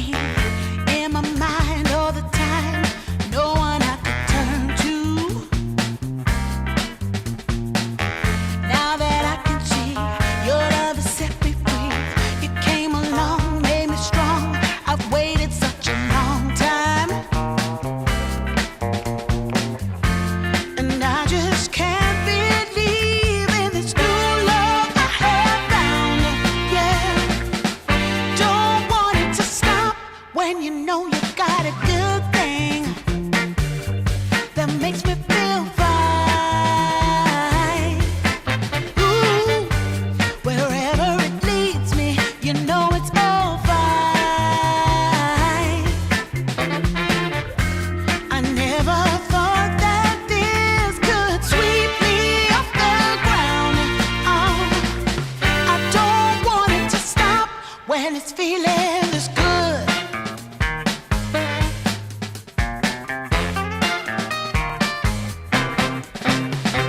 Whenever you're around, my heart begins to pound. Though I know you'll take it slow, no way to stop this feeling. For every single day, whenever you're away, in this place there's a space where I'll be waiting for you. And I just can't believe in this new love I have found. Yeah, I don't want it to stop when you know you got a good thing that makes me feel fine. Ooh, wherever it leads me, you know it's all fine. I never thought that this could sweep me off the ground. I don't want it to stop. No, I don't want it to stop. I don't want it to stop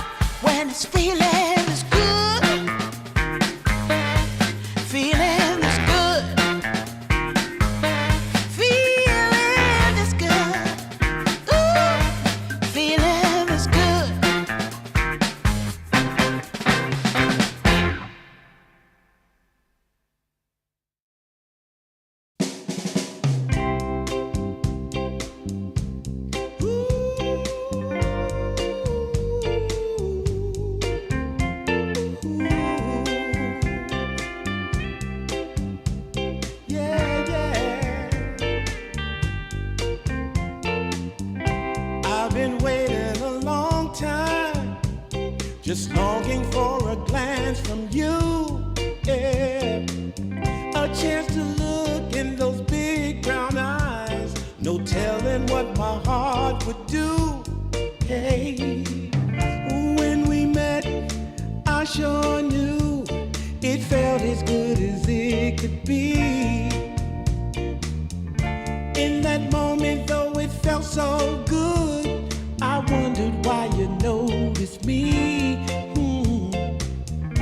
If you gave me just a little time, it would sure ease my troubled mind. Don't tell me that you don't feel the same inside. Don't tell me who. These are feelings that I ought to hide. I don't care where you came from, just tell me where you wanna go. If there's a chance to be together, that's all I really need to know. Is it real or make believe that keeps me thinking of you? If you've got time to walk with me, I'll show you how my heart is true. And here I stand waiting for you. Tell me, baby, what I gotta do. Don't tell me that you don't feel the same inside. Don't tell me who. These are feelings that I ought to hide. Don't tell me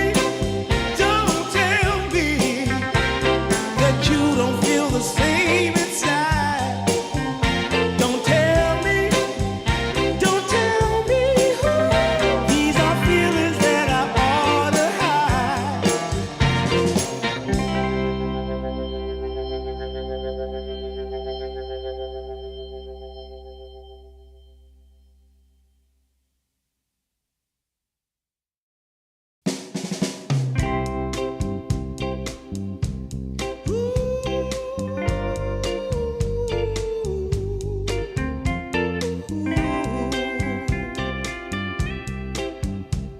Yeah, yeah. I've been waiting a long time, just longing for a glance from you. Yeah. A chance to look in those big brown eyes. No telling what my heart would do. Hey, when we met, I sure knew it felt as good as it could be. In that moment, though it felt so good, I wondered why you noticed me. If you gave me just a little time, it would sure ease my troubled mind. Don't tell me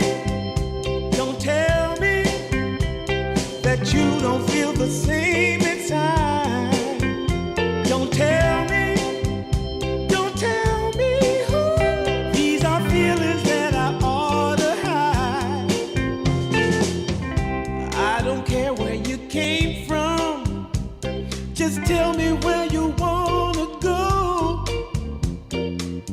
If there's a chance to be together, that's all I really need to know. Is it real or make believe that keeps me thinking of you? If you've got time to walk with me, I'll show you how my heart is true.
Sometimes I'll be foolish.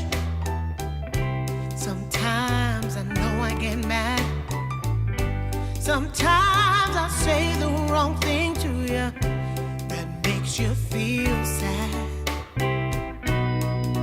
But one thing is true in all that we've been through. You've never stopped loving me, no matter what I do. So let me say, yeah, that every day I try to find the words from my heart to say thank you. 'Cause you take me as I am.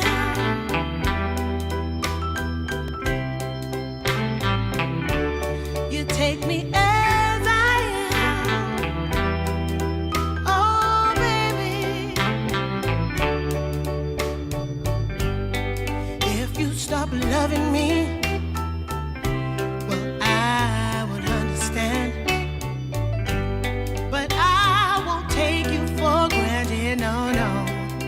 When you hold my hand, your love makes me feel that I could fly to the moon.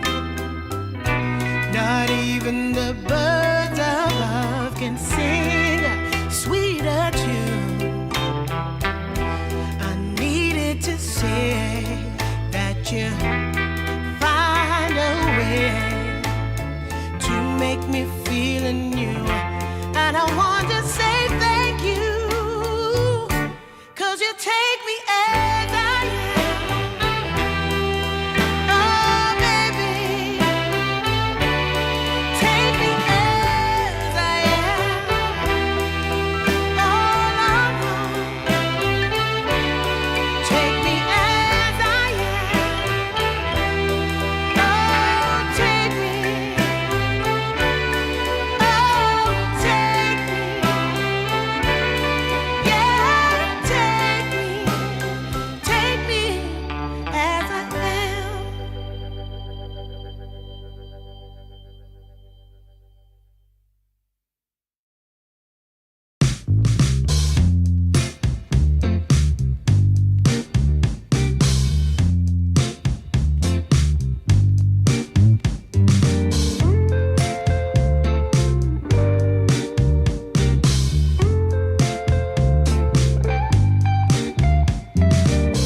Well, I can tell just by the way that you're smiling that you're still unsure.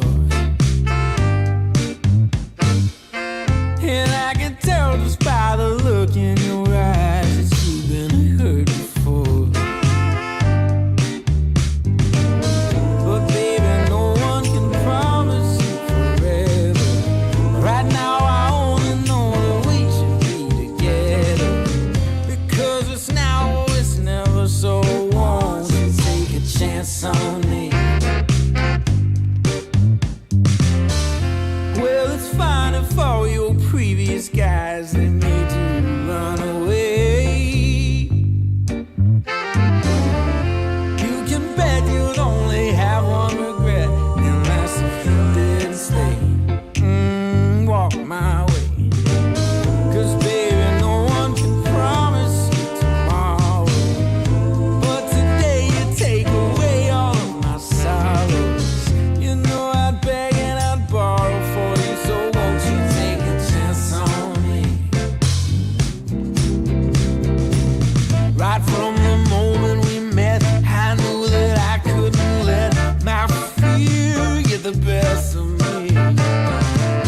And every moment since then has proven time and again that we're exactly where we're supposed to be. Yeah. Oh, won't you take a chance on me?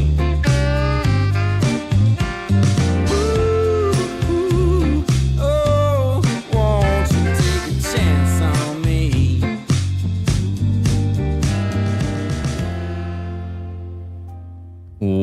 welcome back to the SAR Super Squad. Or, oh, whew, that sounded better in my head. Anyways, SAR 2-0'd in dominating fashion.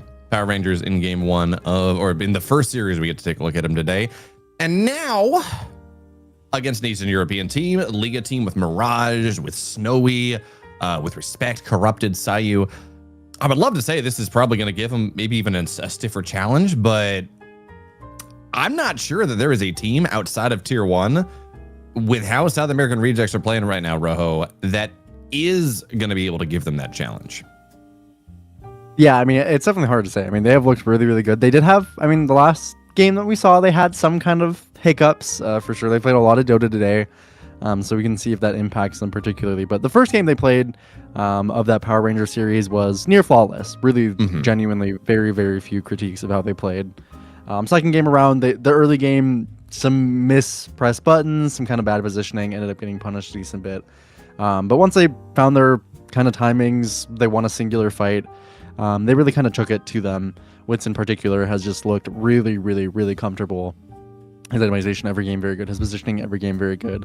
And Liga team, we did see, I mean, so far, to be fair, Liga team in this group stage B, they've played 2 South American teams and they have won 2-0 both times. So in theory, they have that current standing as the South America kind of, they're winning constantly against South America, at least for now. But South America Rejects are just a completely different beast. They are also notably, South America Rejects are currently in Europe, so I do think there's maybe a little bit of benefit for them just in terms of the fact that they're on a little more equal footing, South America Rejects, to the rest of the European squads here. And Liga team, to be fair as well, Bitcoin Gaming has been struggling, particularly as that South American stack, just kind of to find their footing. And Liga team, they did win against them yesterday, Bayo, in that first game with that Snowy Alchemist, but it was not clean. No, it was a very, very tough game, and they had what we thought was basically a 75-25 draft, an 80-20 draft almost.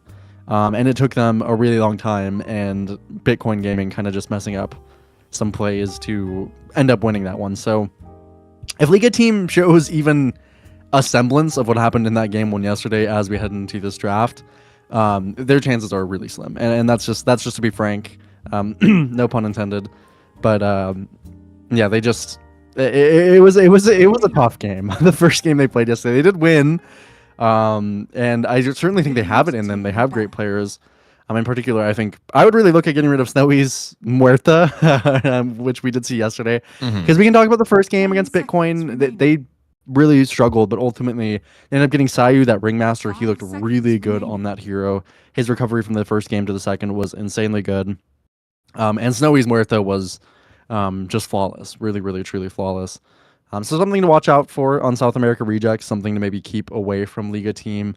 Because I do think, I mean, if you take in a vacuum, South America Rejects best game today and Liga team's worst game yesterday, those are just completely separate tiers of play. And I don't think they'll meet by any means in that kind of deficit, but it is a little bit alarming if you're a Liga team. Although South America Rejects already taking some time. That's new for them. I think this is more a bonus time that they've spent for this first ban than they have in the 2 or 3 series that we've caught of them up to this point. So, and yeah, we'll be the Lone Druid, which is a hero that I know I sent you an excellent Reddit thread in the break about how Lone Druid needs to go get kneecapped. All 6 knees need to get kneecapped. But this is a hero that has, in pro level meta, has popped up massively. Just going into this Maelstrom Ags type of idea. Look, we saw 9 class try to do it in PGL earlier today. That didn't work out. But it is this hero that is getting first picked and winning. And I think a lot of people are going to say, look, if Lone Druid is a hero that is first pickable to win games, something's wrong. Because this should not be, he can be a niche pick, absolutely, but should not be a first pick carry. Yeah, no, I mean, Lone Druid is just one of those heroes that is really hard to balance, unfortunately, and they're still kind of trying to find their footing there in regards to that hero. Some very big presence from South America Rejects on those mid bans, interestingly enough, but yeah, definitely Lone Druid very smart to get rid of it. I think this hero has just been ridiculous, and it's one of those things where if you find out the right build on Lone Druid, if you're a player who knows what that hero does properly, then in the right patch it just becomes absolutely disgusting. This time around, decent bans I think from Liga team. They'll allow South America rejects to pick up that Phoenix for themselves. Now I'm curious. I mean, on Liga team, I genuinely think you should just pick Muerta here. Me personally, seeing how Snowy did last time around, and I think it's a very nice hero to have this idea of just constant insurance. I mean, the game Muerta does not really lose carry matchups. That's just kind of the nature of the hero. You know, we talked about how before you could take the morph and turn into Muerta and hit her during the ulti. That no longer stands since it's tied to her ulti, as we talked about. The Quap is a decent one, I think. I don't mind that either, very much considering that. You know, there's quite a few bans on South America rejects. These are actually heroes that are good against Quap, the Ember and the Puck. So the Quap is a perfectly fine pickup. I don't mind that they're not first picking Muerta, but I do think the value of this hero is very, very high potentially for Liga team. So I want them to keep it in the back of their minds. It's also good at hitting the egg, so that definitely helps. You can go drop a calling when the Eager's Dive goes in. It's just very good. I like it too. There we go. Okay, so you know we talked about the Hoodwink. I don't know that we mentioned the Hoodwink, but we talked about the Ringmasters. Ooh, first Kez. Witz is a very good Kez, by the way. He is a top tier Kez player. But talk about this Hoodwink pick. You know, we talked about the Ringmaster as well. There is a ton of overlap between Schofield, Elmisho, Sayu, and Corrupt and Respect in terms of the heroes they're going to play. So every single time you're going to see Respect, you're going to see Sayu, the heroes they're going to pick. Not only is it they're picking it because it's good, but they're picking it also because it's like almost a direct, I don't want to say counter pick, but like direct theft of something that South American rejects would love to have as well. Yeah, I will say I'm still holding out for the Schofield Nyx Assassin. We haven't seen as much ban presence on it, so we'll see if they want to pick it up. South American rejects, they are taking some time, so maybe feeling in that second game of the Power Ranger series that, you know, maybe we can slow down, take a little bit of a second. They'll end up with a Grimstroke for themselves instead, which is really interesting.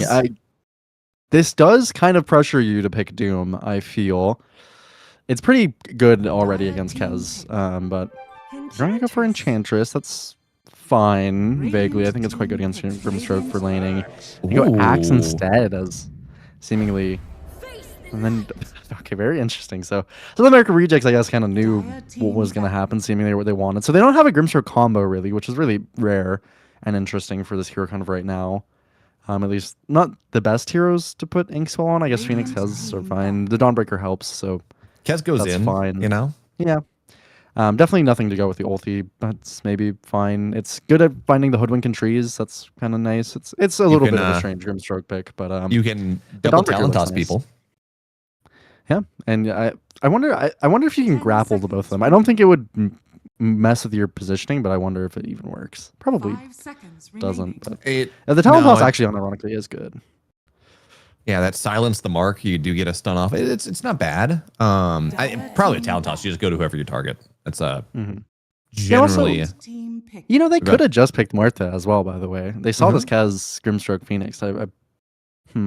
Interesting. Well, they no longer have access to it. South American rejects. They're gonna have to pick up their 23 pick here for almost definitely Dark Mago. This could be an okay game, I think, honestly, for him to just pick up a strength hero. That's typical of him. They banned out some of his more, you know, he doesn't have Slardar, he doesn't have Kunkka. I do think if you want to go the Mars, I think it's interesting. You know, sue me. Could be an okay game for that. Any hero that builds Yules is already also looking quite good. All these heroes don't really like being hit by that Yule Scepters. So we'll see what he has cooking in that bag. Oh, of course, I should have known. I don't actually really like it too much. I don't either. But Dark Mago just does what he does. Dark Mago does what Dark Mago will, and the reserve time here, Bayo, this is completely swapped from what we've seen previously from South America rejects. It's actually Liga team who've just gone quickly. Are we sure the teams chose the right team names? Yeah. Getting into this game? Sure. I mean, yeah, this is an awkward sniper game. You should have a decent lane into the quad. All that sniper generally just a good laner, but you're into an Axe and a Queen of Pain. You're into these two heroes that very happy to jump on top of you. And it's pretty Hoodwink too. And Hoodwink Axe is just an oppressive combination. Just so many circles to lock you in place.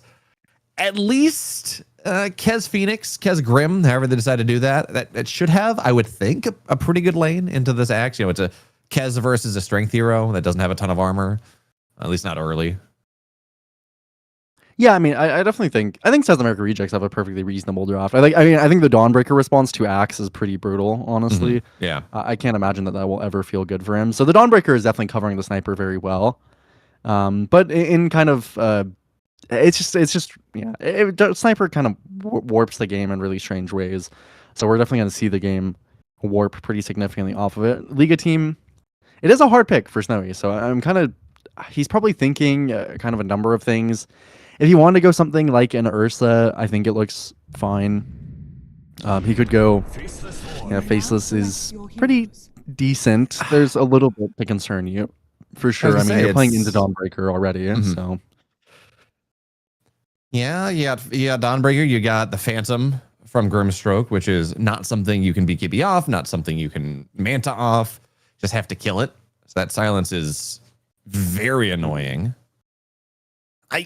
It is more engaged, right? A good chrono with Sonic Wave with the damage and Mirage is going to be able to poke out. They have a crap ton of damage, and he doesn't have to be the first one in. You know, Axe can go initiate, get a good call, chrono on the follow up, but time dilation is also very good against pretty much all of these heroes. So that's the current thing that I'm looking at, but I kind of think that I do honestly prefer South America Rejects draft.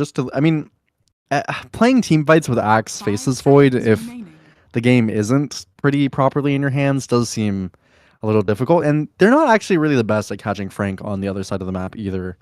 With their heroes, it's kind of a one-dimensional draft from Liga team. I think when they pick up the Axe and the Faceless Void, it's a little one-dimensional, and it's also one-dimensional into Dawnbreaker, which particularly scares me that they're not going to be able to accomplish what they want. They also don't have I guess Sayu maybe should attempt to go for a Vessel. If he can, that could be nice if he could get towards it. But other than that, they don't really have a natural Vessel builder. Wits definitely has a pretty decent game, I think, ahead of him. Time dilation and chrono and Axe Call and all these things are pretty annoying, but I am, as you kind of said, expecting Wits to do pretty well in lane. He's a very good Kez player, as we've seen. He's going to have a decent pairing with him.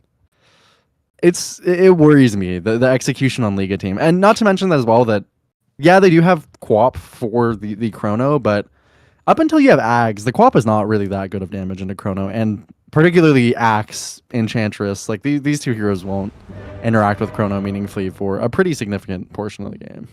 Yeah, once they scale, they will, right? Level 4 impetus is a lot of damage. Axe never will, but I think you have a very specific way you have to play this game as Liga team, right? You need Axe to go in. Or maybe Quap goes in and Axe gets the counter call, but you need to force out the Solar Guardian. And as this Faceless Void, you need to wait for that Solar Guardian to complete, and then you go and get the chrono. Right? Yeah. Anything else, the counterplay just feels to me, I'm way too punishing, right? Yeah, I am just kind of worried that it's going to seem like there's an opening for a play on Liga team, and then it's going to get countered by the Dawnbreaker or Schofield or whoever's there. And then their timings are just going to become really mismatched. And this is kind of another game where we've seen it time and time again, and I kind of keep harping on it, that these are three cores that can't really do much. And even the supports are kind of limiting in how they can enable the team. If you're thinking 10, 15 minutes and there's no Axe Blink Bayo, they're going to walk at you and press chrono. A lot of it's on Sayu. And to be clear, Sayu played very well in his Ringmaster game yesterday. He also had a very tough game on Techies, so we'll see where he lands on that spectrum. But it is, it's going to be a lot on these supports to make a lot of space. They're going to have to ideally do pretty well in their lanes in order to take space on the map. That's going to kind of how they get themselves in it. But if it goes wrong and they go for a kill that they can't get, then I think that's going to be very, very punishing. You want to know my favorite combo? Yeah. Very punishing. You want to know my favorite combo of this draft, though, from South American Rejects? 12 seconds of daylight.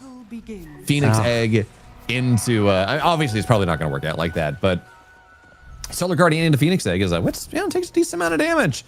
This Respect Corrupted Lane, Battle Hunger, plus just an Enchantress existing is the Enchantress is pretty annoying. Yeah, not going to be the easiest lane for him. Yeah, Enchantresses are going to be good in either of these lanes. I do think Respect definitely if he's able to kind of get off to a good start on this Ench, is going to be very annoying. Especially too, I think. I mean, Ench in general is also a hero who's pretty good at messing with Dark Mago. I mean, you can block his camps, and particularly, I mean, if you just send a creep at him, sometimes he'll just get these random kills, and yeah, it's quite annoying as sniper to have heroes that can just walk into your lane. So we'll see if Respect's able to create that kind of tempo you want on the early game Enchantress. Already a good start with some of the chunks in the early portion. We'll have Snowy back with us in just a moment. I am very curious though of what Schofield's reasoning is for this Grimstroke overall though, because it kind of, I mean, I do think it's good against Hoodwink relatively. You do have that Ink Trail, which does last for a little bit, and I mean, you do have some like form of damage reduction, which is a little bit interesting, that new Grimstroke, but I don't know. It's a strange hero to pick up when they did, and they don't have any, again, pairing with it. Double assassinate. That's true. That is true. Ironically, right? That's 600 damage at level 1. It's like Arstu. Yeah, I mean, it's not what you're picking for, but it's not awful. Is I guess the maybe the way to point about to talk about it is. It's not as bad as it could be. Definitely is. Yeah. Wits and Elmisho. Oh my god. Wits is okay. There's bot side. There's they're trading on the top side here, but I just watched Wits deny a creep in front of Elmisho while he was battle hungered, and I think that's just one of the most bad-mannered things I've seen from a player in a while. Although they do have double birds in the bot side. I thought you were gonna say that's your favorite combo. Is the fact that they kind of have a little omelet lane down here. No, I was talking about actual Dota concepts here, Rojo. Rare nice from you. From Wits. I know, right? But it is kind of cool, right? You do have this Dawnbreaker is in some ways kind of balanced around the fact this new Ags gives you a lot of damage for the next 6 seconds, and now you get to double that because you're going to go in and eventually there's going to be an egg. It should give you multiple Starbreakers. It should give you pretty significant opportunities to burst down maybe this Enchantress, maybe this Sayu Hoodwink if you get on top of them. Don't know. Yeah, you don't even need the Ags, right? For daytime. Oh yeah, did I say Ags? I just meant the ult. Yeah. The Ags give you more healing amp during daytime, but yeah, the damage is just from default from the ult. Yeah. Yeah, no, I mean, definitely it's a fun little combo. They're not always that you get to use the Phoenix for that daytime, but it does help. Mid lane, by the way, it's doing pretty decently for Mirage, although he might actually be dead as I say that. I think he is dead. Yeah. No blink. Yep. Well, he played it well up until that point. Well, and unfortunately spent 50 extra gold to die because, well, shrapnel's. I understand he was like hoping that there was shrapnel on cooldown, but yep, shrapnel gives you vision even if there are trees in the way. Ooh, Snowy. Ooh, okay. I mean, yeah, Frank is good at this Dawnbreaker, by the way. We did see this from the last game of him. He didn't get to catch the previous game of SAR. Well, I guess the previous series, but his Dawnbreaker looked really, really good. And they played around Dawnbreaker particularly well. I think Dawnbreaker, it's really nice that Frank is, I think, mechanically very solid at Dawnbreaker, but it is a lot about the team recognizing the ways in which they're able to play, particularly, I think, aggressively with Dawnbreaker. That's not always an easy skill to kind of calculate what bringing an extra hero can do and how to play around that counter potential. And they did it really, really well when Frank played Dawnbreaker last time. That was the game they absolutely stomped. So we'll see if Frank has another kind of game like that. So far, off to a good start. And talk about Frank. Last game he went, I want to say it was straight Crimson. Just coming in, significant damage reduction, of course. Good into the Beastmaster. I don't know that this is as kind of obvious of a Crimson game as it was in that last one. So where do you want to see Frank go with his itemization in this game? I think you could go towards the Ags if you wanted. I don't hate the concept of that again, especially if there's not a Spirit Vessel. I think that's definitely a reasonable option. I wouldn't hate having an Orchid this game if he wants to go a little more into that carry Dawnbreaker. Would be a really, really nice game to be able to kind of have that timing to play around. So that could be an interesting option for him. Those are probably what I'm looking at. I mean, the Crimson is, it is very good in the Faceless, but otherwise, That's yeah. fair. You are looking at Corrupted. You are looking at, of course, Mirage as some of the main damage dealers. So I'm interested to see where he goes. I'm not the biggest Dawnbreaker player myself. I just definitely see the Ags being okay, again, for that counter potential that it has, and otherwise could be a cool Orchid angle. Corrupted take a decent bit of damage. Schofield as well. The ice armor is just a toxic ability. Just a little bit, you know. You didn't want to hit someone, did you? Nah. I'm so mad watching this. Oh my god. Just so, I mean, Frank trying to kill his ogre frost mage for like the last 15 seconds. Maybe not that long, but yeah, just What's totally. his, by the way, he does not have the best CS on the spot side. No, he really. I looked at, okay, it's Axe into Kez. I kind of expected that to be okay versus the Kez. Yeah, you do have Helix, but you don't have a ton of armor early on the Axe. These Kez is a Mirage takes damage, but well, Schofield's here. Not quite able to get it through the creeps, the Phantom, the Shrapnel, and Mirage. Wow, dies again. Oh, they're on the Dark McGo. Oh, you almost lost an item. Here oh comes the hoodwink, and there we go. Okay, respect gets the last hit because you know just respect things. Can you check out Misha's inventory for me really quick? I just enjoy this. Where is El Misha? Yeah, it's a lot of blood grenades. It's 150 bonus HP. Yeah, no, I mean it is good, unironically, but it's just funny. And this is a little bit annoying again for Dark McGo. He has multiple heroes that can just kind of rotate in his lane. Mirage has died twice, but it's kind of whatever. He did max dagger, which sucks a little bit for like his farming capability, but he has been able to put some okay pressure on Dark McGo. I'm gonna try again, and with the dagger. I mean, Witch is gonna start to stack damage up on this Axe pretty significantly as he tries to go. Corrupted is eventually gonna go down. You got to assume. There we go. Impales him, rips it out. But Dark McGo, as you said, is dead again. This is why we were a little bit worried about this sniper. I mean, there's just, even if we ignore the jump, there are just so many ways you were talking about. Just get on top of him. And now the sniper, I mean, he's still top 2 net worth, but how much of that is him in a great spot? And how much of that is him just being a walking bag of gold that Liga team can just cash in on whenever they want? Yeah, they'll be taking him to the bank, I think, for most of the game here. I mean, they do have the Dawnbreaker ulti accessible now, so that really helps. Definitely pretty significantly. But they're actually going to try to go on Wisdom, go on to the Dawnbreaker. Currently, he has an Orchid queued up, so I'm going to pat myself on the back. But they're not really reading this. Well, I guess Dark McGo is... Okay, they did, actually. I mean, it's really nice by Liga. They kind of... Yeah, that was really interesting. They ended up scanning where Dark McGo was, correctly assessing that it was Dark McGo, and now they're rotating over to Schofield, which they would like to get a kill on. I think they could have done it. Faceless Void he's holding a point right now, did have level 6 ready to go. You have Sonic Wave. Theoretically, point being held there as well. It was... But I do see the vision, yeah. Yeah, his Wits now has to pop the Raptor dance. Here comes Frank Corrupted. Should be going down once again. It is so hard to do the math there. As Schofield, though, at least he should die here. So there's that. It's so hard to do the math on this about whether you can make a move or not, because just the Dawnbreaker comes in and all of a sudden, good luck. The damage you need, the damage requirement goes up by like 50%. They're looking at Dark McGo. Dark McGo a little bit too far forward. Does have Frank here though, and that's gonna cut the tree down. But even still, Sonic Wave not gonna be enough to kill. And now looking for counter assassinate. Not going to do enough either, but that was, I like the attempt. Amp damage was available for Mirage. Maybe you have enough to cut it down, but unfortunately, Frank goes in, Celestial Hammer, tree is gone, and Sniper is not locked in place long enough for the damage. Yep, Frank did get that. He came over towards mid like he has been, ended up getting that in Visor. And unfortunately, in the triangle, Schofield missed a ward just very slightly. It's a really good ward. That's how you got kind of behind the tower there.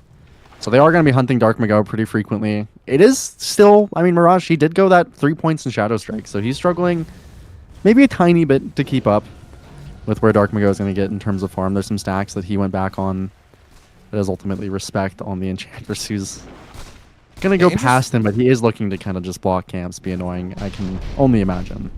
And you talk about this quad build. I feel like most quaps we see these days is Elmi should die to the dagger. Yep, blood grenade as well.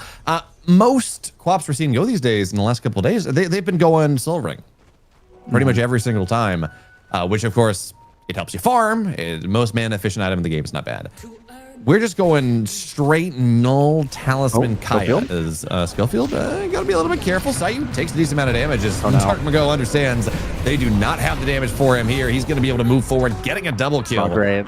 Nope, that is putting this sniper right back into the game, but now Wits moves in. Raptor Dance, percentage damage is solid, but Corrupted is still pretty dang tanky. 6 seconds on the phase boots.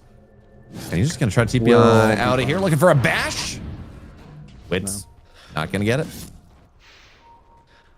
Not quite able to, but still, he's doing very well. And Wits is one of these few Kezes that does still go towards this Battle Fury, so we'll see how that pays off for him in this game. I certainly would have liked to see him go Mage Slayer, but not what he's feeling this time around. We'll be fine on Mirage in that mid side. The rune was fortunately on the bot side, and it was a regen, so Mirage, really, really good mid player there. Excellent. Yeah. Recognition of which rune to roll. Not every player can do it. Amisha dropped his boots for a dagger. That's not exactly how that works, but that's okay. Mirage actually hurricane forward by respect, and yeah, they're just gonna try to go get Amisha down. There's the call. Misses the dunk at first, but cancels it. Will be fine. And now there's a second dunk. Won't get the dunk on Wits, but we'll get him low enough that Mirage can get the kill. I'm surprised that they didn't want to try and Solar Guardian. I think that's what they were looking towards, but I think Snowy either just bashed Frank or he's too afraid it was going to get canceled by the Chrono, so he just didn't do it. Made it look really, really awkward. I think they're kind of positioned in an okay way, but weren't TPing heroes who's more disconnected than SAR have been in that previous series, and that really hurts. Wits, he is trying to get this early Battle Fury. He does not want to be dying randomly. Almisha wants to get that level 6. Doesn't have to break the trees to be back on Wits. 5 3/4 is now Wits moves in. Raptor Dance. It's a lot of damage, but I mean, Sayu, Ash Legion Shield, 180 ticking. Okay, yeah, he's dead here. Eventually, I would think, as the Bushwhack lands back into the trees, but no scurry, so no free pathing necessarily. He does have a TP, but no. I think would have, but hard to know in hindsight. Respect on the mid side. Not quite. Gonna end up dying there. A little bit of pressure towards the mid side with the creep once again. Unfortunately, again, pressure onto the spot side. It didn't end up well for them. Doesn't mean that Dark Mago got that little bit of reprieve that he wanted from the mid lane. Mirage is just now maxing that Scream of Pain, as you talked about. Didn't go for the Soul Ring, so a little bit behind base. Doing pretty fine on Mirage, but it's a full Maelstrom for Dark Mago before that 12-minute mark. Feels quite nice. Really, really well done again by Mirage. Shield Rune in the bot side, but Alicia really doesn't want him to have it, and that was really well played as well. Not going to pop the egg, but probably could have. Dark Mago was one more hit from potentially killing off Respect there. The pressure on the mid side is actually pretty good. At the very least, this is not going to be an unkillable Phoenix for long. 4 points in Shadow Strike. Does say that Shield Rune goes away. Or excuse me, 3 points, but does go away very quickly at the very least. But yeah, a co-op with the Shield Rune would have been so much nicer. Yeah. As we move forward though, Rojo, you talked about blink timing on Corrupted. He has opted for Blade Mail, and it looks like, I was going to say into a Soul Ring. He does have it queued up, but I guess he's just going Blade Mail Blink back into the Soul Ring. Are you okay with that? I know you said you just kind of want to see him go Blink first and play with the team. I think that was the Legion game. I'm okay fine with that? Yeah, okay. I'm fine with Corrupted being a little bit more heavy on the farming for Axe, and he's had a good lane so far. I mean, I think this is a good game state, all things considered, for Liga team. I didn't really need to dominate their lanes, and it's come to that 10, 13, 15 minute mark where they don't have much kind of playmaking potential, and they aren't really getting caught out by SAR at all. Again, SAR, I mean, they don't really have the best playmaking potential either, mind you. But Snowy is particularly happy. I think he's about the same net worth as the Kez. Wits, he got his Battle Fury a little bit late, and mind you, he is going Battle Fury. It's a slightly interesting build for him. Definitely, this was more common for the Kez a little bit a while ago, but I would have expected something like a Mage Slayer into Amantha, but just wanted to farm up this game. I feel like the Kezes I've seen in the last week and a half. Of course, we're talking carry Kez here. We're not talking about Navi's mid Kez, but I don't know if they played it in PGL. But anyway, we've been seeing them. I've been seeing more of the Battle Fury than these more active items. At least when you see Skitter play it, some of these other players in PGL. So I don't know. Maybe I'm just watching the wrong games. But I mean, Skitter said that, or Skitter is bad based on a couple of Reddit threads that I read. So wouldn't want to take any advice from that guy. Yeah, you know, two but TIs, no, I mean, random guy on Reddit. Yeah. I mean, they're pretty close. I mean, most Redditors have at least 3 TIs, if we're being honest here, as probably most of chat is also laughing at you. So I'd be a little bit careful. That I would even consider putting a 2 TIs on the same caliber. Yeah. Fair enough, chat. Don't be ridiculous here. But anyway, no. I mean, it's perfectly fine to go the Battlefield. I mean, I think you can't really go wrong with it. I think the Kez build is very versatile. But SAR just plays so aggressive and Wits plays so aggressive that I kind of expected a slightly different build from him. Especially, again, it's a pretty good Mage Slayer game, ultimately. And it does make him kind of more susceptible to the Axe in some ways.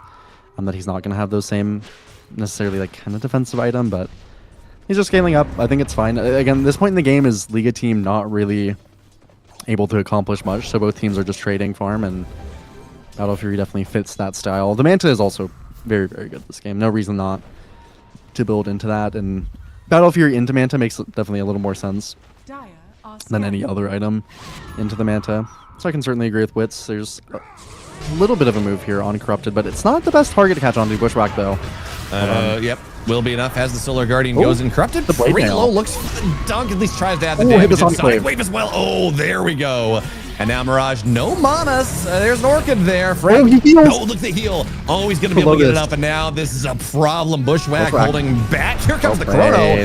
There we go, but unfortunately, the Enchantress stuck on the outside. Can't really add the damage in. And Raven's Veil will be able to get Wits on out of there. Even still, 4 for 2. Very well done by Liga. Yeah, very well connected. This is a much cleaner game than they had the other day. Good timing on the smoke, the Bushwhack from Sayu. We've seen how oppressive and obnoxious Hoodwink can be. He's certainly living up to that. It ends up, I mean, Wits getting out, it ends up not being the absolute worst trade, but yeah, this was on the Dawnbreaker. Orchid timing was a little bit late, ultimately on the ulti there, so a little bit uncharacteristic from SAR, and Liga team are definitely stepping up to have a very solid early game for themselves. So he connects once, gets a Chrono, ends up killing off the Dawnbreaker, going back into that Mjolnir, so that's his farming item. It's not bad at all. I mean, most of the net worth, or the net worth that they're realistically ahead by, is on Dark Margot, and we have talked about how skeptical we are of this sniper as the game moves forward. He's very, very farmed. Dark Margot's been doing a great job keeping up with the game. He's got the Shard. It's level 14. But there are just a lot of answers to him potentially, especially if the Solar Guardian's not going to be down. And Frank isn't going for the more supportive style Dawnbreaker at all. He did buy that Orchid, and he's going to... It looks like he's going to go into an Echo Saber, maybe a BKB, a Harpoon, items like this afterwards. Which I don't mind. I mean, you did talk about he has extra damage with El Misho potentially, with his ulti. I think that style is certainly valid. But it does mean they're going to lack that potential save for Dark Margot. Call. Here comes Frank. So the call's not necessarily going to do a lot. Egg as well. Get out of here. Ooh. This is not it. Corrupted is going to get burst down by Wits. Egg, not actually going to hit anyone, but just spacing. And now Respect has to run. He's pretty slow, actually. But yes, Sayu on the high ground. Not going to find all that much for now. The stun goes in. Here comes Wits. More damage. And Mirage just has to get out of here. Right, well, Misho, Respect is healing up quite a bit. Not quite going to have the attack speed to turn it around. So 3 die on Liga team. Now Mirage gets himself a haste rune, but will not be a victim. Yeah, just, I mean, Liga team was just complimenting them. So, of course, this really naturally boils down to being my fault. As that was just a strange little move to look towards. Frank definitely, he's been a little bit late on these kind of last 2 Dawnbreaker ultis that time around. They're definitely expecting it much more kind of the way their first game went. Mirage does have the Ags, so he's doing quite well on the Quap, very, very well on the Quap. Truthfully, he's managed to get himself up to a good spot. I'm a little bit interested, though, in the prospect moving forward as Elmi should finally gets caught back into the bot side. Snowy helps with that one. I mean, how much this Grimstroke is going to kind of mess with the idea they have now. Frank taking a pretty good amount of damage. Could blink forward on Mirage, but a little bit too scared of that Orchid. They have really great vision by the Liga, but this new Grimstroke innate, I mean, it's the same Ink Trail it was, but you have this damage reduction now, which... How much that ruins the breakpoints of specifically an Axe, a Quap, a Faceless Void. These are heroes that do kind of want to go all in. You know, the damage reduction is only damage done to Grimstroke. Oh, yes. I suppose it is. So it's not overall damage, which I would like 10% less damage across the team for just hitting him feels pretty good. But that makes sense. You know. Yeah, you're smart. Yeah, well, okay then. Then it's a useless pick. I was really just trying to hope that they. I couldn't really fathom much of another reason they would have picked it. Although he does have an Atos. He's got this medallion that he can utilize as base value for any hero that he could have picked. As Elmisho and Respect has the Orchid and Vessel and somehow they will be able to like somehow They're this under Enchantress Wits, still live, though. but yeah, Wits is a big one. Raven's Veil though, they don't have the detection. Too furious. Talk about this Grimstroke, right? I think there's still tremendous value in just double phantoming someone. Like that by itself is pretty solid, but how much value is this game goes late? Often we talk about good Grimstroke games, even if it's not a. Oh, they stopped. Okay. Oof. Okay. Sorry. No, you were calling out the important thing. I was theory crafting. But how often we talk about these Grimstroke games, even if there's not really a good spell combo, sometimes Grimstroke gets agged and just ends the game. How good is, I guess, a Faceless Void copy in this game? Pretty bad. Faceless Void copy is not. I mean, Faceless Void doesn't build many stats, and he also Faceless Void destroys his own illusion because he's a proc-based hero. Usually goes things like Mask of Madness and stuff. So not a very useful illusion. The Axe one is definitely the best one, I would say, to take. But I don't even know if they probably won't go towards that. Yeah, it's very very far. But their wards on Liga team, by the way, are just really really good this game. I think that's what's giving them a huge advantage. They're looking on to Wits. He has Manta and Grappling Claw, so he'll be safe. But their vision is just incredibly good this game. Liga, I mean, Sayu and Respect, they've been placing some pretty hard to catch wards. They're pretty constantly outside of sentry range. There's one on the top side isn't, so eventually we'll catch it. But a couple fun ones. They're gonna play just on this ward. It's very obvious that is up there, so SAR are pretty unlikely to get caught by it. But that doesn't mean that it isn't providing value. And there's even, I think on a little different side, an observer that can get some decent value. Oh, yeah. I was getting confused for a second because Respect has done the thing where he names his observer ward sentry ward, and he got me. He got me. This is why we look at the minimap and look if it's an open circle or a closed circle. That's what I did, and that's why I was confused. So. It's not. Gaben's game does strange things at times. They're gonna see that there's a ward here.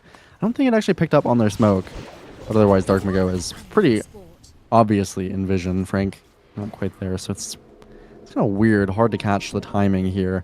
They got a shard on Elmisho though, that does feel quite nice. Just a minute ago, Wits. Can they catch Corrupted? Oh, straight on them. Able to break his blink right before he gets a call off, just trying to buy some time. Faceless Void could go through the portal, but he's not going to, not pathing in that direction. And it's just a free kill. Not a lot an Axe can do against that at this stage.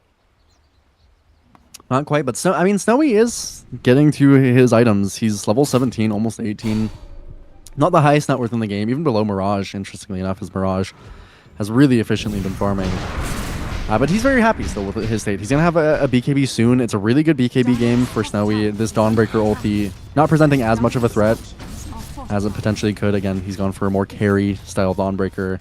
And they haven't accomplished too much with his Orchid. Frank's played well, but the vision, again, from Liga has just been... It's really, really kind of continental here. It's just catching most of the map.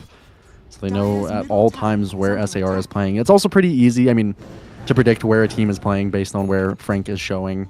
Usually you're not hiding behind the Dawnbreaker. SAR did a good job the other game of kind of baiting that occasionally, but for the most part, it's a pretty reliable method. Not quite able to catch on a Mirage with a TP from DreamLeague. And I'm also curious to see what his build ends up being in this game. But so far, it's very standard. Mjolnir, Hurricane Pike, he bought the Shard. All makes sense for a sniper. But I think it's probably correct to just not even itemize on the idea of being caught in Call, the idea of being caught in Chrono. Because you can try to buy a Sanjay Yasha, Satanic, Scotty, and be a very tanky sniper.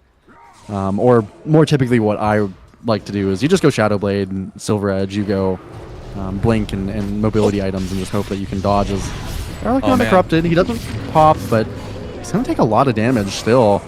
It should be fine. That was so close to Elmisho just feeding his life away. All right, he has currently 320 HP. Axe has level 2 dunk, which is 375. He'll make sure to opted to dive in because he knew call was on cooldown. But man, if this Axe, if Corruptor was on top of it, just click R. Thank you. Very easy. But anyway, wasn't paying attention to it, now trying to go on top of the sniper, but Frank is there. Actually gets jumped out of the Solar Guardian, and there comes the Chrono. So it's going to be a dead sniper. That's a good Here's a bit of a problem. Yeah, really nice Grimstroke goal. Just holds back for now. Here comes Witz moving forward. It's working. And the leash from Snowy, it's a problem. Phantom as well. Mirage has to get out of here. No blink. Not going to have the time. The damage, They're able though. to burst him down at the end. But there's Natos here trying to go take him down. But there's Phoenix, and that's a little bit too scary. Oh, good egg. Although it's gonna die. Good egg, but it's dead. It's not gonna work out. 4 dead. Witz moves in by himself. I'm not sure that I believe in this one at all. Tries to move in, looks for the range dance. Oh, it's really good. Oh, I was wrong to doubt. Witz goes in, gets himself a kill. Well done. I mean, that's the triple BKB timing coming out from the cores of Liga, which, mind you, it's a very good thing that they've managed to build up to just a triple BKB. Be able to fight like the way that they did. So very well played by Liga. Get a good fight in their favor. But we're seeing, I mean, that is some of the value of the Grimstroke. They picked it earlier than some of these heroes. But if you are able to leash Quap and Faceless Void, keep them on a little bit of a short leash there, it does work out really nicely in their favor. But otherwise, I mean, fighting power of Liga is pretty nice for the time being. They've managed to make it past all the awkwardness of their draft. This Orchid is pretty much completely nullified in value from Frank. They're able to catch him early on as well into that fight. Just nicely done.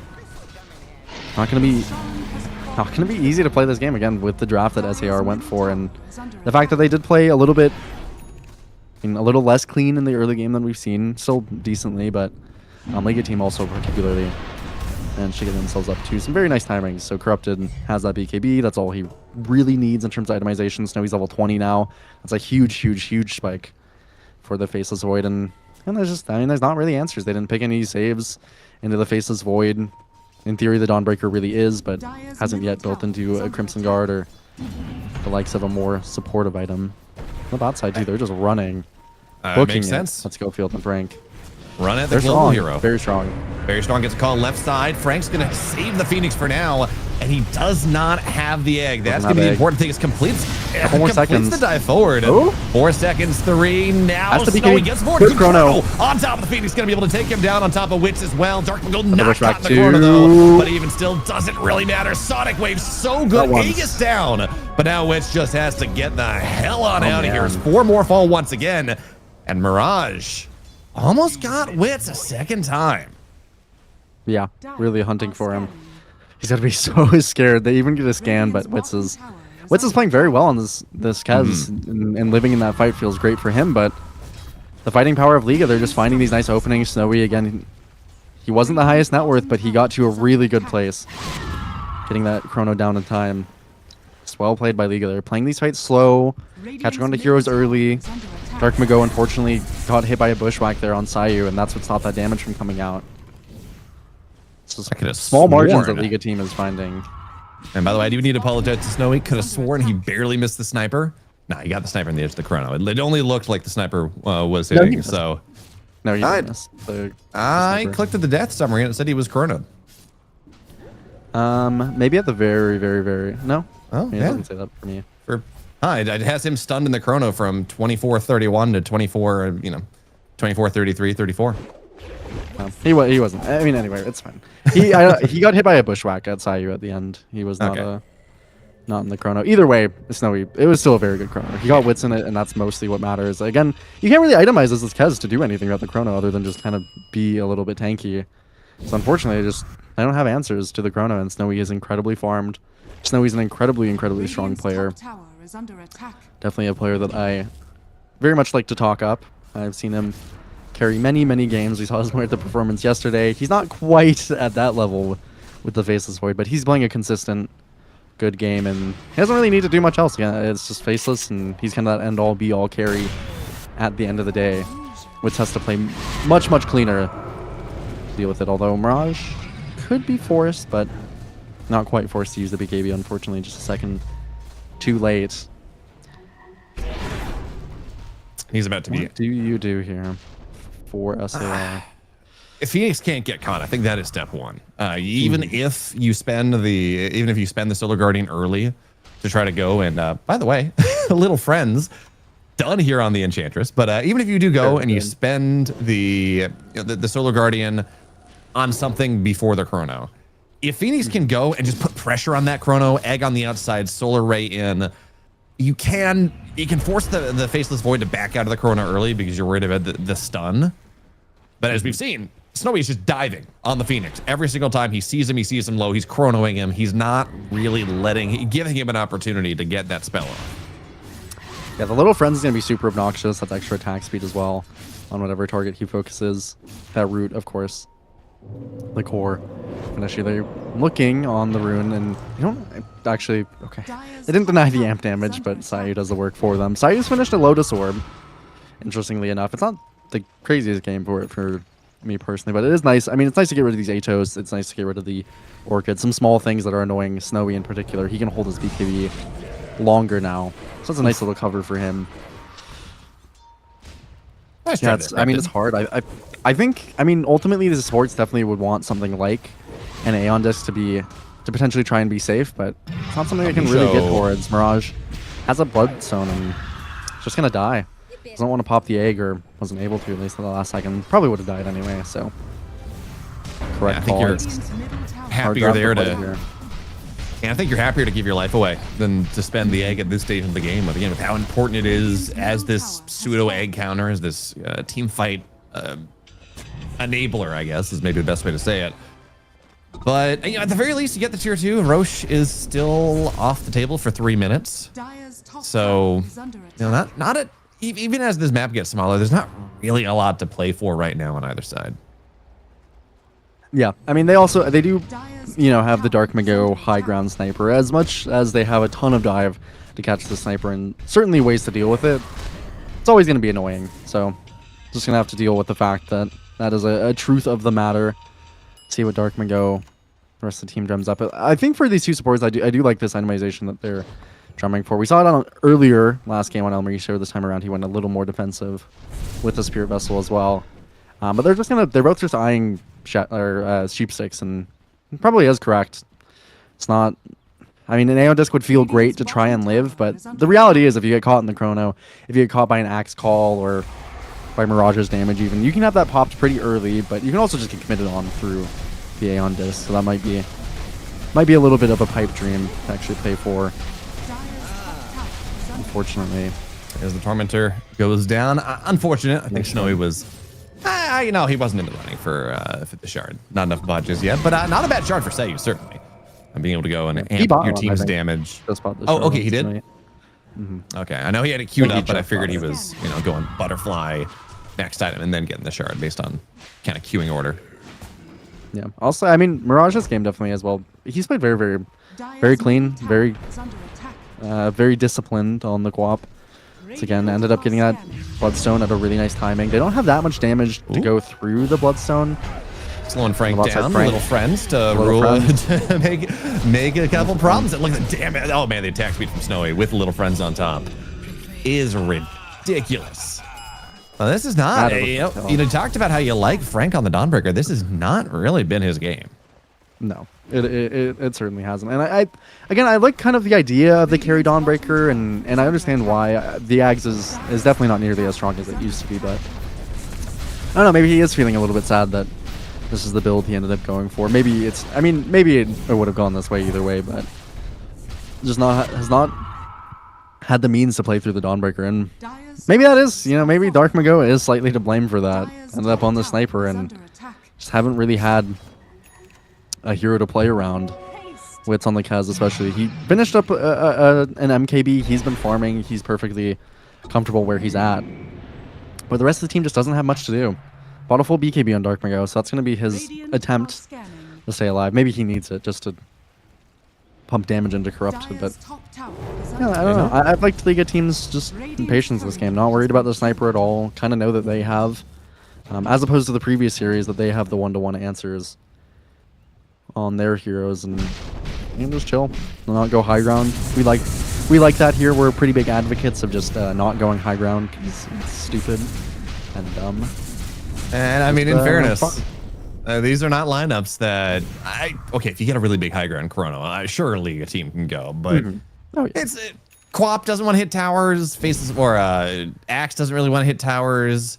Faceless Void is okay at it, but you know, you don't have some, I don't know, Drow, Luna, some one of these just kind of Medusa, you know, one of these heroes that can kind of be a turret and hit high ground. Does feel like you need to get some sort of kill, force some sort of mistake. Yeah.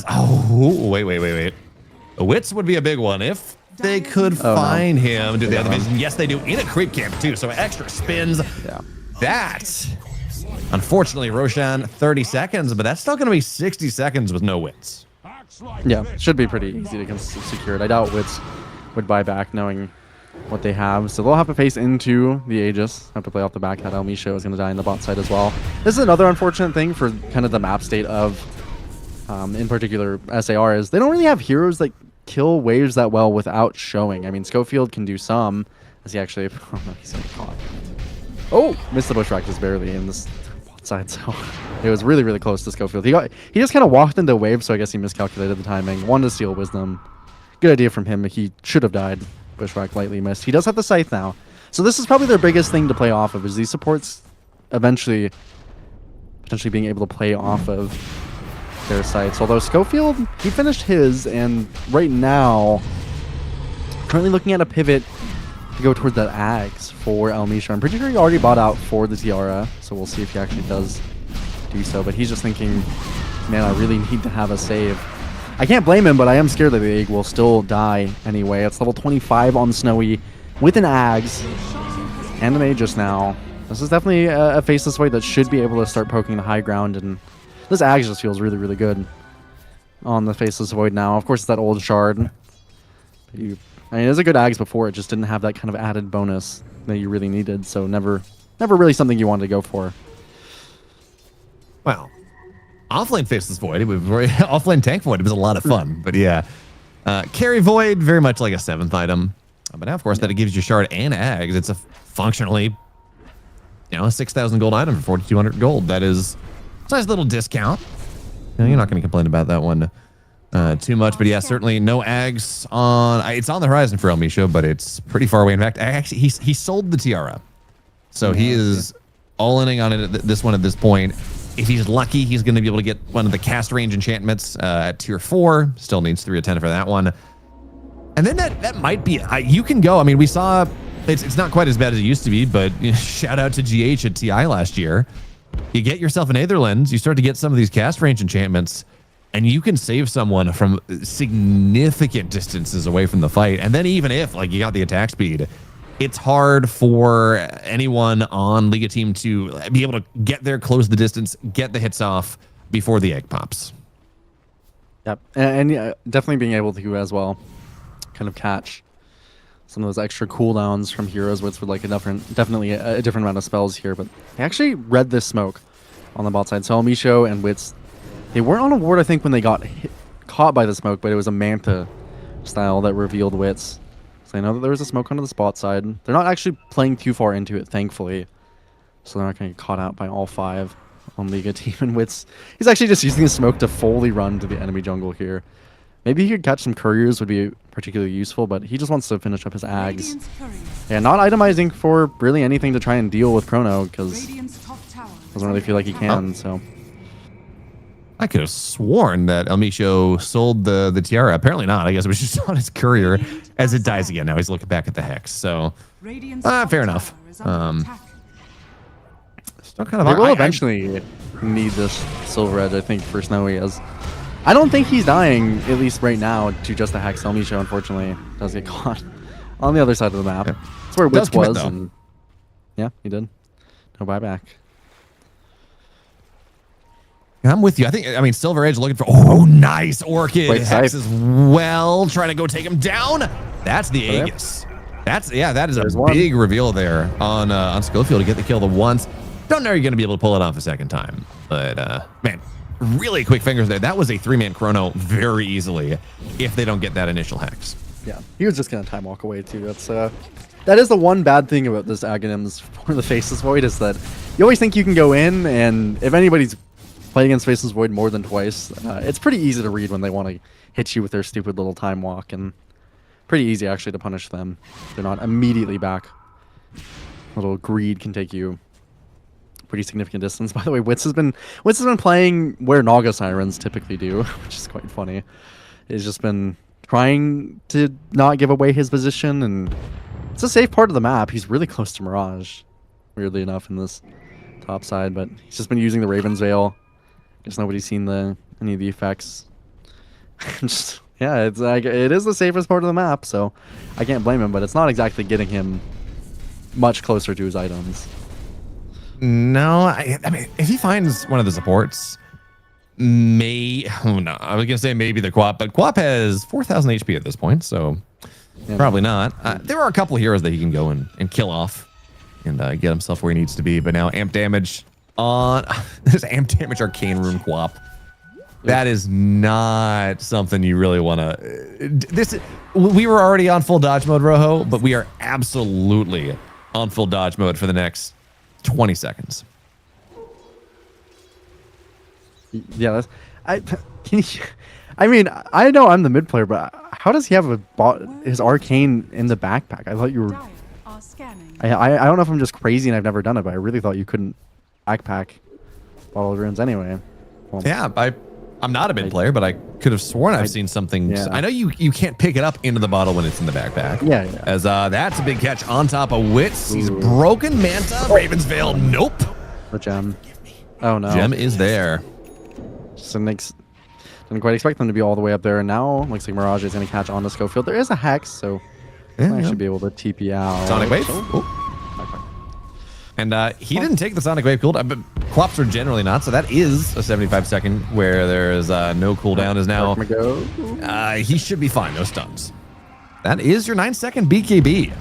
Now Celestial Hammer trying to get up onto the high ground, but it's going to return. Will break the... that's not bad. But the Axe goes in, call on top of two. Well done. Elmi tries to egg right here, but they have no way to take it down. This is an opportunity. Frank not going to get the Solar Guardian down in time. That might have been the kill. Even still, the egg stun is going to go take down this Faceless Void. And now Sunray looking for a little bit more. Mirage moves in, though. He's a problem. And Dark Mago is just not doing the damage he needs to at this point. Frank buys back, tries to go secure the kill. Bash gets a stun. Okay. Okay, really well played by Almisho. Quick breakdown on that, but he wasn't sunraying during egg, and I don't know why. He just didn't do it. I could have sworn I saw Sunray going during egg. No, he didn't. I was holding it on him because it would have been so much damage. But I mean, either way, it still ends up being. I mean, for the fact that it was a fight where Wits was not alive, that is the best possible thing they could ask for. Does have to buy back on Frank, unfortunately, but I mean, pretty small margins that they're getting these fights off of. Particularly, that Scythe was really, really good by Almisha on the high ground, regardless of the Sunray. Really, really good. Quick, fast Hex there, and then Frank. It was actually, he hit Abyssal onto both heroes with the Grimstroke, so that's the combo they've been waiting for all game. Abyssal onto two heroes. It worked really well, and he was just kited by, pretty much fully by that ulti on the Grimstroke onto the Faceless Void. So Schofield getting his little bit of value. He needs to make this hero look pretty decent. It's still a very, very, very hard game for them, but making some of it work. They also have the break and level 25 now for the side of Dark Mago. That's just a lot more shrapnels, a lot more vision to play around. And the Silver Edge, if you don't, A, if you're silenced on the Faceless Void, or B, if you don't have time walk up, this Silver Edge is a very nice tool to kite him out. And all you got to do realistically on this Faceless Void is kite him out for a second or two. But the amount of damage that we are starting to see from Wits, from this sniper, from everyone else, that if you just kite him out for half a second, he's going to try to move forward. You can get him with the secondary X. And as we've seen, the Faceless Void absolutely can die. All right. Let's see what Wits can do. He has an Ags, and he has level 25. He's going to break the smoke immediately. Oh, that is really scary for him. On top of, well, actually, the Axe going to go out here. Sunray not necessarily hitting the Axe, but is forcing people away. And now that's going to be the egg stun moving forward. Bash, Abyssal on top of this little wink. He should go down. That's Chrono on top of one. He does not have buyback, but he's okay. Will eventually go down there. They trade 2 for 1. Importantly, though, no buyback on this Dawnbreaker. It's a nice kill to get, but they might not be able to utilize it much without taking out the rest of the heroes. Shield rune on the top side. That feels really nice. And DreamLeague, what a crazy position to be in. He's trying to get a kill under his back. Will he find he it? might, yeah. On the range. My goodness. That's a lot of extra bonus damage when you're that far from the sniper. Mirage is going to have to get out of dodge. So they're making these work. I mean, particularly for Snowy, it's becoming a little bit difficult to actually play these fights a lot more than you would expect for the Faceless, particularly because of Schofield. He landed the Soulbind onto the Quap and onto the Faceless. That's the only reason that fight went so well. Of course, the egg was also very, very good by Elmisho, but Schofield bought a ton of time in that fight. Getting the chrono down has been a lot more difficult than you would ideally want it to be. And interestingly as well, it seems like Elmisha feels like they're somewhat out of the woods about this chrono timing that you were talking about. So instead of going and saying, look, I need this Ags, we're going to save from pretty far away, I'm going to be able to put him in an egg. Instead, he's just looking at a Wind Waker. I mean, right now it's going to be Yules, but you can assume he's going to be looking at a Wind Waker later on. And that is another save into the chrono. No one really wants to build a nullifier, is going to have the slots for it. But yeah, as you said, Smoke not okay. This sniper's got to be very careful on the low ground. Smoke breaks. Quap moves straight in. Good Hex. Looking for the bash. Chain control on top of this Quap. There's the Hex. Secondary one. Chrono. Oh, doesn't even need it. Wits now starts to turn on top of Snowy, but the backtrack is doing way too much there. Rojo. Can he play this? He's going to try to Raptor dance. Not going to get any lifesteal. There's the dunk. Oh, man. Where did SAR go? And they didn't have the Dawnbreaker to play with, and they knew that this play was coming for Liga teams. And Mirage, he jumps forward. He doesn't get any value, but he steals away that Soulbind. He steals away the Scythe. Snowy just gets to play. That's what happens when he gets to play a fight. We've seen the last couple times he wasn't able to. DreamLeague is now forward in a position instead of playing on his high ground. That'll definitely get you not as far as you would like, unfortunately. The idea that Smoke was very interesting, but they read it a little bit on Liga team, but particularly just that ward gave it away. Now they're going to buy back on DreamLeague. Try to hold this high ground, but there is a chrono, so yep, you got to be so careful here. Chrono axe available as well. It is not an easy thing. Certainly you have Roshan's banner as well, and snipers, all the attack range you want. You do not want to get close enough to take this down. You will get jumped on by Snowy and by Corrupted. So this is Rax down. But Phoenix ready in 10. Certainly buyback ready to go as they're going to try to make something happen here. And it's only the range racks. For now, Corrupted does pop the BKB. Melee racks should fall eventually. Are they going to play for a Wits buyback here? Not quite. I really don't think that they should. So it's as long as you can hold this, it's going to be nice. His button pressing is also getting very complicated. Wits is an incredibly good player. He's very good at the Kez, but 47 minutes into the game, into a Faceless Void that constantly is time locking you, into an Axe, into all these just different threats he has to look into. It's not easy to play this Kez. Yep. And Ags as well, so twice the buttons, which means twice the time dilation stacks if you're not absolutely on top of it and getting it purged off immediately. That is a difficult thing, as now Frank moves in, gets the Abyssal on top of Mirage, but this is a spooky one. You do not want Frank, the one that's going to get found out, but you go find Mirage, looking for a little bit more. 80 Solar Guardian. They're both Soulbound. Hex on the Phoenix. They're not going to be able to make this happen. And now that is Soulbind. Balanced out, looking for Chrono, not going to find it. Good parry for now. Sonic Wave on top of 2. That's going to be a dead Grimstroke. Nothing to do about that one. Axe moves on the backside. Not going to hit the call just yet. Whistle for the Raptor dance. The egg on the low ground. Really good with the damage there. Way too much. Sniper will fall. No buyback on top of him. Witch is dead as well. Trying to fight back here, but this game is over. They've got them all. Good try. At the end of the day. Good try, certainly, from South American Rejects, but turns out they can bleed, at least against Liga team.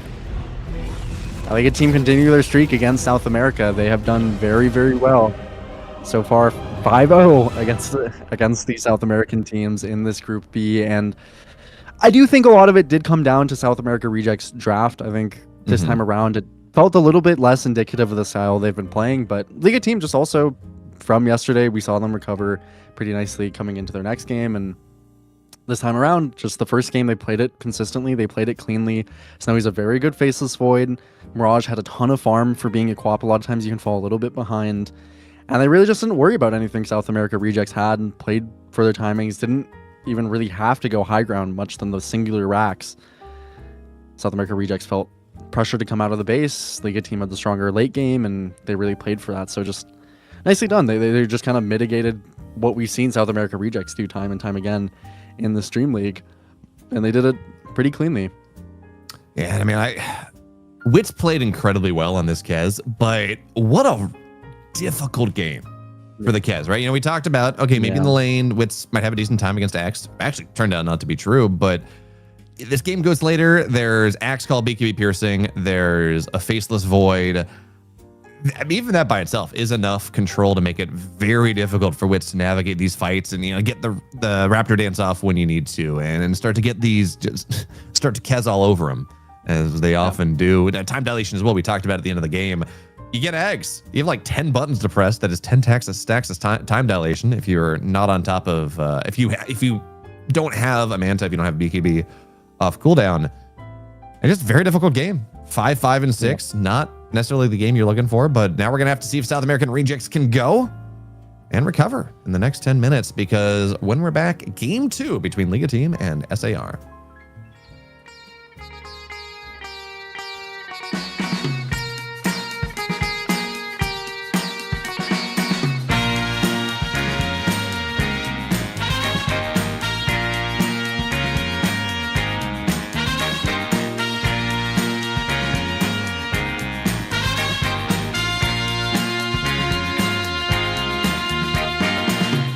What you need is love and understanding. Find a heart whose love is true. Deep down, there's only one companion who's there for you when you need him to be. Your heart was broken in 1,000 pieces. So much pain that you've been through. Here stands a man who's your salvation. Just ask yourself, am I ready for you? 100% now. I'm ready. 100% now. Yes, I'm ready. Eyes wide open. I'm ready to move. 100% now. Take a chance in a new direction. Any place you wanna go. I don't have all the right answers, but one thing I know, I'm so ready for you. 100% now. I'm ready. 100%. You know I'm ready. Yes, I'm ready. Eyes wide open. I'm ready to move.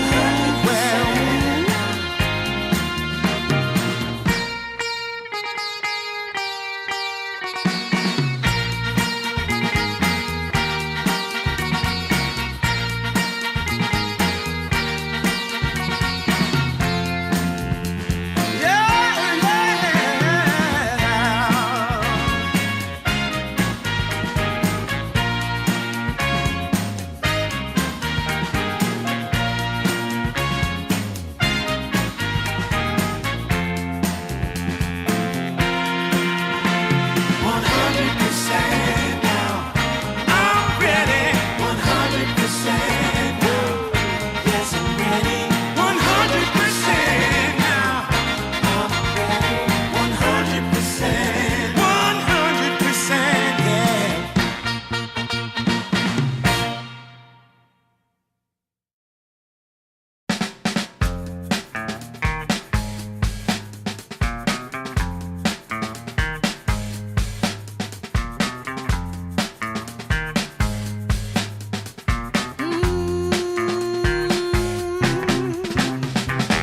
how I used to be was so good for me. In my mind all the time, no one I could turn to. Now that I can see your love has set me free. You came along, made me strong. I've waited such a long time, and I just can't believe in this new love I have found. Yeah, don't want it to stop.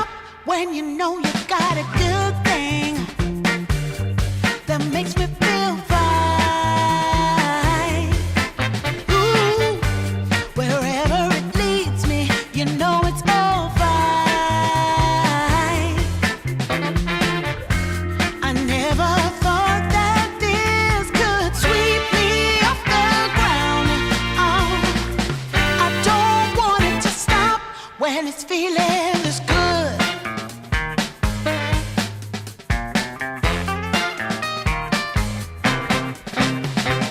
Whenever you're around, my heart begins to pound. Though I know you'll take it slow, no way to stop this feeling. For every single day, whenever you're away, in this place there's a space where I'll be waiting for you. And I just can't believe in this new love I have found. Yeah, I don't want it to stop when you know you got a good thing that makes me feel fine. Ooh, wherever it leads me, you know it's all fine. I never thought that this could sweep me off the ground. I don't want it to stop. No, I don't want it to stop. I don't want it to stop when it's feeling this good. Feeling this good. Feeling this good. Ooh, feeling this good.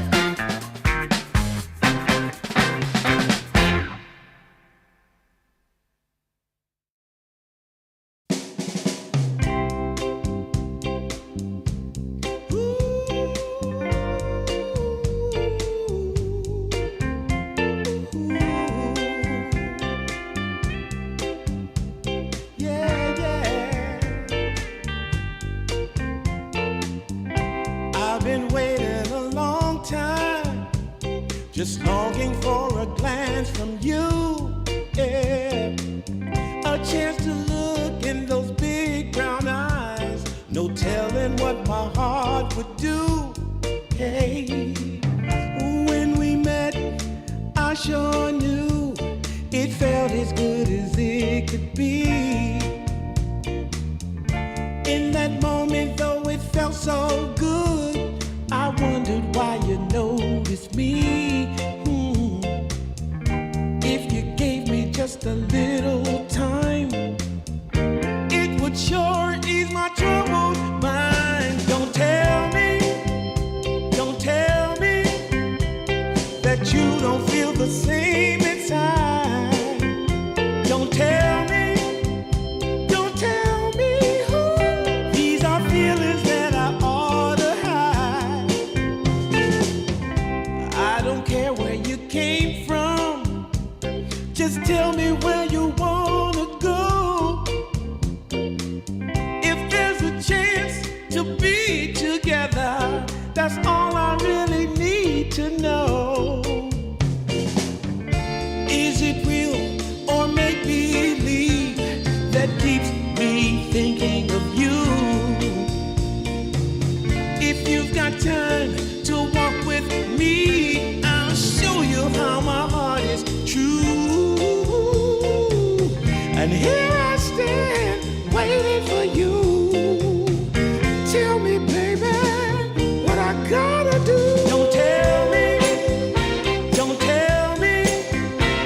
that you don't feel the same inside. Don't tell me who. These are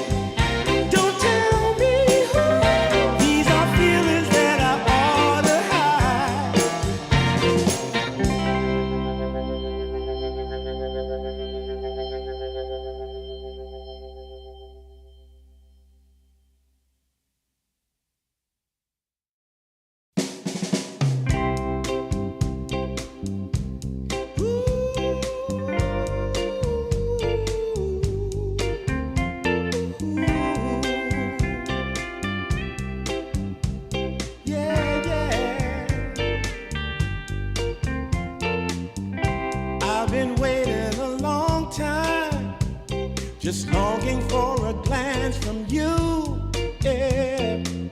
A chance to look in those big brown eyes. No telling what my heart would do. Hey, when we met, I sure knew it felt as good as it could be.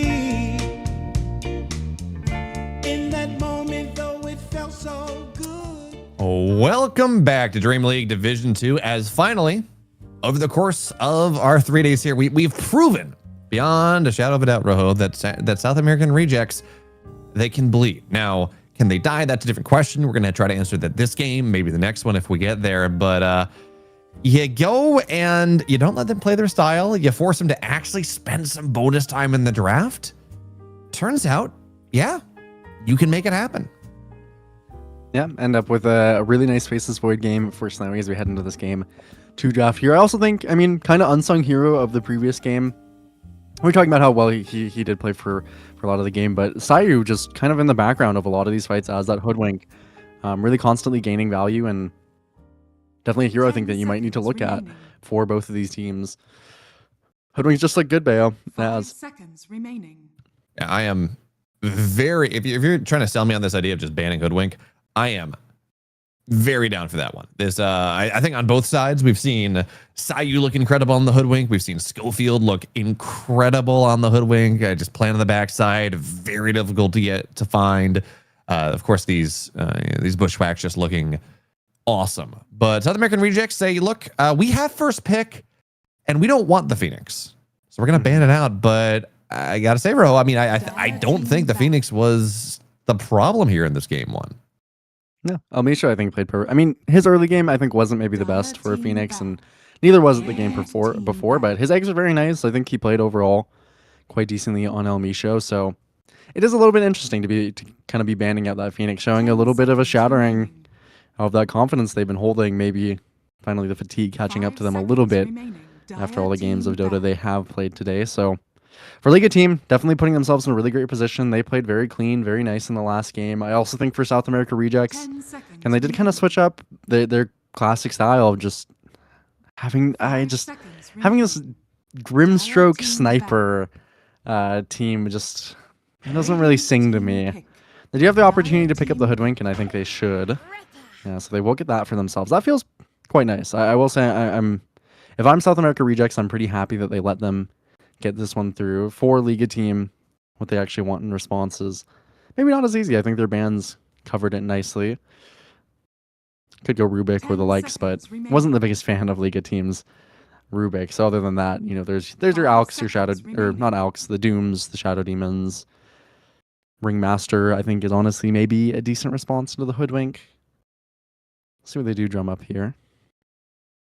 Yeah, I kind of like the idea of a ringmaster, not only because, well, look, we've seen Sayu look incredible on it, but also it is a decent answer to some of the things that Frank likes to play. Of course, Wits as well, but these kind of tanky offlaners that I would say Frank likes to play, but like everyone likes to play. It's pretty good, but instead we're going to go back to the Bristleback, which is Liga team better go ban a Necrophos, because we're going to see that in the second phase otherwise, unless they do a really good job of going for some anti-necro heroes starting the second phase. Yeah, I will say it's a little bit interesting, South America rejects. They're not putting much value onto that Respect Chen from the previous game, and I will say they struggled into those kind of the position 4 kind of creep heroes that we've been seeing, which is the Chen in that last game of the Power Ranger series and last game for that Ench Respect. He had really good impact on that Enchantress. It's already fine. I suppose there's a break on the field, so you have picked Bristleback into Hoodwink relatively, which just is indicative of how strong a Liga team thinks it is for the time being. They won't ban the Necrophos, but they will pick the Ringmaster. Ringmaster is pretty good, all things considered, into Necrophos. It's not necessarily something that just cut and dry beats it, but it does have pretty noticeable annoyances for it, particularly the box, of course, giving so much magic resistance. It's very hard to actually get the Reaper Scythe on the proper targets. They'll probably still keep it in mind for Wits and certain. No Shadow Demon because they banned it out themselves, so they can't get that against the Ringmaster. Not that they might have anyway. For Veno instead, I actually do kind of like that. I feel feel that that's definitely a hero that maybe in lane you can kind of get outranged by the Ringmaster ultimately, but the vision this hero provides and just the annoyance it is to already the two heroes on the field is pretty significant. 10 seconds remaining. Yeah, it's also, it's not the biggest thing, right? But certainly Poison Sting, you level 10, Venno can go and reduce HP regen by 50, or HP, I think it's currently typed as HP gain, any sort of a HP restoration right now. But you can go and that does hurt the Bristleback a little bit. Bristleback does like to go Well, there's and build. Yeah, okay. There's some anti-health restoration. Yeah. True. A little bit better, you know. Yeah, not universally maybe the best against Ringmaster again, but sometimes you just kind of got to disregard the hero a tiny bit. It's also perfectly fine. You get the Doom before the box, and box sometimes just doesn't manage to do much. And in particular, Frank, when we saw his Doom the other day, it was really, really good. I mean, he just played an incredible Doom. He had his items at all the perfect timings. He was extremely farmed. He bought the right items. He got to the right places. Of course, they were a little bit cleaner in the past couple of games that we've seen rather than that game one, but I have pretty good faith that his Doom... That he's a very solid Doom player, because a lot of times I think when you watch a Doom player, I think you just know. I think maybe more than almost any hero in Dota, genuinely, I feel like when you see a Doom player, you just know instinctively how much they play this hero or how comfortable they are on it. And Frank was one of the more comfortable I've seen in quite some time. Okay, well that is there are a couple good, really good spells if you're gonna get it, which. You know, Doom sometimes can be awkward. You have relatively low cooldowns, but you know you can mitigate that by getting something off a creep, right? That makes life a little bit more difficult, but it is still yeah, nice. you know, especially having a shard is always great. There's pretty limited heroes to stop you from getting the shard save, which is something Sayu played towards yesterday, or I suppose this might be actually even a respect Rubik. We'll see. And then Pango is kind of surprising actually to see go this far. Not used to it. Being there and immediately into the Wits Monkey King, Bayo. And we saw this earlier. This was the game where they played it essentially perfect. That was the Wits Monkey King. He was everywhere. He was quite literally everywhere. Yeah, he did have he knows. He does really seem to know how to make this Monkey King happen. Because I'm assuming right now, I'm looking at this as if this is a corrupted Bristle. You could still technically play Snowy Bristleback, Pango offlane or something, last pick your offlaner. How good is the Monkey into Bristle matchup? 10 seconds remaining. It's pretty solid. I mean, Bristle is usually unable to kill you. I mean, you know, you have pretty good sustain. You should be a little better at last hitting, decent armor, so range of the Bristle. So I'd say generally pretty good. Monkey King definitely a solid answer. But having sustain is just really, really nice into Bristle. They do have to pick up a 23 here. They could, I mean, Quap honestly looks quite decent to me if they just want to round out with the Dark Mago hero.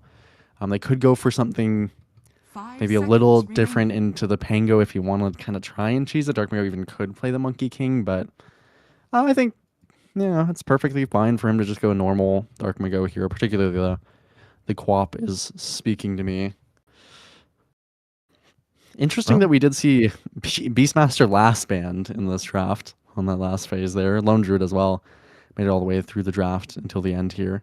Definitely not the best hero against Doom, like early on, but of course, I think yeah. Don't bother playing against Lone Druid. Good move by South America rejects.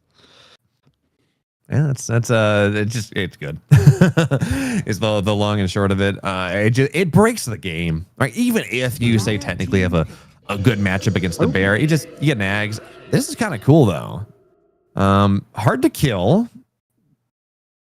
A lot of push. Yeah. It should let them play pretty fast. Yeah, I also think this is going to put some pressure on the Liga team. Potentially maybe to play this Bristle carry, but I'm not sure if you want to, so you might just have to tank it on the mid lane here for Mirage. As this matchup is quite brutal. Death Prophet, very, very good into Pango before you hit that. Mage Slayer, very likely to have this game. But early laning phase is super, super hard into Death Prophet. For a lot of heroes, anything that's melee, of course. So that is a benefit to him. There's no healing reduction yet either, so likely going to have to pick up a Vessel on one of the supports. That could take a while to get to. Maybe if you can flex this Bristle, then you can try to go for a better mid matchup. Just pick yourself a Quap, and I think that could be an okay answer. Unfortunately, there's this break, and the Doom onto Bristle is not horrible. Maybe a Broodmother is. Yeah, I was about to say Broodmother. Okay, I believe my you. word for it. Roho, when have you ever lied to me? I would never lie to you. So Oh yeah. That's what I'm you just saying. gotta. Yeah, you're acting crazy. Don't believe what your friends tell you about me. Anyway. Yeah, Snowy Broodmother, very interesting. I mean, in theory, this is a hero that is good against Doom in the sense of it can disregard it for a lot of the game. It's not easy to get a Doom onto a Broodmother in the mid portion of the game. You're just farming so often, and of course, you're playing a lot off the spiders in that early portion of the game. It's quite good against Death Prophet in that sense. The mischance can be very annoying for Monkey. So overall, I would consider it a pretty solid Brood game for Snowy.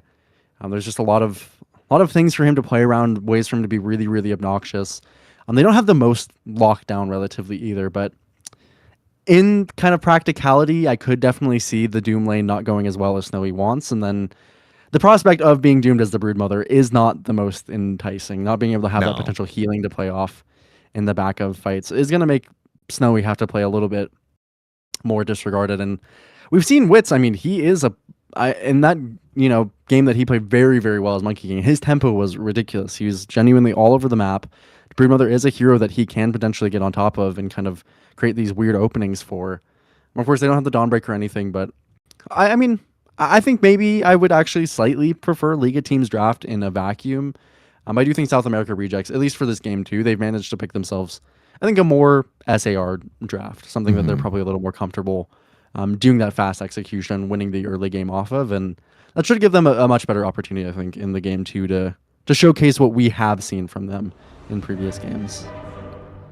Yeah, so I guess my question then, Rojo, as we you talk about what you're going to be able to do here, what is the win condition then, right? For is it just I want to say Drow, right? Because it's Drider on this spider, but is it just make sure Snowy has a good lane and then you're fine? Is it Rubik needs to steal Doom and shut down this Death Prophet?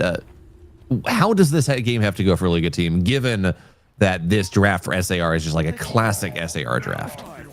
I think as long as you're even, you should be pretty comfortable. Corrupted can get to some early item timings that he would like. If he has a Vanguard, he doesn't have to worry too much about what Wits is doing. If Dark Mago doesn't win the mid lane super, super hard, then the Pangolier we've seen. It's just a really broken hero, so thank you. At Valve headquarters, Snowy, if he has a perfectly fine game, gets his 6, he's going to be comfortable farming. So Liga team, again, one of these games where they don't have the most playmaking if things go poorly in the lane, but it can be somewhat said as well for SAR. They have to play off of winning these timings and really taking over the enemy jungle, especially the Venno. That's kind of your ideal scenario. So if you can just hold the game steady, I think Liga team has pretty good odds here. Particularly, I think the Doom is quite nice into some of these heroes, but you are going to be playing into Force Staffs, you're going to be playing into Escape Act, and particularly this Rubik Shard as well, in respect. Well, might not be long. Oh, good talk to he lives. Yeah, good separation. Okay. And now, Dark Mago looking for, not under the tower. So, respect. Do you run back to base here as respect, or you just kind of commit to going to lane with a little bit low on the HP numbers? Probably you go back to base, but it looks like he'll play off of health regen here. I think either is fine. Just a little bit of a whether you want to save your TP or not could be potentially a good idea too. They see respect. They want to try to maybe get onto him this time around again. Has maybe the Gale.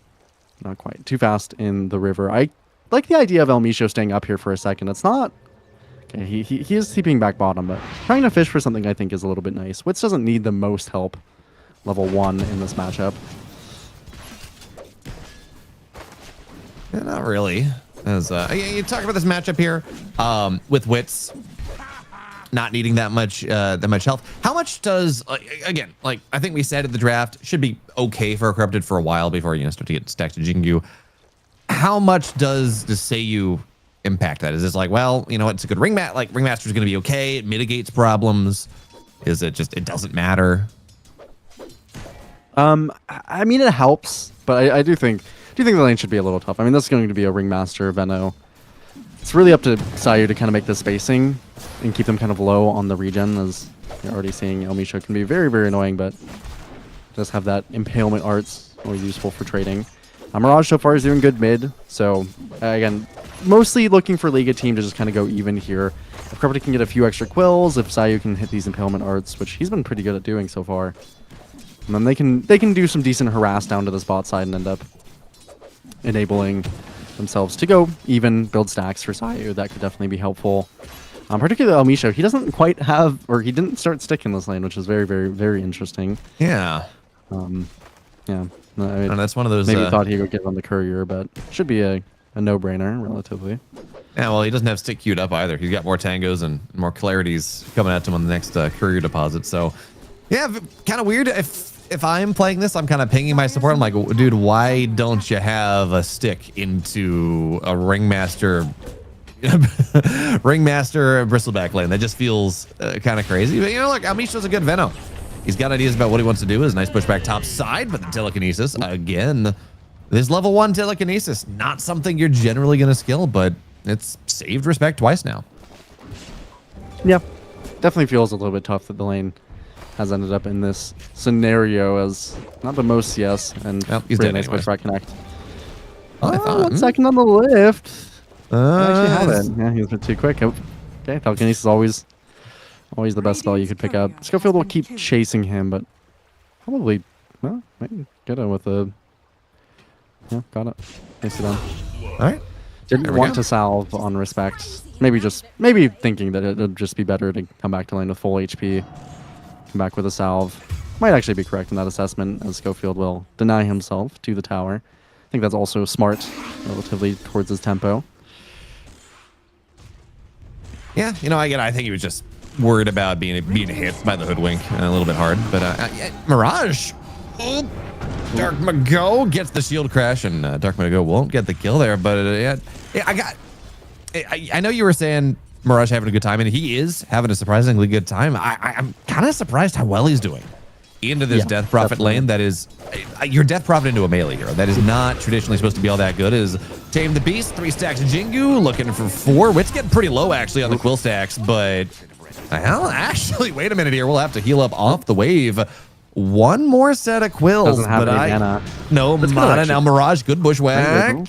Looking for the creep down tonight, not Schofield. going to get it. Schofield, really nice rotations here. Yeah, making good moves already. This is definitely what we want to see from the Monkey King Hoodwink. Very vindictive, or yeah, very much their style. Fortunately for Corrupted, not going to have the best time into Wits. He has been doing well, but no mana for the moment. That makes him a little bit sad. Not much regen to play off as the Schofield comes back towards the bot side. Isolation on the top end, good for Snowy, but Frank is not upset by any means.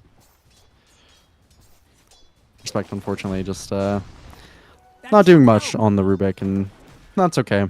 He'll take He's it. not supposed to, you know? Yeah, he'll take it on the chin. Just let himself be a little bit underleveled. It's for Snowy's sake.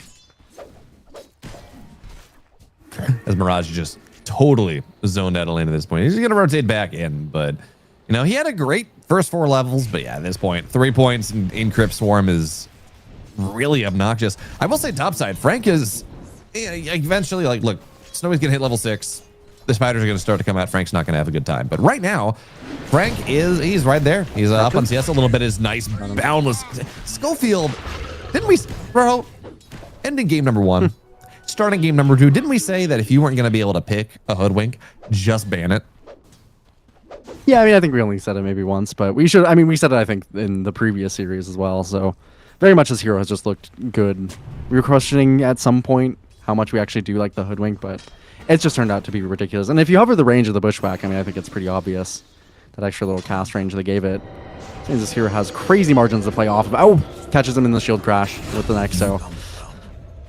Yeah, and even though EXO is not as strong as it was in the last patch, because, you know, you don't get the spirits of dead heroes, even still, the just the damage it does this early on is a problem now. Looking for a little bit more good bushwhacks. At least does have a whoopee cushion, but not going to be enough. That is another kill.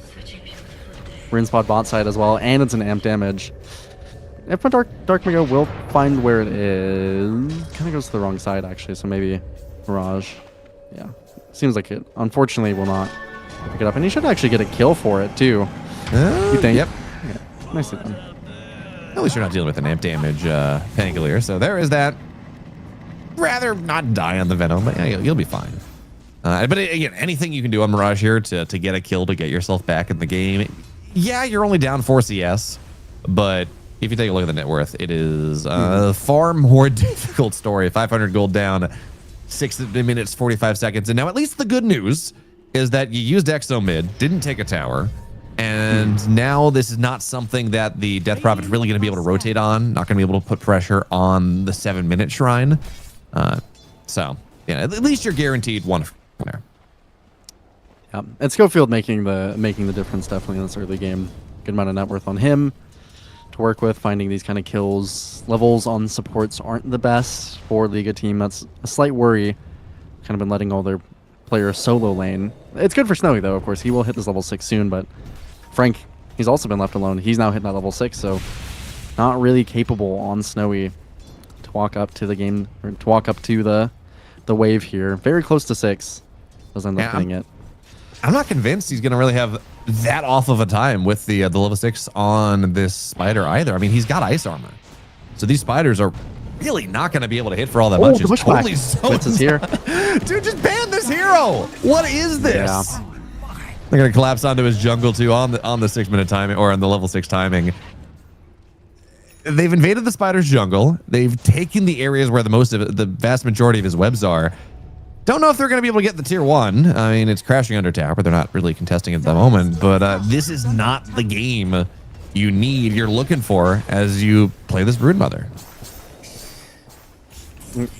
Had to take the shield rune on Sayo, unfortunately. And yeah, you're absolutely right. They're doing the correct thing that they need to. It's also, it can be quite annoying for the Brood to have to face into this top side of the map because you end up going into the Boglets, the Croakers. It's a small thing, but actually having to deal with the tentacles, it does slow your farm down. Eventually, over time, it does become kind of annoying. It can kill your spiders if you're not careful. I'm going to work towards taking this top tower. So playing kind of well into what I wanted them to. Just want to be taking this top part of the map. Now that there's a couple spiders built up, they're not the best at killing spiders, but they have built up a pretty decent lead for themselves. It's not easy to show on many of these lanes. Raj is not the closest to his defusal, so he's just going to have to wait out on that one. The rest of the team is, again, just not a ton of playmaking. It's going to be slow. It's going to be a farming game. But they're down enough that I have to be very careful about the openings they give to SAR. And just all 3 cores having a really nice time on SAR. You are, well, I was going to say that, but Exo is ready to go as apparently the Modern Death Prophet build.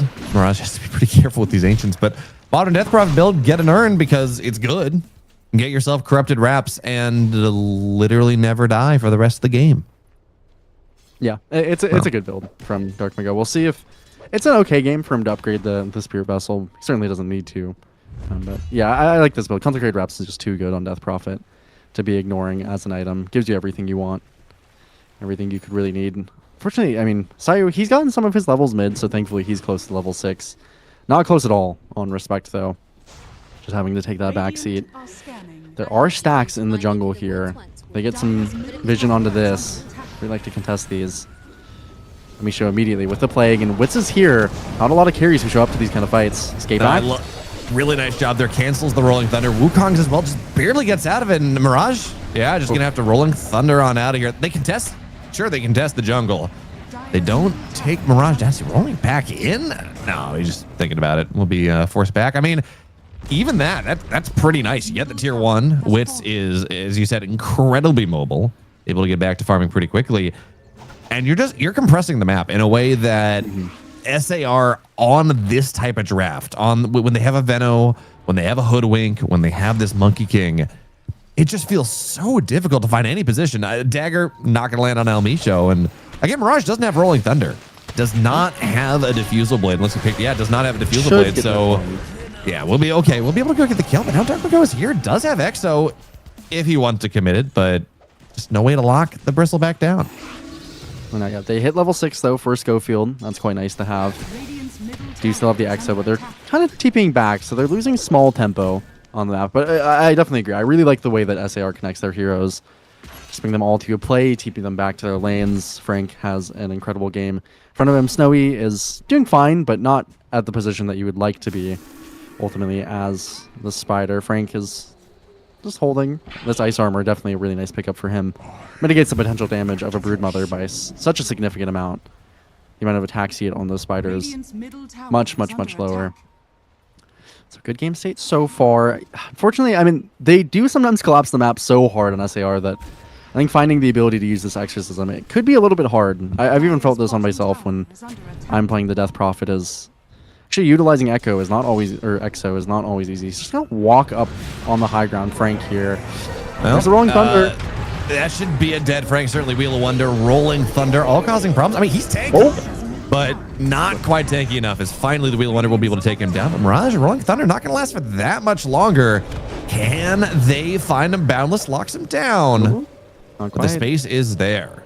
They're not going to be able to punish this. Frank thought he was a little tankier than he was. Unfortunately, it just goes down there. Really good wheel by Sayu. Soon to hit 6 on Respect. Feels a little nice for him. Just hit the Diffusal, of course, as well for Mirage. So they're down 3k, but they are mitigating this. Definitely, I think, a lot. Again, a lot of this net worth is kind of centered around Dark Mago, and this hero scales actually a lot better than you would expect on Death Prophet. I think we've seen, I think it was Mr. Jeans on the Death Prophet and another South America series played it quite nicely as straight on to El Misho with Mirage. Fortunately, Pango is a broken hero. Goodbye to him. That's a pretty nice get. Mirage having a pretty rough game, so able to go and especially this Veno that is not necessarily the most fed right now, but in general, Veno is a hero that generates a lot more gold on the map than other supports will. So if you can keep doing that, that's pretty nice. But you talk about this Pangolier, right? He's got his Diffusal Blade done. I know we saw Pangolier earlier on that you were talking about how, surely he was going to go Diffusal back into the Mage Slayer. But I swear, for like the first 2 weeks of the patch, every Pangolier was buying Mage Slayer. It looked really good. Mage Slayer hasn't changed. I don't think Pangolier's changed all that much either. And yet all of a sudden we are starting to see, even in games that theoretically this is pretty good, right? Death Prophet, Veno, you would think Mage Slayer would be pretty good in this game. We are seeing these Pangoliers go back to the Diffusal build. Yeah, I mean, I don't mind the Diffusal first. I just am a little bit surprised. I guess maybe the read that players are having is that you do end up getting towards your blink a little bit too late, and then you can't get your Ags if you don't find substantial timing for that Mage Slayer. But it is a really good Mage Slayer game, so I definitely am a little bit surprised that he's not willing to go back towards it. Maybe, again, in these kind of games, recognizing that it's not really necessary. I mean, as the Pango, it's really nice to reduce the damage of other heroes, but you're not taking that much yourself. If you die, you're probably going to be doomed, and Mage Slayer might not save you from that. So just go for a full damage build instead. And I mean, it might work out for Mirage. So far, he's doing, again, pretty well for himself, considered the game that he was having. And now, Midas on to Frank. They've recognized for the side of SAR that they don't really need to pressure the map much more than they have been. Just going to go for a little bit more farming.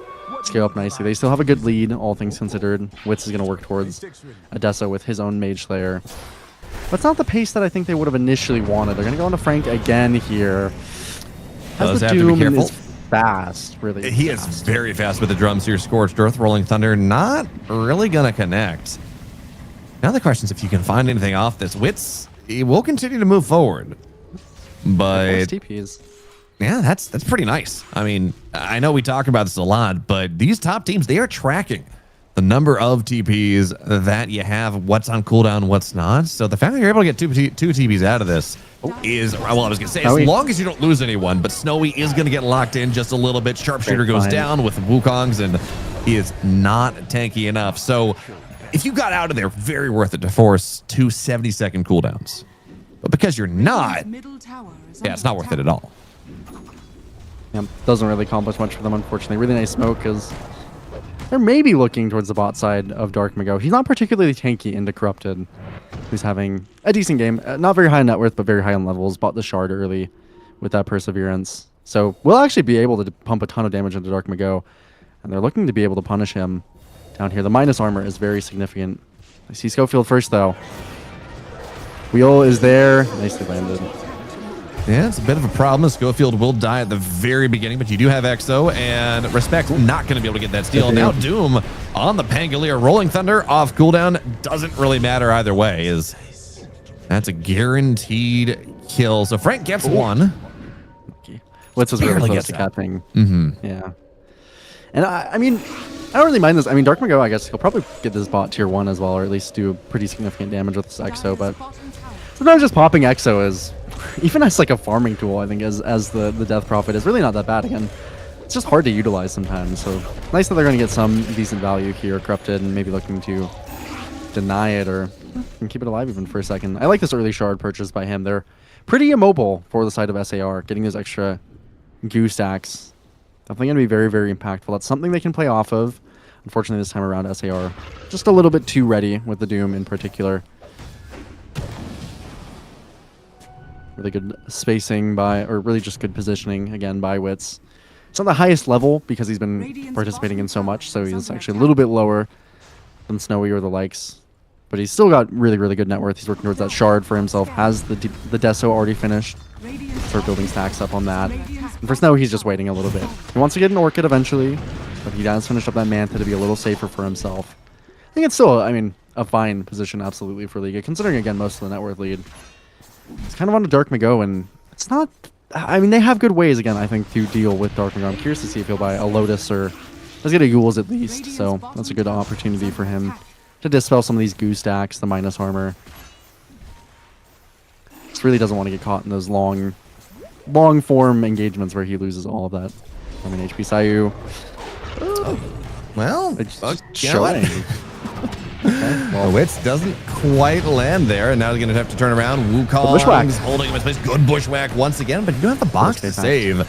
And that means Mirage should be fine for now. They're going to turn on top of Corrupted. I don't know that he's a kill, to be totally honest with you. As now Rolling Thunder moves in, yeah, back up. They're not going to be able to go kill this Prophet because Corrupted Wraps is such a stupid item. But now Mirage, his Rolling Thunder is only going to last so long, and that's a good Atos into the silence. Lotus? And Lotus, yeah, it's pretty nice. Got it. Buying some more time, blinks his way on out of there. Apparently, Spirit Siphon was applied to him for like 3 seconds and didn't do any damage. Yeah, he got the shield crash at the end there, so. Oh, okay, yeah. That's what ended up giving him the barrier to get away. So buying time away from SAR, still losing a little bit of net worth as they go for these plays. That escape act is definitely going to be a huge annoyance for them moving forward. Curious to see if Wits is going to itemize an early or an early nullifier or not, or he thinks he doesn't have the capability in his build for it. At some point, they are going to really want to. The shard for Respect, unfortunately, also makes it a little more difficult to try and catch these kills. Doesn't have it yet, but it will eventually come up for them. So yeah, I mean, Liga, steady game state. I think particularly I like this build. Again, I like the shard by Corrupted, and he just went straight into Lotus, which definitely makes a lot of sense, being able to reflect a lot of things. Tons of things to purge, get rid of the break, reflect the Doom. Just a very, very solid game for this item. Frank, did he buy out? So he did buy out a Blink. He was going to go straight for a BKB.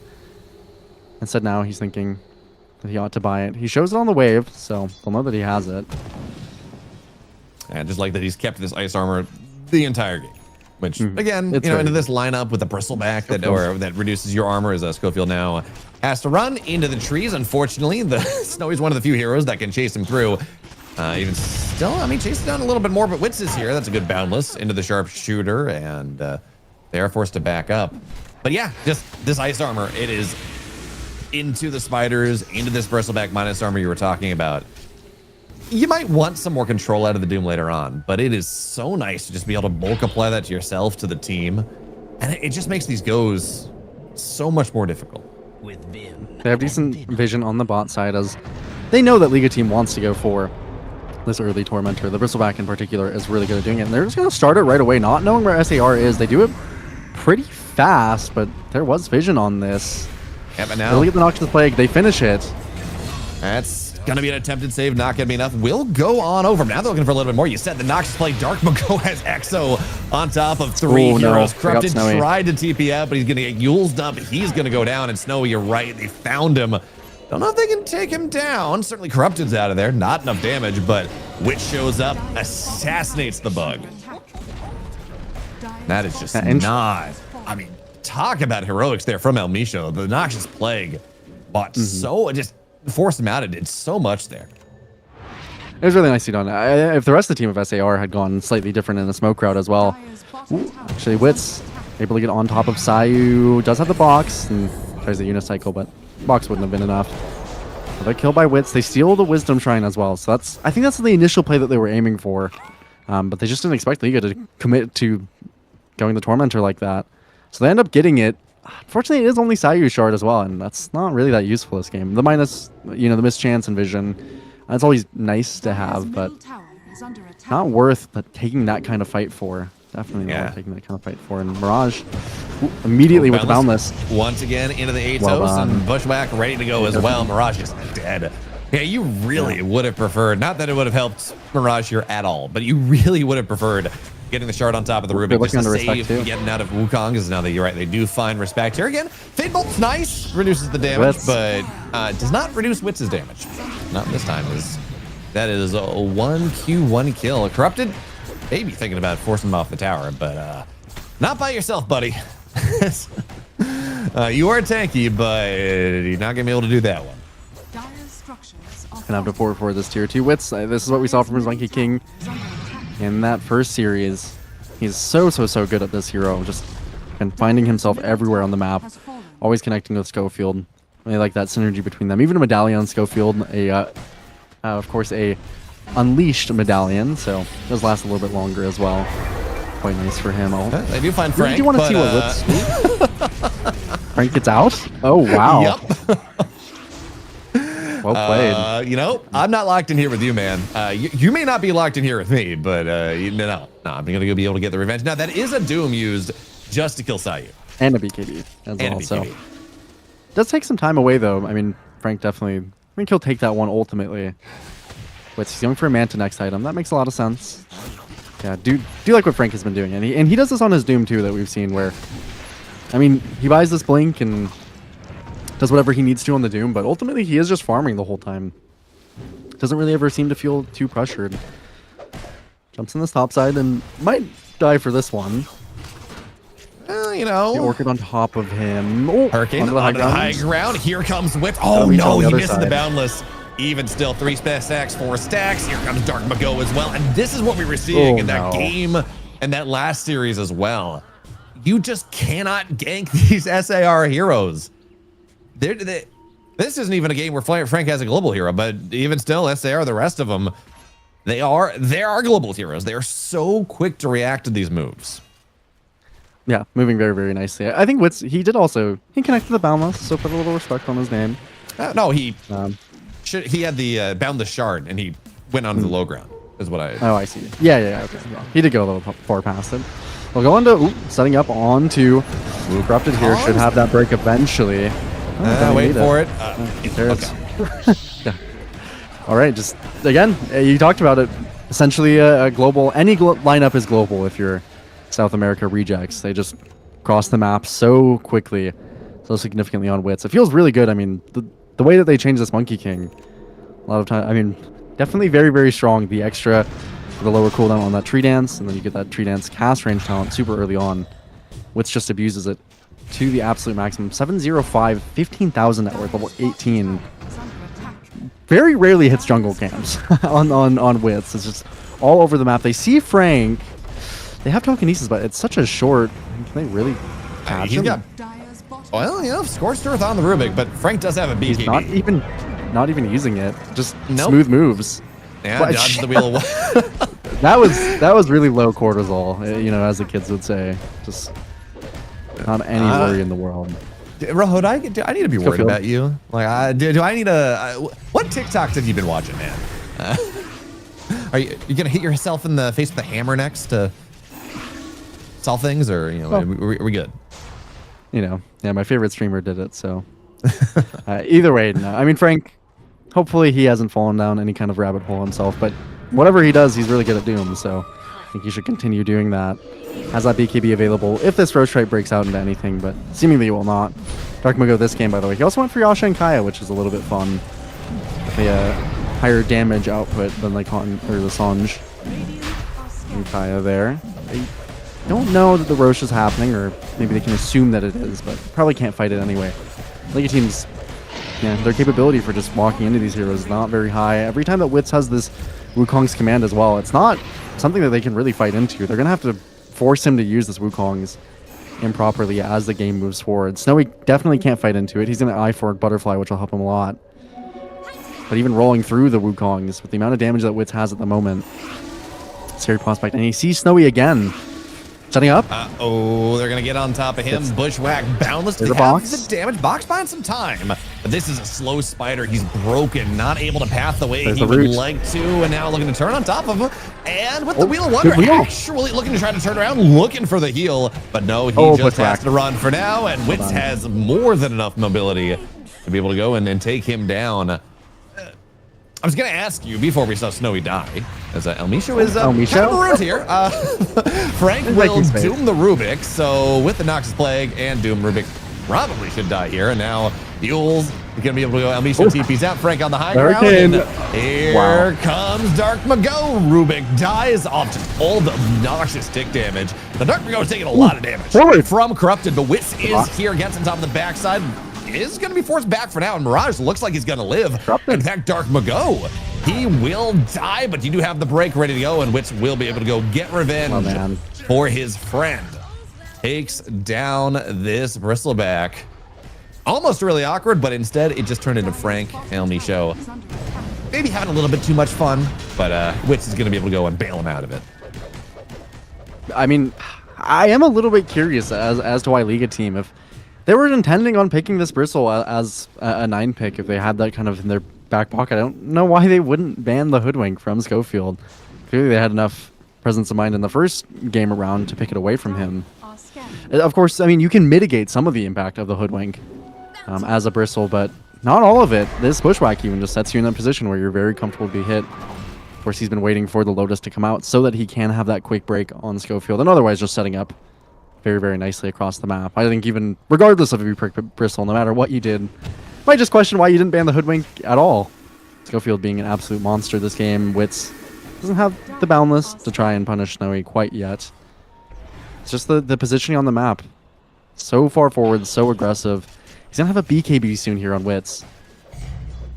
So is there a point now? Over Frank too. Items keep rolling in, but is there a point when we think about the way these lineups match up? I mean, last game was pretty clear. You talk about the Faceless Void. Game goes late enough. Faceless Void is just nigh impossible to deal with. Is there a point we hit a level of item something for Liga team that makes this game easier for them, or is it just you got to find a way to win a fight? And Corrupted moves, gets jumped on top of your Frank and runs away. Just a little bit of a love tap. Yeah, is there a point where this starts to get better for Liga team? I mean, late game, I think they have decent prospects. Definitely Monkey King. Monkey King scales pretty well, but probably not better than a Broodmother, all things considered. So if you go late game, I do think you have some decent options for yourself. You can make the Dooms game pretty difficult for Frank in terms of just applying this Doom. He did interestingly, he's going AC and he has a Sanjin Yasha, and he still wants the Doom cooldown. I'm a little curious why he would skip that damage talent, but either way, they're looking once again with Wits. I know that the spider was down here, at least that there's a ton of spiders, so he'll just break onto that. Mirage is a little bit further west here. Unfortunately, they won't catch him. They see Frank on a ward, but there's just not much for Liga team to do. Their playmaking, again, pretty limited. Mirage is most of it, not quite level 18 on the Pango here, and just hasn't found many openings. Talk about level 18. Respect is level 10. As now they're going to move forward. Rolling Thunder queued up. They're going to try to move forward here, but Wits just goes fine. So not this good for them. Not really going to be it. Although Lockdown is pretty nice. Wits goes down to half HP. Not going to pop the Wukongs though. And again, you do have this Doom potential. Although there is, BKB there. Uncorrupted. So he's going to be fine Noxious for now. Plague. To be honest, actually, Sayu, Sayu's going to be fine. Not all that bad. You force a BKB out, certainly, but that is Exo. That's a pretty long cooldown that SAR not necessarily going to have access to. Yeah, even this game, Dark Mago also went for the Exorcism Spirits talent, which I'm a little bit interested in. I definitely thought that this one would be stronger when I initially played Death Prophet. Didn't really feel like it when I ended up playing it. They're going, it's like trying to go into Dark Mago, but he's about to get a big heal. Yeah, not easy at all. So he'll walk away full HP, Consecrated Wraps, plus that Shiva's in tow. Can they find a hero off the back of this? Wits is looking. Snow does that butterfly. That makes life a little bit more difficult. But just Doom the Spider. Force Staff at. Don't Doom the Spider. Thought about it. Give me the Force Staff and back. I love the Respect is just taking like random damage as a 20% HP. They didn't target him. He just kind of existed. Still almost died. Yeah, he's still not level 12. This Rubik game is very, very tough. He does not have the capability of getting that shard like he would have wanted. And getting that force staff. He's been buying some wards, wants to buy vision. Would have loved to get his shard for free, so it's pretty unfortunate for them that it went towards the way of Sayu. And Sayu's only level 12 himself, so these two supports, they don't really have cores to play with. Realistically, Mirage at this point in the game has kind of fallen off that Pango window. Definitely Pango, very, very strong hero, still has a ton of impact in the late game, but it's not the same as it used to be. Scaling is not quite the same there as Wits. Oh, that's a suspicious tree. That is a very suspicious tree, but you're going to be able to get out of there for now. Rolling Thunder trying to chase him down. But man, you're just so fast on the tree dance that it makes things rather difficult. Now Rolling Thunder on cooldown. They try to Atos him up, but he will be able to get out of there for now. Sayu. He just gets chunked. They do go get the medallion on top of him as well, but he will be fine. And back to the high ground we go. 70 seconds, no Really Rolling Thunder. it. Yeah, they are. This is going to be the EXO, but again, with no Rolling Thunder, you don't have those big ults that you're looking for. This should at very least be a tier 3. Dark Mago moves in, gets a nice suck, but it is Lotus. So it is healing up Corrupted as well, but yeah, that's going to be his BKB. They're going to lift him up. Dark Mago healing plenty. Doom goes down on top of the Pangolier. He has to run, and now the damage starts to move in. Sayu falls as well, and they got Dark Mago low, but they didn't kill him. And that is truly the problem. Respect on the side. They're going to find Snowy on the edge. Tries to go take Dark Mago down. Can't look to turn. No. Even with the butterfly, the damage from Wits, damage from Dark Mago is just overwhelming. And now with 3 dead, you talk about forcing it. They're going to try to find multiple sets of racks here. And they should be able to. Even Wits getting respect at the very end there with Schofield. This combo from them is just... I would never let them have that. Looking at the game they played earlier, looking at the game they have now, I would never let them play Schofield, Monkey King, or Schofield. I mean, his Monkey King I'm sure is good, but the Hoodwink plus the Monkey King, Corrupted trying to be a little bit annoying, but he just feels so forced to press all of his buttons early, very scared of getting doomed, scared of being caught out by Wits because his damage is so ridiculous. Monkey Kings usually, they just don't get to this point usually. I mean, not nearly this early in the game, but Wits, he's 10-0-8, Bayo. He has as many kills as the entirety of Liga. Yeah, this is very much their Luna Nyx draft from last patch. Just this thing they have, this idea, this concept that they have been, I don't know if they've been doing it in scrims. I don't know if it's just something they're really comfortable with. But they're going to pick it every chance they got, and it is just, it's not worth giving to them. I am totally with you. Although in fairness, I don't think you have to ban the Monkey necessarily. You just get rid of the Hoodwink, and then... Well, I would definitely look towards banning the Monkey later fair, in the phases. Yeah. If I feel is a huge part of his success. Oh yeah, but I'm like if I had to go and I had to ban one hero, it'd be the Hoodwink. Monkey is maybe a little bit more manageable, but it's still this Wits. How quickly he plays around the map. And the crazy thing is, Rojo, the first 15, 20, 25 minutes of this game, this was not as good of a game as Schofield blinks in, gets the pushback. Here's Wits as well. Nice lift. Mirage hooked him out. Can try to Rolling Thunder out of there. Looks to turn this around. Good damage on top of Schofield, but you do have a Doom. And he's just guaranteed dead. Now Wits trying to go turn around, take down Corrupted. Takes a lot of damage. But Corrupted now has to run forward. Good swag.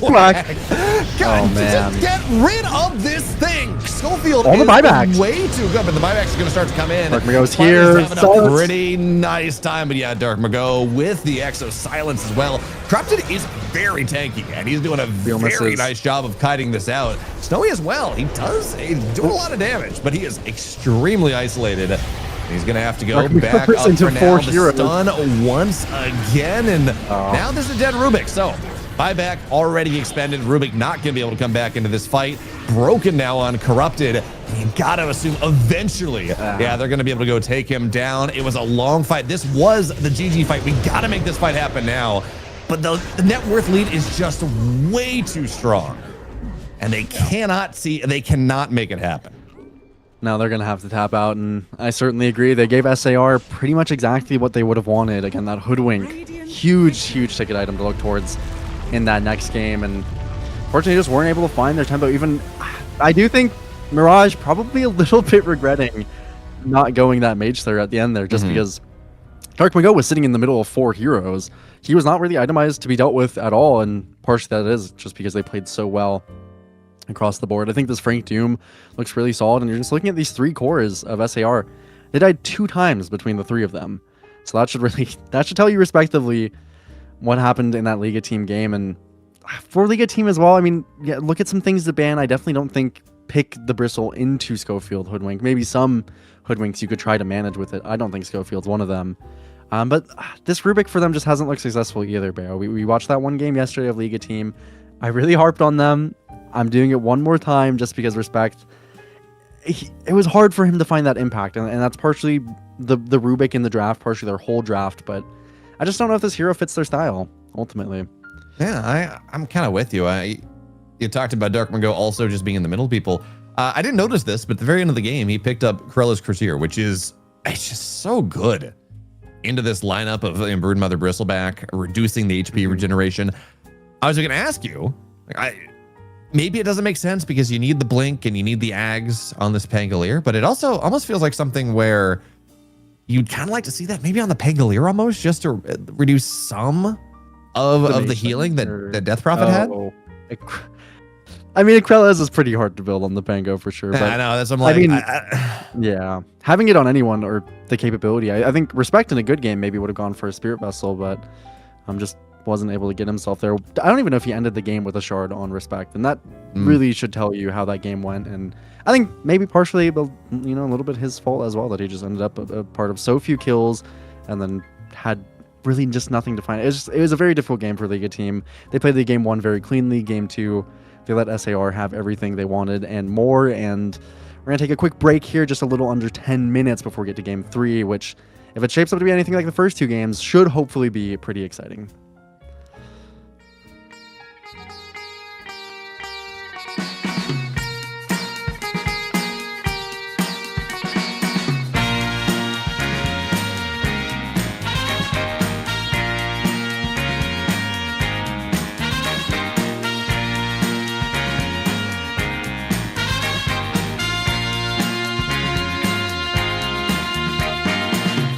What you need is love and understanding. Find a heart whose love is true. Deep down, there's only one companion who's there for you when you need him to be. Your heart was broken in 1,000 pieces. So much pain that you've been through. Here stands a man who's your salvation. Just ask yourself, am I ready for you? 100% now. I'm ready. 100% now. Yes, I'm ready. Eyes wide open. I'm ready to move. 100% now. Take a chance in a new direction. Any place you wanna go. I don't have all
whenever you're away. In this place, there's a space where I'll be waiting for you. And I just can't believe in this new love I have found. Yeah, I don't want it to stop when you know you got a good thing that makes me feel fine. Ooh, wherever it leads me, you know it's all fine. I never thought that this could sweep me off the ground. I don't want it to stop. No, I don't want it to stop. I don't want it to stop when it's feeling is good. Feeling is good. Feeling is good. Ooh, feeling is good.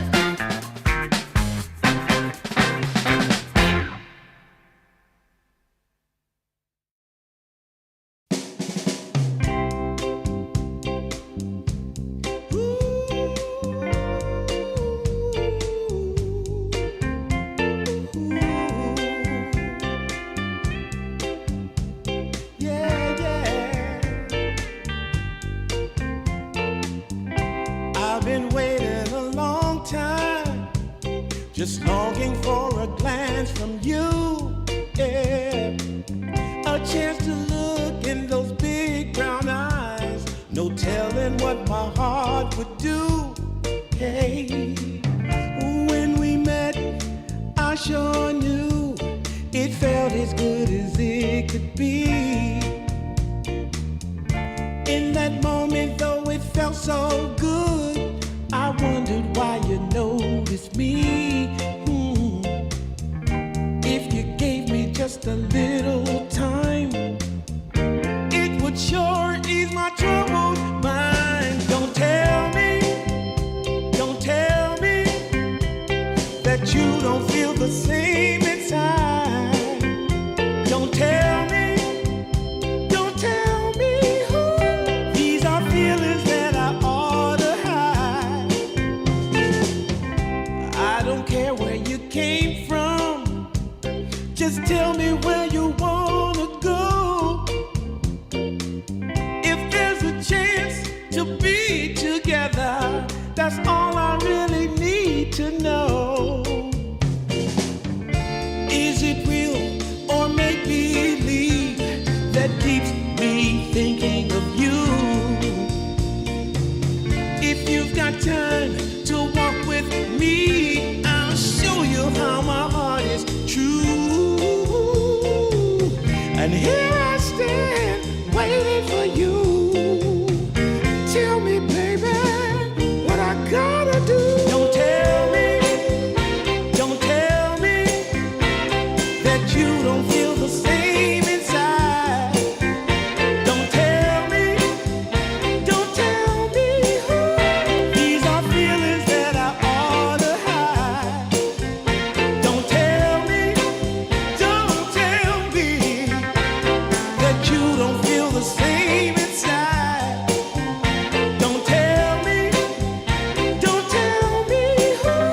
These are feelings that I ought to hide.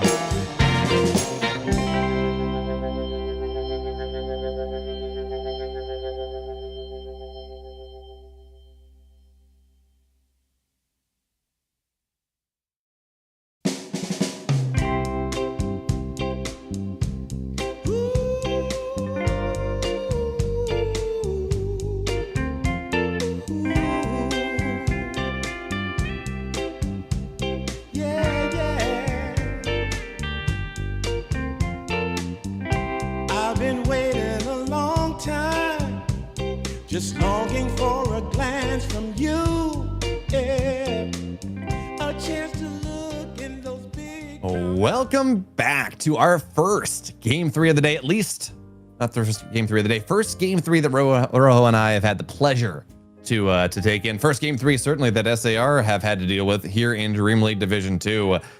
And if you plot this series, you plot the story of this series, game 1, okay, a little bit sloppy. Eventually, late game, you get outscaled. Liga team look really good. Game 2, hoodwink happens on the other side this time. Liga team give it over to SAR. They're able to play around with it, play incredibly fast, never give them an opportunity. Game 3, I know you and I are in agreement that you should get rid of the hoodwink if you can't pick it as Liga team. Is there anything else you really want to call out as we get ready to move into this draft?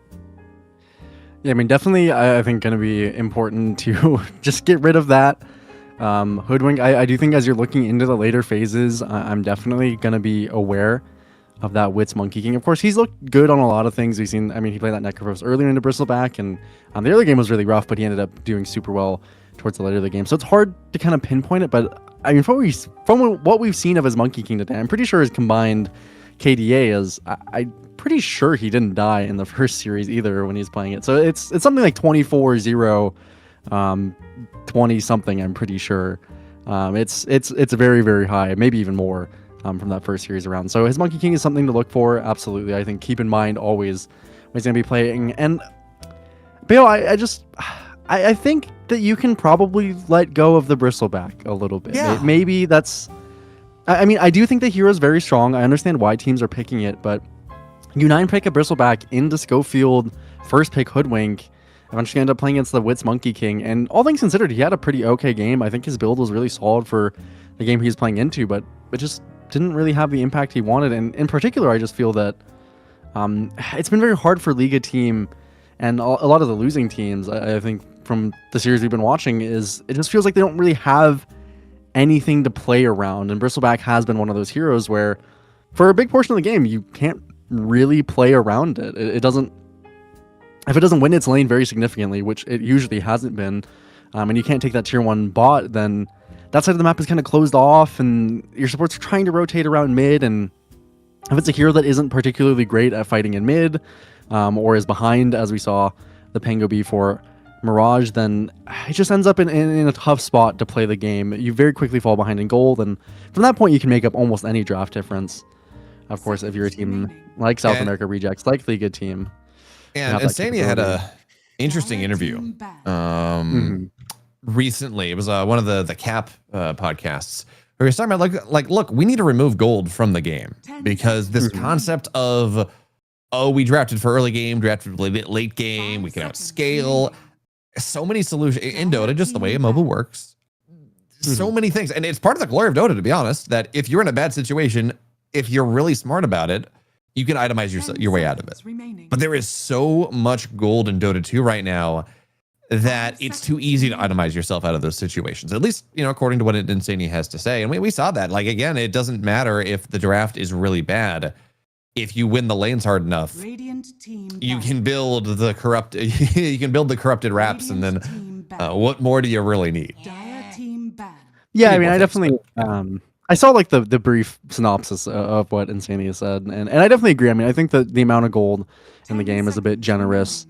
It does kind of enables teams to play really slow on the back foot and come back in kind of weird ways that are unintuitive. And also, I think with kind of the power creep of some of these items, Consecrated Wraps, definitely one of them, I think he even mentioned, is that a lot of times you can get enough early gold off of these kind of plays that you make, and you win your lanes and whatever else you do in the game. You can kind of make some mistakes, but there's just so much power in these individual items that a lot of times you can overcome that, and then just, you know, from there take it away. And I think it's on the cusp, I think, of the gold system in Dota being good at a good spot. I think, you know, the removal of facets was kind of a nice, honestly interesting aspect for removing some of that power creep, but the introduction of some of the newer items and whatnot has enabled that a little bit more. And I definitely agree that I think a little bit too much gold overall. Liga team not taking our advice so far, so they do let Schofield get this hoodwink. I don't want to see this be a Bristleback from Liga team, and I don't want to see it be a Rubik. I don't know if that'll be the response, but those are two things that I'm kind of highlighting from the last game on Liga team. Not that necessarily they either played bad. I think Respect could have had a better Rubik game, absolutely, but Corrupted just this Bristleback has been a little bit hard to build around. Maybe I think the Pango from Mirage was fine. It didn't end up in the way that they wanted. you could go ahead and first pick that if you wanted. The Tide is, I think that if you were gonna pick an offlane hero like the the Bristle, I think you could pick the Tide. I don't mind that too much. I mean, it does get broken by Hoodwink, and that's obnoxious, but it cares a lot less about what the hero does. And Sand King's also fine. I'm okay with that. I think it can be awkward. We've seen this hero have probably just as many awkward games as Bristle, but at least it has flex potential that you're going to see out. I think Bristle has flex potential, but I might put that in air quotes because we haven't really seen it anywhere but the offlane so far. Yeah, I mean, well, okay, in our series, because definitely, I wish I could quote the teams, but I'm blanking, but we are definitely seeing Bristleback get played as carry in PGL, for example, and kind of some other tournaments. In CCT, we see it quite often. But I go back. You talk about this Hoodwink. Oh, Venom's nice. Venom's solid. It is part of this Elmisho, Schofield Elmisho pairing, right? You get the Veno, you get the Vision. It means a lot easier for Hoodwink for this Monkey King to do what they want to do. But I look at these bans at a league team, first 4, ban Beastmaster a little bit later on, of course. But am I really that much more afraid of Frank Slardar than I am, or Dark Mago's Slardar than I am this Hoodwink that has won every single game that I want to say across all 3 days of broadcast has won every single game that we've seen it play. Yeah, it's looked very good, and the Pango I think was a very natural pick. I like the Enchantress. Yeah, picked up here. I was wondering if they were just going to straight Tide. I definitely think Pango is a good matchup. I like into Sand King. You're very tanky. Obviously, you don't care as much about the Epicenter, but you do have the opportunity to build Mage Slayer. We haven't seen the Pangos doing it, but it is very good against Sand King, so having that optionality is nice. I mean, honestly, if it was more their style, I would have maybe liked that to be a Tide Hunter instead of the Ench. But you do kind of deny the Ench. Liga team, speaking of denying heroes, they pick up that Monkey King, take that away from Wits. It's a slightly more dicey